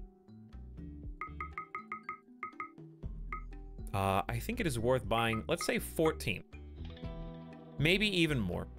Because it's going to be a long winter with no herbal medicine. This is maybe my only chance to buy herbal. So we're just going to say, okay, let's do it. I could even buy 181 pemmican. I don't think that's very good, however. I may just buy... They don't have a parka, but if they did, I might buy one.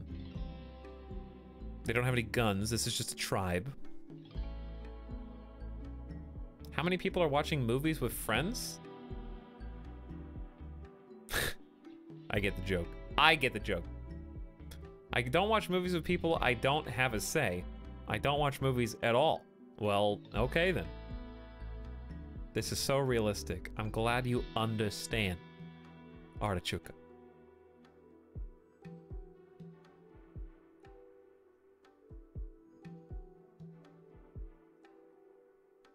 You only don't pause if you've seen the movie 3 times. I agree. What's the point of watching a movie if they don't ask questions? I don't know. I have a friend who just falls asleep no matter what movie we're watching. I've just kind of accepted it. I've seen people who do that.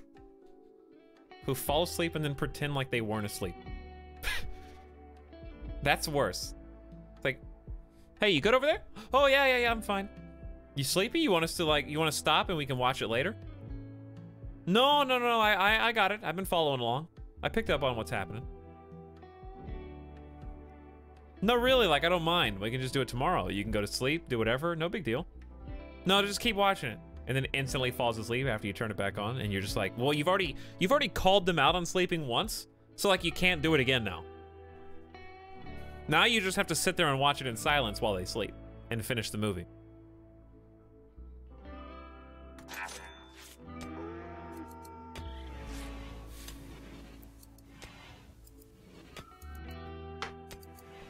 Liars.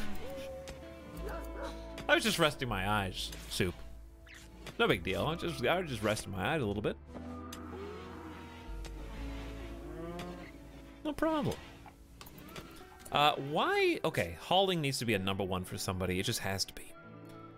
It's gonna have to. It can't be for our resident temporary tailor. I believe it has to be a #1 for our hunter. Wait, no, you are mining. You're the only one mining right now. Okay, so my #1 for no, #2, and then hauling #3. Because we have to have that steel. We've started building the wind turbines. We will start building the heaters, I guess, soon. Components are going to be running out. Buku Mihai is hauling components to the wind turbines as we speak. Marius Aurelius is refueling the stove, which is very important to cook with. Elazar is finishing mining, and Scout is making clothes. So everybody's doing something extremely important right now. Okay, Etalyx, the movie is boring. I can't keep up this lie anymore. I would rather that. And then I'd be like, no, it's not. Do you understand why this is the best one?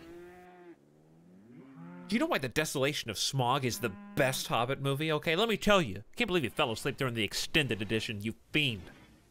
How dare you disrespect J.R.R. Tolkien like that?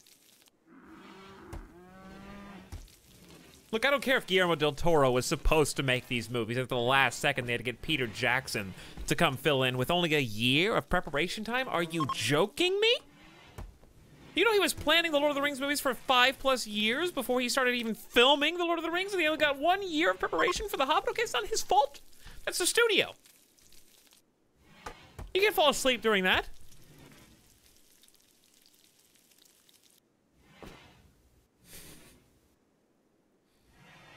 Right? Am I right? A.M. Karash? Or half note? Am I right? Control Freak forces friends to watch every Lord of the Rings movie in one day. At least I'm not hovering outside your bed breathing on you. It is 10 degrees outside. I'm gonna let Marius eat, and then we have to replace the wood on these fires. Because otherwise we are literally dead. So go grab the lumber. Actually, here's what you do. You just haul the wood. As much as you can carry. Potatoes are now dying to the cold. I thought we already had that happen. Maybe we did once. There you go. One more, please. There you go. Get the fire started, baby. It is 9 degrees Fahrenheit outside. That is miserable. Here's the good news, though. You want to see the upside? I'm the Scout is now wearing our latest and greatest plain leather parka. So we got, no wait, blue fur is the latest and greatest, and it's actually good quality. So we have 3 parkas made, 1 on the way for Buku Mihai. And that one's almost done. I'm the Scout is getting good at this new job, and that's gonna keep us from experiencing the trauma that is induced by hypothermic conditions. I can't say the same for our game developer. It is very cold in there, but we're gonna have these heaters powered up soon. We just need power conduit. Go all the way out and then all the way over. So good luck, Buku Mihai. Thank you for hauling and building up. Well, we don't need a double bed right now. What we do need is power conduit, if you don't mind. Thank you for doing 1 power conduit. That was very nice of you. I was hoping for more, but I also don't want to tell you to manually do it. You know what I could do? I just forbid. And that'll put us in the right direction, I think.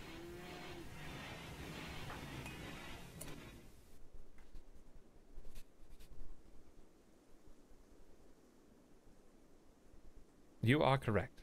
No, you, Dirk. No, you. By the way, when's TwitchCon? Isn't it like this month? Literally feel like you're inside my head right now. It's getting too scary. I was thinking about Lord of the Rings. Well, how could you not be, since you did draw Gandalf, and we showed that on stream? It was incepted into your mind. How long have I been streaming in general? Well, Baby's first stream was back in 2013, where I did SimCity 2013. That's around when I made my Twitch account. However, I have not been seriously streaming. I've been streaming full-time since February this year. And I've been streaming a few times a week, like 2 to 3 times a week, since January 2015. But I've been streaming like 4 to 5 or more times a week since February this year. I remember that stream. It was a long time ago, Jormorn. You know what? It would have been so crazy if I had just been like, well, YouTube was fun. I'm going to be a Twitch streamer now, like before it was even really monetizable. I could have, you know what you could have done? If you could rewind time, any of you, literally any of you, if you went back in time to 2013 and you just streamed every day, that was enough to get famous. Like, there were news articles about people who streamed years in a row without stopping. You could have been a streamer if you just dropped what you're doing and streamed every day. It would happen. There were years where that was literally the barometer for entry was consistency. Now that the pond and the ocean is so full of fish, it's much more difficult, obviously. But that's true of anything. Those people that did that back then are absolutely talented and dedicated, and they deserve to make it, because the reason why that was noteworthy is because no one else did it. The old 365 challenge, yeah, nobody else was doing it. Like, that was unique. But then once that became not unique, you gotta go in a different direction, right?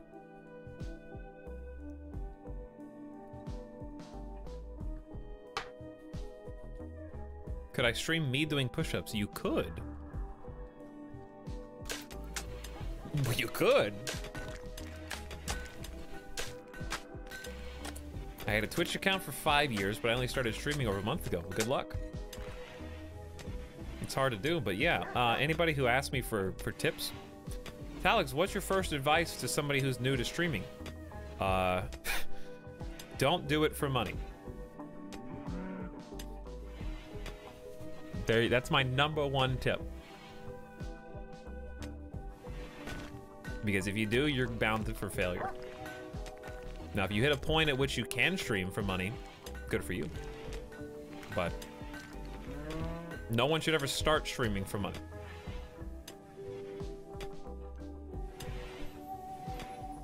Because, again, let's see. How many people stream on Twitch?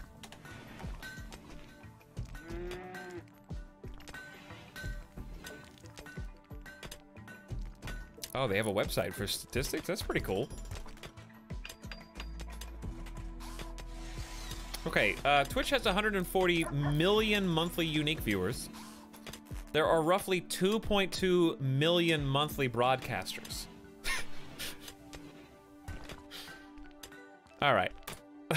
Let's just focus on that number for a second. That's much larger than I was going to guess. If you had asked me, I would have been like, oh, hundreds of thousands. A few 100,000. That's average per month as of August this year. Okay? We've done this comparison before, and I don't want to harp on it, but my channel is out of 2.2 million, so incredibly lucky to be in, what, the top, like, 10,000, top 5,000. In follower rank, I am in the top 5,300. So 5274. What mathematical percentage am I out of 2.2 million? That's just a fluke. You know what I'm saying? Like, did I actually do anything to deserve that? No. I am one of the people that I just described. I've just been doing it for a long time. I've just had a YouTube channel since 2011. I'm lucky that any of you guys are here. But, like, I put in the time, I guess. 5 out of 22000. Yes, basically. Can I borrow $22,000? I'm sorry, Hetero Corky, but I cannot give you a full-time salary to be my YouTube editor.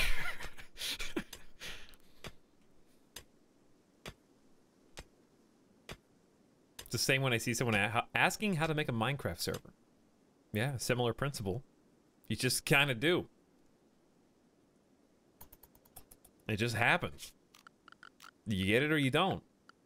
Some people are absolutely more talented and more deserving than other people, and a lot of those people are at the cream of the crop right now. But I like it.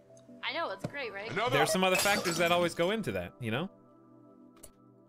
It's nature versus nurture, right? Nature versus nurture. Snipe Eye, thank you. 17 minutes ago. I'm sorry I missed you for that long. But I heard you in the back of my mind, and it was echoing back there, and I just forgot. So I did forget. But I remembered now, because Thor just reminded me. Snipe Eye, thank you for 10 months of being sub. Appreciate your Prime for another month. And Gorble, thank you for your Twitch Prime sub anew. Guys are awful generous for just some random guy on the internet. Now imagine being on stage and 500 people are in the audience. I know, Fox Fury, I do. I do. It's terrifying. If 50 of you people were like in fold-out chairs and I had to walk between you and stand up in front of a microphone, I would be short of breath. I'd be like, okay, what am I gonna say? What am I gonna talk about? I wouldn't be able to do it. I'd feel weird. So, like, those people that go to TwitchCon, I saw somebody respond that it was October 22nd, give or take. It's crazy that it's that soon. But the people that go and do the live streams on stage, some of you might be like, hey, what's the point of that? That sounds dumb. To me, that's like, whoa, that'd be kind of interesting, actually. Because it's kind of crazy. Like, going and doing a live stream. Actually, let's just do this. Like, in front of a live studio audience. That sounds scary to me. Having people just in the audience, like, I don't know what's going on there. You can actually backseat me in real time. I know, it's crazy. So anywho. I feel like Twitch and just streaming, okay, let me rephrase that. I feel like streaming in general is an inherently dangerous thing. It's dangerous because if you are like, what's the word I'm looking for? I can't even put it in a nice way. If you're not emotionally stable, it's like a terrifying thing. And nobody's truly emotionally stable when you dig under the surface. But like, let's say you're brand new to streaming. Anybody. This applies to anybody. And you push the button and you got 0 people today. Okay, whatever. It's my first day, no big deal. Now tomorrow I've got 10 people. Oh my god, 10 people. That's crazy. Like, it actually is. That 10 real people decided to give you the time of day to be interested in what you're doing and what you're saying.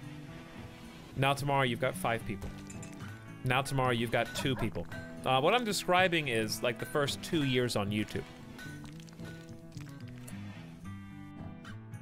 Where you just post a video and it's like, well, I'll check the numbers tomorrow. Becoming obsessed over numbers is the danger inherent to being the special type of narcissist that is required to present themselves in front of an audience and assume that they're worthy of attention. You know what I'm saying? It's like, I feel like it's an inherently dangerous thing because if you're not prepared, if you're lucky enough to have ups, there will always be downs. But anyways, I'm not talking specifically to the person that was just asking the question. I'm just talking about in general. Even if someone sets out to do it for fun, look, I don't care if I make any money. It's still dangerous, emotionally. Because you're hoping for highs, but highs always bring lows soon after. If you talk to any of the top streamers right now, if you're like, hey, you know, Ninja's got it made in the shade. You know, if Ninja doesn't stream for like 2 days, he loses like 10,000 subscribers. That is something that no matter how big you are, you obsess over.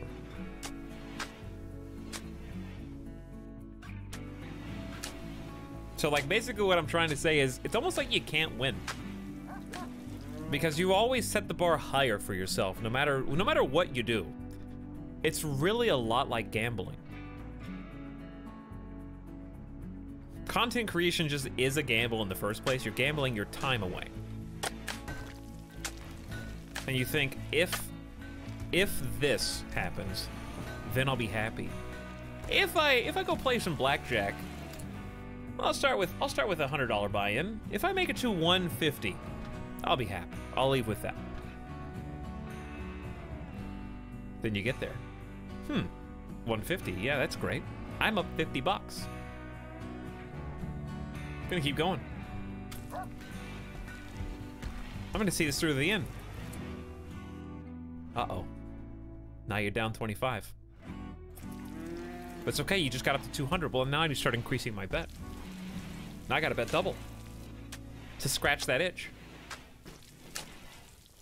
It's kind of like that. Let it ride, baby. That's right, Dirk. Is that why you stream?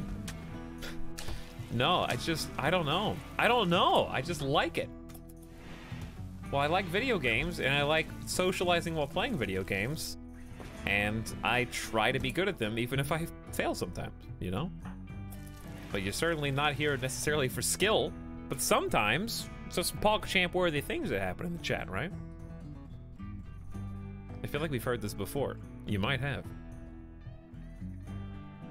Time to gamble all my nerds away now. There you go. How is that chair comfortable for you? Not space. It doesn't have to be comfortable. It's just not uncomfortable. It's just a chair. 6.5 hours late. How could you do this, Portal Drop? This is RimWorld. This is serious. Well, wind turbines are actually powering this heater, and it's a nice, warm 70 degrees indoors right now. We have one more heater that's going to be built. I'm glad that they've been doing productive things in the background. However, what we really need is to figure out where batteries go and how to build them. Let's remember how to build them. Somebody needs to do research, but at least we have a heater going sometimes. It is the only thing being powered, so it's not going to take much to keep that online. So who is going to be my researcher? It is I'm the Scout, who is kind of in charge of important... We have all 4 parkas now. We need an extra parka for Ari the Game Dev, though. So we're going to add 1 more parka to the bill. Veronicorn, you're still sleeping in the wrong room, so let's deconstruct that spot. You can go somewhere else. Much better with Buku Mihai.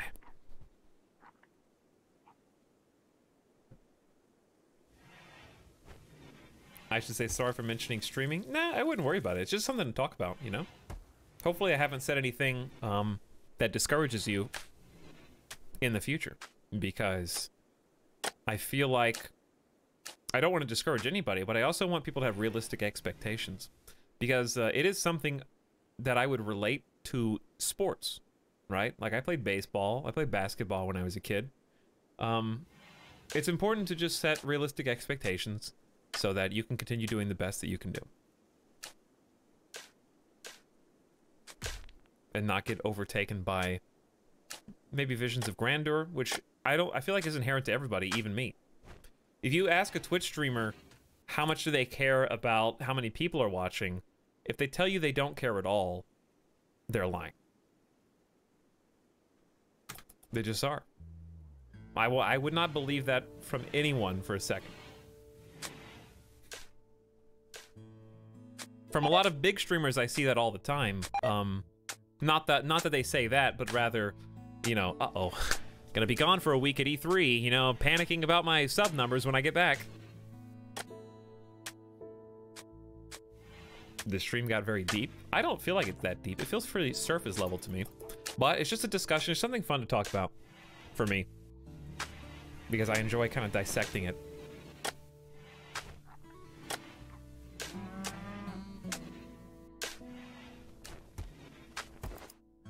So anywho, you guys will be happy to find that we are almost done with paving our tile, which has been long in demand.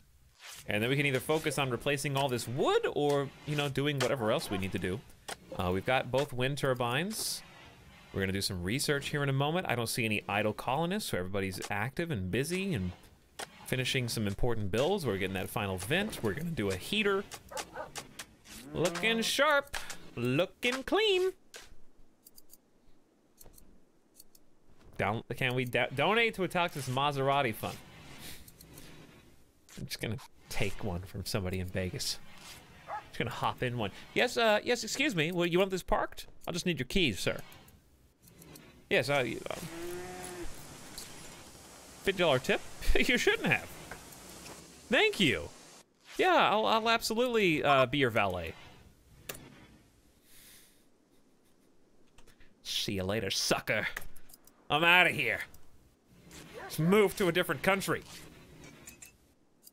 IRL valet stream.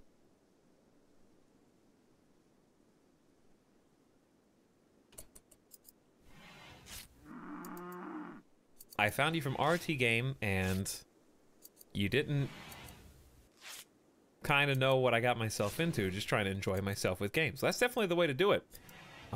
Play what you enjoy, and do something you were going to do anyways, because that's kind of what happened.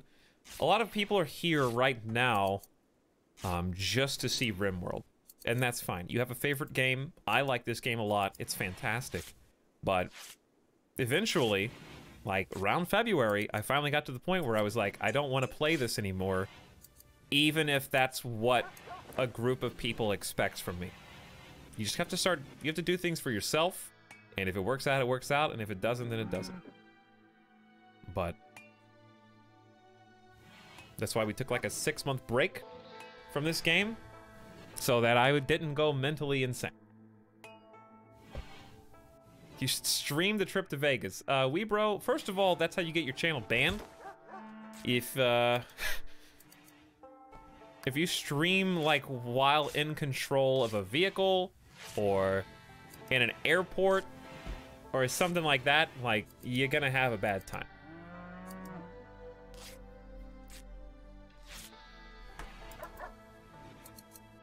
Howdy, Anastasia. Welcome to the stream and good evening. I've never played RimWorld in my life. Well, Orphan Treff, if you have any questions, feel free to ask. If you want to know more about the game and why some of our colonists prefer to vomit in this really obscure place behind a cooler, which is super difficult to access, then feel free to try to understand what's going on if you need some help, because I'll be happy to explain some of the basic mechanics that I kind of take for granted at this point. Right now, the colony is managing itself, and that's the sign of a good simulation game, is when you set the boundaries, which I have. I've given them all daily schedules. I've given them all certain jobs to prioritize. They're taking care of the rest for now. And that's, I think, what every simulation game should strive to achieve, which RimWorld does fairly flawlessly, is it gives you all the tools to kind of set up what should happen, and then eventually you kind of sit back and let it happen, and it's fun to watch. Why would streaming in an airport not be allowed? Because it's just like... Now, that'd be more not allowed from the airport than from Twitch. When you've just got a camera, you're going up to like... There's so many strangers in there. They're gonna ask you to leave. Like, you can get away with that if you're on the street, if you're doing an IRL stream like backpacking, because you're in a public place. But the airport is... It's either private property or government property, I guess, depending. But I think it's It's probably private property. Either way, it's not public. So they'll just ask you to leave if you're disturbing people, which you will be because you'll have a camera in a place full of thousands of people.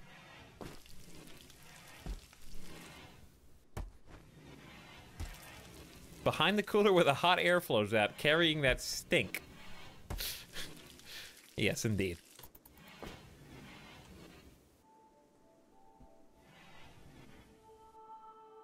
This is not Howdy Town. No, it is not.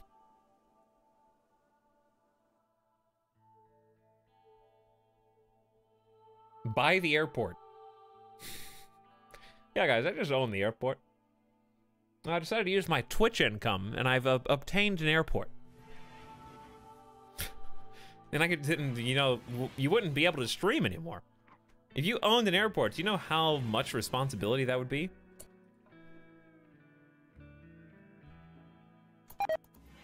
Relations have changed from -20 to 30. They have a natural tendency to reach -80 over time. I did not know that was a feature until now. Why do they keep hanging out? Oh, they're smoothing this wall. I get it. They're trying to make this prettier. Smooth limestone is just much easier on the eyes. We have a lot of steel here now. We've hauled all that in. Which means go ahead and let the other two turbines go. They may as well be built. Our bed should be built. We should not be stingy anymore. Buku Mihai has reduced the resistance of our prisoner here to 18. So every day we're chipping away at this resistance. Once that hits 0, we'll have a chance at actually convincing Ari to join our peoples and help us survive here in the RimWorld. Madia sleeps during the day as a night owl. And we're finishing building these double beds. The prisoner is going to be a lot happier with the beds and the furniture, so that's a big plus. And they're much more likely to join you if they're comfortable. Relax socially by the fire. It's actually quite hot in this room with the fireplace and the heater. I think we deconstruct this fireplace now that we have functioning heaters. Now, 2 may not be enough when a cold snap hits, but it's going to be enough for us right now. All the colonists currently have parkas, and we've got 1 extra parka should Ari decide to join us. Your news and more brought to you with the 10 p.m. evening news. Check in tomorrow for our latest traffic updates. Am I using mods? No, this is vanilla right now. So I want to beat the game with vanilla, and then I will play with mods, and then once I play with mods, then I will play with like a difficulty challenge or something like that if we make it that far. But everyone's got their favorite mods in RimWorld. If I do play with mods, I'm not going to be able to please everybody. It's just going to be like, why aren't you using this? I love this mod. This is my favorite one. I can't believe you're not playing with, or I hate that. How dare you? This changes the game. It makes it too easy. Is this game worth it if I enjoyed Factorio? I feel like they're very different games. But I can't not recommend RimWorld if you like strategy and simulation games. So, you should probably buy it. Technotos, what are you trying to say? Are you an alarm clock? Go to sleep whenever you want. I'm not keeping you here. I had a donut. I'm good. I had a whole donut, you know? After being away for 6 months, how am I liking it? I think it's been some really good changes for the better. I'm not thrilled with the prisoner resistance addition, but that's really the only feature that I would complain about. Everything else, I think, has been really solid, including a lot of the visual upgrades to... I like the small things like that. I haven't read the patch notes, so I'm kind of letting some things surprise me still. I'm really happy with the new, like, mental breaks. Having one of my colonists become a farm animal and start biting my colonists was hilarious. So all that's been really good. Have a great night, Aim Karash, and good luck in the future. A whole donut, that's right, Ulthor. I like the pun. I like the pun. But yeah, it's just a lot easier on the eyes. We got, what, just a lot of extra stuff in general. The research has been kind of reconfigured. I like that batteries are behind research. I like that solar's behind research. I like that watermill is behind research. Though everyone says this is OP. I haven't used it yet. Don't like that tree sowing is behind research, especially 1,000. It seems excessive, but what do I know? Hey, we have a bed for our prisoner now, even if it is completely dark in here. We deleted that fire, and we seem to be struggling to keep this area properly heated. So, what I'm probably gonna do, put in a couple more vents, and then build another heater over here to kind of like balance this out in the horseshoe configuration that we've got going on right now. Eventually I want heaters in here, but we don't have consistent electricity yet. We're only just now building up our 4th wind turbine, and we still don't have batteries researched, but they are very close. I'm the Scout is working hard for us. Hard enough. We should give you a chair. Cows are currently eating our meals. Oh, don't worry, Etalyx. They eat grass. Oh, really? Etalyx, take them off of their Area 1. Then they can go outside. True. You make a good point, chat. Thank you for reminding me.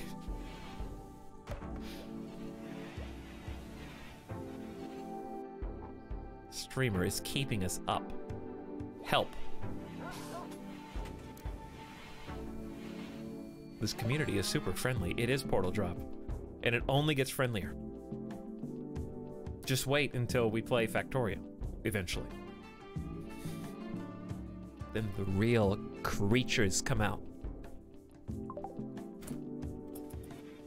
He switched rooms? It's not a bad thing. That's fine.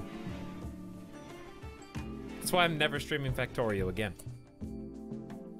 No, I will. I will eventually. Let me go, I miss my family. Sorry. We haven't had an event from Randy Random in like an hour, so something awful is about to happen. Yeah, but that's your fault, Etalyx, because you reloaded a save, you scum, when you were AFK and everyone died of frostbite almost.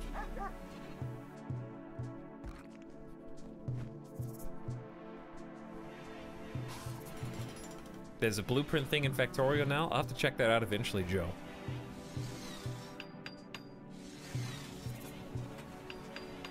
Was the last stream of that awful? Oh, the last stream of Factorio? I don't know. Is that what you're talking about? I have no idea. Stellaris win? After RimWorld, Liat. I'm ready. I want the next patch. Stellaris patch win. I return to you. But yeah, the community gets even nicer if you join our Discord channel, which Nightbot has been shilling to you every half an hour or so. And I'd encourage you to join, even if you're shy, introduce yourself. The people there don't bite, but they will make memes of you. But that just means that they accept you and welcome you.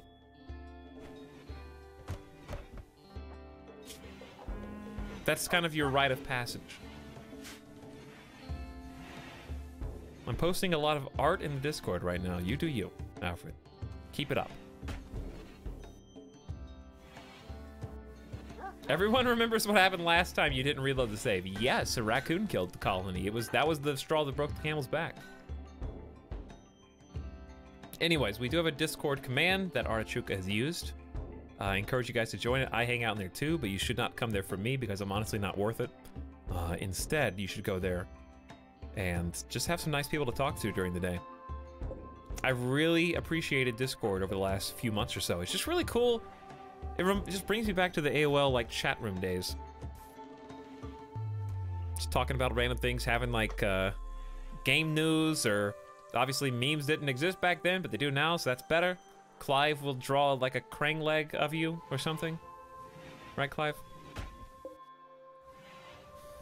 Midas is a smelly boy right now. I smell Midas from across the room. Guess what time it is? We don't have any cloth, so it's not wooden billiard table time. However, it is steel table time.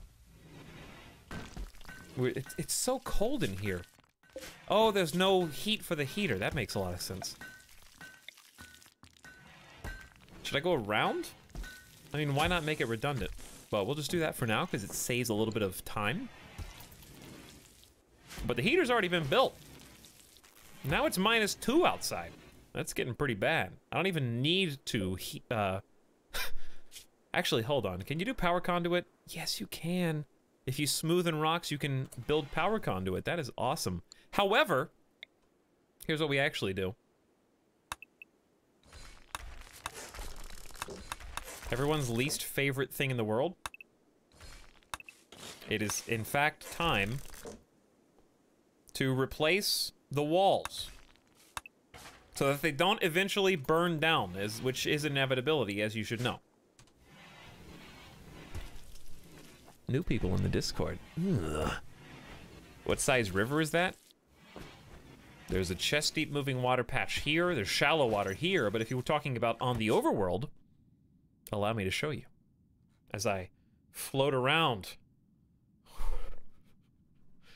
Help, I'm falling. Why is this taking so long? Oh, so close. It's this size river. It is a tundra river that looks like that on the overworld map. So I guess medium? This would probably be like a bigger size river. Don't know how you can tell. I have no idea. River huge. Okay, so it is, river. Guys, it's a river-sized river, okay? It doesn't get any more specific than that, so don't ask.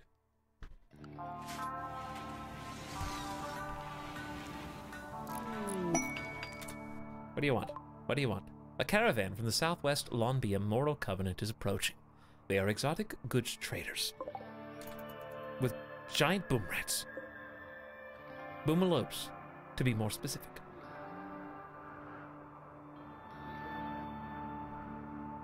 Make sure you deselect power conduits for No, you can't.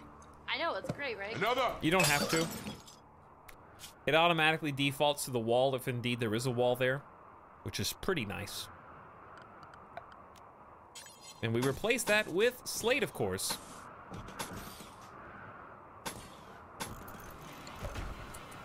As opposed to a small stream. Yes, the river is actually considered an river. It's about one river big. HKK_greed. You're feeling generous, not greedy right now. Thank you for your Prime sub. And for choosing me for 30 whole days. That's so nice. No, it really is. Thank you, Greed. Welcome aboard. Come on in, everybody. Really, like, this place is made for you. It's a safety in the wilderness. How did you even get here? Buka Mihai, why don't you tell them this is under construction? Please excuse the mess. Look, we haven't prepared for visitors, okay? You should knock next time. And who are we talking to here? When it's cold, they just let themselves in. Yes, they do. I could buy... They have a Timberwolf for sale, which sounds cool, but it ain't worth it. They do have rare Glitterworld medicine. It might be worth having 2 of these for a real emergency, but they're gonna end up getting accidentally used by a colonist that I've forgotten to forbid good medicine with. What else do you have? A heart? Just carrying around a boxed heart. Very nice. A bionic arm and a bionic spine. Not affordable. Doomsday rocket launcher. The classic. I still have like an old Twitch clip saved of the triple Doomsday rocket launcher explosion. That was insane, though. I don't even know how he got that far in the game. And then flat screen TVs for entertainment, of course. You know what? I'm gonna buy 3 Glitterworld medicine. And that's it.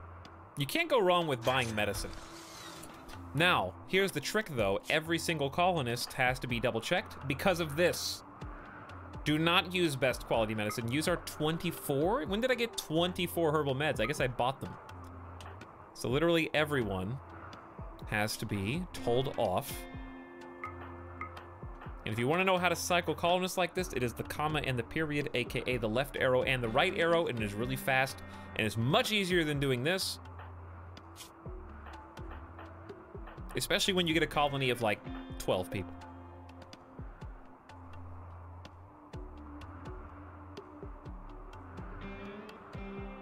And there it is, the greed jokes. Do you get that a lot? Greed? I mean, to be fair, how can you not? You know? And there they are. I like that that's the response. Forbid the medicine after they haul it. Yeah, that's a great idea. And here they come right now, Elazar. I'll do exactly that. No one touch this. Where's everybody up to? Buka Mihai, relaxing socially. Madius Aurelius thinks this is a prison. That makes sense. Why don't you go build these slate walls? That way Madius doesn't have to sleep in the freezer. That became a prison bed and it's fixed. So you can go snooze in there if you'd like. Now you are gonna be woken up by people sweeping in your room and also loud construction noises as we put these walls together. But let's just finish the wall while we are thinking about it, you know? Nip that in the bud. All right, let's build some batteries. We just researched these. They do need to be put in some cautious positions because people do not like the way they look. However, we're gonna go with this. Huh. I've got a bit of a problem here. There's just not a good place for these to go. Usually I like to put them in their own room. Lacking that, we really don't need that many to get started. However, if I want to smooth this out, and then let's say build an extra layer of slate wall here because it's safer, how hard is that going to be? Let's just mine that too. Let's clean this area up before we build batteries on top of it, shall we?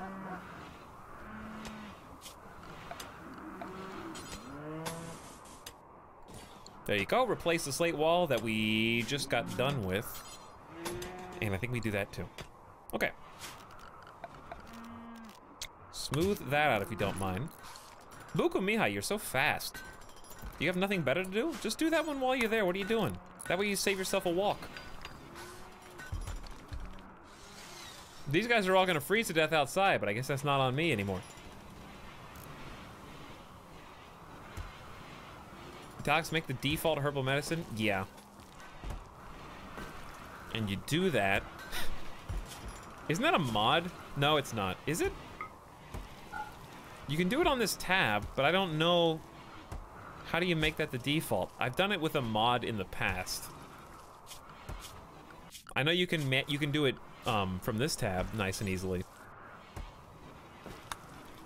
But I can't remember how to do that.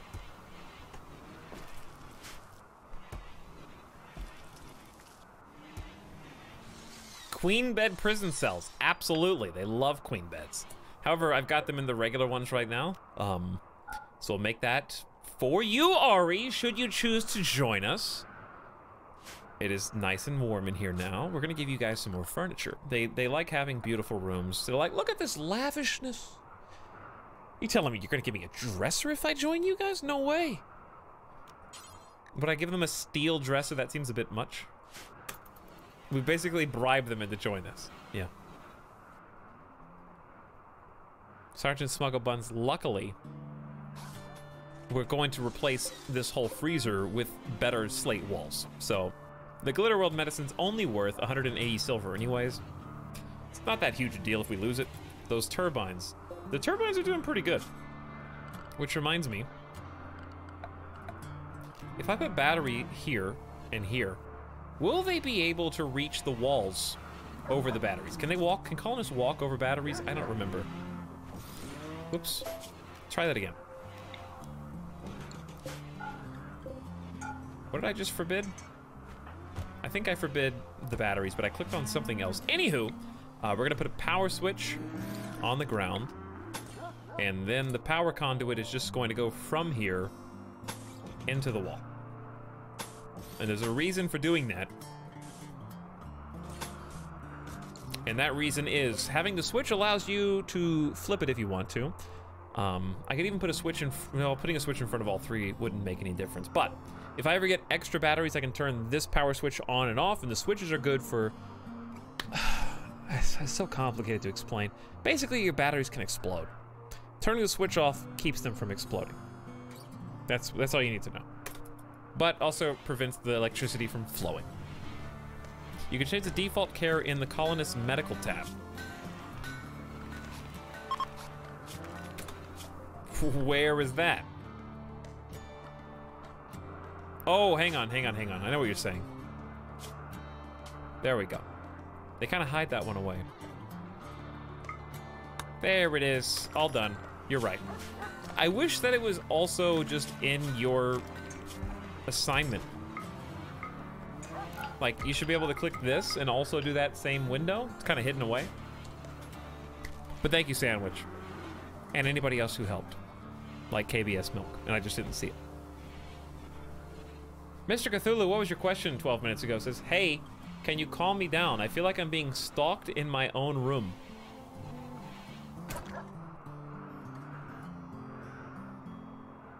So, for you to be stalked,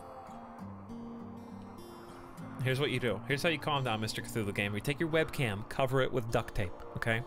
Your microphone. They've tapped it already. You're gonna have to burn it.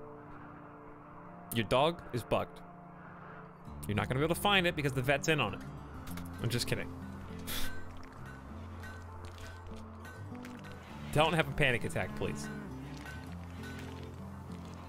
You probably don't even have a dog. However, you're doing fine, Mr. Cthulhu Gamer. We're just playing some RimWorld. Nobody's watching you. Just make sure your windows are closed, because even though I'm not being watched, I don't want my lights shining through to the outside world. You know what I mean? I don't want these, like, blistering lights to be like, what's going on in there? Hey, I'm not gonna open my window and tell everybody what I'm doing in RimWorld, right? So just take the normal things you would do. And, you know, go look at some, like, cute pet pictures on the internet and bleach your eyes.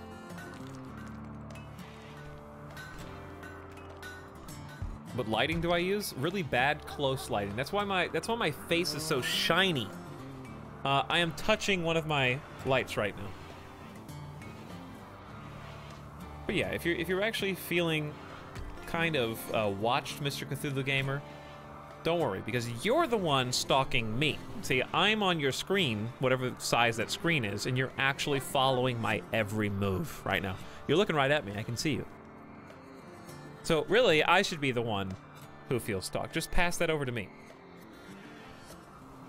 But anyways, my lighting, I don't know. These are just kind of generic. These are just kind of generic umbrella light fixtures. I don't think they have a brand. When I go to Vegas, I'm actually going to be able to space these out a little bit better, so it's more indirect and not just like right in my face. So there's that. Anyway, is anyone idle? 2 colonists idle. Why didn't you tell me, chat? But you know what? That fits the theme. The Donut Dippers Police Department. Lazy. How could you? Research solar cells? These are fine, my dude. All we need to do is build these batteries and look at these things. We only have 1, 2, 3 heaters right now. We're gonna be great for some time to come. So great even that here's what we're gonna do with our remaining time. We're gonna mine components and we're gonna build a slate wall, and it's gonna be fantastic. Look at that, dude. The double wide wall, beautiful. We're gonna put a door in here.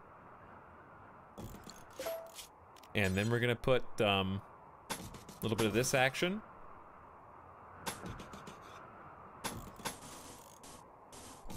And then we're gonna do a steel door there too. So we got a nice airlock built in there, and that's gonna be completely walled off from raiders. Then we kinda wanna do the same thing on the sides, which honestly is pretty easy. So, good deal. Then we're gonna go all the way over like this. And what this is effectively doing is converting our little electricity yards. These are the most valuable machines in our whole colony. So we're gonna do everything in our power to protect them. And if they want to go out this way, no doors that way, they can just go down the normal hallway. So that's gonna give our builders plenty of things to do. Walls, I love walls, as you should.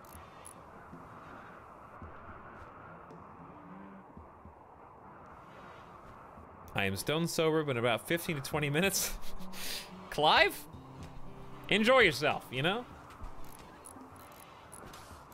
Conservatively. But yeah, double walls make it even less likely they're gonna try to break in. They'll probably just try to go in through my wooden door up here.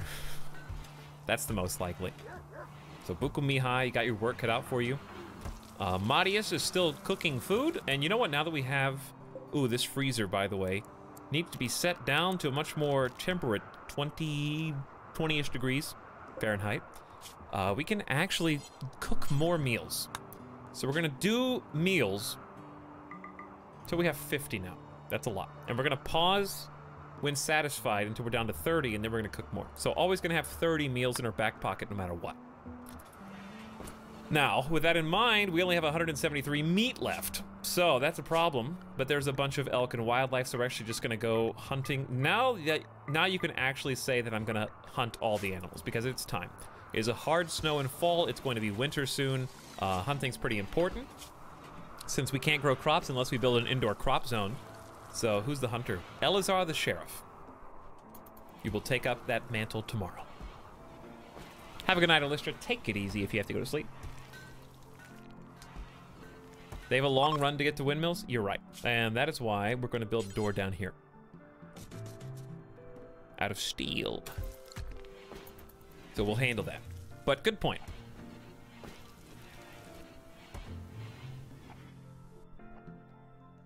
How's Ari doing?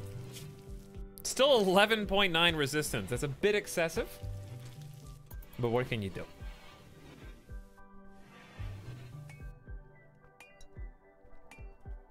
Clive, what are you talking about? The bus driver ahead of me today doesn't use cruise control.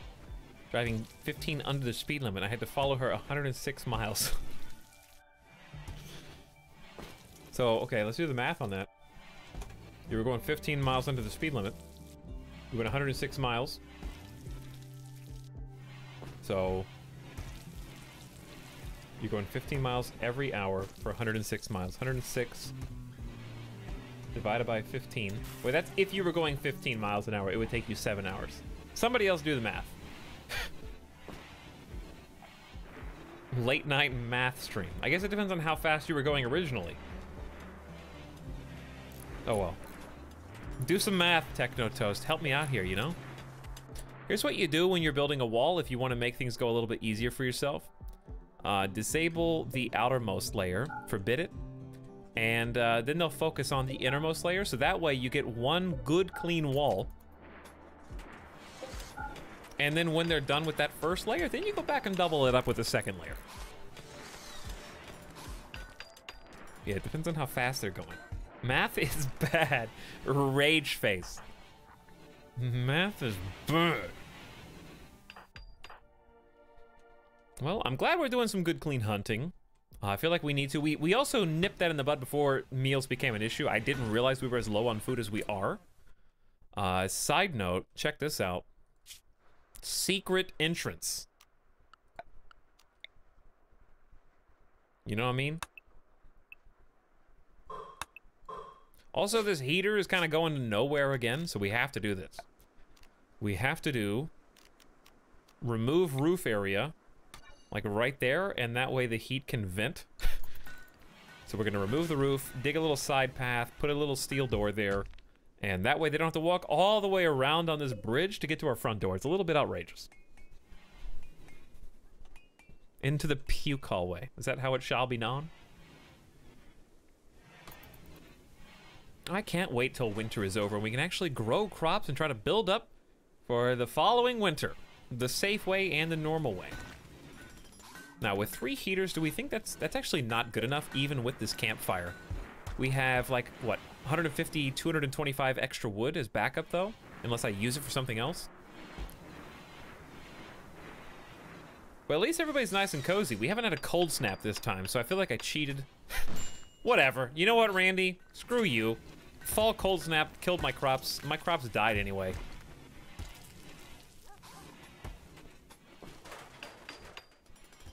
What are we doing? Oh, we're gathering slate. We should haul all those chunks to where they're closer. That's a great idea. 35 of them. Every colonist of the male gender smiles with contentment.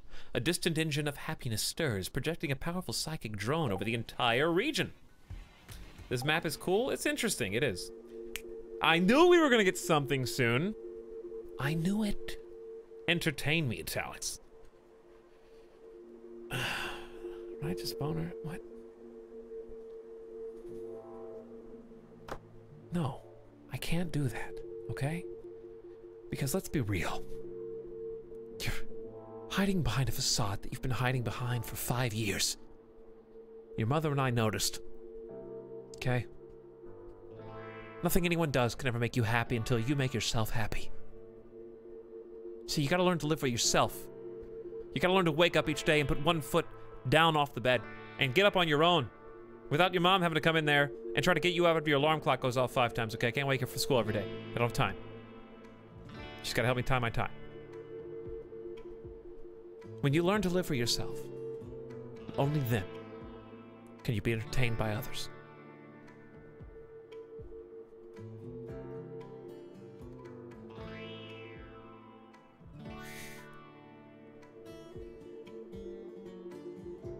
A jailbird named Dangio calls from nearby. Being chased by outlanders from Thaldo Confederacy. He begs for safety and offers to join your colony. He tells you he's 25 years old, but there's no time for more information. Be warned, if you accept, you must fight off the outlanders on his tail. Their group consists of a town councilman and a town guard. Welcome, Dangio. Who comes to us equipped with a devil strand parka. That is quite exotic. A buffalo wool button-down shirt and panthera fur pants. We got a fancy pants here. Incapable of caring or social, Dennis loves shooting things, loves building things, loves cooking things, and animals. And incapable of caring or social tendencies, as most humans are beholden to, but Danijo feels limited by his human body and wants artificial parts. He's also a natural optimist. Gets a +6 the whole time. Stab him. No milking, that's what you might do, but I want to win. And here is the small raid on his tail, both featuring auto pistols. Very nice. Who else wants bionics? Somebody else here does.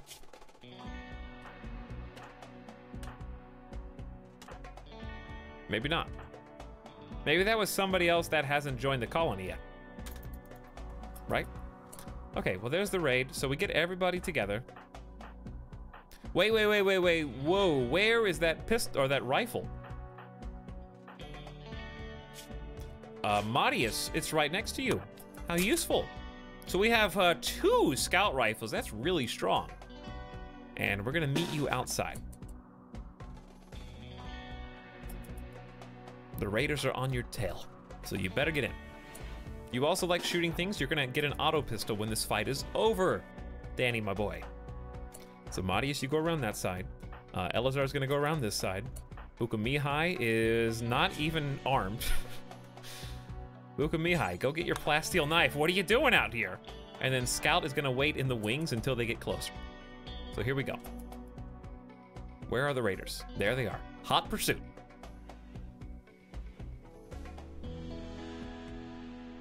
I want Robolegs IRL. Interesting. I don't think you can actually go full bionic yet. Where should I go with my pistolier? They're gonna have to get close enough for I'm the Scout to actually shoot back. This is the range in which we can fire, so we should see Albert now. However, we did not get any shots off due to their strange angle. Okay. I'm the Scout is moving up as well. We got a nice headshot. Elazar needs to get back behind cover, however. So we're gonna rotate. Scout, we're gonna move over. Marius got sniped. I think we're technically in cover here, but maybe not. So we're just gonna back up one. Now we're definitely in cover. And I'm gonna move up Elazar back so we can have dual fire. I'm the Scout, meanwhile, is going to do a flanking motion here, then here. There's no cover, then here. And that's still kind of too close, but we'll get there. Marius, can you see them at all? Now you can. Okay, we got another hit. Aid has currently been shot in the neck, dying in 6 hours. It's just bleeding profusely through the throat. Albert, the defector, has been shot in the left arm, and his left eye has been shot clean through. Death in 10 hours. They're gonna need a medic, yes. I'm not even gonna, I could focus fire them. We'll focus fire aid. There's another clean shot. Elyzar hit aid with a bolt action rifle bullet in the liver this time, through the torso. They're bleeding out real fast now, so fast that we can kind of just retreat. The neck and the eye, I'm the scout is about to be potentially drawing the ire. I'm forcing them to move up. I'm the scout's in cover though. So gets kind of the benefit of the doubt here. Oh, nice one. See, you see that clean strategy right there? I'm the scout hit aid with the revolver bullet in the left leg, and that was enough to get the kill. Albert is going down in 10 hours, but we need to help you along, my friend. Good shot. Moving target is not moving very fast now. His left arm's been shot off, and his left eye's been shot out. He's not really worthy of taking captive, and I'll just take the kill instead. We get an excellent quality auto pistol, some silver, and 2 bodies to bury. Modius needs to go back and fix up the left hand, but that should be no problem. Do we have a medical bed? No, but we will soon. There you go. Medical bed has been made. What is this, Call of Duty? Got a leg shot kill. Is this game perfect for someone who loves survival and simulation? That's what this game is. But it's very complicated. And it takes a long time to kind of figure out how to play.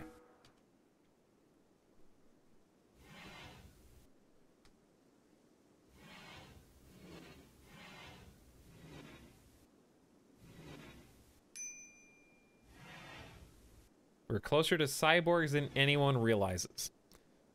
I mean, not the kind that people who play video games are thinking of.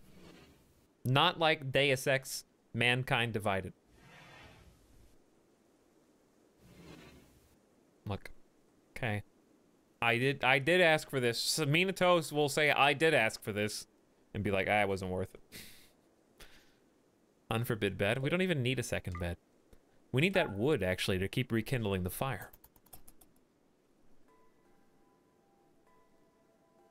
Oh, wait, yeah, we do need the bed. But we could just use this one. Right? Madius could just... Somebody needs to tend this. What are you guys doing? Any doctor will do. Buko-Mihai, would you like to help out your lovely wife-to-be? With a little bit of heal root, please? And then Buko-Mihai and Madius can just share the bed because it's really not that serious of an injury. So we're just not gonna make it a medical bed, and then you can sleep in there if you'd like. Oh yeah, they're engaged. That they are. Take the artificial heart. I don't think you can do that after death. It has ceased to function at this point. You cannot do surgery on a dead person. So. That's his sister. You're right, it was the other sheriff, Elyzar. Sorry, I forgot what state I was in. Excuse me, you're not allowed to do that, Randy. This is not allowed. You're not supposed to raid within 5 minutes of another raid, right? Isn't that in the rules?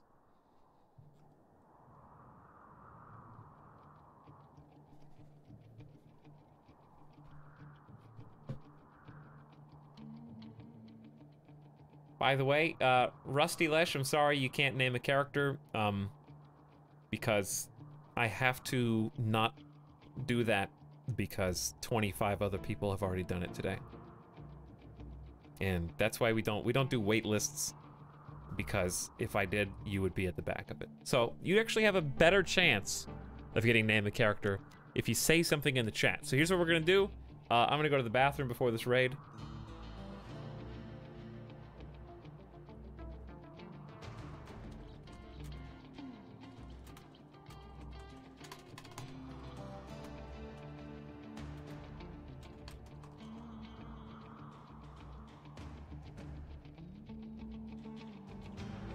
And while I am gone, say something in the chat, say anything in the chat, and then when I get back, I will use the winner command, and it'll pick from anyone who's used the chat in the last 5 or so minutes, 15 minutes.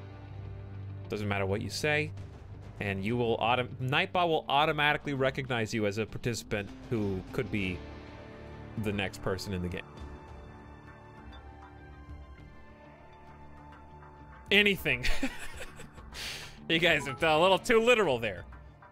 Nightbot bribed to pick me. Clive, why are you giving 300 bits right now? Don't drink and give bits, okay? Don't do it. It's a bad combination, and it's not going to work out for you. Only give bits when you're stone cold sober, Clive. Or not at all. I'll be back in a minute.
Midas is bored.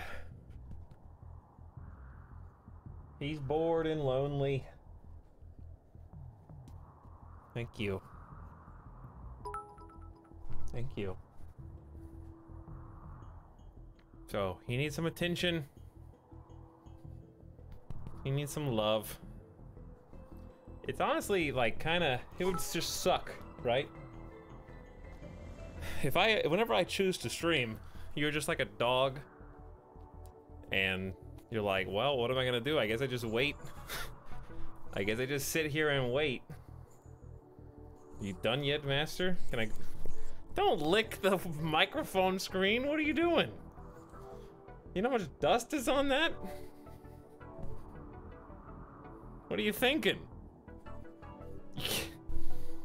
That's not... anyways. He's a good dog. Even if he is just a big licky dog. It's a good thing they don't have deep, complex thoughts. Yeah, but they still get bored and they still get antsy. They still get pent up energy.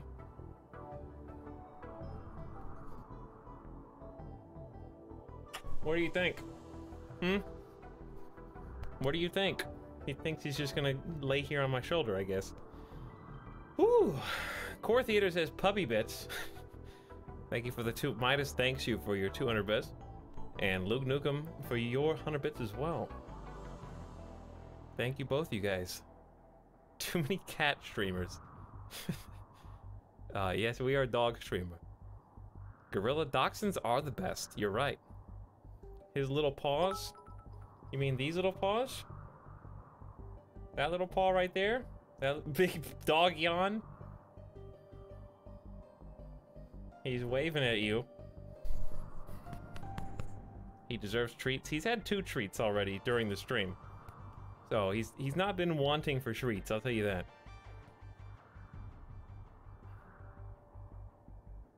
Maybe I should let Midas play. He's like tired, but he wants to play, but he also wants to eat. And he's also bored. Huh. Just gonna lay there and look off to the right. Here, you may as well full screen for a minute so you can get a better image. I'm just gonna look off to the side. What difficulty is this? Randy Random on rough. I have to hold him like a baby. Midas just thinks you sit there talking to yourself all day. He does. And he listens for key words. Like, hey guys, be right back, going to the bathroom. And then he perks up and he's like, he's gonna leave. And maybe he's gonna give me something. Maybe he'll bring me something back. Midas, can you play RimWorld? What do you think? Would you be good? Will you be good at the game?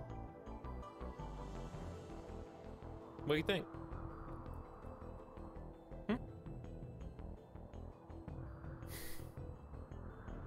What do you think? Yep, that's what I thought too. Okay. Is that a yes? I guess he is a yes. Are you going to just lick everything?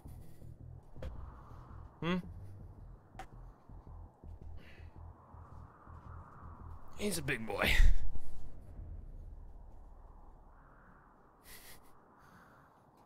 Anyway.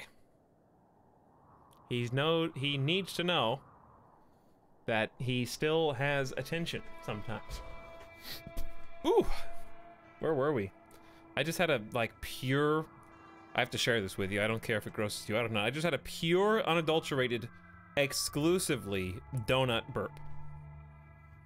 I just belched out the flavor, exact flavor of the donut that I ate like 2 hours ago.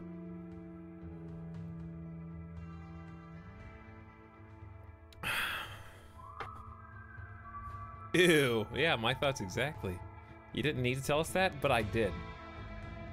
Technoto says, bits for Midas. Thank you for your 100 bits. You can't take them back now.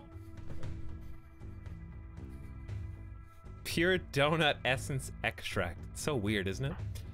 All right, Madius Aurelius is still kind of recovering, but can fight for us.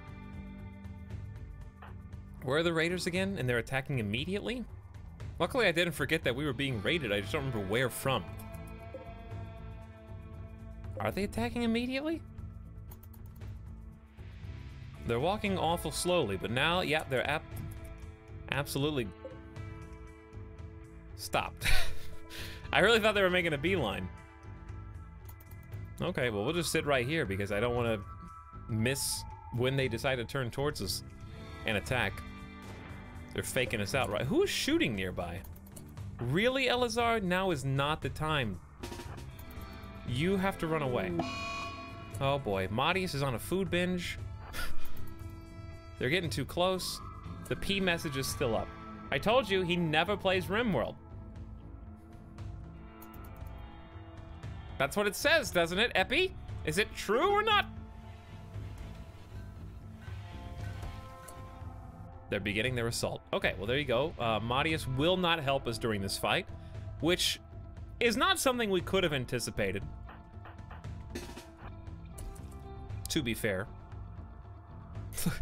There is the elk we were previously hunting with a nice front leg gunshot wound. Well, I don't... hang on. Did we haul the guns in already? Nope. Didn't we have an excellent... There is an excellent quality auto pistol. Don't worry, Dan's coming out. He'll get there.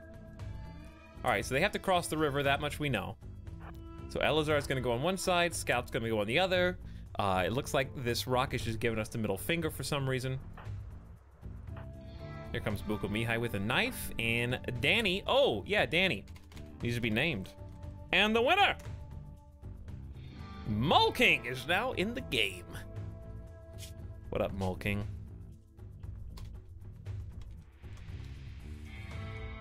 Mulking, aka the Jailbird. Male colonist of the Donut Dippers, you're an apocalypse survivor.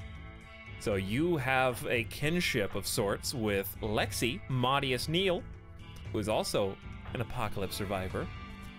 As an adult, you spent most of your life in prison where you were put to work in the kitchens. You had a habit of getting into fights and developed an aggressive way of speaking. You're an optimistic transhumanist and capable of caring or social, but you can shoot a dude if you got to. You're very slow. We got the gun and we're coming down for backup. Here come the raiders, and they will be within range as of now. There's no cover in sight except those rocks, which is absolutely where they're going for first. So we're gonna have to readjust the way that we're fighting when that happens. Let's go ahead and move now. Mulking, you move as well. Scout can't actually see what's going on, so we're just gonna rotate back and see about making them come to us if we can.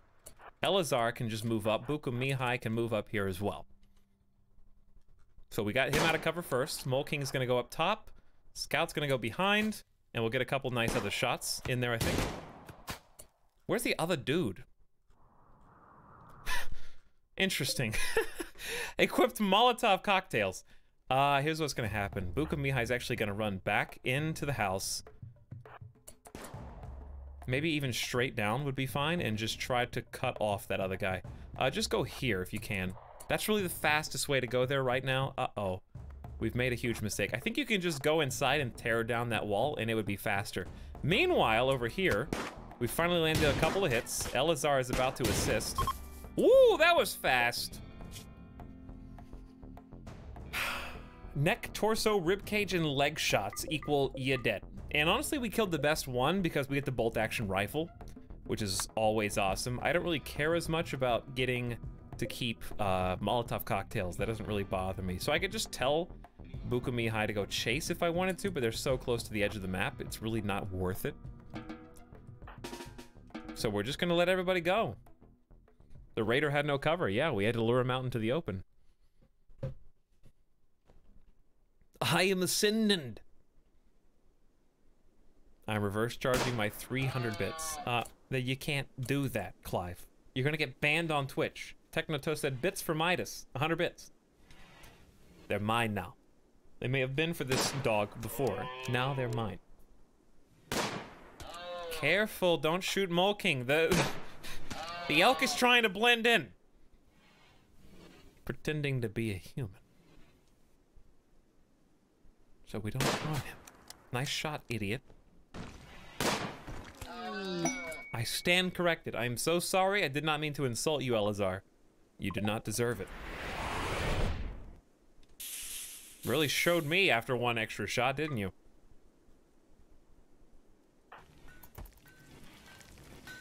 Okay, and away we go. That was some milk. The cow is actually providing milk, which is being put towards simple meals, which we got 20 of right now. We're trying to cook up to 50. Veronicorn, I saw that you just ate some raw steak in there. Trying to get in while the getting's good, I guess. Hey, we got a door here now. That is awesome. And it's gonna save us so much time. I also heard some mining over here, which is equally as good. Buko Mihai sleeping. Madi's, oh, I gotta set up my new dude. Mulking, what do you want to do with your life? How about you just work like everyone else does? 8 hours a day, bare minimum. Then for your work ethic, you firefight, you're a patient, you bed rest, who cares about basic? What are your talents again? Construction? You're a double fireball passion, so you're the new default construction worker. You also cook better than Maudie's, but Maudie's already has an 8 skill, so you can do that second, hunting fourth, handling animals occasionally, if ever. Mining is fine, growing crops, no. Hauling and cleaning is last. So you should always have something to do, no matter what. We are getting like fur, camel wool, sloth wool, all that stuff. It's just dropping like crazy right now. What is basic? Switch flipping. And things of that nature. Are you gonna build a bridge to the secret passage? No. I don't need a bridge. They'll just walk in the water. I think. I could build a bridge, I guess. I feel like I still need that stuff, though. I guess I could. Wouldn't kill me. I'll have this base up in no time. Yeah, there's a wet debuff. That's true. If people are taking back their bits, can I do so as well? Ulthor, do you have any bits?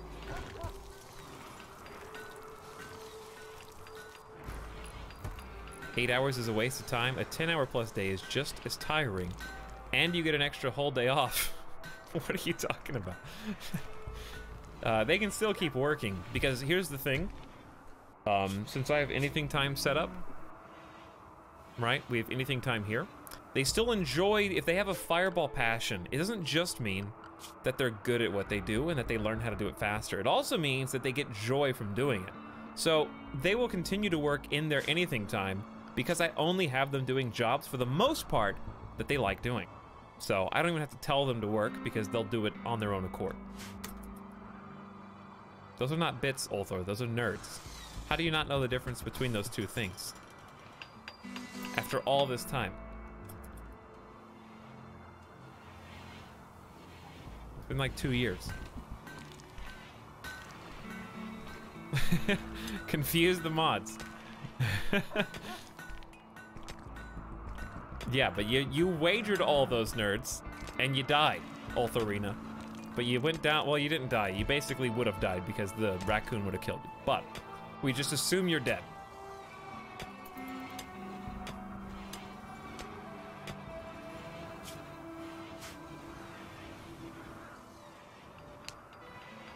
Smooth walls. Everyone's doing a job. When there are people idle, then I will smooth walls, okay?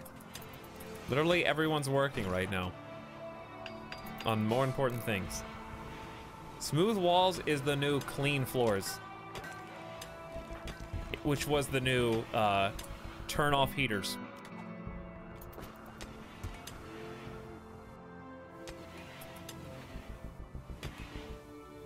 They changed it to a mood boost as long as they're doing passioned work in beta 19. No more free joy just from passion. So what does that mean?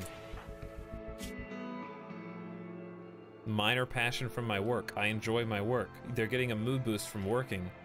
So they're gonna... I only have joy time 3 hours of the day. And the reason I do that is because usually midday is when they start to tilt downhill on the mood boost downwards. So I force them to go do something joyful, but they're actually working longer than 8 hours a day because they wake up and start working after they eat here. So they're really working like 2, 3, 4, 5, 6, then doing joy, then doing 1, 2, 3, 4, 5, 6, up until they go to sleep. And if they need joy, then they can go get it. But around middle of the day, if I force them to work straight with no breaks for joy, is usually when I have the most mental breaks. So when they take time off and go do something joyful, which will be a lot easier once I get a wooden billiards table and other joyous things, then we will have a much better time. So let's do, let's actually do a chess table, because that's very easy to make.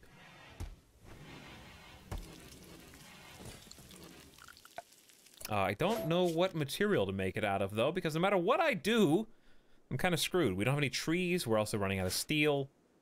We have a new pocket that we can mine out of, but I'm hesitant to do that because of we're already encouraging bugs to chase us down anyways.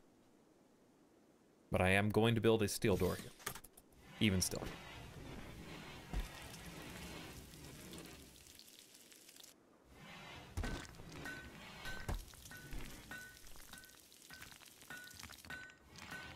What terrain am I in? This is a tundra, LaFuffles. By popular demand. That is what they, the people asked for. Anywho. Look at all of my sleeping babies. Mole King works tirelessly throughout the night trying to get up to that 50 food request that I made. And only stops to eat. You asked for ice? Interesting. What do you think happens in -8 Fahrenheit? That sounds like an icy environment to me. Pretty sure that qualifies. I said popsicle, and this is a frozen popsicle. You demand too much. All right, we're up to 40 meals. Good job, Madius. You're doing good. We actually have batteries now. So here's what we can kind of do with those batteries. Until we need them, we toggle the power off, and that's what the basic task is. So somebody will get around to that eventually. If they don't, I can manually make them do it. So I can just have Madius do that after next task. There you go, batteries are off, so now the heaters just run on our wind turbines, and we have run no risk of exploding our power line here. That's what the switch is good for. So, while this is hooked up and connected in, you have a danger of your whole battery pack exploding in a violent fire, which you obviously don't want. Okay, here comes the bridge. We're moving stones in for stone cutting. Madius has taken the day off, of course, as a night owl does. And Mole King has connected both sides of the river, and we now have a shortcut into our base that we did not have before, and is taking over cooking duties. That's what I like to see. How is our new prisoner, our old prisoner doing? 1.2. We just took another 1.2 off resistance, and we will be there before you know it. So, I wonder if I can find any more lumber to chop. That is not so far away, or maybe there's lumber already out there and we just haven't hauled it in yet. Doubtful. Seems like we've used almost all of it. We can't plant trees yet, so why don't we just research that, and we'll just, are there trees that grow year-round? I'm assuming there are. But we're gonna start on tree planting research, as boring and mundane as that is. The colony's around because the raccoons have not come for us yet.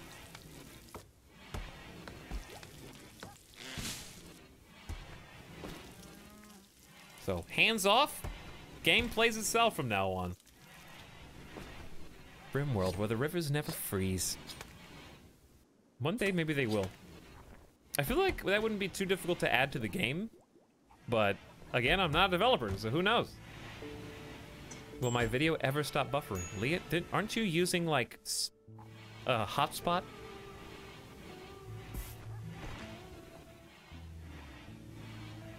Why not get the free money? Everyone's going to take care of their own things on their own time. Uku, we have dedicated haulers now, as you can see from the drop-offs to our dumping stockpile here. We've made a snowman. They're grabbing everything and they're going to haul it because that is the only thing that they have queued up to do for their job. For example, the body's already been buried, the bolt-action rifle is already crappy anyways, and it's only been out there for like a day. Hauling slate chunk to dumping stockpile, and there's really only a handful more. So like we can grab, that's not even the free money you're talking about. No empty accessible spot, that is a problem. So here's what I think we do. I want to get us some shelves, or here's this instead, a better stockpile. Just temporarily right here in the middle of the floor. So much more space. Now our haulers will be able to do their job properly. So I wouldn't have to manually queue them up. They just do it on their own. I just didn't have enough space for them to put stuff. What a heat wave in a tundra would get to. Probably in the summers. Probably the 90s or like 100 maybe Fahrenheit. Yes, elk have a 2% chance to attack when harmed. I think that's the least of our problems right now. You know what? I'm just going to take this seriously. As dumb as this is. And everyone's gonna go outside. We're just gonna shoot it. Ukumihai, you can go inside. This is gonna be the elk firing squad. Overkill much.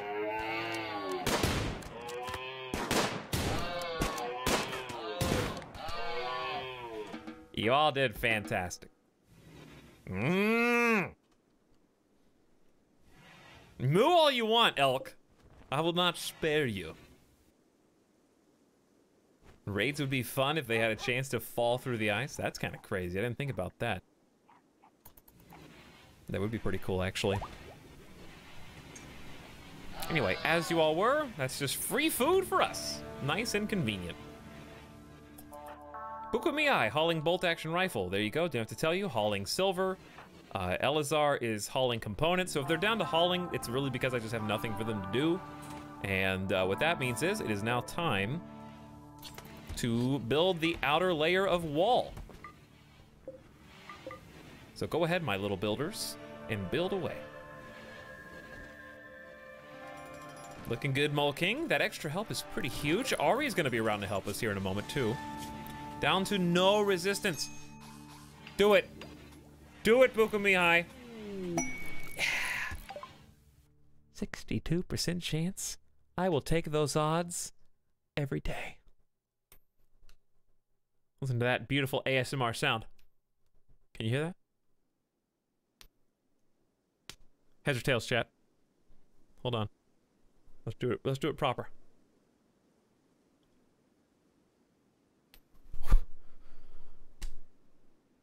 What is it? Heads or tails? There's a 50% chance. Heads, tails, heads, tails, tails, tails. Tails, tails, heads. I think the tails have it. There's a few more heads popping up there at the end, though. The correct answer. I don't know if you can see this. Can you even see that?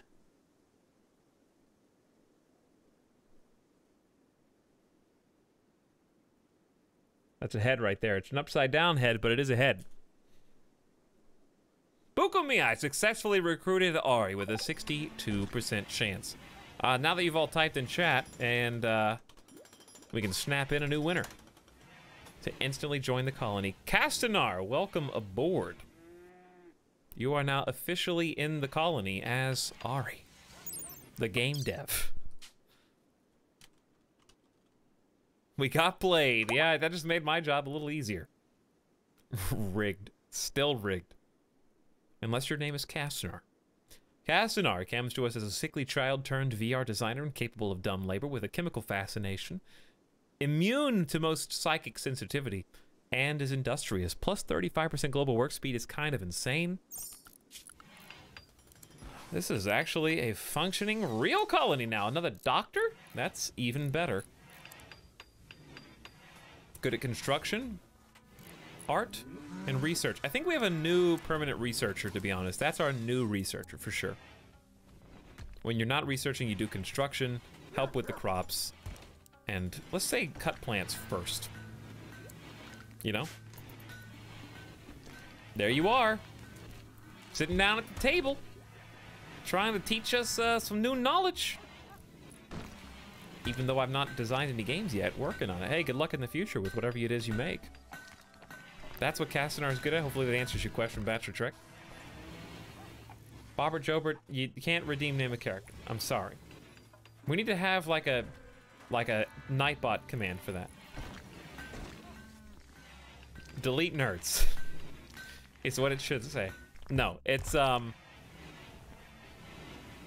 many people. There are too many nerd redemptions. We can't do first come, first serve because everybody... It's like we're playing basketball. And everybody's at the half-court line, right? And I'm the referee, and I got the ball, and I throw up the ball, but instead of 2 people jumping for tip-off, we've got about 30 people jumping for tip-off simultaneously, except some people, every single time, are jumping before the ball is thrown up in the air. And when that happens, you're gonna end up with this.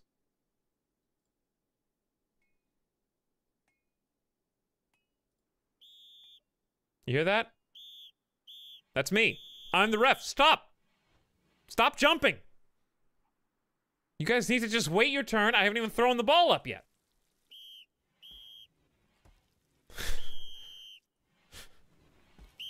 Distant whistle sounds. There you go.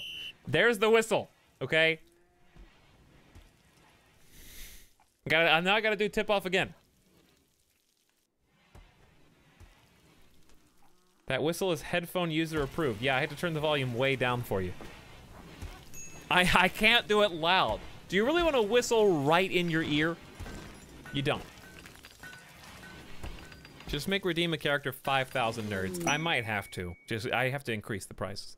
Peachy, a prime counselor of the Confederacy of Thaldo, has sent a message. She wants to talk with us in a nearby location.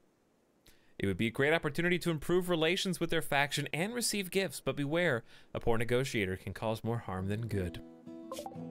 You want me to go across the street? The Thaldo Confederacy wants me to go across the street. You're hostile with me.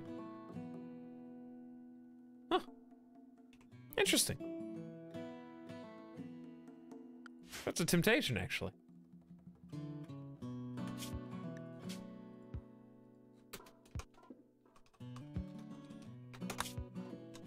Okay.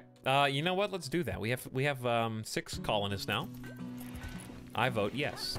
We need to make 50 meals, and then we'll go do it. How about that's our goal for tonight, is actually try and improve relations with one of the factions that hates us. I'll bring, like, 4 people. It's probably less than a day trip. It's a small journey. Right? The goal tonight is don't die. Randy's actually fairly conservative when you start a new game. It's about the second week we're gonna have the most problems. Like, a week from today, that's when we're gonna need to be mostly concerned. Do I have any good negotiators? Yeah. 10 out of 20 is pretty good. I mean, at least by the game standards, that is considered a skilled professional. So, like, I would consider that good based on those words.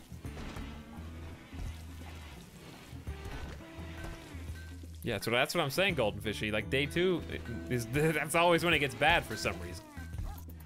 That being said, Randy did try to kill me, but that's because I went AFK letting the game run. So, I don't count that. You can, but I don't.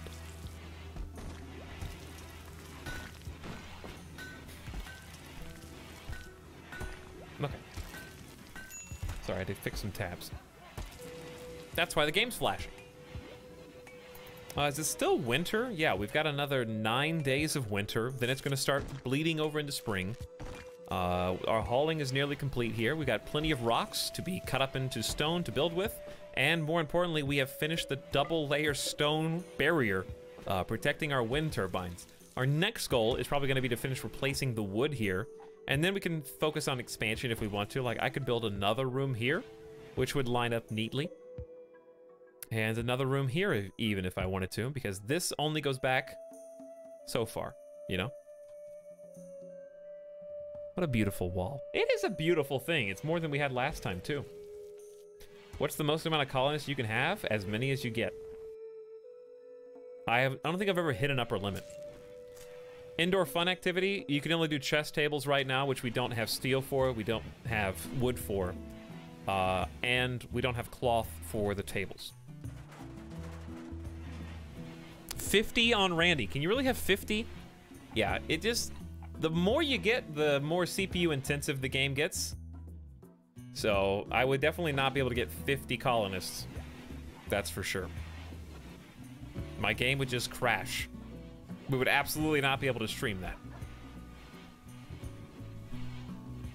There's a soft cap where you'll start getting several 100-man raids.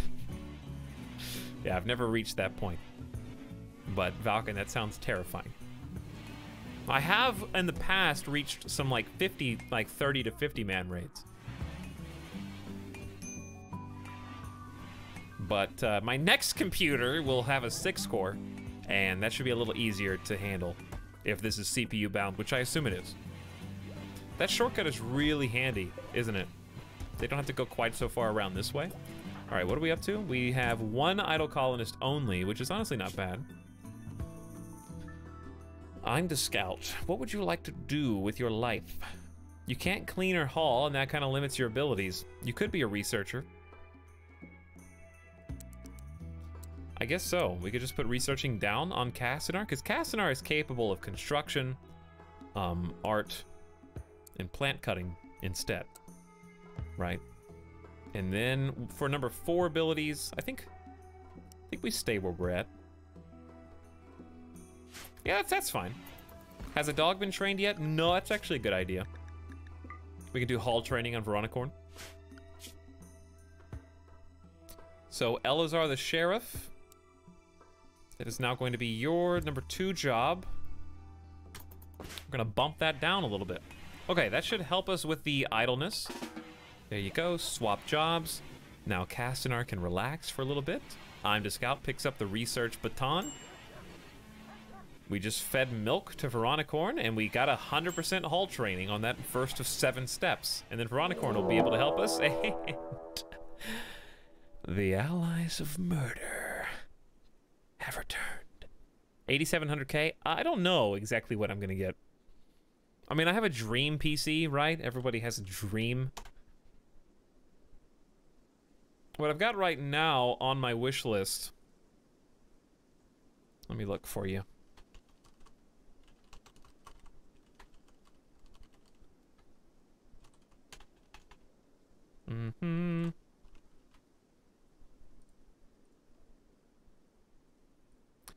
Is a...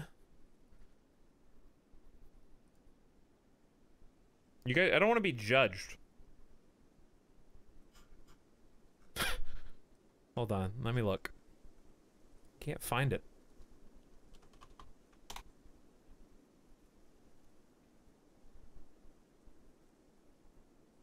Where is it? Okay, so what was on my wish list was the i7 8086K Coffee Lake 6-core, 4 GHz, 5 GHz turbo, socket 1151, 300 series. That's my wish list CPU. So there you go. I can't remember 8086. Say that 3 times fast. You can't buy that anymore? Nah, it's still for sale. You just have to pay a little bit more. But it is still available. It is more expensive than an 8700K by about 40 bucks. But it's still on the market. And honestly, 40 bucks for just base clock speeds of another 0.3 gigahertz, pretty good. Go Ryzen? Nah, it's okay. It's a good CPU. AMD is good, but I've always used Intel and will continue to do so. Hey, 4 pirates. Am I gonna do overclocking? Nah, it's not worth overclocking a stream PC in my opinion, because the streaming by itself takes enough of a toll on your CPU that overclocking on top of that. If you're overclocking and streaming, I feel like you're just going to buy a new CPU soon. But anyways, I've brand loyalty, blah blah blah. I know, not good. I'm just going to be a dweeb. Because guess what? It's just one of those things that no one is going to agree on. Everybody just buy whatever you want to buy. Nvidia's better. Nuh-uh. Ryzen is the best. No. Like, at the end of the day, CPUs never break, really. My CPU currently stays between 80 and 99% load for 9 hours a day. And I can tell it's getting worse.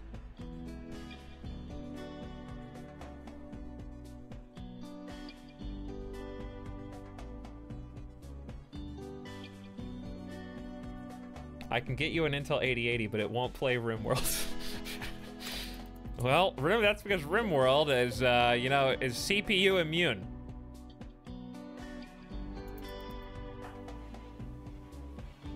yeah. Over the last 6 months or so, my CPU has been getting progressively worse and slower. Also, my it's also a Core i7 4790 i7 4790K, and it's about 4 years old now. And the first one I got was actually a bad batch. The batch number was a batch that was prone to overheating, and if I hadn't have run tests on my internal temperatures, I would still have a faulty CPU to this day, wondering why my computer was crashing for no reason.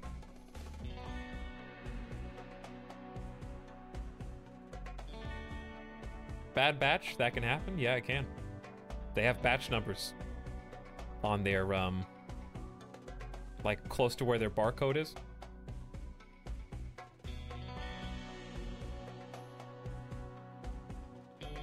They have, let me see if I can find it. i7 bad batch overheating. Oh wait, I have to type in 4790K.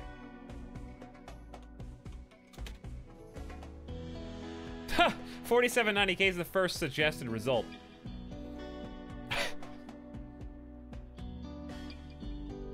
Well, I don't have to type in 4790K, it's still the first one that comes up. Well, that's how you know. So yeah, there were a handful of bad batches that went out, and you had to like check to see if yours was one of them. But anyways, here's what's gonna end up happening. I'm gonna get a new computer, I'm gonna build it, as I always have, and it's initially gonna be a stream PC. Then when I eventually get a new graphics card, right now I have a 980 Ti, and that is more than acceptable. I'm really CPU bound right now with my 4790K. As 4 colonists are idle here and very bored. I am then going to eventually get a new graphics card. And what that's going to do is enable me to do a 2-stream PC setup. So then, my new Intel 6-core computer is going to be my gaming PC, and then this 4790K is going to be a dedicated stream PC. So, at the end of the day, it is going to be a gaming computer that also streams. Stream the building PC? Absolutely not. I would just get judged. That's like #1, get judged and made fun of. That's such like a personal thing. Honestly, somebody building a computer is the equivalent of asking them to change clothes in front of you. Like, hey, I want you to try that on right now.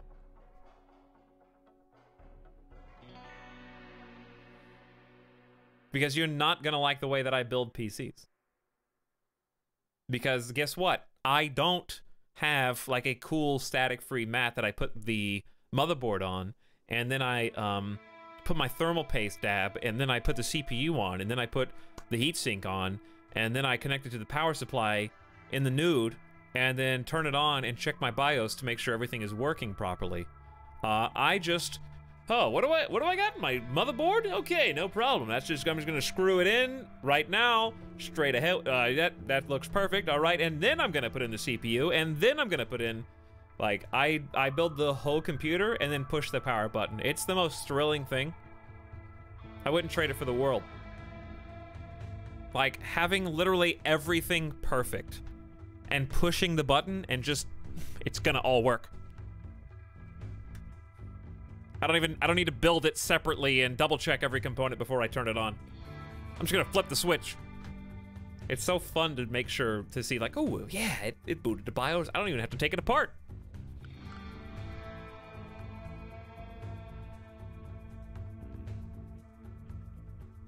You won't get made fun of.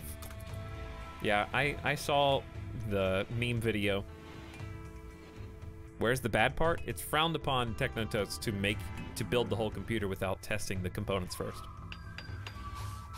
Also, every little thing you do, or if you forget something, you just get criticized. Like, uh-oh, it looks like I forgot to connect my second fan to the fan controller. Like, I'm gonna be made fun of now. Just dumb little things that somebody else does better. Because I only build a computer like once every 2 years, so I'm by no means a pro. I just think it's fun. It's a fun hobby.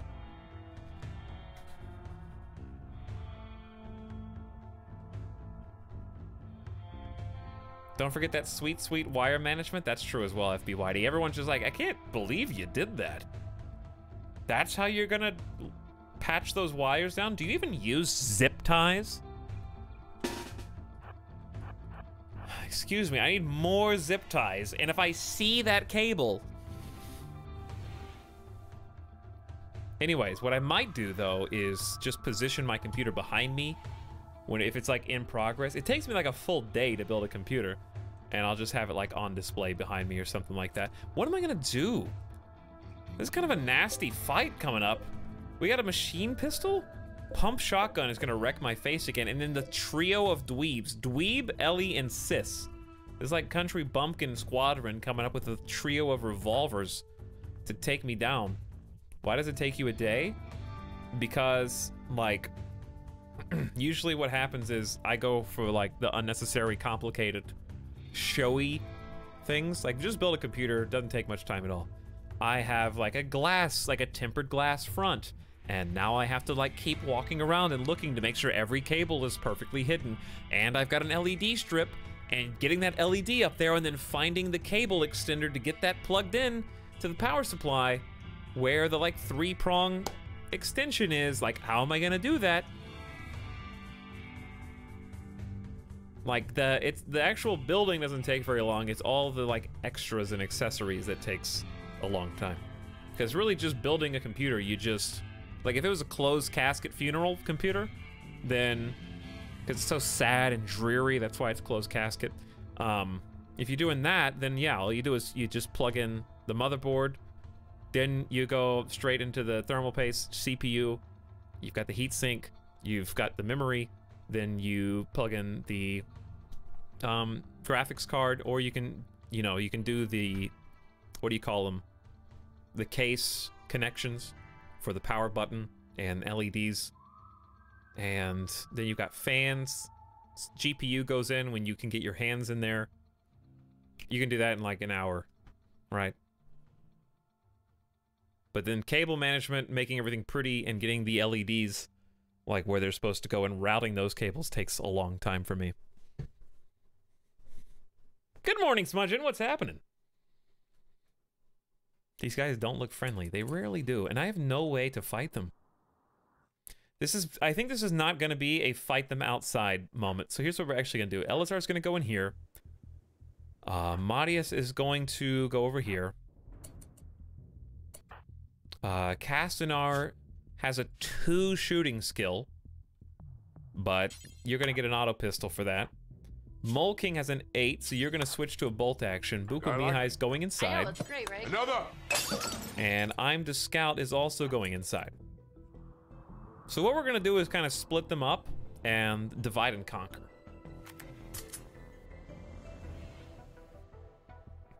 Sometimes they just don't make those cables long enough. I know, Shargoth, that's the problem. And you're like, do I have an extender for that somewhere? And for me, since I build so infrequently, I always forget which of the, like, which one's the power button on this motherboard? Which one's the LEDs? Which one's the hard drive LED? I like it. I know, it's great, right? Another! So I have to open the manual for the specific motherboard. What are you doing, Clive? Didn't I tell you not to drink and give bits and... No, I did say bits. I know, it's great, right? Another! What are you doing, Clive? Using a whole day to build a PC is not boring. It feels amazing. It really does. It's great, right? Another! I'd only make fun of the parts people buy. That's the other problem. Like, you're using that? How could you? It's a waste of money. Great, right? Another! I made over 200 today. Why not? And you just gave 25 of it away. That's not a good percentage, Clive. I like it. I know, it's great, right? Another! Thank you, Thor. And also, thank you, Smudgeon. Back with Prime for 6 months. Welcome back for half a year, Smudgeon. And again, good morning to you. Clive just gave $25 in gift subs to a handful of lucky people. I'm the luckiest of them all, but so is Shimmy Shamson. Anubisi, Cobra Blue 6, funny, relatable username, I like it, and Abysterical. Abysterical. Hopefully I said that right. If you heard your name, you are now a gift subscriber.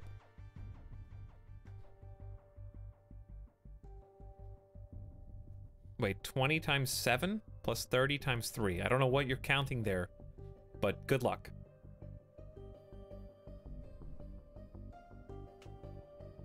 I heard shut up and glass breaking. It's not shut up. The raid sub sound was too much. I don't feel like changing it anyways right now. I like what we got, you know? But thanks a ton, Clive. Glad you had a good day, no matter how much money you made. And thank you so much, once again. You just gave me $250. Hurry and resub and get that $1 sub month. Do it if you want to, you know? No pressure on anybody. But if you do, you've got literally like a matter of hours to take advantage of September. Like less than 24 hours. No rush. Okay, they're all kind of going over here. We just got a nice hit. Can't complain. I'm just letting Madia shoot whoever they want. I'm gonna retreat now though before they get the drop on me. Elazer should be able to take a couple pot shots. They don't have a lot of range. Scout, you can move out too because they're about to cross into your line of sight. We shot Gil twice. We got a split up firefight. Hypothermia shivering, so they're not feeling good from that. What is hypothermia doing for us? Consciousness is down, they're easier to incapacitate. Manipulation is worse, which I don't think affects guns. But Gil's been shot in the left leg and the torso, so it's very slow right now. He's about to take cover behind a rock, which is gonna make our life a little more difficult. And now, Elazer, your time has come. Get out of there. You just did like the cool movie thing. Uh-oh, Scout just got nailed with a revolver. Is supposedly in no immediate danger, but that's all right. Sis has been shot with what? Bolt action rifle in the right leg. Here comes Gil. Gil, what do you? Oh, Gil's got a pump shotty. Quick, Madius. Okay, you gotta go inside with the pump shot. Too scary. Very nicely done, good timing. Mole King, you have a special rifle, so we're gonna send you up top. Polo is very wounded as well with 3 revolver gunshots. They're gonna start breaking something down. I just don't know where exactly. We don't want to mess with Gil. Gil is bleeding out anyways in 6 hours and suffering from hypothermia. So I believe our goal here is probably gonna be to take Mole King and Elazer out and around the side. And then once they are distracted, Madius can strike again. They really just hate horseshoes. That is a Raider trademark. They loathe them. Okay, so we're going to try to flank. And we're walking around the river carefully. Always the horseshoes pin, literally every time. Okay, they're coming back, so we just kind of stop here and take aim at Sis, who's gonna have a cover advantage on us. We just have to 2-to-1 outnumber Sis. There's a good shot. Come on, guys, it's 2v1. That's just why we had to divide and conquer people. But one is down, the rest of them are not sure exactly what they want to do with their lives. They're just gonna attack our in-construction base because they consider it an eyesore. We're gonna go try and take cover. Gil might be popping around this corner and I wanna stay out of range of the pump action. Okay, isn't quite convinced. We're gonna sneak up there and take cover behind some rocks. What was that? Oh, minor break risk. It looked like that was a result of a gunshot. Dweeb has been hit in the torso now, and they're starting to get wise to my plan. Ooh! Gil the Tunneler is dead. Now we're gonna change targets to Ellie manually, who's getting a little too close for comfort right now. And you know what, Madius? Why don't you pop out and distract them as well? They're not gonna expect you here. Very good. You wanna do another one? Now they're retreating. They did not like seeing Ellie the Surgeon get shot to death. 3 scout rifles, bolt actions, do wonders for your colony just because you get that sick range advantage. One more shot on Dweeb. Ooh, nicely done, Elazer. That was a long distance kill. Polo here is still alive. For 5 more hours by the looks of things. So we're gonna try and capture you, send everybody else back to their daily tasks. We do not have a medical bed right now. We're gonna allow that bed to be built and see what we can make of this. Pretty good.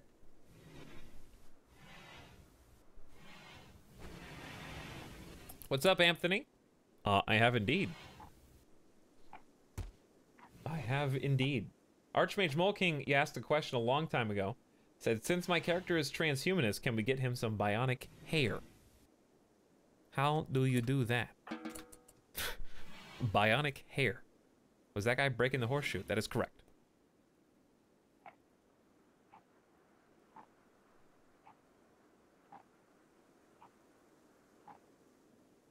All the blood on the snow makes it so much prettier, doesn't it? Are you guys really that obsessed with my hair?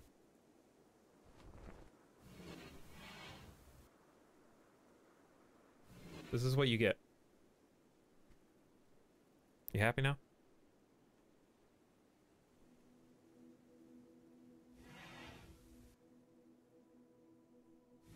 Maybe you shouldn't have said anything.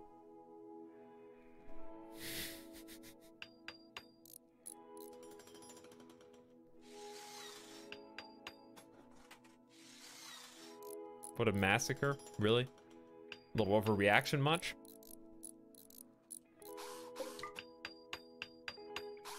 You see how easy that was? What, why? Because you said something. You guys are grossly overreacting.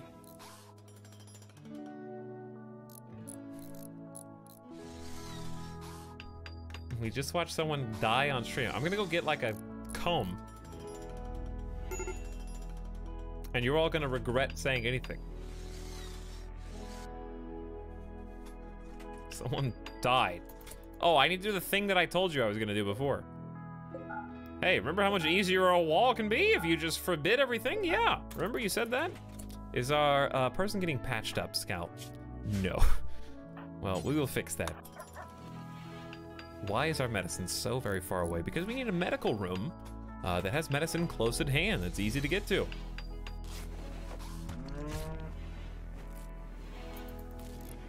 Well, there you go. You got treated. Polo's just gonna die because I forgot to treat him.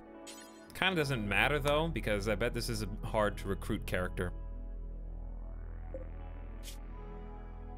20 resistance is just not ideal. Nonetheless, I will try. Ooh, I don't know if we're gonna make it in 0.3 hours, Polo. No, we're not. 9 seconds? Absolutely not. I wish they didn't change the way blood bleeding percentage worked. What was your bio? Intellectual. We already have medical, animal, and shooting melee covered. We're really not missing anything, except I did waste some herbal medicine. So I'm not upset by this.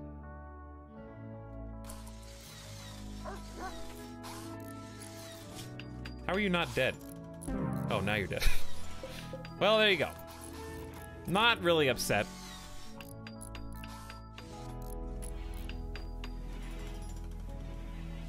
What's the bedroom size for your colonist? Right now, Golden is 5x5, which is pretty much what you should be shooting for. That is considered a good quality bedroom. Spacious interior is a bonus that comes from that. So they enjoy having 5x5 space. If you want to do bigger than that, feel free. I'm in favor of just making the bedrooms whatever size you want to. You don't have to adhere to the specific wiki instructions. In fact, I will be making larger bedrooms probably the next time we play RimWorld when I make a more permanent base.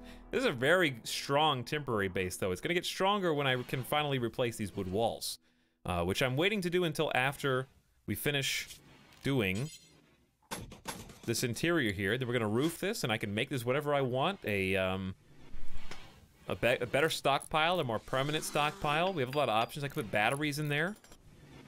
A lot of things we can do.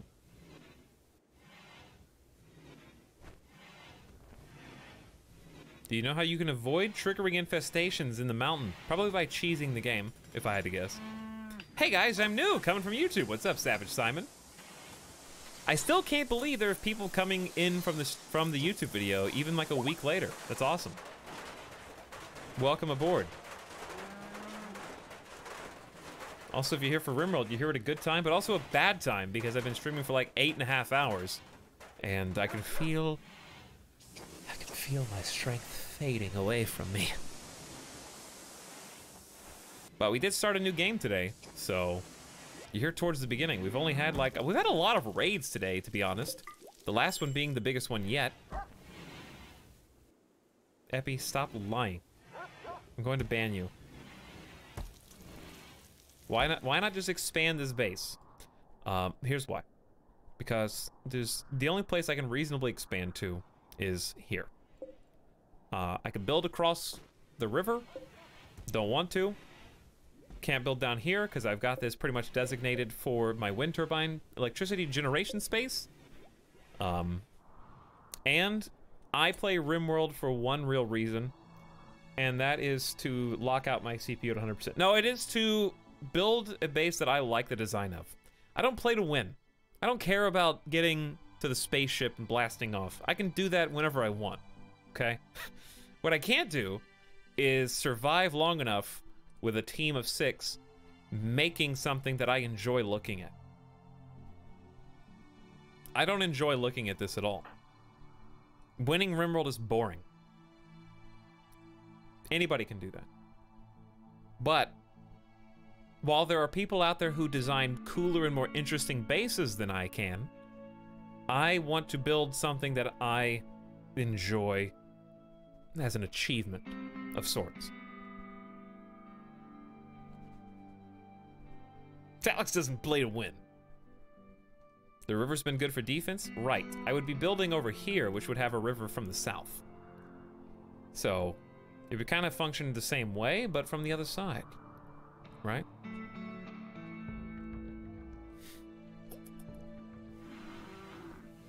I'll watch the VOD. Savage Simon, you just need to be aware when you watch VODs, sometimes unexpected things can happen. If you've been on Twitch for a while, though, you probably already know that.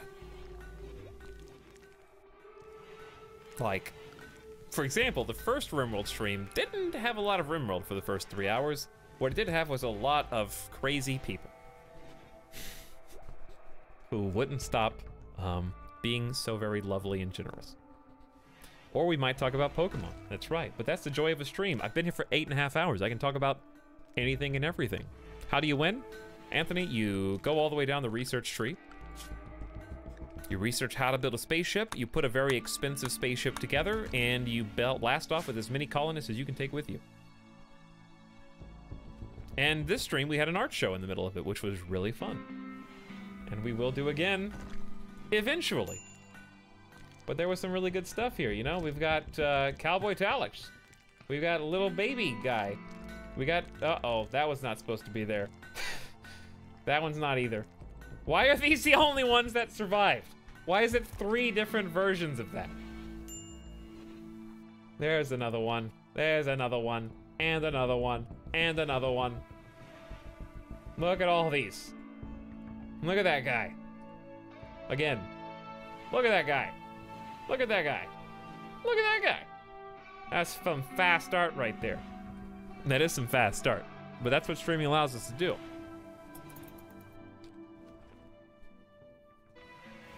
Please talk about the best game ever made, Madden 08. Sorry, Madden 06 was better. 08 was overrated. Just like FIFA. FIFA 06.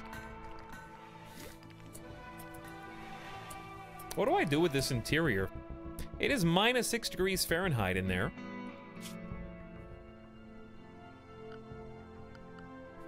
Madden 98. Sorry, I like my games with polygons.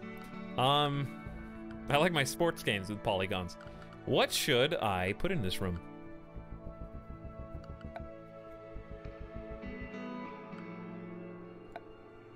Let me think. I mentioned a battery, or I mean batteries. It's too big for a med bay. Like a medical bed can go in there. Crematorium makes a lot of sense. Smelter makes a lot of sense. I can shift. I feel like we have to use part of this as a giant stockpile, especially since it's double walled, which also means we need an airlock. So delete that stockpile. This is our production room, or a production room. Then allow them to make all this junk here. Slate wall is going to expand as we did before, with a steel door outside for protection. Then we're going to stockpile, like, a lot of this. On both sides. With a nice path down the middle so you don't have to step on stuff. And make it quite as dirty. Then we're gonna get the aforementioned, where is it? Production, it's a production item. Electric slate crematorium, is that the middle? 1, 2, 1, 2, there is no middle. You guys are just gonna have to live with it off to one side or the next, but it's kind of the middle because this juts out, right? Crematorium also provides heat, if I'm not mistaken, but they're not gonna be working in here yet.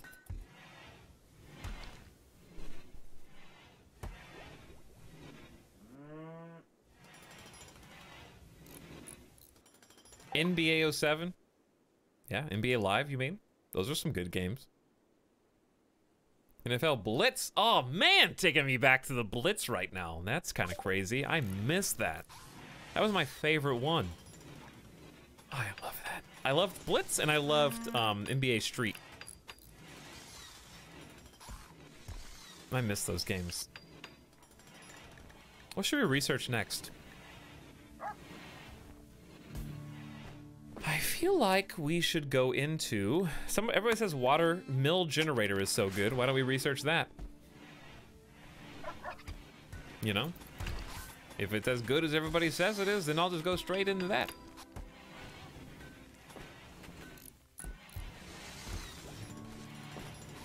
Okay, so crematorium, check. Takes 2 components. We have 16 left. We'll build this bed when we find wood. About that. Kind of hard to, you know, build wooden beds anymore.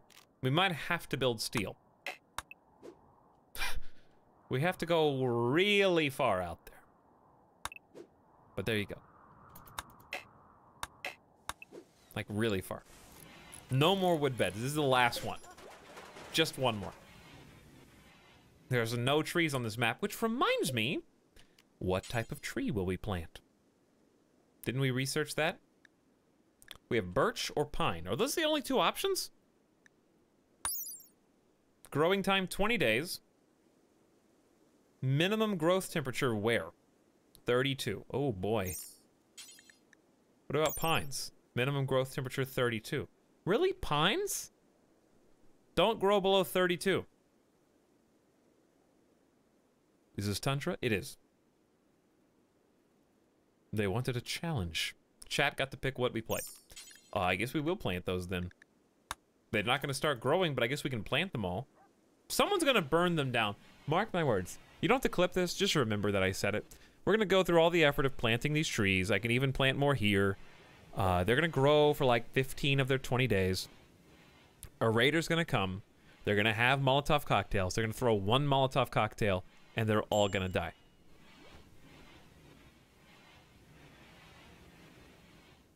We do know how to plant trees. Yes, we did that research. It is complete. You know what else we need? We're going to need more steel soon. So why don't we just continue mining? That's just an easy task for us to take part in. We'll just get the easy and accessible batches. I want to get some components. We'll go here as well.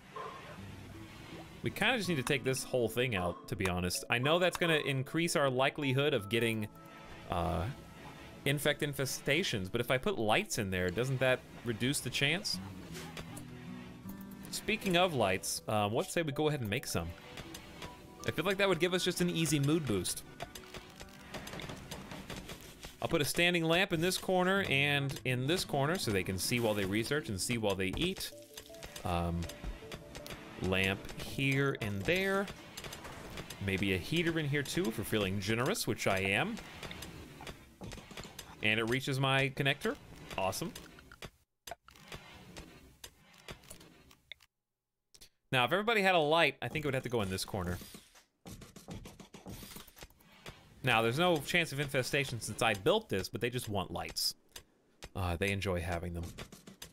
I know that's probably too many for only 4 wind turbines, but we can turn them off if we want to. I'm just trying to build them. And potted plants, which we're gonna have to use a different material for, like steel, I guess. 20 steel per potted plant. Hurts. That cuts me deep. I can't do that. I can't do it. Wood is least replenishable resource. They need them, though. They need them because they enjoy the way they look. I can't help it. Plant and delete the zone. What'll that do? Does that just stop raiders from wanting to blow it up? Stone floors? Yeah. That's kind of what I thought, too. So I pretty much did know. I just... Hey, the good thing about this is they still can't break in. Even if they raid us right now, there's still a door. A door in between us and them. It's a door. Shut up, guys. I'll be 30 next year. Okay. Just haven't hit puberty yet. It's a very emotional door. With the 2 capital O's. I like it. Clive, that mustache emote of me was me when I was 7. Transport pod crash. A shopkeeper named Hopi is crashing in a transport pod nearby. If she survives the impact, she will be badly wounded. Hopi is from Southwest Lonbium. If you rescue her, she may join your colony. Well, Buku Mihai, you need a med bed, huh? Well, we just built this, okay? So you can't, I know we need more beds, but we just built that. So you guess what? Since you're freeloading, not even gonna join our colonist individual, you just get a place in a clean room, okay? That's the best I can do for you, is make this a sleep spot. Where is that person? Were they north? Yep. There we go. Someone is on their way. Can they die on impact? I don't think they can. Low on food? Yeah. There's no wildlife either.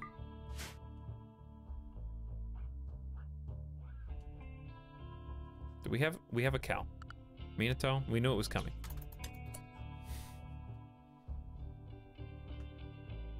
Where did all the food go? How did we consume 50 meals so fast? Why do I never realize it until somebody in chat asks, low on food? Minato's steak. Well, you know what? We just did, right? You know what we just did, right?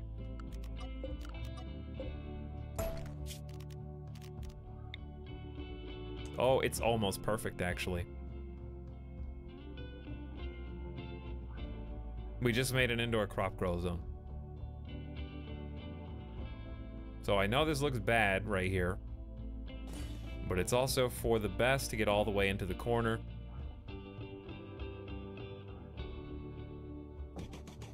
Is there any place where they don't overlap there?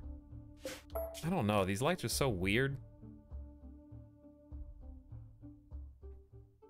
We're gonna miss the one spot in the top right. Delete the lower wall. I can't. I can't do that. This is how it has to be. Like this. Okay, who can build that for me? That's gonna also be Mole King the... Wow, you're so far away. Castanar you're both so far away. Why don't you just haul? You will never do hauling. Okay, well they're not that far away. They're pretty close. Mole King, I'm gonna have you work on it. Because we should be mining plenty right now to go around. We just need a heater in here. So we're gonna need a couple heaters. And then we need to pick the power conduit up. And it is finally time to loop that bad boy all the way around.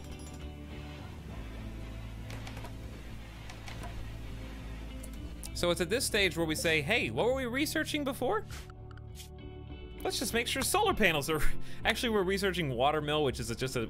They're both forms of electricity. We may as well do the water mill. And then the electricity bill skyrockets. What choice do I have? We are on emergency mode right now. Veronicorn is going to eat us out of house and home as well. We all knew it was coming, right? Veronicorn has currently consumed 33 meals solo. This is when I dev mode delete. What are you dev mode deleting? Milkshake, this is a tundra.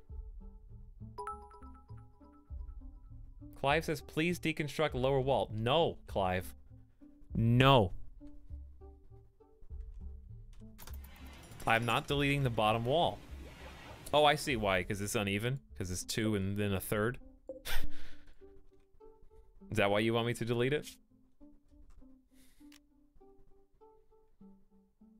Look, I don't have time for that. They have other things to construct right now. It's not the top priority. We're about to starve. We have 3 meals, and yet all of you guys in chat are trying to force me into... No. No heaters. No planting. Just delete the wall, and that's gonna save the colony.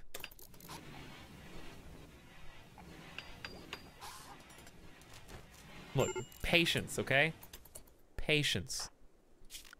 Watch this. I know how to do this now. Even though that's like a new feature. I should probably have moved one of them up and the other one down. But now they're perfectly centered in the middle. And it'll be fixed when we delete that wall eventually. Okay. Only rice. It's one giant grow zone, so it'll only be rice. There is a heater. And there's no electricity. Which is why... Flip the switch! And the cow's dead. Minato, you will be missed. Verbonicorn is about to nibble on your fresh corpse. Somebody will be along to turn you into food shortly. Where did that food come from? What is that? What is this meat? Hare meat. Okay, so we hunted 1 bunny rabbit. Very nice. Now we're coming to get Minato. Making some steak. Mmm. Twitch viewer steak. I like it rare. Ooh, it's even better when it's hand-picked by the renowned chef, Gordon Ramsay Nightbot. This is a special cut. Selected by Gordon Ramsay Nightbot. Presented on the carnival wheel of meats that you get to choose from. Man, I cannot wait to go back to Gordon Ramsay's steak, like in a year. Whenever that is. Hey, where did this ibex come from? Nobody knows. I'm so happy that it's very angry and hates humans.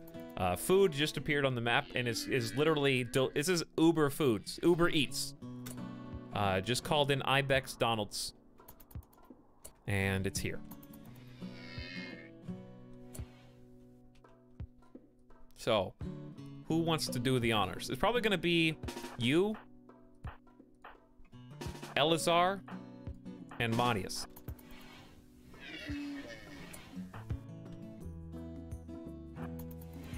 Can it smell our fear from here? Do you think we can kill it before it beats us to death?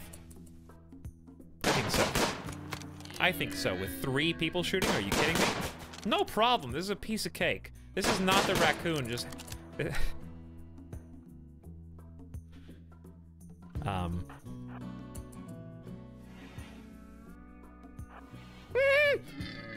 Oh! Keep going! Wake up the rest of them! I repeat, the ibex is inside the building.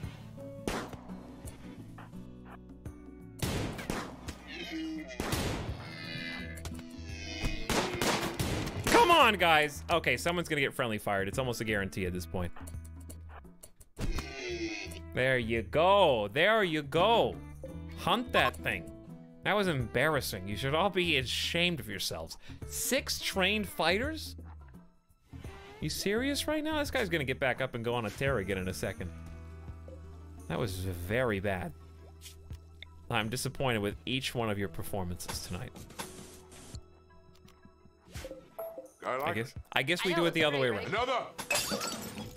How did someone here shut up from that? I wonder. Holophobia. Hey. Thanks for your Twitch Prime sub. Welcome and good evening to you. Or good night, good morning, whatever the case may be. Thanks for your Twitch Prime sub. I enjoyed that. Have my free sub. I wish Twitch would let people leave messages with their first subscription. You only get to leave a message when you renew. They're holding you back. But I saw it anyways. Okay, well, if anybody could go in here and plant. We don't have anyone assigned to it. Well, there you go. That is the problem, isn't it? So we're gonna have Mole King the Jailbird take over cooking duties for now, for what that's worth. Who else wants to grow? Ukumihai, Castanar. Those are your top priorities now. Okay, so it has begun. This is not going to grow fast enough. Are we close to another emote unlock? No, we are not, Clive. However, new emotes are in the works right now, and hopefully will be available within the next couple weeks.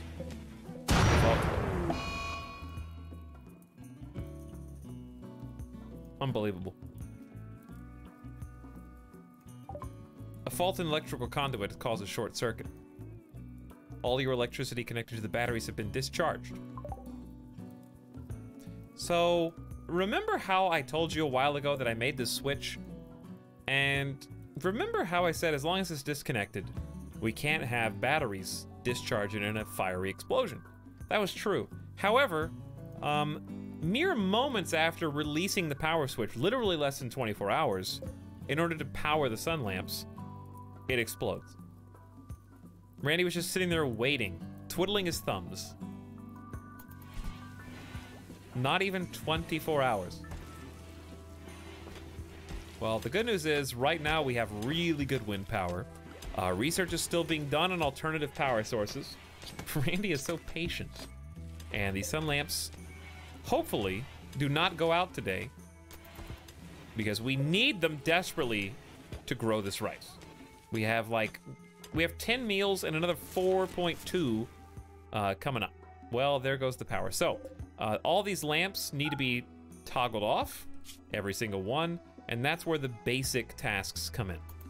So, all we're gonna do is have Mole King go around and just manually turn them out. Because that's where all of our electricity is going. Flicking on? Isn't that flicking off? Why? They're already on. Oh, well, I guess that's what it means when it says off. Okay, whatever. Flicking on in this case is actually flicking off.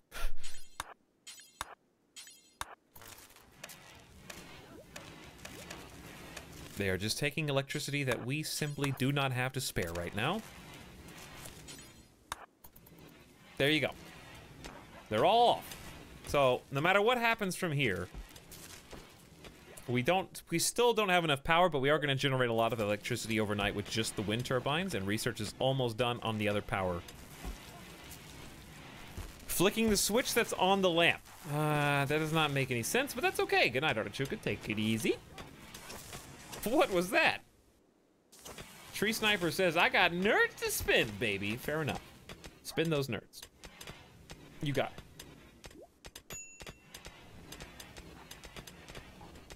Okay, so batteries filling up.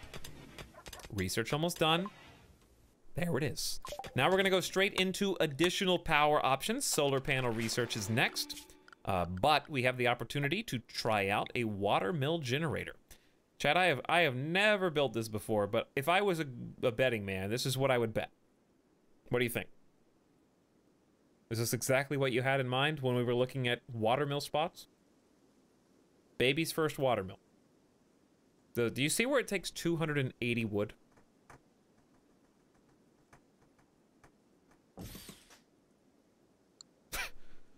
$280.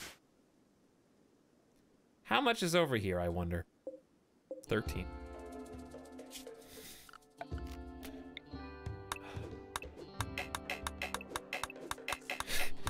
Chop all the trees. That's your new job, everybody, until we build that watermill. And then it's dangerous because people are just gonna come over here and blow it up. But I'll do what I can. We have a lot of steel. We still have 13 components. We haven't even started mining any. And I think desperate times and all that. I don't know what to do here. I'm actually tempted to put one down the middle. You can't do a perfect middle because I didn't plan for that. The other option is to move way over.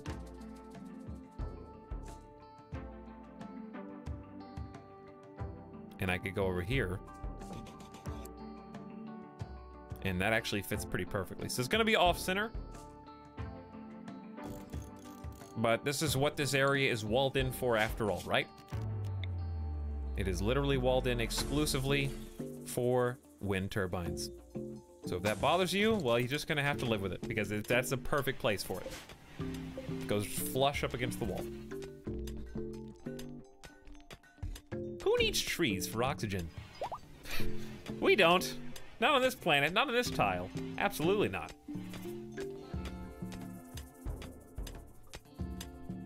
Okay, there's even more that needs to be mined out here. It never ends, does it? But I do need to close this up. So we're accidentally making a little nice room. This is a bedroom, and it's planning ahead for the future, really, because this bedroom's gonna be great for when the insects want to join the colony. They'll be able to just live in here for as long as they want to, really. It'll be super nice.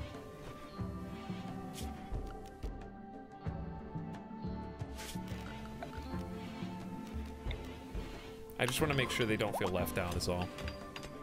Hey, that guy exited the map very healthy, so our relationship just went up from 15 to 27. Very good news.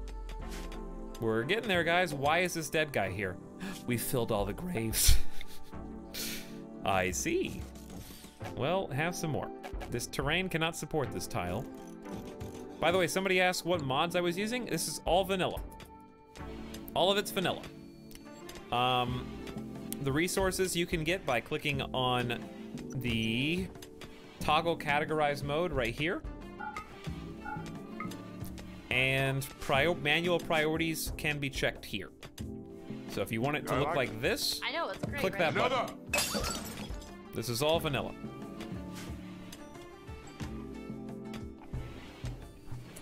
So I hope that person that asked that is still there. Sorry if I missed your question. I saw it and I thought about it, but then I forgot. My apologies.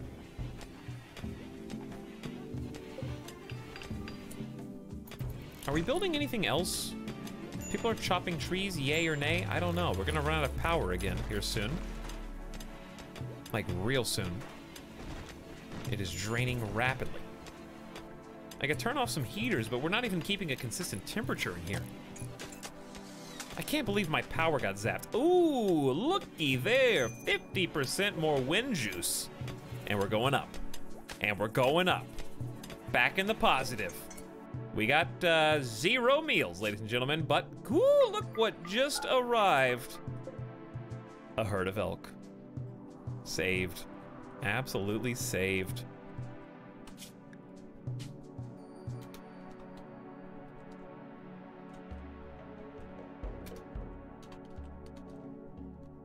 That's some elk-flavored donut dippers right now.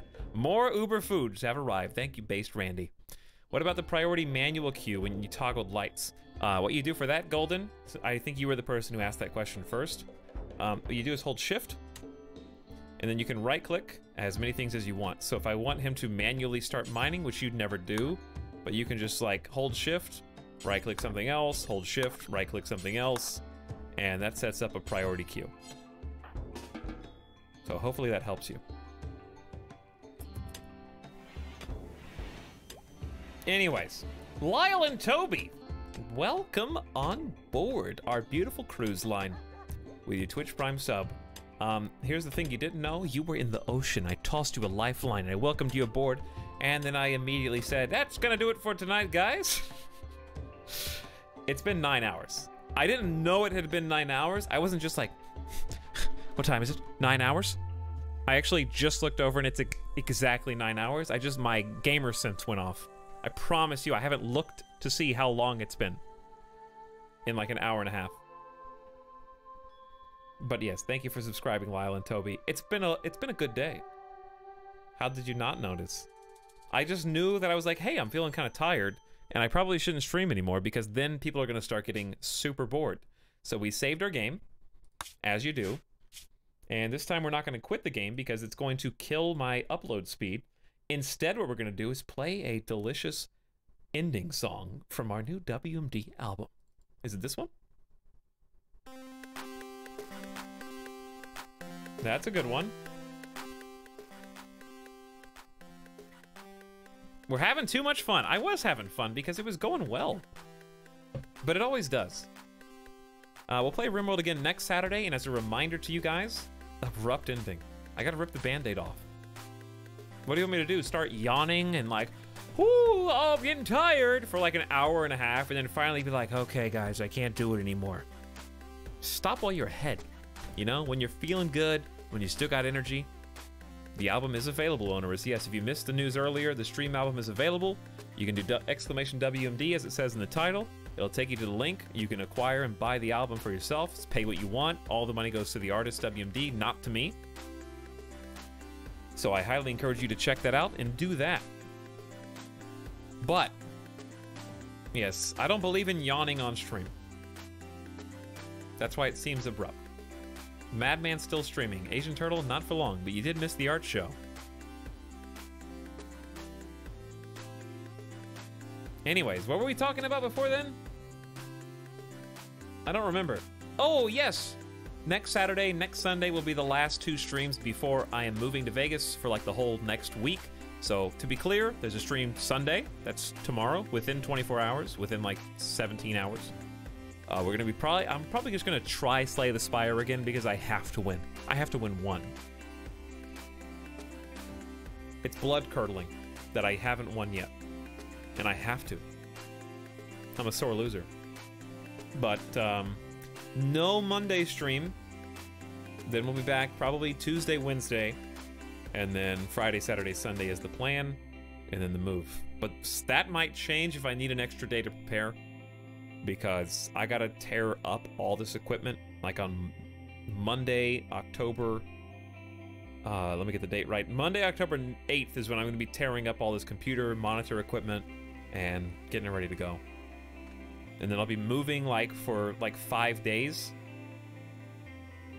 And then I will be setting up, getting new furniture, getting a whole bunch of new stuff. I gotta get a new bed. It's gonna be very expensive, but it'll be worth it when it's all said and done. That was a cool song. What about this one?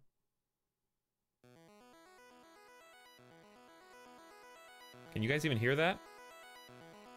I have it very quiet right now, I know. Hope it's not too stressful. The actual moving will be stressful, but being there and getting all that stuff replaced is not. Actually, that's gonna be like our finale song. Let's listen to this one. There we go. No more chair. Yeah, you'll kiss it goodbye. We'll have the send-off for the chair next Sunday, I guess. The classic wooden chair. Gonna be gone forever. I gotta get my Spire mojo back. Oh, there it is. There it is. But thank you for the well wishes. The normal week of one last normal week of streams, and then it's gonna get crazy. We might miss an extra day. Why Vegas? A lot of reasons, Mr. Italian. I get asked it a lot, but simply put, being out west is closer to everything stream, video game related. A lot more opportunities for coverage of games there. It's affordable. It is affords me the lifestyle inherent in, hey guys, what time is it? Oh, look what time it is. I'm hungry. I need to eat. I can go wherever I want to in Vegas. It's open at all hours of the day. It's hot, yeah? Other places are cold.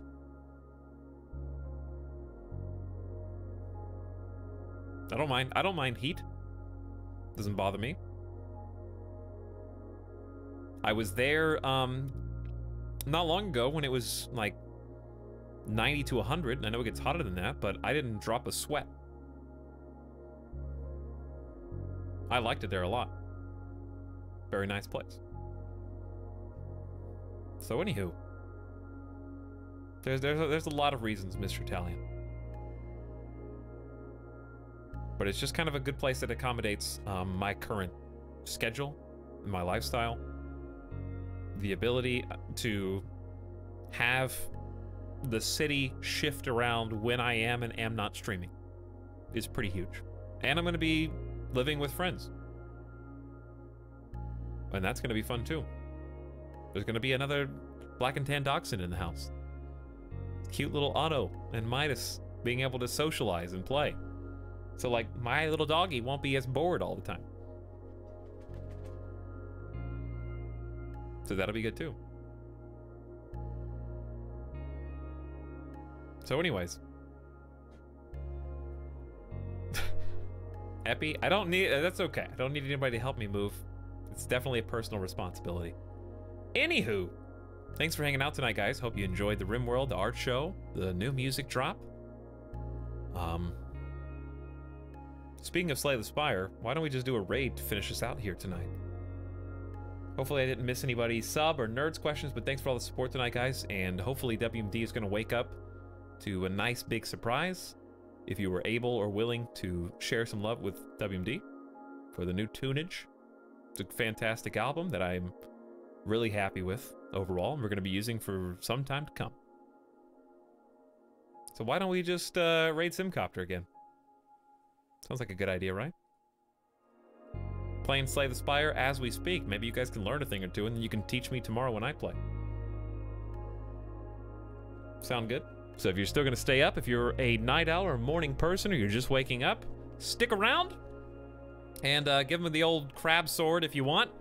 Drop a bomb, give them a howdy. Or if you don't have any of those emotes, just say hi with a hey guys, or use the raid emote if you're not a sub. Raid emote, I think, is a public one. Any of those things will do, but let him know Etalyx says hello and hopes he wins. Currently playing, he's playing Ascension 10. So he's definitely better than me right now. All right, guys, have a great night. Let's finish off strong here with that song from earlier. That's some good tunage right there. I'll let it play you out. Night-night. See you again Sunday with some Slay the Spire of our own.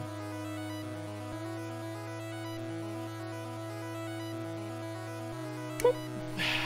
And there it is.